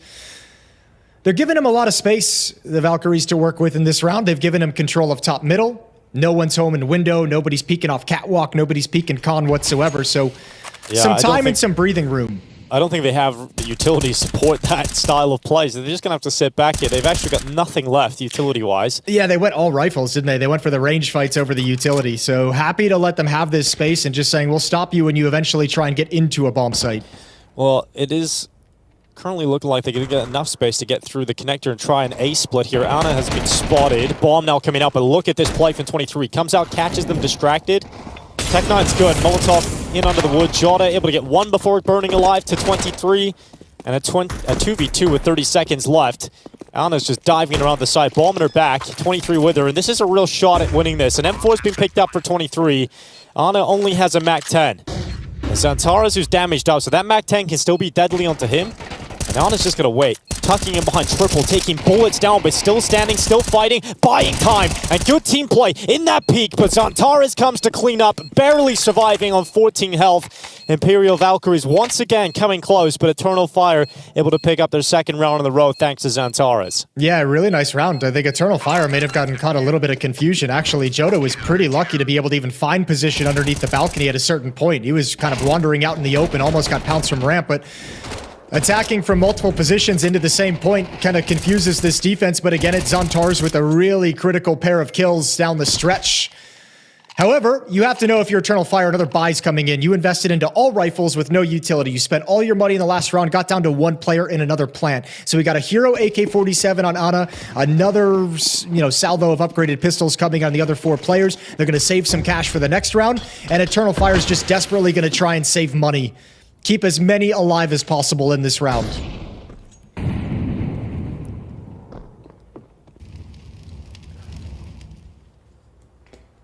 Giving Ana the best chance to shine with the AK. She was very vocal about her frustrations individually after the opening performance when they had their first chance at the start of the year to play at Blast, saying, you know, she felt like she kind of let the team down in her way, not performing to the level she's been used to being at, but we've seen a much better showing at Katowice during that Mirage game against Furia. Just been hard to find that consistent level I'm sure she's used to. I mean, it's a completely different game as an Opera, I think, against probably the caliber of competition she's used to facing off and dominating, and then stepping into the Tier 1 Counter-Strike where teams are used to playing against MOUZ and ZywOos, you know? It's like you have a completely different level, a completely different amount of flashbangs, but there's a nice opening pick. That's Woxic down. Joda up on top of the balcony, gonna reposition Ana. Oh, can't transfer over, and it's a triple kill as they line up. Joda shuts it down before it can even begin, and this should be a pretty easy cleanup from here. Yeah, Tech 9 for Zaz up into the window. Could get a kill here on Xantares. On the backside, Xantares getting caught and not able to close it out. Xantares will get the 2K. And it's 3 in a row here for Eternal Fire. Money finally getting into the bank accounts of Imperial Valkyries. They'll have enough money to get the full buy. Everybody getting onto the rifle. And AWP was even purchased there by Tori. She'll throw that over to Ana, no doubt. This was the chance onto Jota. If she was able to get this follow-up kill with that AK, just a bit awkward on the timing when she dropped off of Tetris, then maybe there could have been a chance there. Yeah, it was a good reposition from Jota. She was still looking up top when that initial battle comes in, and then obviously just, yeah, it goes the other direction. So up in Ana's hands, up in Woxic's hands. He got deleted last round by Ana's AK-47. He's going to be looking to have impact with that here. Wakadia, very aggressive. On top of the railings, looking over the smoke and saying, nobody's crossed. I've got the angle. Nobody's crossed over just yet. Woxic, more of an aggressive stance, holding for Zaz's peak into the underpass. Woxic's attention's drawn away, and that does open up a chance for Zaz to move forward. Good patience from Zaz as well, waiting for her teammates, letting her know they have the safety to actually swing out top mid. And once that opportunity is there for the T side, Woxic can't stay in the position. Otherwise, Zaz is going to go down for free to the op. So good patience to wait. Minute left on the clock. Wakadia tucked into the window room. Is that a miss smoke from Imperial? Oh yeah, they got to use the second one up here. So Wakadia going to be smoked out for now. And Ana starts to move forward in towards the apartments. Now, Majors here, he's only got an MP9. And if he goes down, they're in trouble. So he just gets back before that smoke fades, and now Wakadia comes back to help out. This defense gets shored up at the perfect timing. Yeah, that Molly's going to be to the van, not to clear Major out. So he's in a tough spot here, but eventually the fact that they haven't checked him should allow him to peek, and that's the bomb. The bomb's still stuck in the apartments. Wakadia alongside of him, and disaster is here for Imperial Valkyries. Cat still trying to fight down in the site, but they've run out of time. And they just can't do much about this. The only option is to try and bail out, try and get up through the underpass. Zaz, because of the limited time, doesn't have the luxury to check all of the angles. And Ana's into the clutch and just about misses that shot. That must have been a whisker away from connecting. And she will go down at least before the time, so she'll get that bonus money. But a 4-0 lead here for Eternal Fire, and most likely a half-buy scenario here for Imperial coming right up. Yeah, weird round for Imperial Valkyries with Major playing it in that fashion. Nobody clearing the balcony, and he's able to just kind of bide his time and wait. And it might have been okay if Ana didn't have the bomb. If one of their AKs did and had the opportunity to get into the bomb site, maybe you forced their hand a little bit early, but Major able to be patient and shut things down at the end of the day. That shot from Ana even, I'll be honest, that looked on to me. Yeah, it did. That's what I said. It must have been a whisker away. I feel bad seeing that. Yeah, well, fast-paced 23. Cat. Here comes the charge. Tech 9. Wakadia, grenades in his hands, and 23 just charges right through him. Just going to see the player inside of the side as well. Major under a lot of pressure. He's trying to figure out how can he get away from this, but Cat on that dig cracks his head open, and Imperial Valkyries flood into the site. It'll force Eternal Fire into the save call. They call this one off immediately. Yeah, I'd like to see Eternal Fire. This is now the first 5 rounds of this half, it feels, where they're... I mean, we had the first gun round where Woxic with the op was going towards underpass, but other than that, there's been no real resistance in middle. There's been a lot of space, and this time, just a simple rush up catwalk combined with the V-split, deleting Wakadia on Major. I don't know how Wakadia didn't have the timing of how close 23 was, but this is the result. First round on the board for Imperial Valkyries. I love that they're sending Cat to hunt as well. Just send that Deagle out, see if she can find anything. Not too far off, but Further damage, another great shot from Cat. Yeah, that is the AWP. That's a huge kill to find. And she's just defending, making sure they can't get back to it. And Cat, we've seen her deagle before, and another couple of shots landed for Cat on the way out. Damn. All right, game on, baby. Let's go. That's some sick shooting from Cat down the stretch. And I mean, yeah, look, Eternal Fire's had to recover the pistol round. They've had to recover the first gun round. And now they just get destroyed in this one. Valkyries comes in with some attitude to Mirage. Yeah. Cat getting that D warmed up. She'll get to the AK-47 now as well. And that's unfortunate. Tori running out top mid just gets destroyed by Xantares through the mid smoke. Yeah, just a little spam over that top corner, breaking the smoke, getting some vision, and getting a little bit fortunate. Tori 0-6 to start the map so far. 3-round lead for Eternal Fire. Their money is at a breaking point. This is one of those rounds that Imperial Valkyries, if they want to upset them, they have to break the economy. They have to win some of these rounds and give themselves an easier time of things moving forward. But they're going to start this out in a 4v5.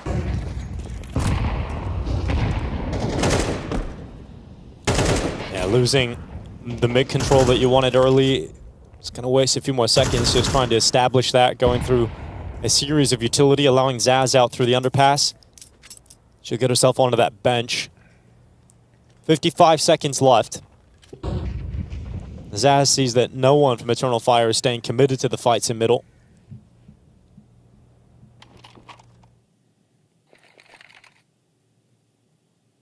MIBR once again to be tested at this B-bomb site. Imperial Valkyries were able to break through here in the previous round with some speed out of the beginning of the round. Now they've got to do it at a different pace change. Here's the flashes, here are the rifles, and 23 leading the charge. Oh, but that fire spreads. Ooh, it kind of prevents her from getting out early, and it allows the rotation to come in. MIBR's no longer alone. He sees 23 go beyond that window, and MIBR just trying to nip away one player at least here with 15 seconds left. He's got the chance, but 23 takes one out. Cat's got the second. MIBR whiffing big time, and Imperial Valkyries down into the bomb site. Plant is in, 2v3 post plant. Ana and Cat to close. Yeah, well, Xantares has seen 2 jump over to the pillar. There's a nice pick onto Ana, who got aggressive. They know there's still one more. Cat did get out, but now has to hold off a 1v3. Gotta be perfect. First shot is there. Yeah, first shot's great. We've seen Cat clutch before in Mirage. Looking to do it again. Cat peeks out, but they're set up together and just too many targets to select in the end of the day. And so a valiant attempt getting into the site, but Eternal Fire able to retake again. 5-1 scoreline as they continue to build their lead. Yeah, and honestly, you can't even blame Cat for that repeat. There's just too much time on the clock when Eternal Fire is able to be patient, and she never knows if someone's jumped out window, someone's wrapping around her. She has to peek for a fight and try and get some information. I'll tell you what, though, Eternal Fire under a lot of pressure right now, especially this B bomb site. There's been some weakness. This round, the Tech 9 roundup catwalk, even the round with Major with the MP9 was really awkward and not a convincing hold, even if they won it down the stretch.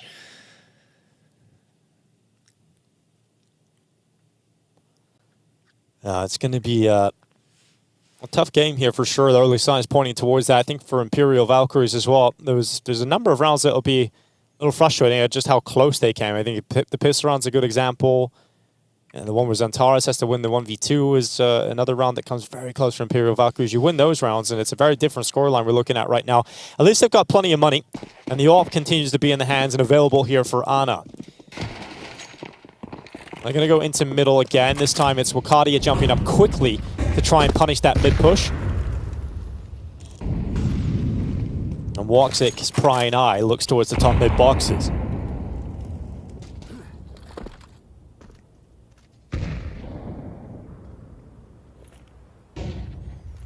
Here's utility out towards window, although another miss as that smoke just bounces off.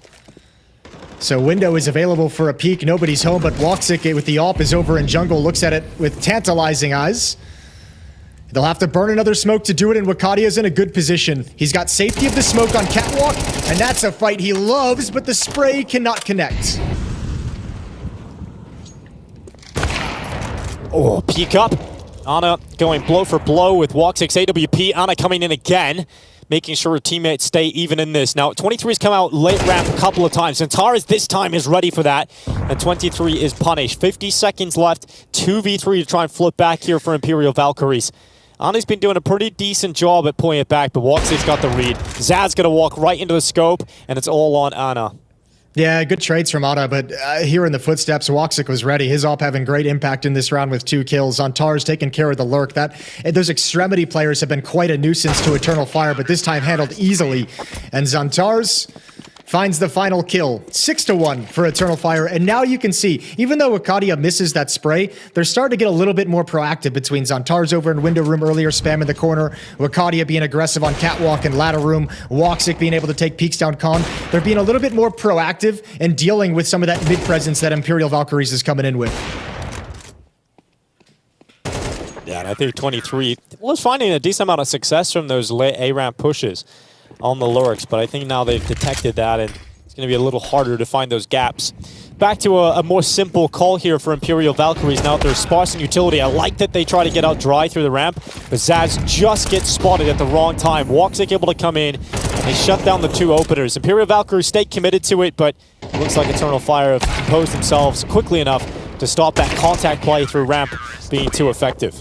Yeah, Woxic just jumping up, keeping all the pressure on with that AWP. Eternal Fire, they looked a little bit shaky in the first 5-6 rounds. There was some scary moments in there and saw some weaknesses over at the B bomb site, but really starting to step into it and hit their stride. Good triple kill from Woxic on the AWP, blinded on that first kill. Joda providing support. And Valkyrie's just saying, we've been able to get into the site and get the bomb planted. We've got limited utility this time. Let's try and do it again and just play the post plant. But everyone from Eternal Fire shuts it down before they can get close.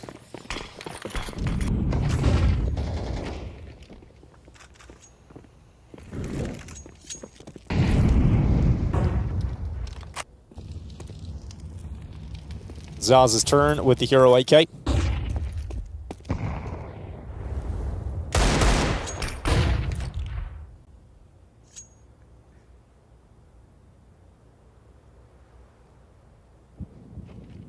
She'll move out in the middle. Boost coming up to Taras. Oh, nearly taken off the top. Changed up his position to look at the challenge, to look at the fight, and Zantaras gets into the ladder room as Zaz repositions. Now, made a little bit of noise. Seems like Zantaras is very aware of the possibility that she could be inside of that room. And Zaz is going to charge up, try and chase him down, but ends up getting taken out by Zantaras. He had a teammate to help him there in that scenario. And now under a minute left, 23's Deagle's banged out one. And now look at the A side. It's fallen. The Pistols once again finding a way forward here for Imperial Valkyries. Yeah, but can they recover? Can they hold on to this post plant? We've seen them lose advantage post plants before. Woxic's in a tough place with the op. Wildcard going to come try and help him get through the murder hold. The retake can begin now. 23 with the peek and can't win it out. Wildcard's spray's been off the mark in this map, but does land the headshot deep into the spray. Yeah, well, a little bit of damage at least done there. Wildcard down to 5 HP. Perhaps it'll be enough for Tori and Cat to combine with the Deagles. But the head spotted just down into the site. Cat's under a lot of pressure now. Wildcard to clear out with AWP, and they ask everything of Tori. She's waiting for this moment to shine with the Deagle. She's waited all season long for this chance, and the Deagle headshot will connect, but the defuse stuck. Woxic to make sure that the bullets are not going to land, and an 8-1 scoreline for Eternal Fire rings out as they continue to build this CT side up. Yeah, but again, another round where Imperial find a good standing into the bomb site. They find a way to get the critical kills to get themselves a plant, just not able to close out any of these rounds. A number of times they put themselves in pretty good positions, and just down the stretch, Eternal Fire coming right back into it.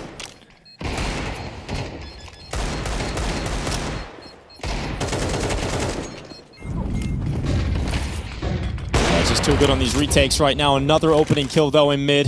That little gap in the smoke has cost them multiple times in this half, and Tori not slowing down, throwing some aggression into the mix up through short side, bringing the fight.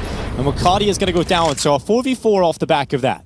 Yeah, I like it. They're flexing a little bit. Despite the fact that they're getting beat up in these post plants and down by 7 rounds, they're still not shying away from any battles. Good aggression from Tori up catwalk, and they've been able to exploit Wildcard on catwalk a number of times.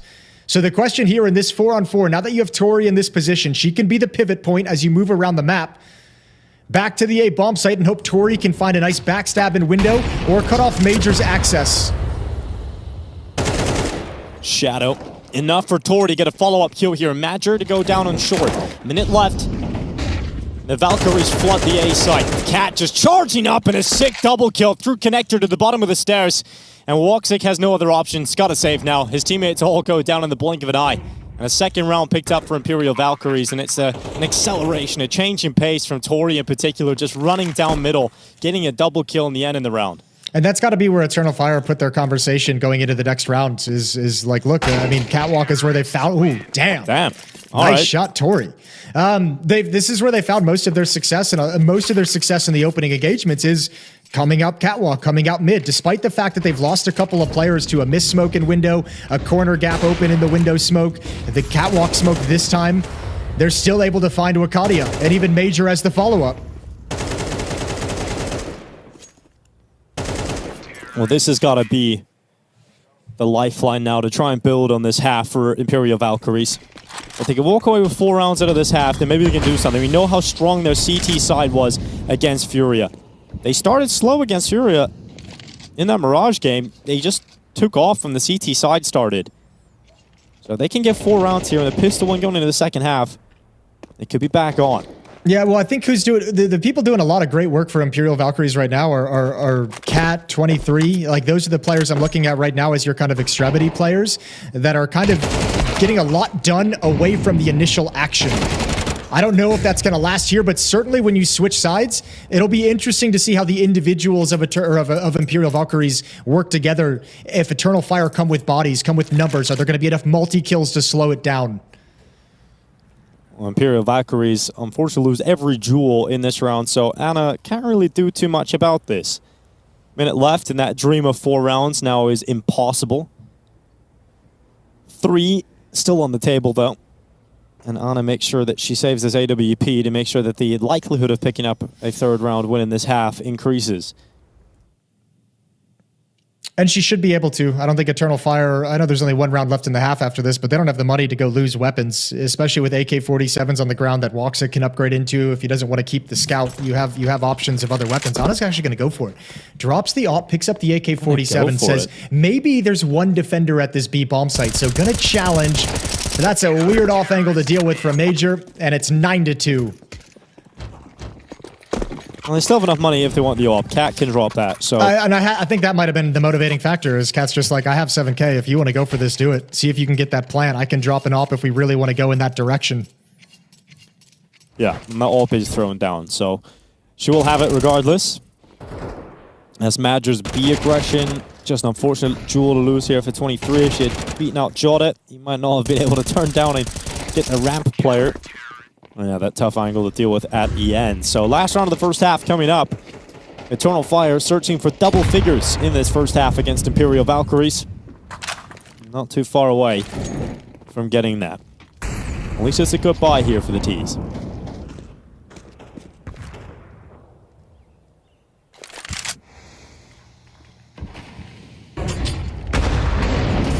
Oh, that's a meaty grenade to have to deal with. Tori and Zaz losing half of their health before the first engagement. Especially sucks for Tori, who has to play this round with a Tech 9. She does have the bucket of utility. Heats things up for Xantares, forces him out of connector, and actually does a load of damage. He's down to 29 health off of that. It's a nice find, a nice start. Good way to soften him up, but you've got Joda inside the bomb site. That swings off a call from Xantares, who's tucked himself into a corner. Joda, ooh, another Molotov in his position, but Anna's not ready for the punish. Meanwhile, Cat finds one again. Those extremity players putting a lot of pressure away from the point of attack, and up Catwalk again we go. It's the B bomb site that once again is susceptible. They've got to clear out Zaz over in the window room to begin this retake, but man, Imperial have found a lot of success, and now they can have good standings to hold off the retake. And yeah, they must win this. Yeah, the retakes have been so hard for them throughout this half, but they need to close it here in a 3v4 in a deficit. All the retake coming from Market, though. Nobody coming Catwalk. And Anna gets the first fight. A gap in the door. She can peer through that window rather and take the kill on Xantares. They don't have the info that all 3 remaining players are coming from the same position, but as soon as they do, Anna can turn back and help from short side. And here they come. Rifles going in. Anna chimes in yet again, and they will close out their 3rd round win out of the half from a 3v4 post plant into a 3rd round victory. The half ends with a 9-3 lead for Eternal Fire. Yeah, really cool half from Imperial Valkyries, to be honest with you. It's a shame they don't have a few more rounds on the board, but I thought that was a very cool style of play and put themselves in good positions. Eternal Fire, with the experience, I think, able to overcome a lot of them, but that last round, too much to ask. Yeah, 9-3. think how many times they got into good retakes or post-plant positions, right? They just lost on the retake. You know, pissed around. It's a Xantara's double kill. Xantara's clutch again on the A bomb site. You know, if you win those for early 2 rounds, if you win those, your economy's looking a lot better. A few more rounds to play with right from the get-go. It could be a very different story here in the half, but they'll be happy enough, I'm sure, with getting that 3rd round at the end. At least gives them some hope, some chance going into the second half, but it's still going to be a very difficult road back into it. Majer telling a few jokes here in the halftime break, keeping some smiles on the face of his team. Up by 6 rounds as they switch over to the T side. So yeah, let's see if the Valkyries can actually replicate that great CT side they had against Furia. It would have to be another massive comeback here. But we've seen them do it before, so we know it's in the realm of possibility.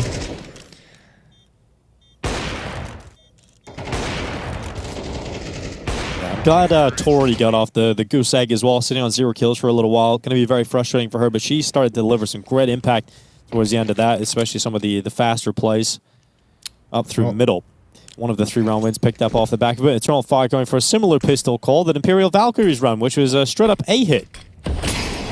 Yeah, here it comes. Molotov towards the top of the stairs to prevent any kind of a peek. 1 smoke in play, running the avenue to stay out of the sight lines from CT spawn. Anna's going to back off in case they push into CT. And bomb will eventually get planted as Woxic makes his way in. Yeah, plant going down on default. A retake to be set up here for Imperial Valkyries. They've got a kid on the back of Cat. Yeah, but like this smoke destroys them. They wanted to bring bodies to retake through CT spawn, and that smoke just makes them reconvene elsewhere. So they have to go through connector instead. And they do have some space. They're actually getting pretty close to these CT spawn players. Woxic sending out bullets, but no kills. Tori to chime in. Follow-up headshot from Tori. Zaz to go down, but the defuse being tapped, not stuck yet. Anna now on it. Anna now sticking it, but it's a full 10 seconds. She's not the player with the kit, but it doesn't matter because the rest of her teammates come in on that retake and protect the defuse. And the pistol round collected in a retake fashion for Imperial Valkyries. Damn, that's some clean shooting from them USPs coming back in. Well done. That's a brilliant retake, especially considering those, again, just like we just talked about with Imperial Valkyries in the first half, that's Eternal Fire having 5 players alive in a post-plant, good positions, control of CT stairs. That should be a really, really hard round to lose. Yeah, Woxic kind of whiffing a few shots as they're charging him down. Tori getting a double kill towards CT. Huge stuff that opens up that possibility, but Eternal Fire got the bomb plant, and that means they're coming back with a strong force buy. Yeah, you mentioned it. Tori slow started to the map, but she's come alive in a big way. Good pistol round in the second half. Had some good impact on entries up catwalk later on in the later stages of the opening half. Xantar's dinked and brought down to 2 HP. He'll pass that Galil, you'd imagine, off the Major. Yeah, and the Tori angle is an interesting one to look at because she obviously missed out on going to Katowice. Got to play with him in the online stage of the Blast Bounty, but missed out on Kato, and obviously missing out on some essential LAN experience at this level, and this is our first time to it. Going to be very frustrating, I'm sure, watching her teammates go off and play that without being a part of it. Oh, absolutely. And, well, it'll be contact up ramp. I think Major's going to hold on to this util. I'm incorrect. He chucks it out now towards top con. Galil and Wakadia going to lead the way. Well, 23 gets Galil out instead here. And she's going to make it work perfectly. A second kill as Woxic goes down. Zaz clean from default. A double in no time.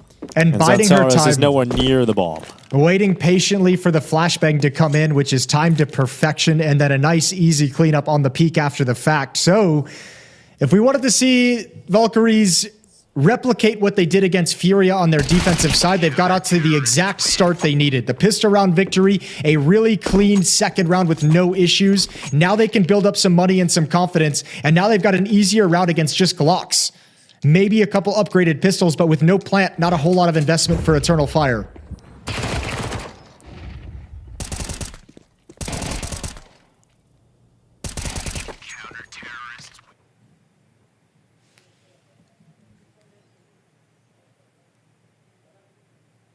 Yeah, and Zaz keeping the good vibes going. Let's see a lot of that recently. And this should be a 6th round. The problem is with Eternal Fire, they always stand a chance in rounds like this, just with the amount of firepower they've got available. And Madger with a play like this could start to unravel the entire defense. There's one on the Tech 9. Tori makes sure she closes that gap as quickly as possible. One more to follow up through Khan. Oh, Ana expects it. Good read. Good read of the situation. Being aggressive and proactive on stairs. Constantly keeping track of the movements of Eternal Fire. Oh, damn. Joda knocks her down off the perch.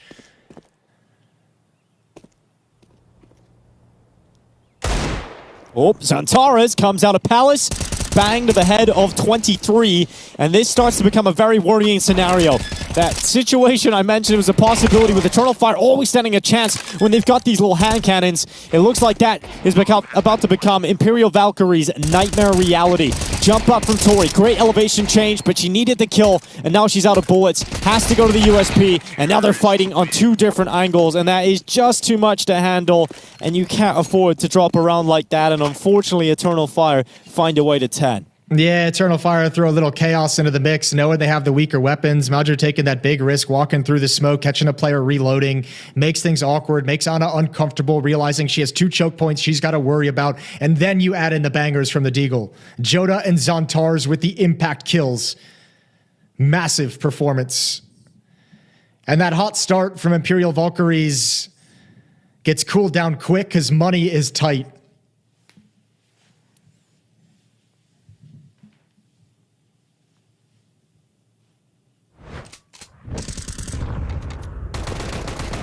Yeah, this is MOUZ just looking to create a little bit of chaos.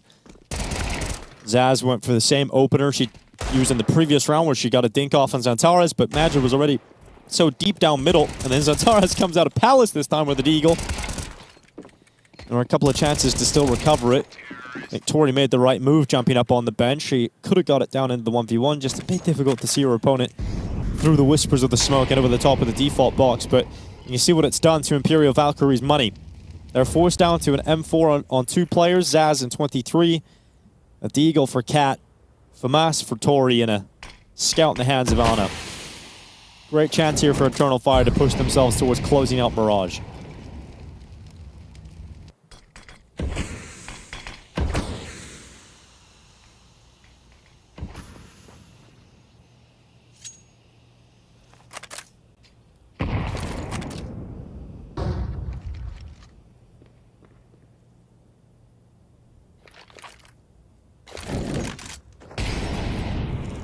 Joda to crack things open. Zaz to go down first. Eternal Fire giving him an advantage here. Under a minute left. Woxic, another one. And that is, there's not much you can do about that. The most amount of damage done possible. Woxic's just so fast on the trigger. Yeah, that's one where you're just like, oh, well, fair play. he's hit an absolute stellar shot. Bomb going to be planted, and this is a retake you can't go for. There's no money left in the tank. You have to consider saving this M4 on 23. Cat may press forward to try and find a rifle she can pick up somewhere. That's going to be over in window room. Good kill, but it's not enough to activate. Yeah, you're really just looking at that as maybe a kill that opens up the save opportunity. Cat only has a Deagle, so you can send her in to fight, but Ana was too committed into it. They have nothing to carry over into the next. And Eternal Fire now at 11 with Imperial Valkyries with no money in the bank. So likely to be 12, and then Imperial Valkyries will just have to play for the overtime dream. This is the Woxic shot. Just so quick to react up to the window that.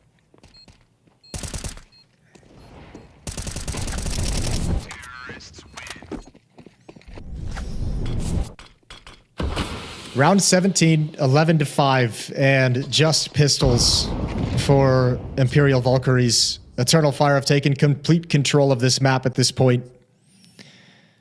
And knowing the economic situation, they'll play it safe.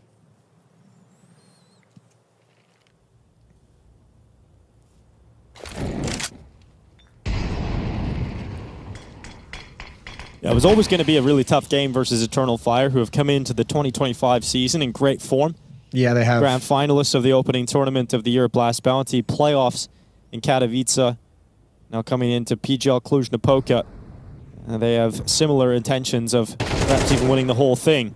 And so for Imperial Valkyries, I think this map in particular is going to have a couple of frustrating moments for them. You know, losing that opening pistol round. I think the most frustrating round will be the one to kick off the second half where they lose with the pistols.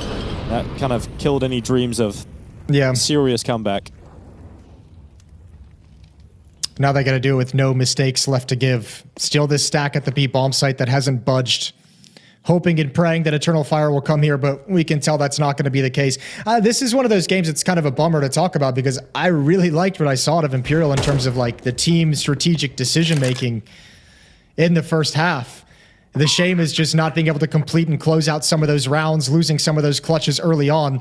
It's one of those games where you want to say like, man, it feels like the scoreboard should be a little bit closer. Like this game is actually closer than the score is going to let you know.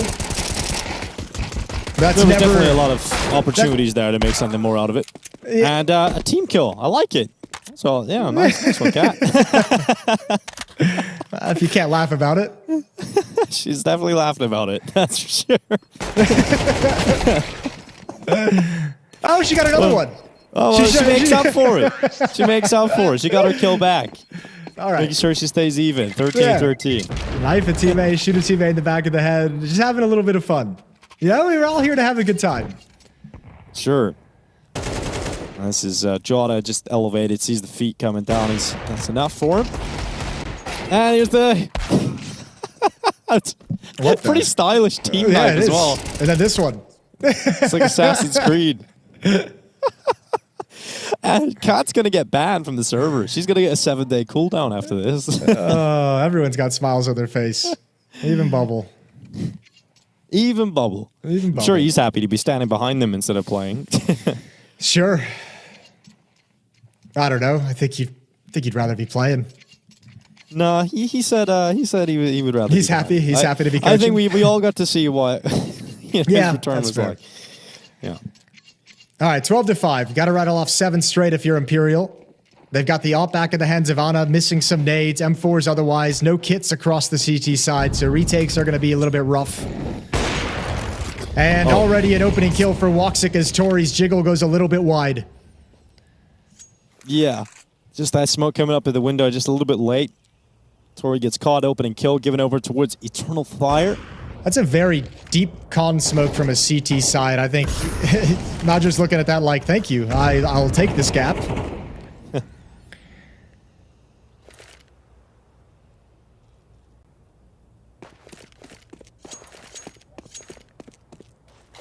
He's going to re-smoke out window. Magic can go elsewhere. That bomb to be picked up. Needs to be careful. Possible push through ramp. Or possible push through palace through T-spawn. But have an eyes on that for a moment. Bomb's going to be collected. He's going to join his teammates. And be ready to go into the A site. Zaz taken away from the bottom of the stairway. Ana looking to do her best to keep her team in this fight. But 23 is the danger woman up here on top wood. She's going to try and spray away. She's done well to get the first pick. But just couldn't survive the second, and Kat, not enough done. It will be a 13-5 victory for Eternal Fire here on Mirage. A lot of chances in that first half for Imperial Valkyries, and one at the start of the second half to begin a comeback, but Eternal Fire's firepower just proves too much to handle. Yeah, I think that's the key. I mean, even the firepower was great. Zantares, Wakadia picked it up towards the end. Jota had some great rounds. And again, I think, as I mentioned a couple times, and you just talked about, like, strategically in the first half, I thought Imperial Valkyries made a lot of good decisions and played a really cool game. I was really impressed with the lurkers, with the kind of side, the extremities players. 23 and Kat doing a really good job of kind of making things happen away from the action when their team needed a plan B to shift into. Just can't close it out against this overwhelming pressure that Eternal Fire has. Such a deep roster of skill and ability. Zantar saving the day a ton early for Eternal Fire, or else this might be a completely different map.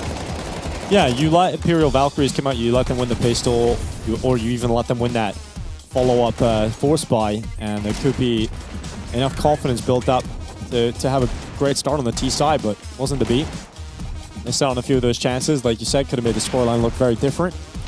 And who knows what they would have been able to do on the CT side if they hadn't lost to that round. But there was just so much force behind Eternal Fire that it just felt almost inevitable here. Mirage is a great map for them. It just sucks for Imperial Valkyries. It's also their best map that they've shown at this level so far, so you have to go for the Mirage pick. You just know it's going to be a tough fight with Eternal Fire on it. Yeah, but I think they put up a good fight. Again, it's just losing those clutches and those post plants. That aspect of the game is just so critical, and Eternal Fire was clearly the better team in that regard. Yes. So tough one, but still cool to see. And now we get to switch over. The next map is going to be Nuke in this series, so we get to see what Imperial Valkyries is going to be able to bring forward on that map. Yeah, well, Cat delivering the most cultural impact. That was my favorite moment of the whole map. That team kill fiasco was great. That second knife even looked weird. It looked like it was just like an automatic click that she didn't even mean for it to swing. Yeah, exactly. That's the highlight moment for sure, creating highlights all day long. But Eternal Fire get the job done on the opening map of Mirage. 13-5 wins. Antares topping the charts. No surprises about that. Woxic just in behind with Jota. And we've got over on the Imperial Valkyries side of things, 23 and Cat. You mentioned you're getting a lot of praise for their extremity play throughout that map and definitely doing a lot of heavy lifting in those round victories that they were able to pick up. Yeah, for sure. They were big pieces of it. Really cool performances out of them. Just not enough at the end of the day, holding off retakes. Yeah, not much else to say. Eternal Fire, there's some shaky moments. That B defense looked a little tenuous, but as the game went on, you could see it felt like, even someone like Wakadia, who had some missed sprays early in the first half, kind of got into his groove and found his aim back as the game wore on. And now you'd expect going into Nuke, these guys are going to be on point from the get-go. Yeah, it's, again, a tough series ahead, but without further ado, I guess, they're just hoping to get into Nuke and show us more of what they're made of. You have to remember, this is the first time on LAN this year they've been able to play with their full squad, rather, so Tori finally coming back into the team. It's not the result they would have hoped for. You can see there was smiles on their faces, but you could see there is frustration behind that because they know that they're likely to have done better in certain scenarios, especially in those clutches that we mentioned. But a chance to go again as we head into Nuke. But before that, we're going to take a break. When we come back, this series will continue as we head into Nuke. She said she loves you. But she can't love me. But I love you. Yeah. Look, all of my men's going crazy. I gotta brag on myself, I amaze me. Like I'm back in the 80s. I won't play window anymore. What's going on? Play your role.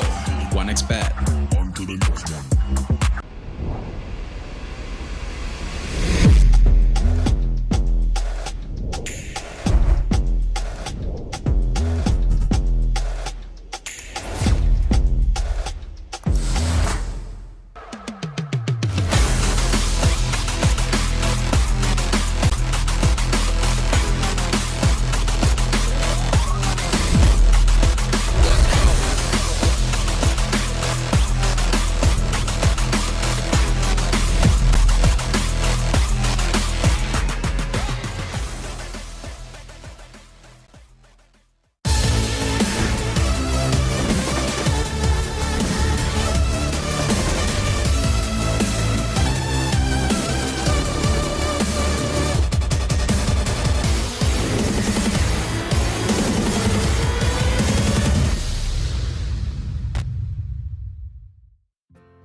PGL Cluj-Napoca 2025 and Eternal Fire have been more than on fire for the start of this year. Things are looking very good, but it's back-to-back-to-back events right now for this team.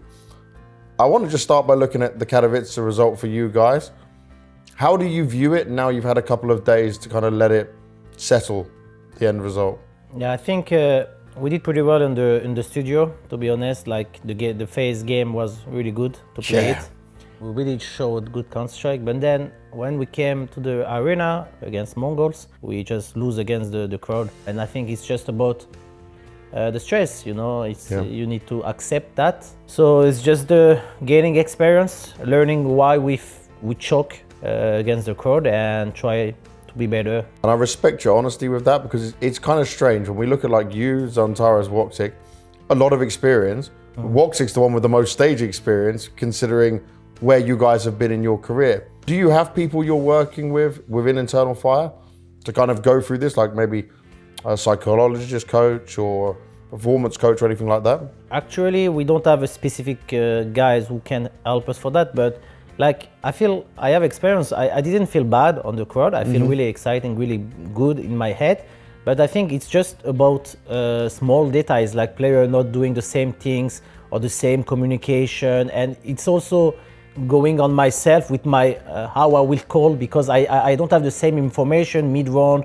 I don't have the same power, so I'm more in the randomly. So I'm also trying to figure out what can I call because it's not the same. So I'm trying to choke also starting to choke because I don't have a lot of information, so I just randomly call. So it's just dominoes, you know. Yep. But like, even if one people is not doing the same things that he do on studio, he's just doing. It's a knock-on effect, right? Yeah, it's for all the teammates. To answer your question, no, we don't have a specific guys who can help us for that, but I think we listen to team speak and we find out that what the issue like on communication, and we will fix that. But in the future, yeah, we will in talk with the manager and our boss in Internal Final to find maybe someone. And let's look at that. It's a big change for you guys, right? Towards the end of last year, was certainly looking better. Now we come into the beginning of this year, it continues in a very positive way. Jota's making a huge difference. Do you feel like now, every event you go to, it's like, okay, we should be aiming for the trophy, for playoffs, like this should be the minimum? Yes, the objective, to be honest, every tournament I am for the trophy. We just go in a row, 3 tournaments in a row, without going home, like going home for 1 day, 2 days, 1.5 months, we didn't practice. So we're just playing official in a row, trying to hotfix after official extra, but we need that for the new system Valve extra, so it's important for us to be here. Our goal is to win 1 title, like 1 tournament, S tournament this year, and we will give everything for it. And looking at this event, you guys are coming in as probably one of the clear favorites for it. Does it feel like that? We know that we can beat everyone here, but we also know that there is some teams who are having some difficult to play against the style, like MongolZ style is very difficult for us. Yeah. We will see, we will try our best here to win that, yeah, for sure. And lastly, I've got to ask about Jota because he continues to impress, he continues to look like a phenomenal player. How much of an improvement do you feel like he's made for you guys as a team? There is two really big step up since 2 years. The Wikidia came and we just step up instantly last year, etc. But we stay in the position like we can't win a S tournament. We just between these teams. And when Jota came, we feel that now we may able to win a title or to be contented to be in the top 5. I think he helped us a lot also in Counter-Strike, but also outside, like mentally, like a lot of positive vibes. So it's also important. Like I saw an interview of Donk saying 70% of the game is mental. Like I think I'm completely agree with him. Like I think it's just mental game, you know, and you need to be always positive, always thinking the next round extra, but it's not easy. Sometimes you do big mistakes and you think about this round, like we lost this round, it's so important round. But you need to forget that, keep forward. But I think these guys Jota bring a lot of positive vibe, like I told you, and it's a good thing for us, and he helps us mentally also to be in shape. Well, I'm looking forward to seeing what you guys can do here. It's been Thank you very much. A long few weeks for you, but hopefully it ends in a good way for you as well. Thank you very much. Thank you, guys.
Welcome back to PGL Cluj-Napoca 2025. It's our last game of the day. We'll see if it's the last map of the day. Imperial Valkyries have a tough road ahead of them, having to claw their way back into the series on Nuke. Jason, they just lost 13-5 to Eternal Fire on the opening map, but I think I'm expecting a few more of those close rounds for sure on Nuke, but I feel like it does get more difficult. Mirage is definitely the better map here for Imperial Valkyries in this series. Yeah, I actually think Nuke should be a relative breeze for Eternal Fire. I think the problem I have is like Imperial playing such a good game in the first half on their T side through the early and middle stages of the rounds and just kind of letting it slip in the post plants in the late stages of the round. That's a huge factor on Nuke. And even if you play a great game, which is no guarantee against Eternal Fire on Nuke, their map pick, and one that's not really strong for you, the fact that you still kind of lose out in that late game aspect of Counter-Strike is very concerning. And it's hard to kind of predict that this is going to be a close or a good battle back and forth if you're not winning post plants, kind of like how we saw in Mirage. Yeah, interesting as Antares is still one of the wired mouse gamers, Jason. I like it. Respect to him. Respect to him. It feels like a very old school thing. He's even got I was gonna say he's even got the old school mouse bungee. That's from like a decade ago. Like I remember what a legend. I remember buying that bungee in 2018. I felt like I entered, a peak gamer year, and then it fell off. I think the wireless mice came out that same year and started getting popular, and then I just had this wasted bungee. It took a long time for my faith in the wireless technology to kick in for the wireless mouse. And that's understandable because in the past it was kind of whack, wasn't it? The battery died. It wasn't, sometimes bug out. But now it's good. Now it's very good. And I can't see a world in which I go back. So fair enough, Zantares. Maybe he has trust issues, Jason, a little more than you. Well, he's probably just thinking I know if I change, I'll never go back. And I just can't. I'm just not there yet. He doesn't want to let it go. It's his old friend. And he's going to stick with him. You got to appreciate it. Yeah, I appreciate it. I appreciate it a lot. So fist bump's coming in. It looks like we're just about to get ready. Zaz going for another speech. Bubble hyping up the girls as well as he walks down that line behind him, ready to go into Nuke. The good thing is, even after a map loss, they're all still smiles on the faces. They realized this was an opportunity they didn't even expect to have coming into this tournament. They got in with the invite at the end. I know. Another chance. I know. I just spent the whole time kind of talking about the reasons why I think Imperial can't win Nuke. But if I was to kind of make an argument for what would have to go right for them to win this map, I think first and foremost on the CT side, if Ana's AWP can get going, which was solid on Mirage, but if she gets it going and is mobile the way we saw in the first game today, that could be massive. The way we saw kind of Fuzi do it, that could be a huge element if that AWP is wreaking havoc across this map. Well, she got the dual Beretta swinging straight away towards Woxic. 23 coming in with hers as well, and Jota, it's devastating, a double back, but still a 2v2, just over a minute left. Jota charging in towards the upper bomb site, and Zantara's pinning Cat a little bit further back. She can't come into the site just yet, which leaves Tori isolated from her teammate, and she's just trying to buy time for Cat to come swinging back in, but Zantara's going to close around and close that door, and Jota on the follow-up. So Eternal Fire with the 1-0 lead. Speaking of closing the door, did you notice that Jota closed the door behind him on Wakadia, left Wakadia trapped in squeak door as three players came in? He was just like, all right, peace, bro. Right here. You can deal with that. Door's closed. He's got to open it up again. Yeah, he's like, well, okay, well, yeah, now I'll get these kills. Or you're fully committed, You can't be half in, half out. You're committed to that fight now. There's no way to fall back. He's like, you're on your own, baby. Yeah, have fun. Well, it worked out pretty well in the end for Jota. So it is Imperial Valkyries losing the pistol round despite getting some decent openers. And they don't have a force buy here. So it should be 2-0 start here for Eternal Fire. Catch is looking at her teammates going, if anybody says anything to me, I will not refrain from stabbing you.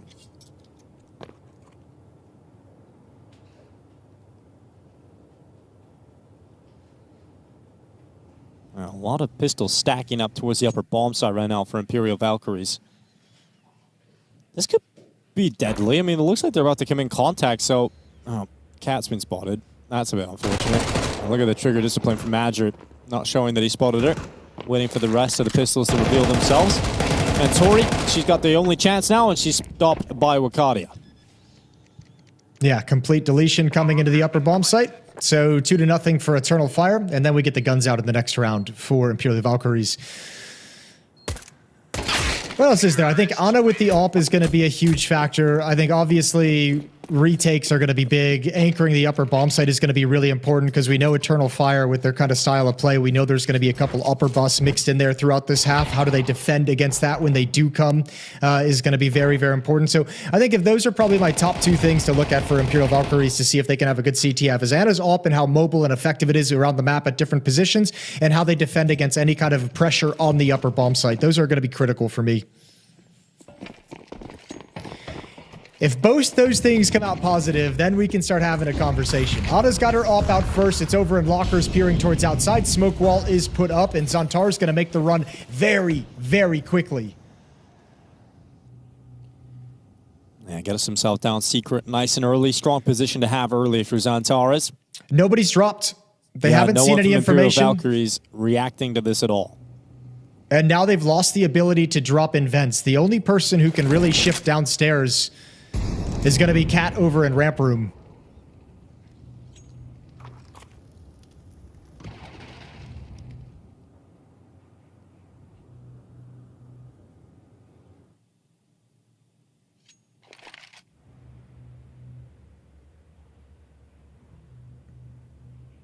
Under 1 minute left on this clock. Cat's going to be the play with the pressure on her shoulders. Floating up on top of the rafters. Xantares. Great shot. It's a lot to ask out of Cat. it's a lot to ask out of Cat in that scenario. And I mean, the map is silent. But this is where it's like Imperial at some point had to get some information somewhere. And they kind of kept forward towards the upper bomb site. Cat shifted downstairs. There was no kind of lobby push, no outside re-aggression, no intel that the lower bomb site was going to be under attack. And Cat is just left on a really, really unfortunate island.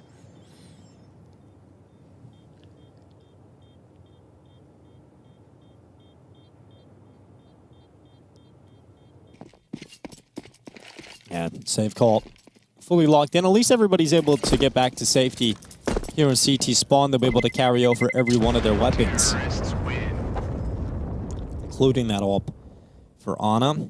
And yeah, when you don't have that early rotation, where you have multiple players reacting to the fact that Xantares got down secret early on, yeah, you're putting everything on Cat to deliver a massive moment. And you're going into a 1v1 aim duel against Xantares. It's a tough fight. She moves out of position just at the wrong time as well. And just too much to handle in the end. And the only other option was to save everything. So at least they have another crack of the whip here. Another crack of the whip.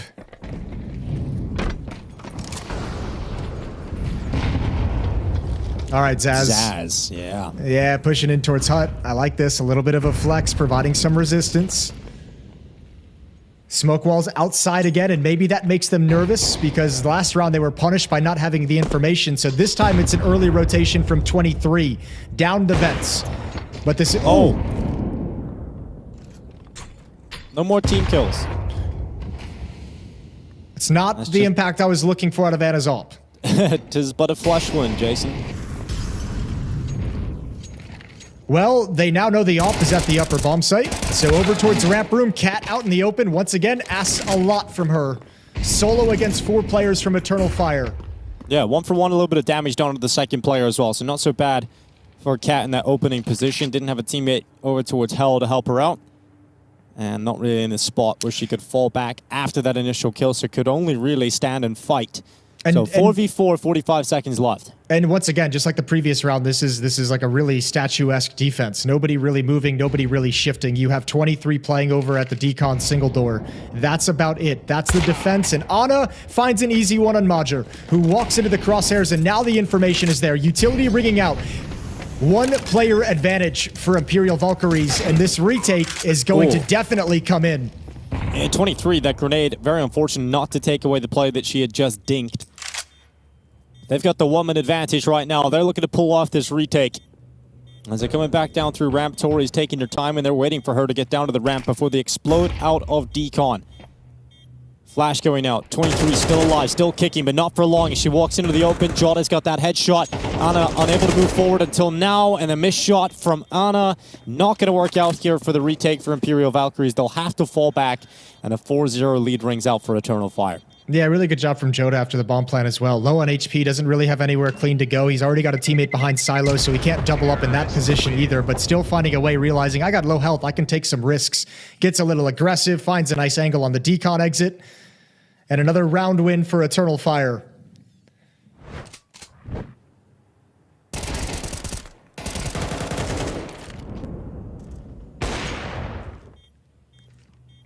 Yeah, Joda does very well here. I think 23 does a pretty decent job as well, making things uncomfortable as the only player who had rotated down to B. Plays their life, delays the utility, makes it uncomfortable, gets a ding through the smoke as well. Just didn't really activate the retake the way they would have wanted their Imperial Valkyries. I think at the moment they look a little bit more concerned about getting pulled out of position and kind of faked out on the map than they do about addressing the initial problem at hand. And that might be something that Eternal Fire is able to take advantage of moving forward. But, you know, 23 downstairs alone for quite some time. She's playing decon. You have no position at control side for any kind of a retake. So everyone from Eternal Fire is kind of comfortable in their spots. Still can afford a buy here in round 5, though. Up in the hands of Ana, M4s otherwise. Oh, Joda just about spots out Tori moving outside through that smoke. He's able to peer over the top of the silo, take Tori out, and now Eternal Fire have the man advantage.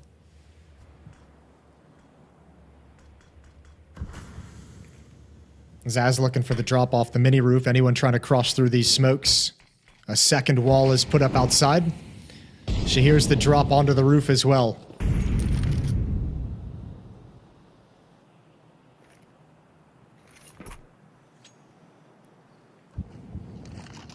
Cardia has moved very swiftly through the smokes. He's not alone. He's got Walk 6 AWP behind him inside of Garage.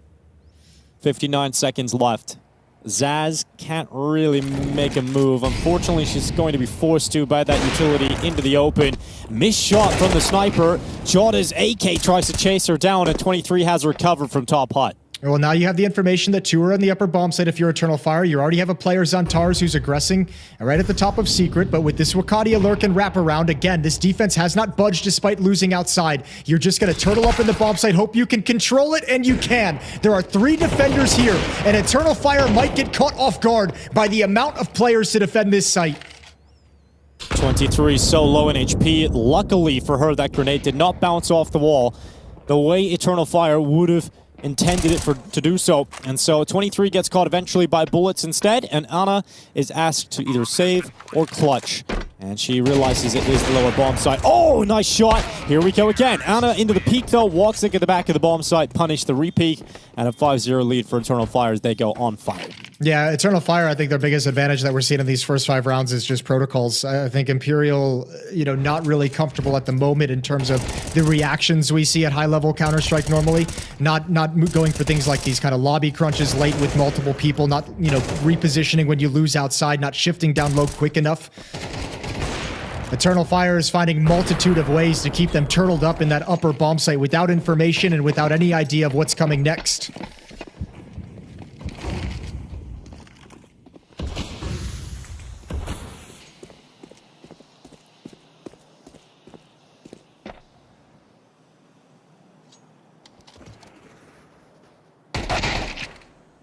Zaz tries to be a little bit cheeky outside, and Woxic is aware of the possibility of a push when you realize that their weapons probably aren't the best. So good patience from Woxic. He's going to get another one. Advantage here. Yep, damage done on towards Tori. She can get away though. Remember the whole time, Zaz heard Xantars run across Red Box, running the route all the way to Secret, so they know there's going to be one over in the Secret stairs.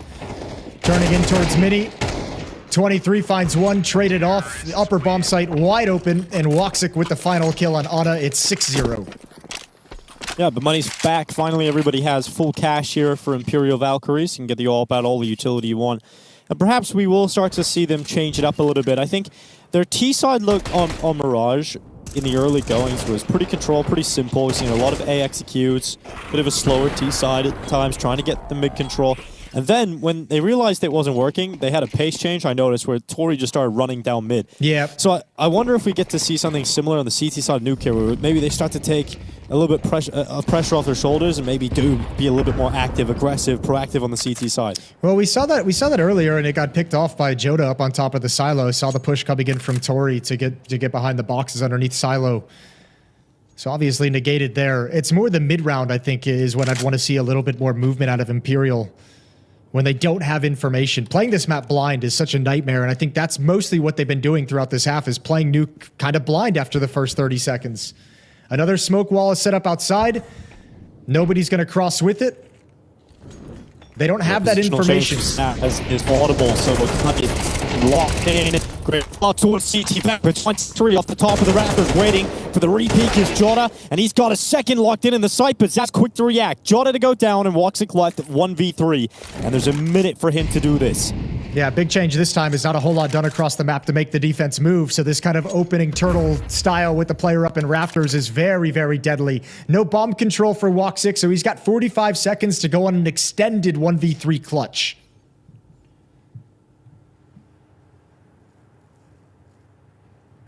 An extended it will be. The problem is the bomb is down in the site. He's going to try and climb up heaven. Surely this is a possibility that Imperial Valkyries consider at a moment. Zaz has so many angles to worry about, but Kat has the Rafters, and she'll turn back and watch heaven, and Woxic to go down. So Imperial Valkyries get their first round win here on Nuke. Yeah, on the board. And then this time that smoke wall outside from Eternal Fire didn't scare any of them whatsoever. So good job timing the peak after the flashbangs come out. Good crossfire deep with that vent. And the defense holds very strong. Good round from Imperial Valkyries to get on the board, but now they just need to build upon it.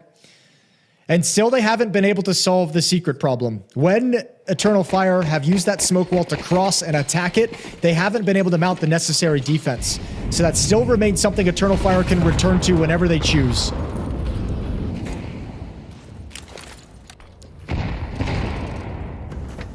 Good kill from Tori outside. Picks up the advantage here for Imperial Valkyries.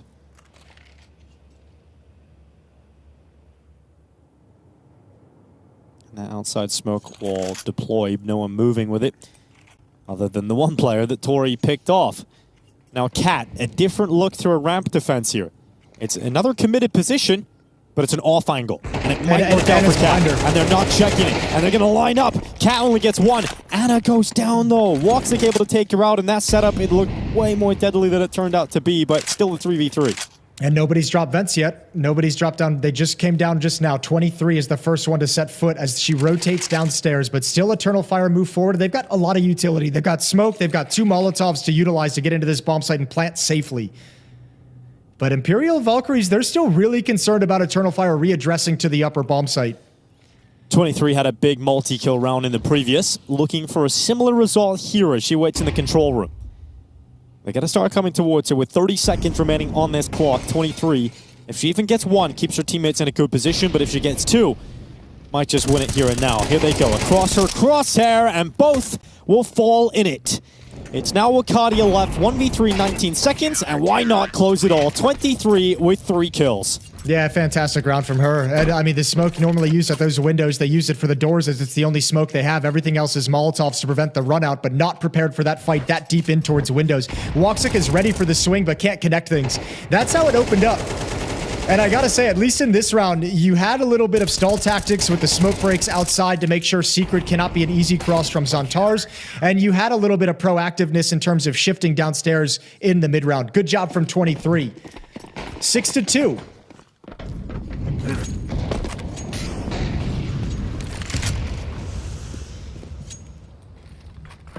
Well, if they can win this round, if they have 3 in a row, they'll start to really break that money for Eternal Fire down.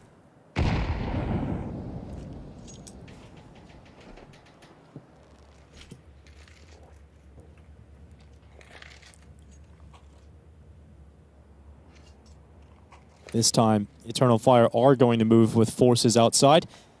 A number of rounds where they've thrown the smokes, but not really followed up in behind them. The first wave of smokes fade out, they replenish them, and this time they move with them. Tori is ready if they come through the garage smoke. which is a move we have seen Eternal Fire deploy already in this half. Kadia, great timing. Able to come back in, knew what play was up. Tori does well to at least get one, but it was almost impossible for her to be able to turn back and get that trade kill. Or that follow-up, rather. Oh, good nade onto 23 in that upper bomb site. Zaz is also kind of stuck over towards this vent, and when that smoke clears, she's going to be in a really tough position. Meanwhile, Woxic is cracking things open outside to give them the access down towards Secret. Zaz is going to be the only one who can drop vents, and she does it now. She is the resistance for the lower bomb site, and Eternal Fire just reposition and come right back up top. 25 seconds. Could be denied by Ana. She peeks out, but it's not effective on the first piece. She still has her teammate with her. 23 has to step up again. Ana goes down without a fight, and 23 only manages one. That is not enough. And in fact, they don't even need to plant. They win on elimination. And that's a round where Ana is going to be feeling a little frustrated. She just couldn't connect with the AWP, because if she did, that would have been strong enough to hold on to the site. You can then play off your teammate in the hut. Same with Zaz, I think, as she just shifts away from where they attack into. And this is one thing Eternal Fire just has over them as well. Just these little micro decisions to change the point of attack. You show you're going secret, make a little bit of noise, and then you shift elsewhere as the defense is trying to recover and move into solid positions. Eternal Fire just picking them apart, up by 5, 7-2 on Nuke. And money is at a breaking point for the Imperial Valkyries. If they lose this, last 2 rounds are going to be real rough in terms of what they can bring to fight with. So Bubbles having a conversation, trying to get those changes and adaptations made.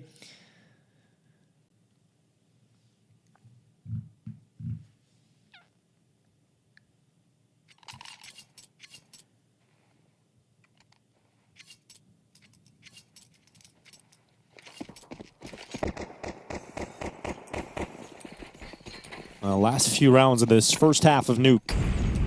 23 has to take the hit and go to an MP9. She gets a lot more utility, but look at the speed of this ramp attack. Wakadia looked like he was going to continue it, but slowed down in behind that smoke.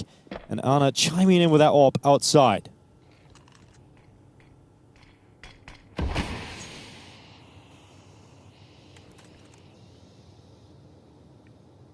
.5v4 for Imperial Valkyries to play with, and a great grenade.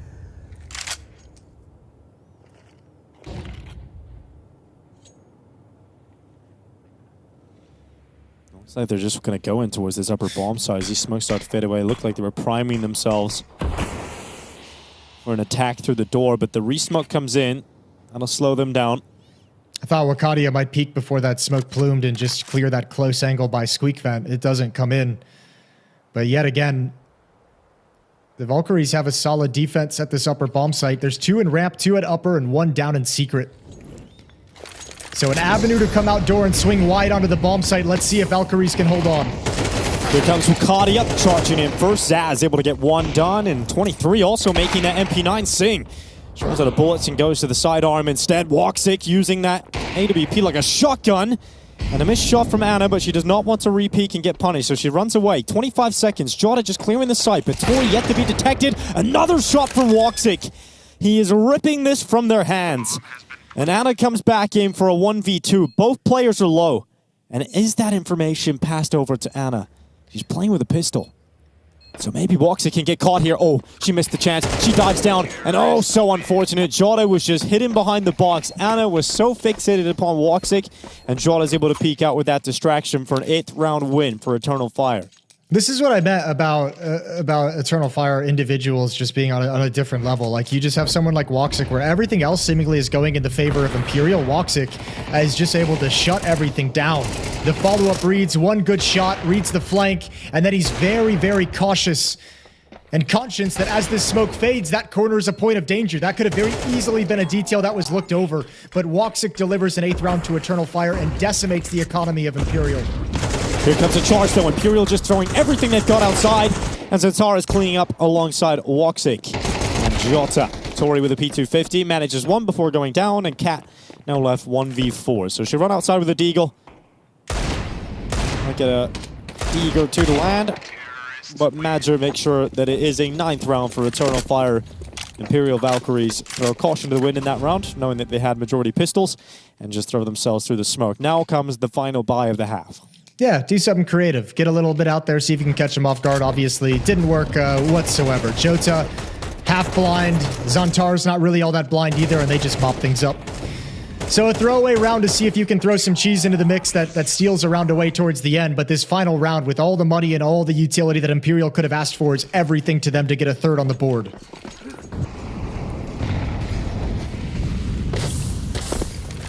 A little bit of burning for Matcher, but he doesn't slow down that grenade. Oop, just in behind him, 10 HP off the top. And Anna gone early doors. So Eternal Fire picking up the advantage. Not stopping is Xantares. He's going to climb into the locker room as well. With a 5v3, Eternal Fire incredibly likely to close out a 10-2 in this first half. Well, especially with like a minute and 20 seconds on the clock, this is where they've done their best work, and I think this is where it's been most apparent the experience at the top level that Eternal Fire have over Imperial is just being able to, you know, either pick them apart, force them to shift into where they wanted to go, or kind of take over so much of the map as Imperial turtles up. And still at this moment in this 3v5, and Eternal Fire's everywhere. Heaven, 4 players down low now. They have control of vents. They have control of control side. And Xantar's even pressuring the upper bomb site just as an extra layer of distraction. Yeah, well, they're now clearing out the lower bomb site. Not going to find anybody here. Imperial Valkyries will go for this. And it's the last round of the first half as Cat has taken Xantares away. I think Jota forgot he had the bomb, so hustles back to get it planted. But Woxic's going to hold on to the secret angle.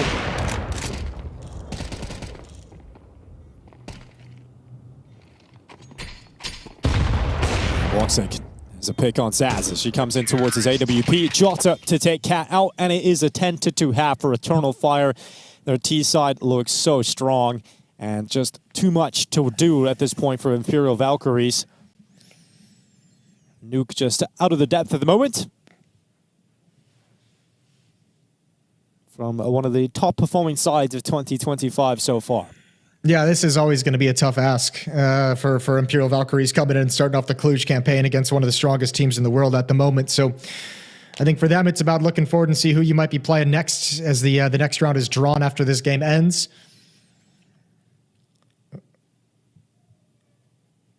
And let's see what their offense can do, because that's on Mirage. What was the most impressive was their offensive side of the map, watching the way they were able to kind of work the extremities, take control of the middle portion of the map. Nuke is a different beast, and I have no idea what to expect out of them. It's tough because one of the extremity players who played so well at Mirage is going to have to be that lobby lurker, right? And like even the best lurkers in the world sometimes struggle to have impact in that role over in lobby, because sometimes you are just kind of left on an island to stop pushes. You have to have aggressive and creative plays to make things happen, a la what we see out of Rops at times in the position. We'll see if they have something like that in their playbook. Pistol round begins, and Imperial Valkyrie is going to be charging out in towards the A bomb site. Matcher just in the back of the site himself, missing shots, but Tori and Zaz not missing much. Two great openers as Imperial Valkyries flood into the upper bomb site. Here comes Jota. He unraveled the pistol round in the first half. 23 will not allow that to be a possibility here in the second. Jota gets floored. Now Xantares and Woxic, no chance really to get back into this. Woxic being pressured from multiple sides, and he'll just have to wait inside of lobby. Yeah, a classic upper rush with Glocks. If you don't get those first couple of kills, if they're able to swing wide on the bomb site, the CT side is just kind of screwed. Exactly what happens here. Good scaling from Imperial. Nice simple tactic to get into the upper bomb site, and this time too clean of an opening to lose that one. Anna's going to push forward and find Woxic. Xantar's remaining goes down next. Some nice shooting from Imperial in the pistol round. That's got them their third. Yeah, Eternal Fire likely to just take the eco here, right? Or, nah, never mind. They've got rounds to work with, so they're going to go for it, see what they can do. So the Scout comes out, MP9s, and they're going to buy into things. Yeah, some real nice shooting towards the end of that pistol. But yeah, MP9s on 4 players, the Scout for Woxic, this can be deadly. It can be very difficult to put away. Wakati is going to get up on top hut. He's protected by that little sanctuary away from the flames. But look how fast Imperial Valkyries are getting down lower. Yeah, and I think it's fine. I think Eternal Fire just, I don't know, if you don't get like a gift of a kill or two in the next like 10 seconds, it's just a save, and you have the next round with the same kind of a buy. You never really have to save. So, I mean, Imperial's going to be like, good clean round, good clean win. Got down the vent so fast, you guys had no chance of responding, but you got to know you're going up against another, you know, the same kind of buy in the next round.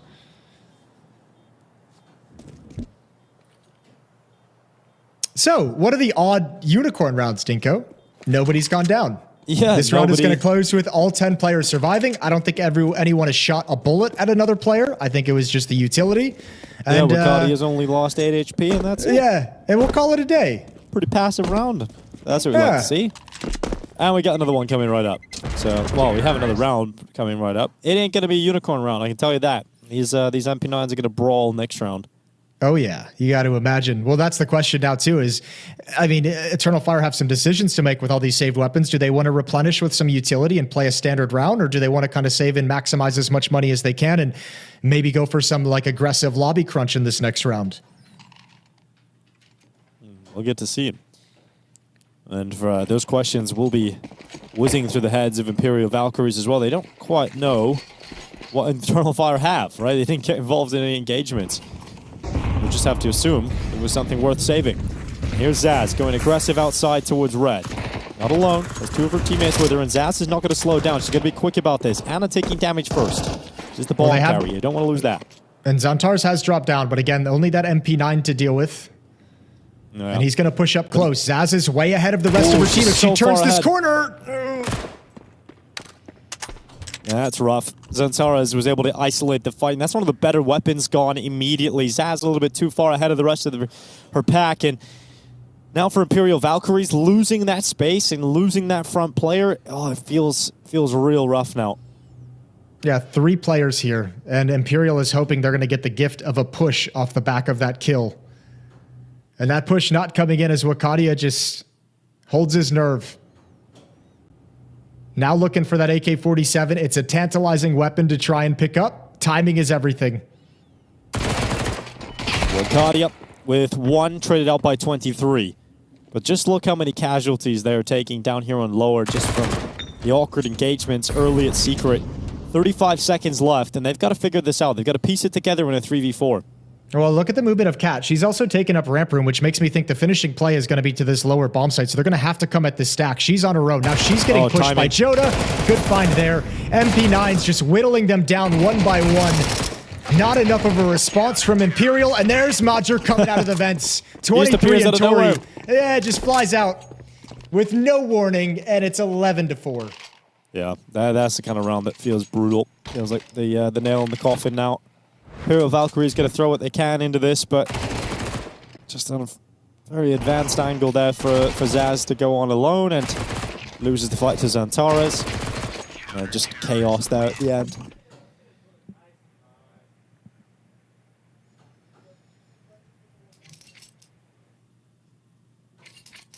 So Ana will have the AWP, AK-47 for Cat, Zaz with the Galil.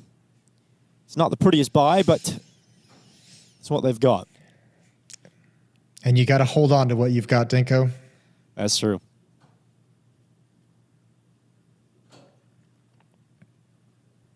Timeout taken is... You just say they don't stop believing either, you know? Now Bubble's got some fist bumps and a few words to try and get one final run out of the Imperial Valkyries. But Eternal Fire has just shown they're just so strong at the moment. A wonderful start to the year for them. Probably a little bit frustrated by the capitulation on the big stage back at IEM Katowice. But now starting out PGL Cluj-Napoca in very fine form.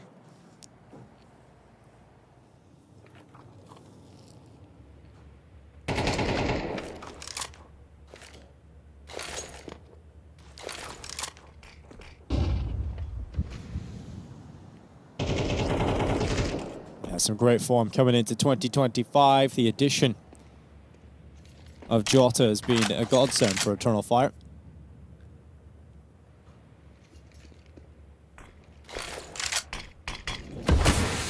Eternal Fire will gain 7 points in the VRS forecast. They'll maintain their 6th position on the ranking. close out this game. Woxic with 2 picks. Oh, this is weird. Eternal Fire into a 5 versus 3, and yet very uncomfortable inside of the smoke here. A little awkward now. Xantares, oh my god, how has he come out better for it? How has he come out in a better position for it? It looked like Xantares is about to go down without a fight there, but eventually he takes a step back and he had an opportunity to even take both. Oh, as if that's the situation inside that smoke. That is crazy. 12-4.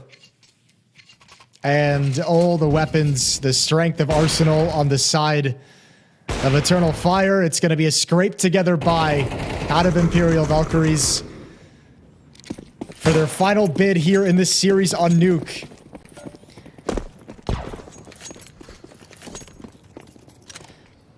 Well, Imperial Valkyries, the loss here, only lose 2 points and will maintain their 29th position. But Woxic, well, that smoke blown open. The Whispers reveal Zaz on the other side. And the last hurrah of the Valkyries as they charge down into the ramp room. Jota with the M4, looking to lay down the law with the M4A4, and he's got himself 2. Xantares takes the final couple. And it is a 13-4 victory here on Nuke from Eternal Fire at 2-0 on their opening day at the office here at PGL Cluj-Napoca. And for Imperial Valkyries, it was always going to be a tough task taking down one of the best squads you've got in the world right now. They have started this season in some hot form. And Eternal Fire, looking at the rest of the teams in this competition, runners-up at Blast Bounty, playoffs in Katowice, they have their eyes on the prize here in Cluj-Napoca. Absolutely, and they should. I mean, I think when you get second place at, to open up the year at the Bounty event, and then obviously you go out into quarters in a fashion in where you probably say we choked on the big stage. Yeah, every event you go into, that's kind of why I mentioned why this is a team that's going to come in and like kind of not take anything for granted and not kind of come into this snoozing a little bit, just because it feels like they have so much to prove, and it feels like they still haven't gotten to that point where they can overcome the sort of difficulties and deficiencies that we see sometimes. But a lovely game out of them today. For Imperial Valkyries, it's a shame. I think the map pool kind of hurt them more than anything as you got into this second map of Nuke, because Mirage, their T-side, while they didn't put up enough rounds, you could see some really cool things and some cool ideas and some cool reactions from them. I think Nuke just outclassed in terms of how you respond to different scenarios and situations that you weren't able to get any individuals kind of feeling comfortable, because team-wise, Eternal Fire just outplayed them here on Nuke. Yeah, it was. I think it was a different feeling here than on Mirage. On Mirage, it felt like there was a number of rounds that they'll go to bed and think about. You know, a lot of those clutches going against them, retakes going against them, and you felt like you could have put up a better performance on Mirage. Whereas I feel like here on Nuke, you just have to accept that you just weren't at the level of Eternal Fire today. But yeah, I think Mirage certainly some positives to take out of that one. Imperial Valkyries continue to show us some impressive moments on that map in particular at this level. And, it's never easy for them. You come into this tournament, you are the lower seed. You're going to go up against the better teams in the tournaments. And that has just been consistently their issue here at these tournaments, right? They went up against Na'Vi in their opening game, and then they had to play the likes of Furia going into Katowice. And now Eternal Fire here at PGL Cluj-Napoca. Although not all over yet for Imperial Valkyries. They have another chance here in Cluj-Napoca to show us plenty of chances with the best of three Swiss system. Yeah, exactly, best of 3 Swiss. So you got a lot of maps still left to play. A lot of chances to get some more wins. So yeah, you get paired up against one of the best teams in the world right now. But your next opponent is going to be someone that is going to be closer to your realm of being able to overcome. And I mean, when you look at the VRS side of things, which is the most important thing to focus on for Imperial Valkyries at this point of their careers, is just trying to maintain one of those top 25 positions, right, or being close to it as possible. And a win today would have, although very difficult, would have thrust them into an 18th position on that ranking. And you can see what one win can do if you were able to get a series victory at this tournament.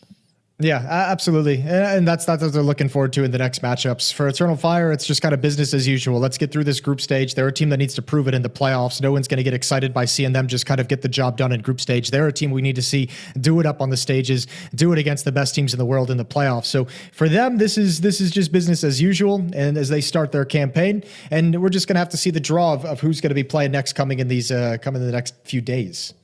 Yeah, well, here's a reminder of that Swiss bracket. You can see how things are going to pan out. That's a lot of Counter-Strike, Dinko. That is. It's rather similar to if you're a casual viewer, it's rather similar to the major format. You use Swiss bracket. so you guys can keep track of that. And it provides a lot of opportunities for our teams, and that's exciting. The most amount of Counter-Strike possible. Here's your schedule for the A stream tomorrow, starting at 10 a.m. We got MOUZ 3D Max, MongolZ Wildcard, FaZe Eternal Fire, and Falcons versus Pain. FaZe Eternal Fire this early in the tournament, Jason. Their own rematch from Katowice.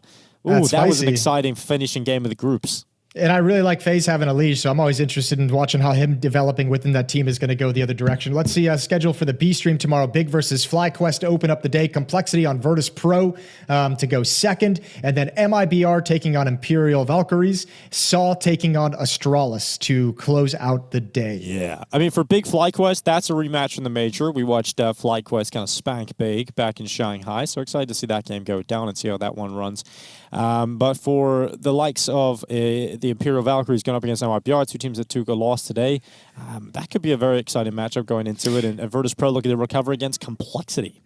Yeah, Complexity trying to get some of these the younger NA players that they've picked up to see what they've got out of them and see if they found some diamonds in the rough. Virtus.pro trying to build off a good eye test in Katowice, not a good finish, obviously having the issue of not being able to play with their roster due to visa issues. But look, I still liked what I saw out of Virtus.pro at Katowice, so I'm pumped to see if they can continue showing good things here in Cluj.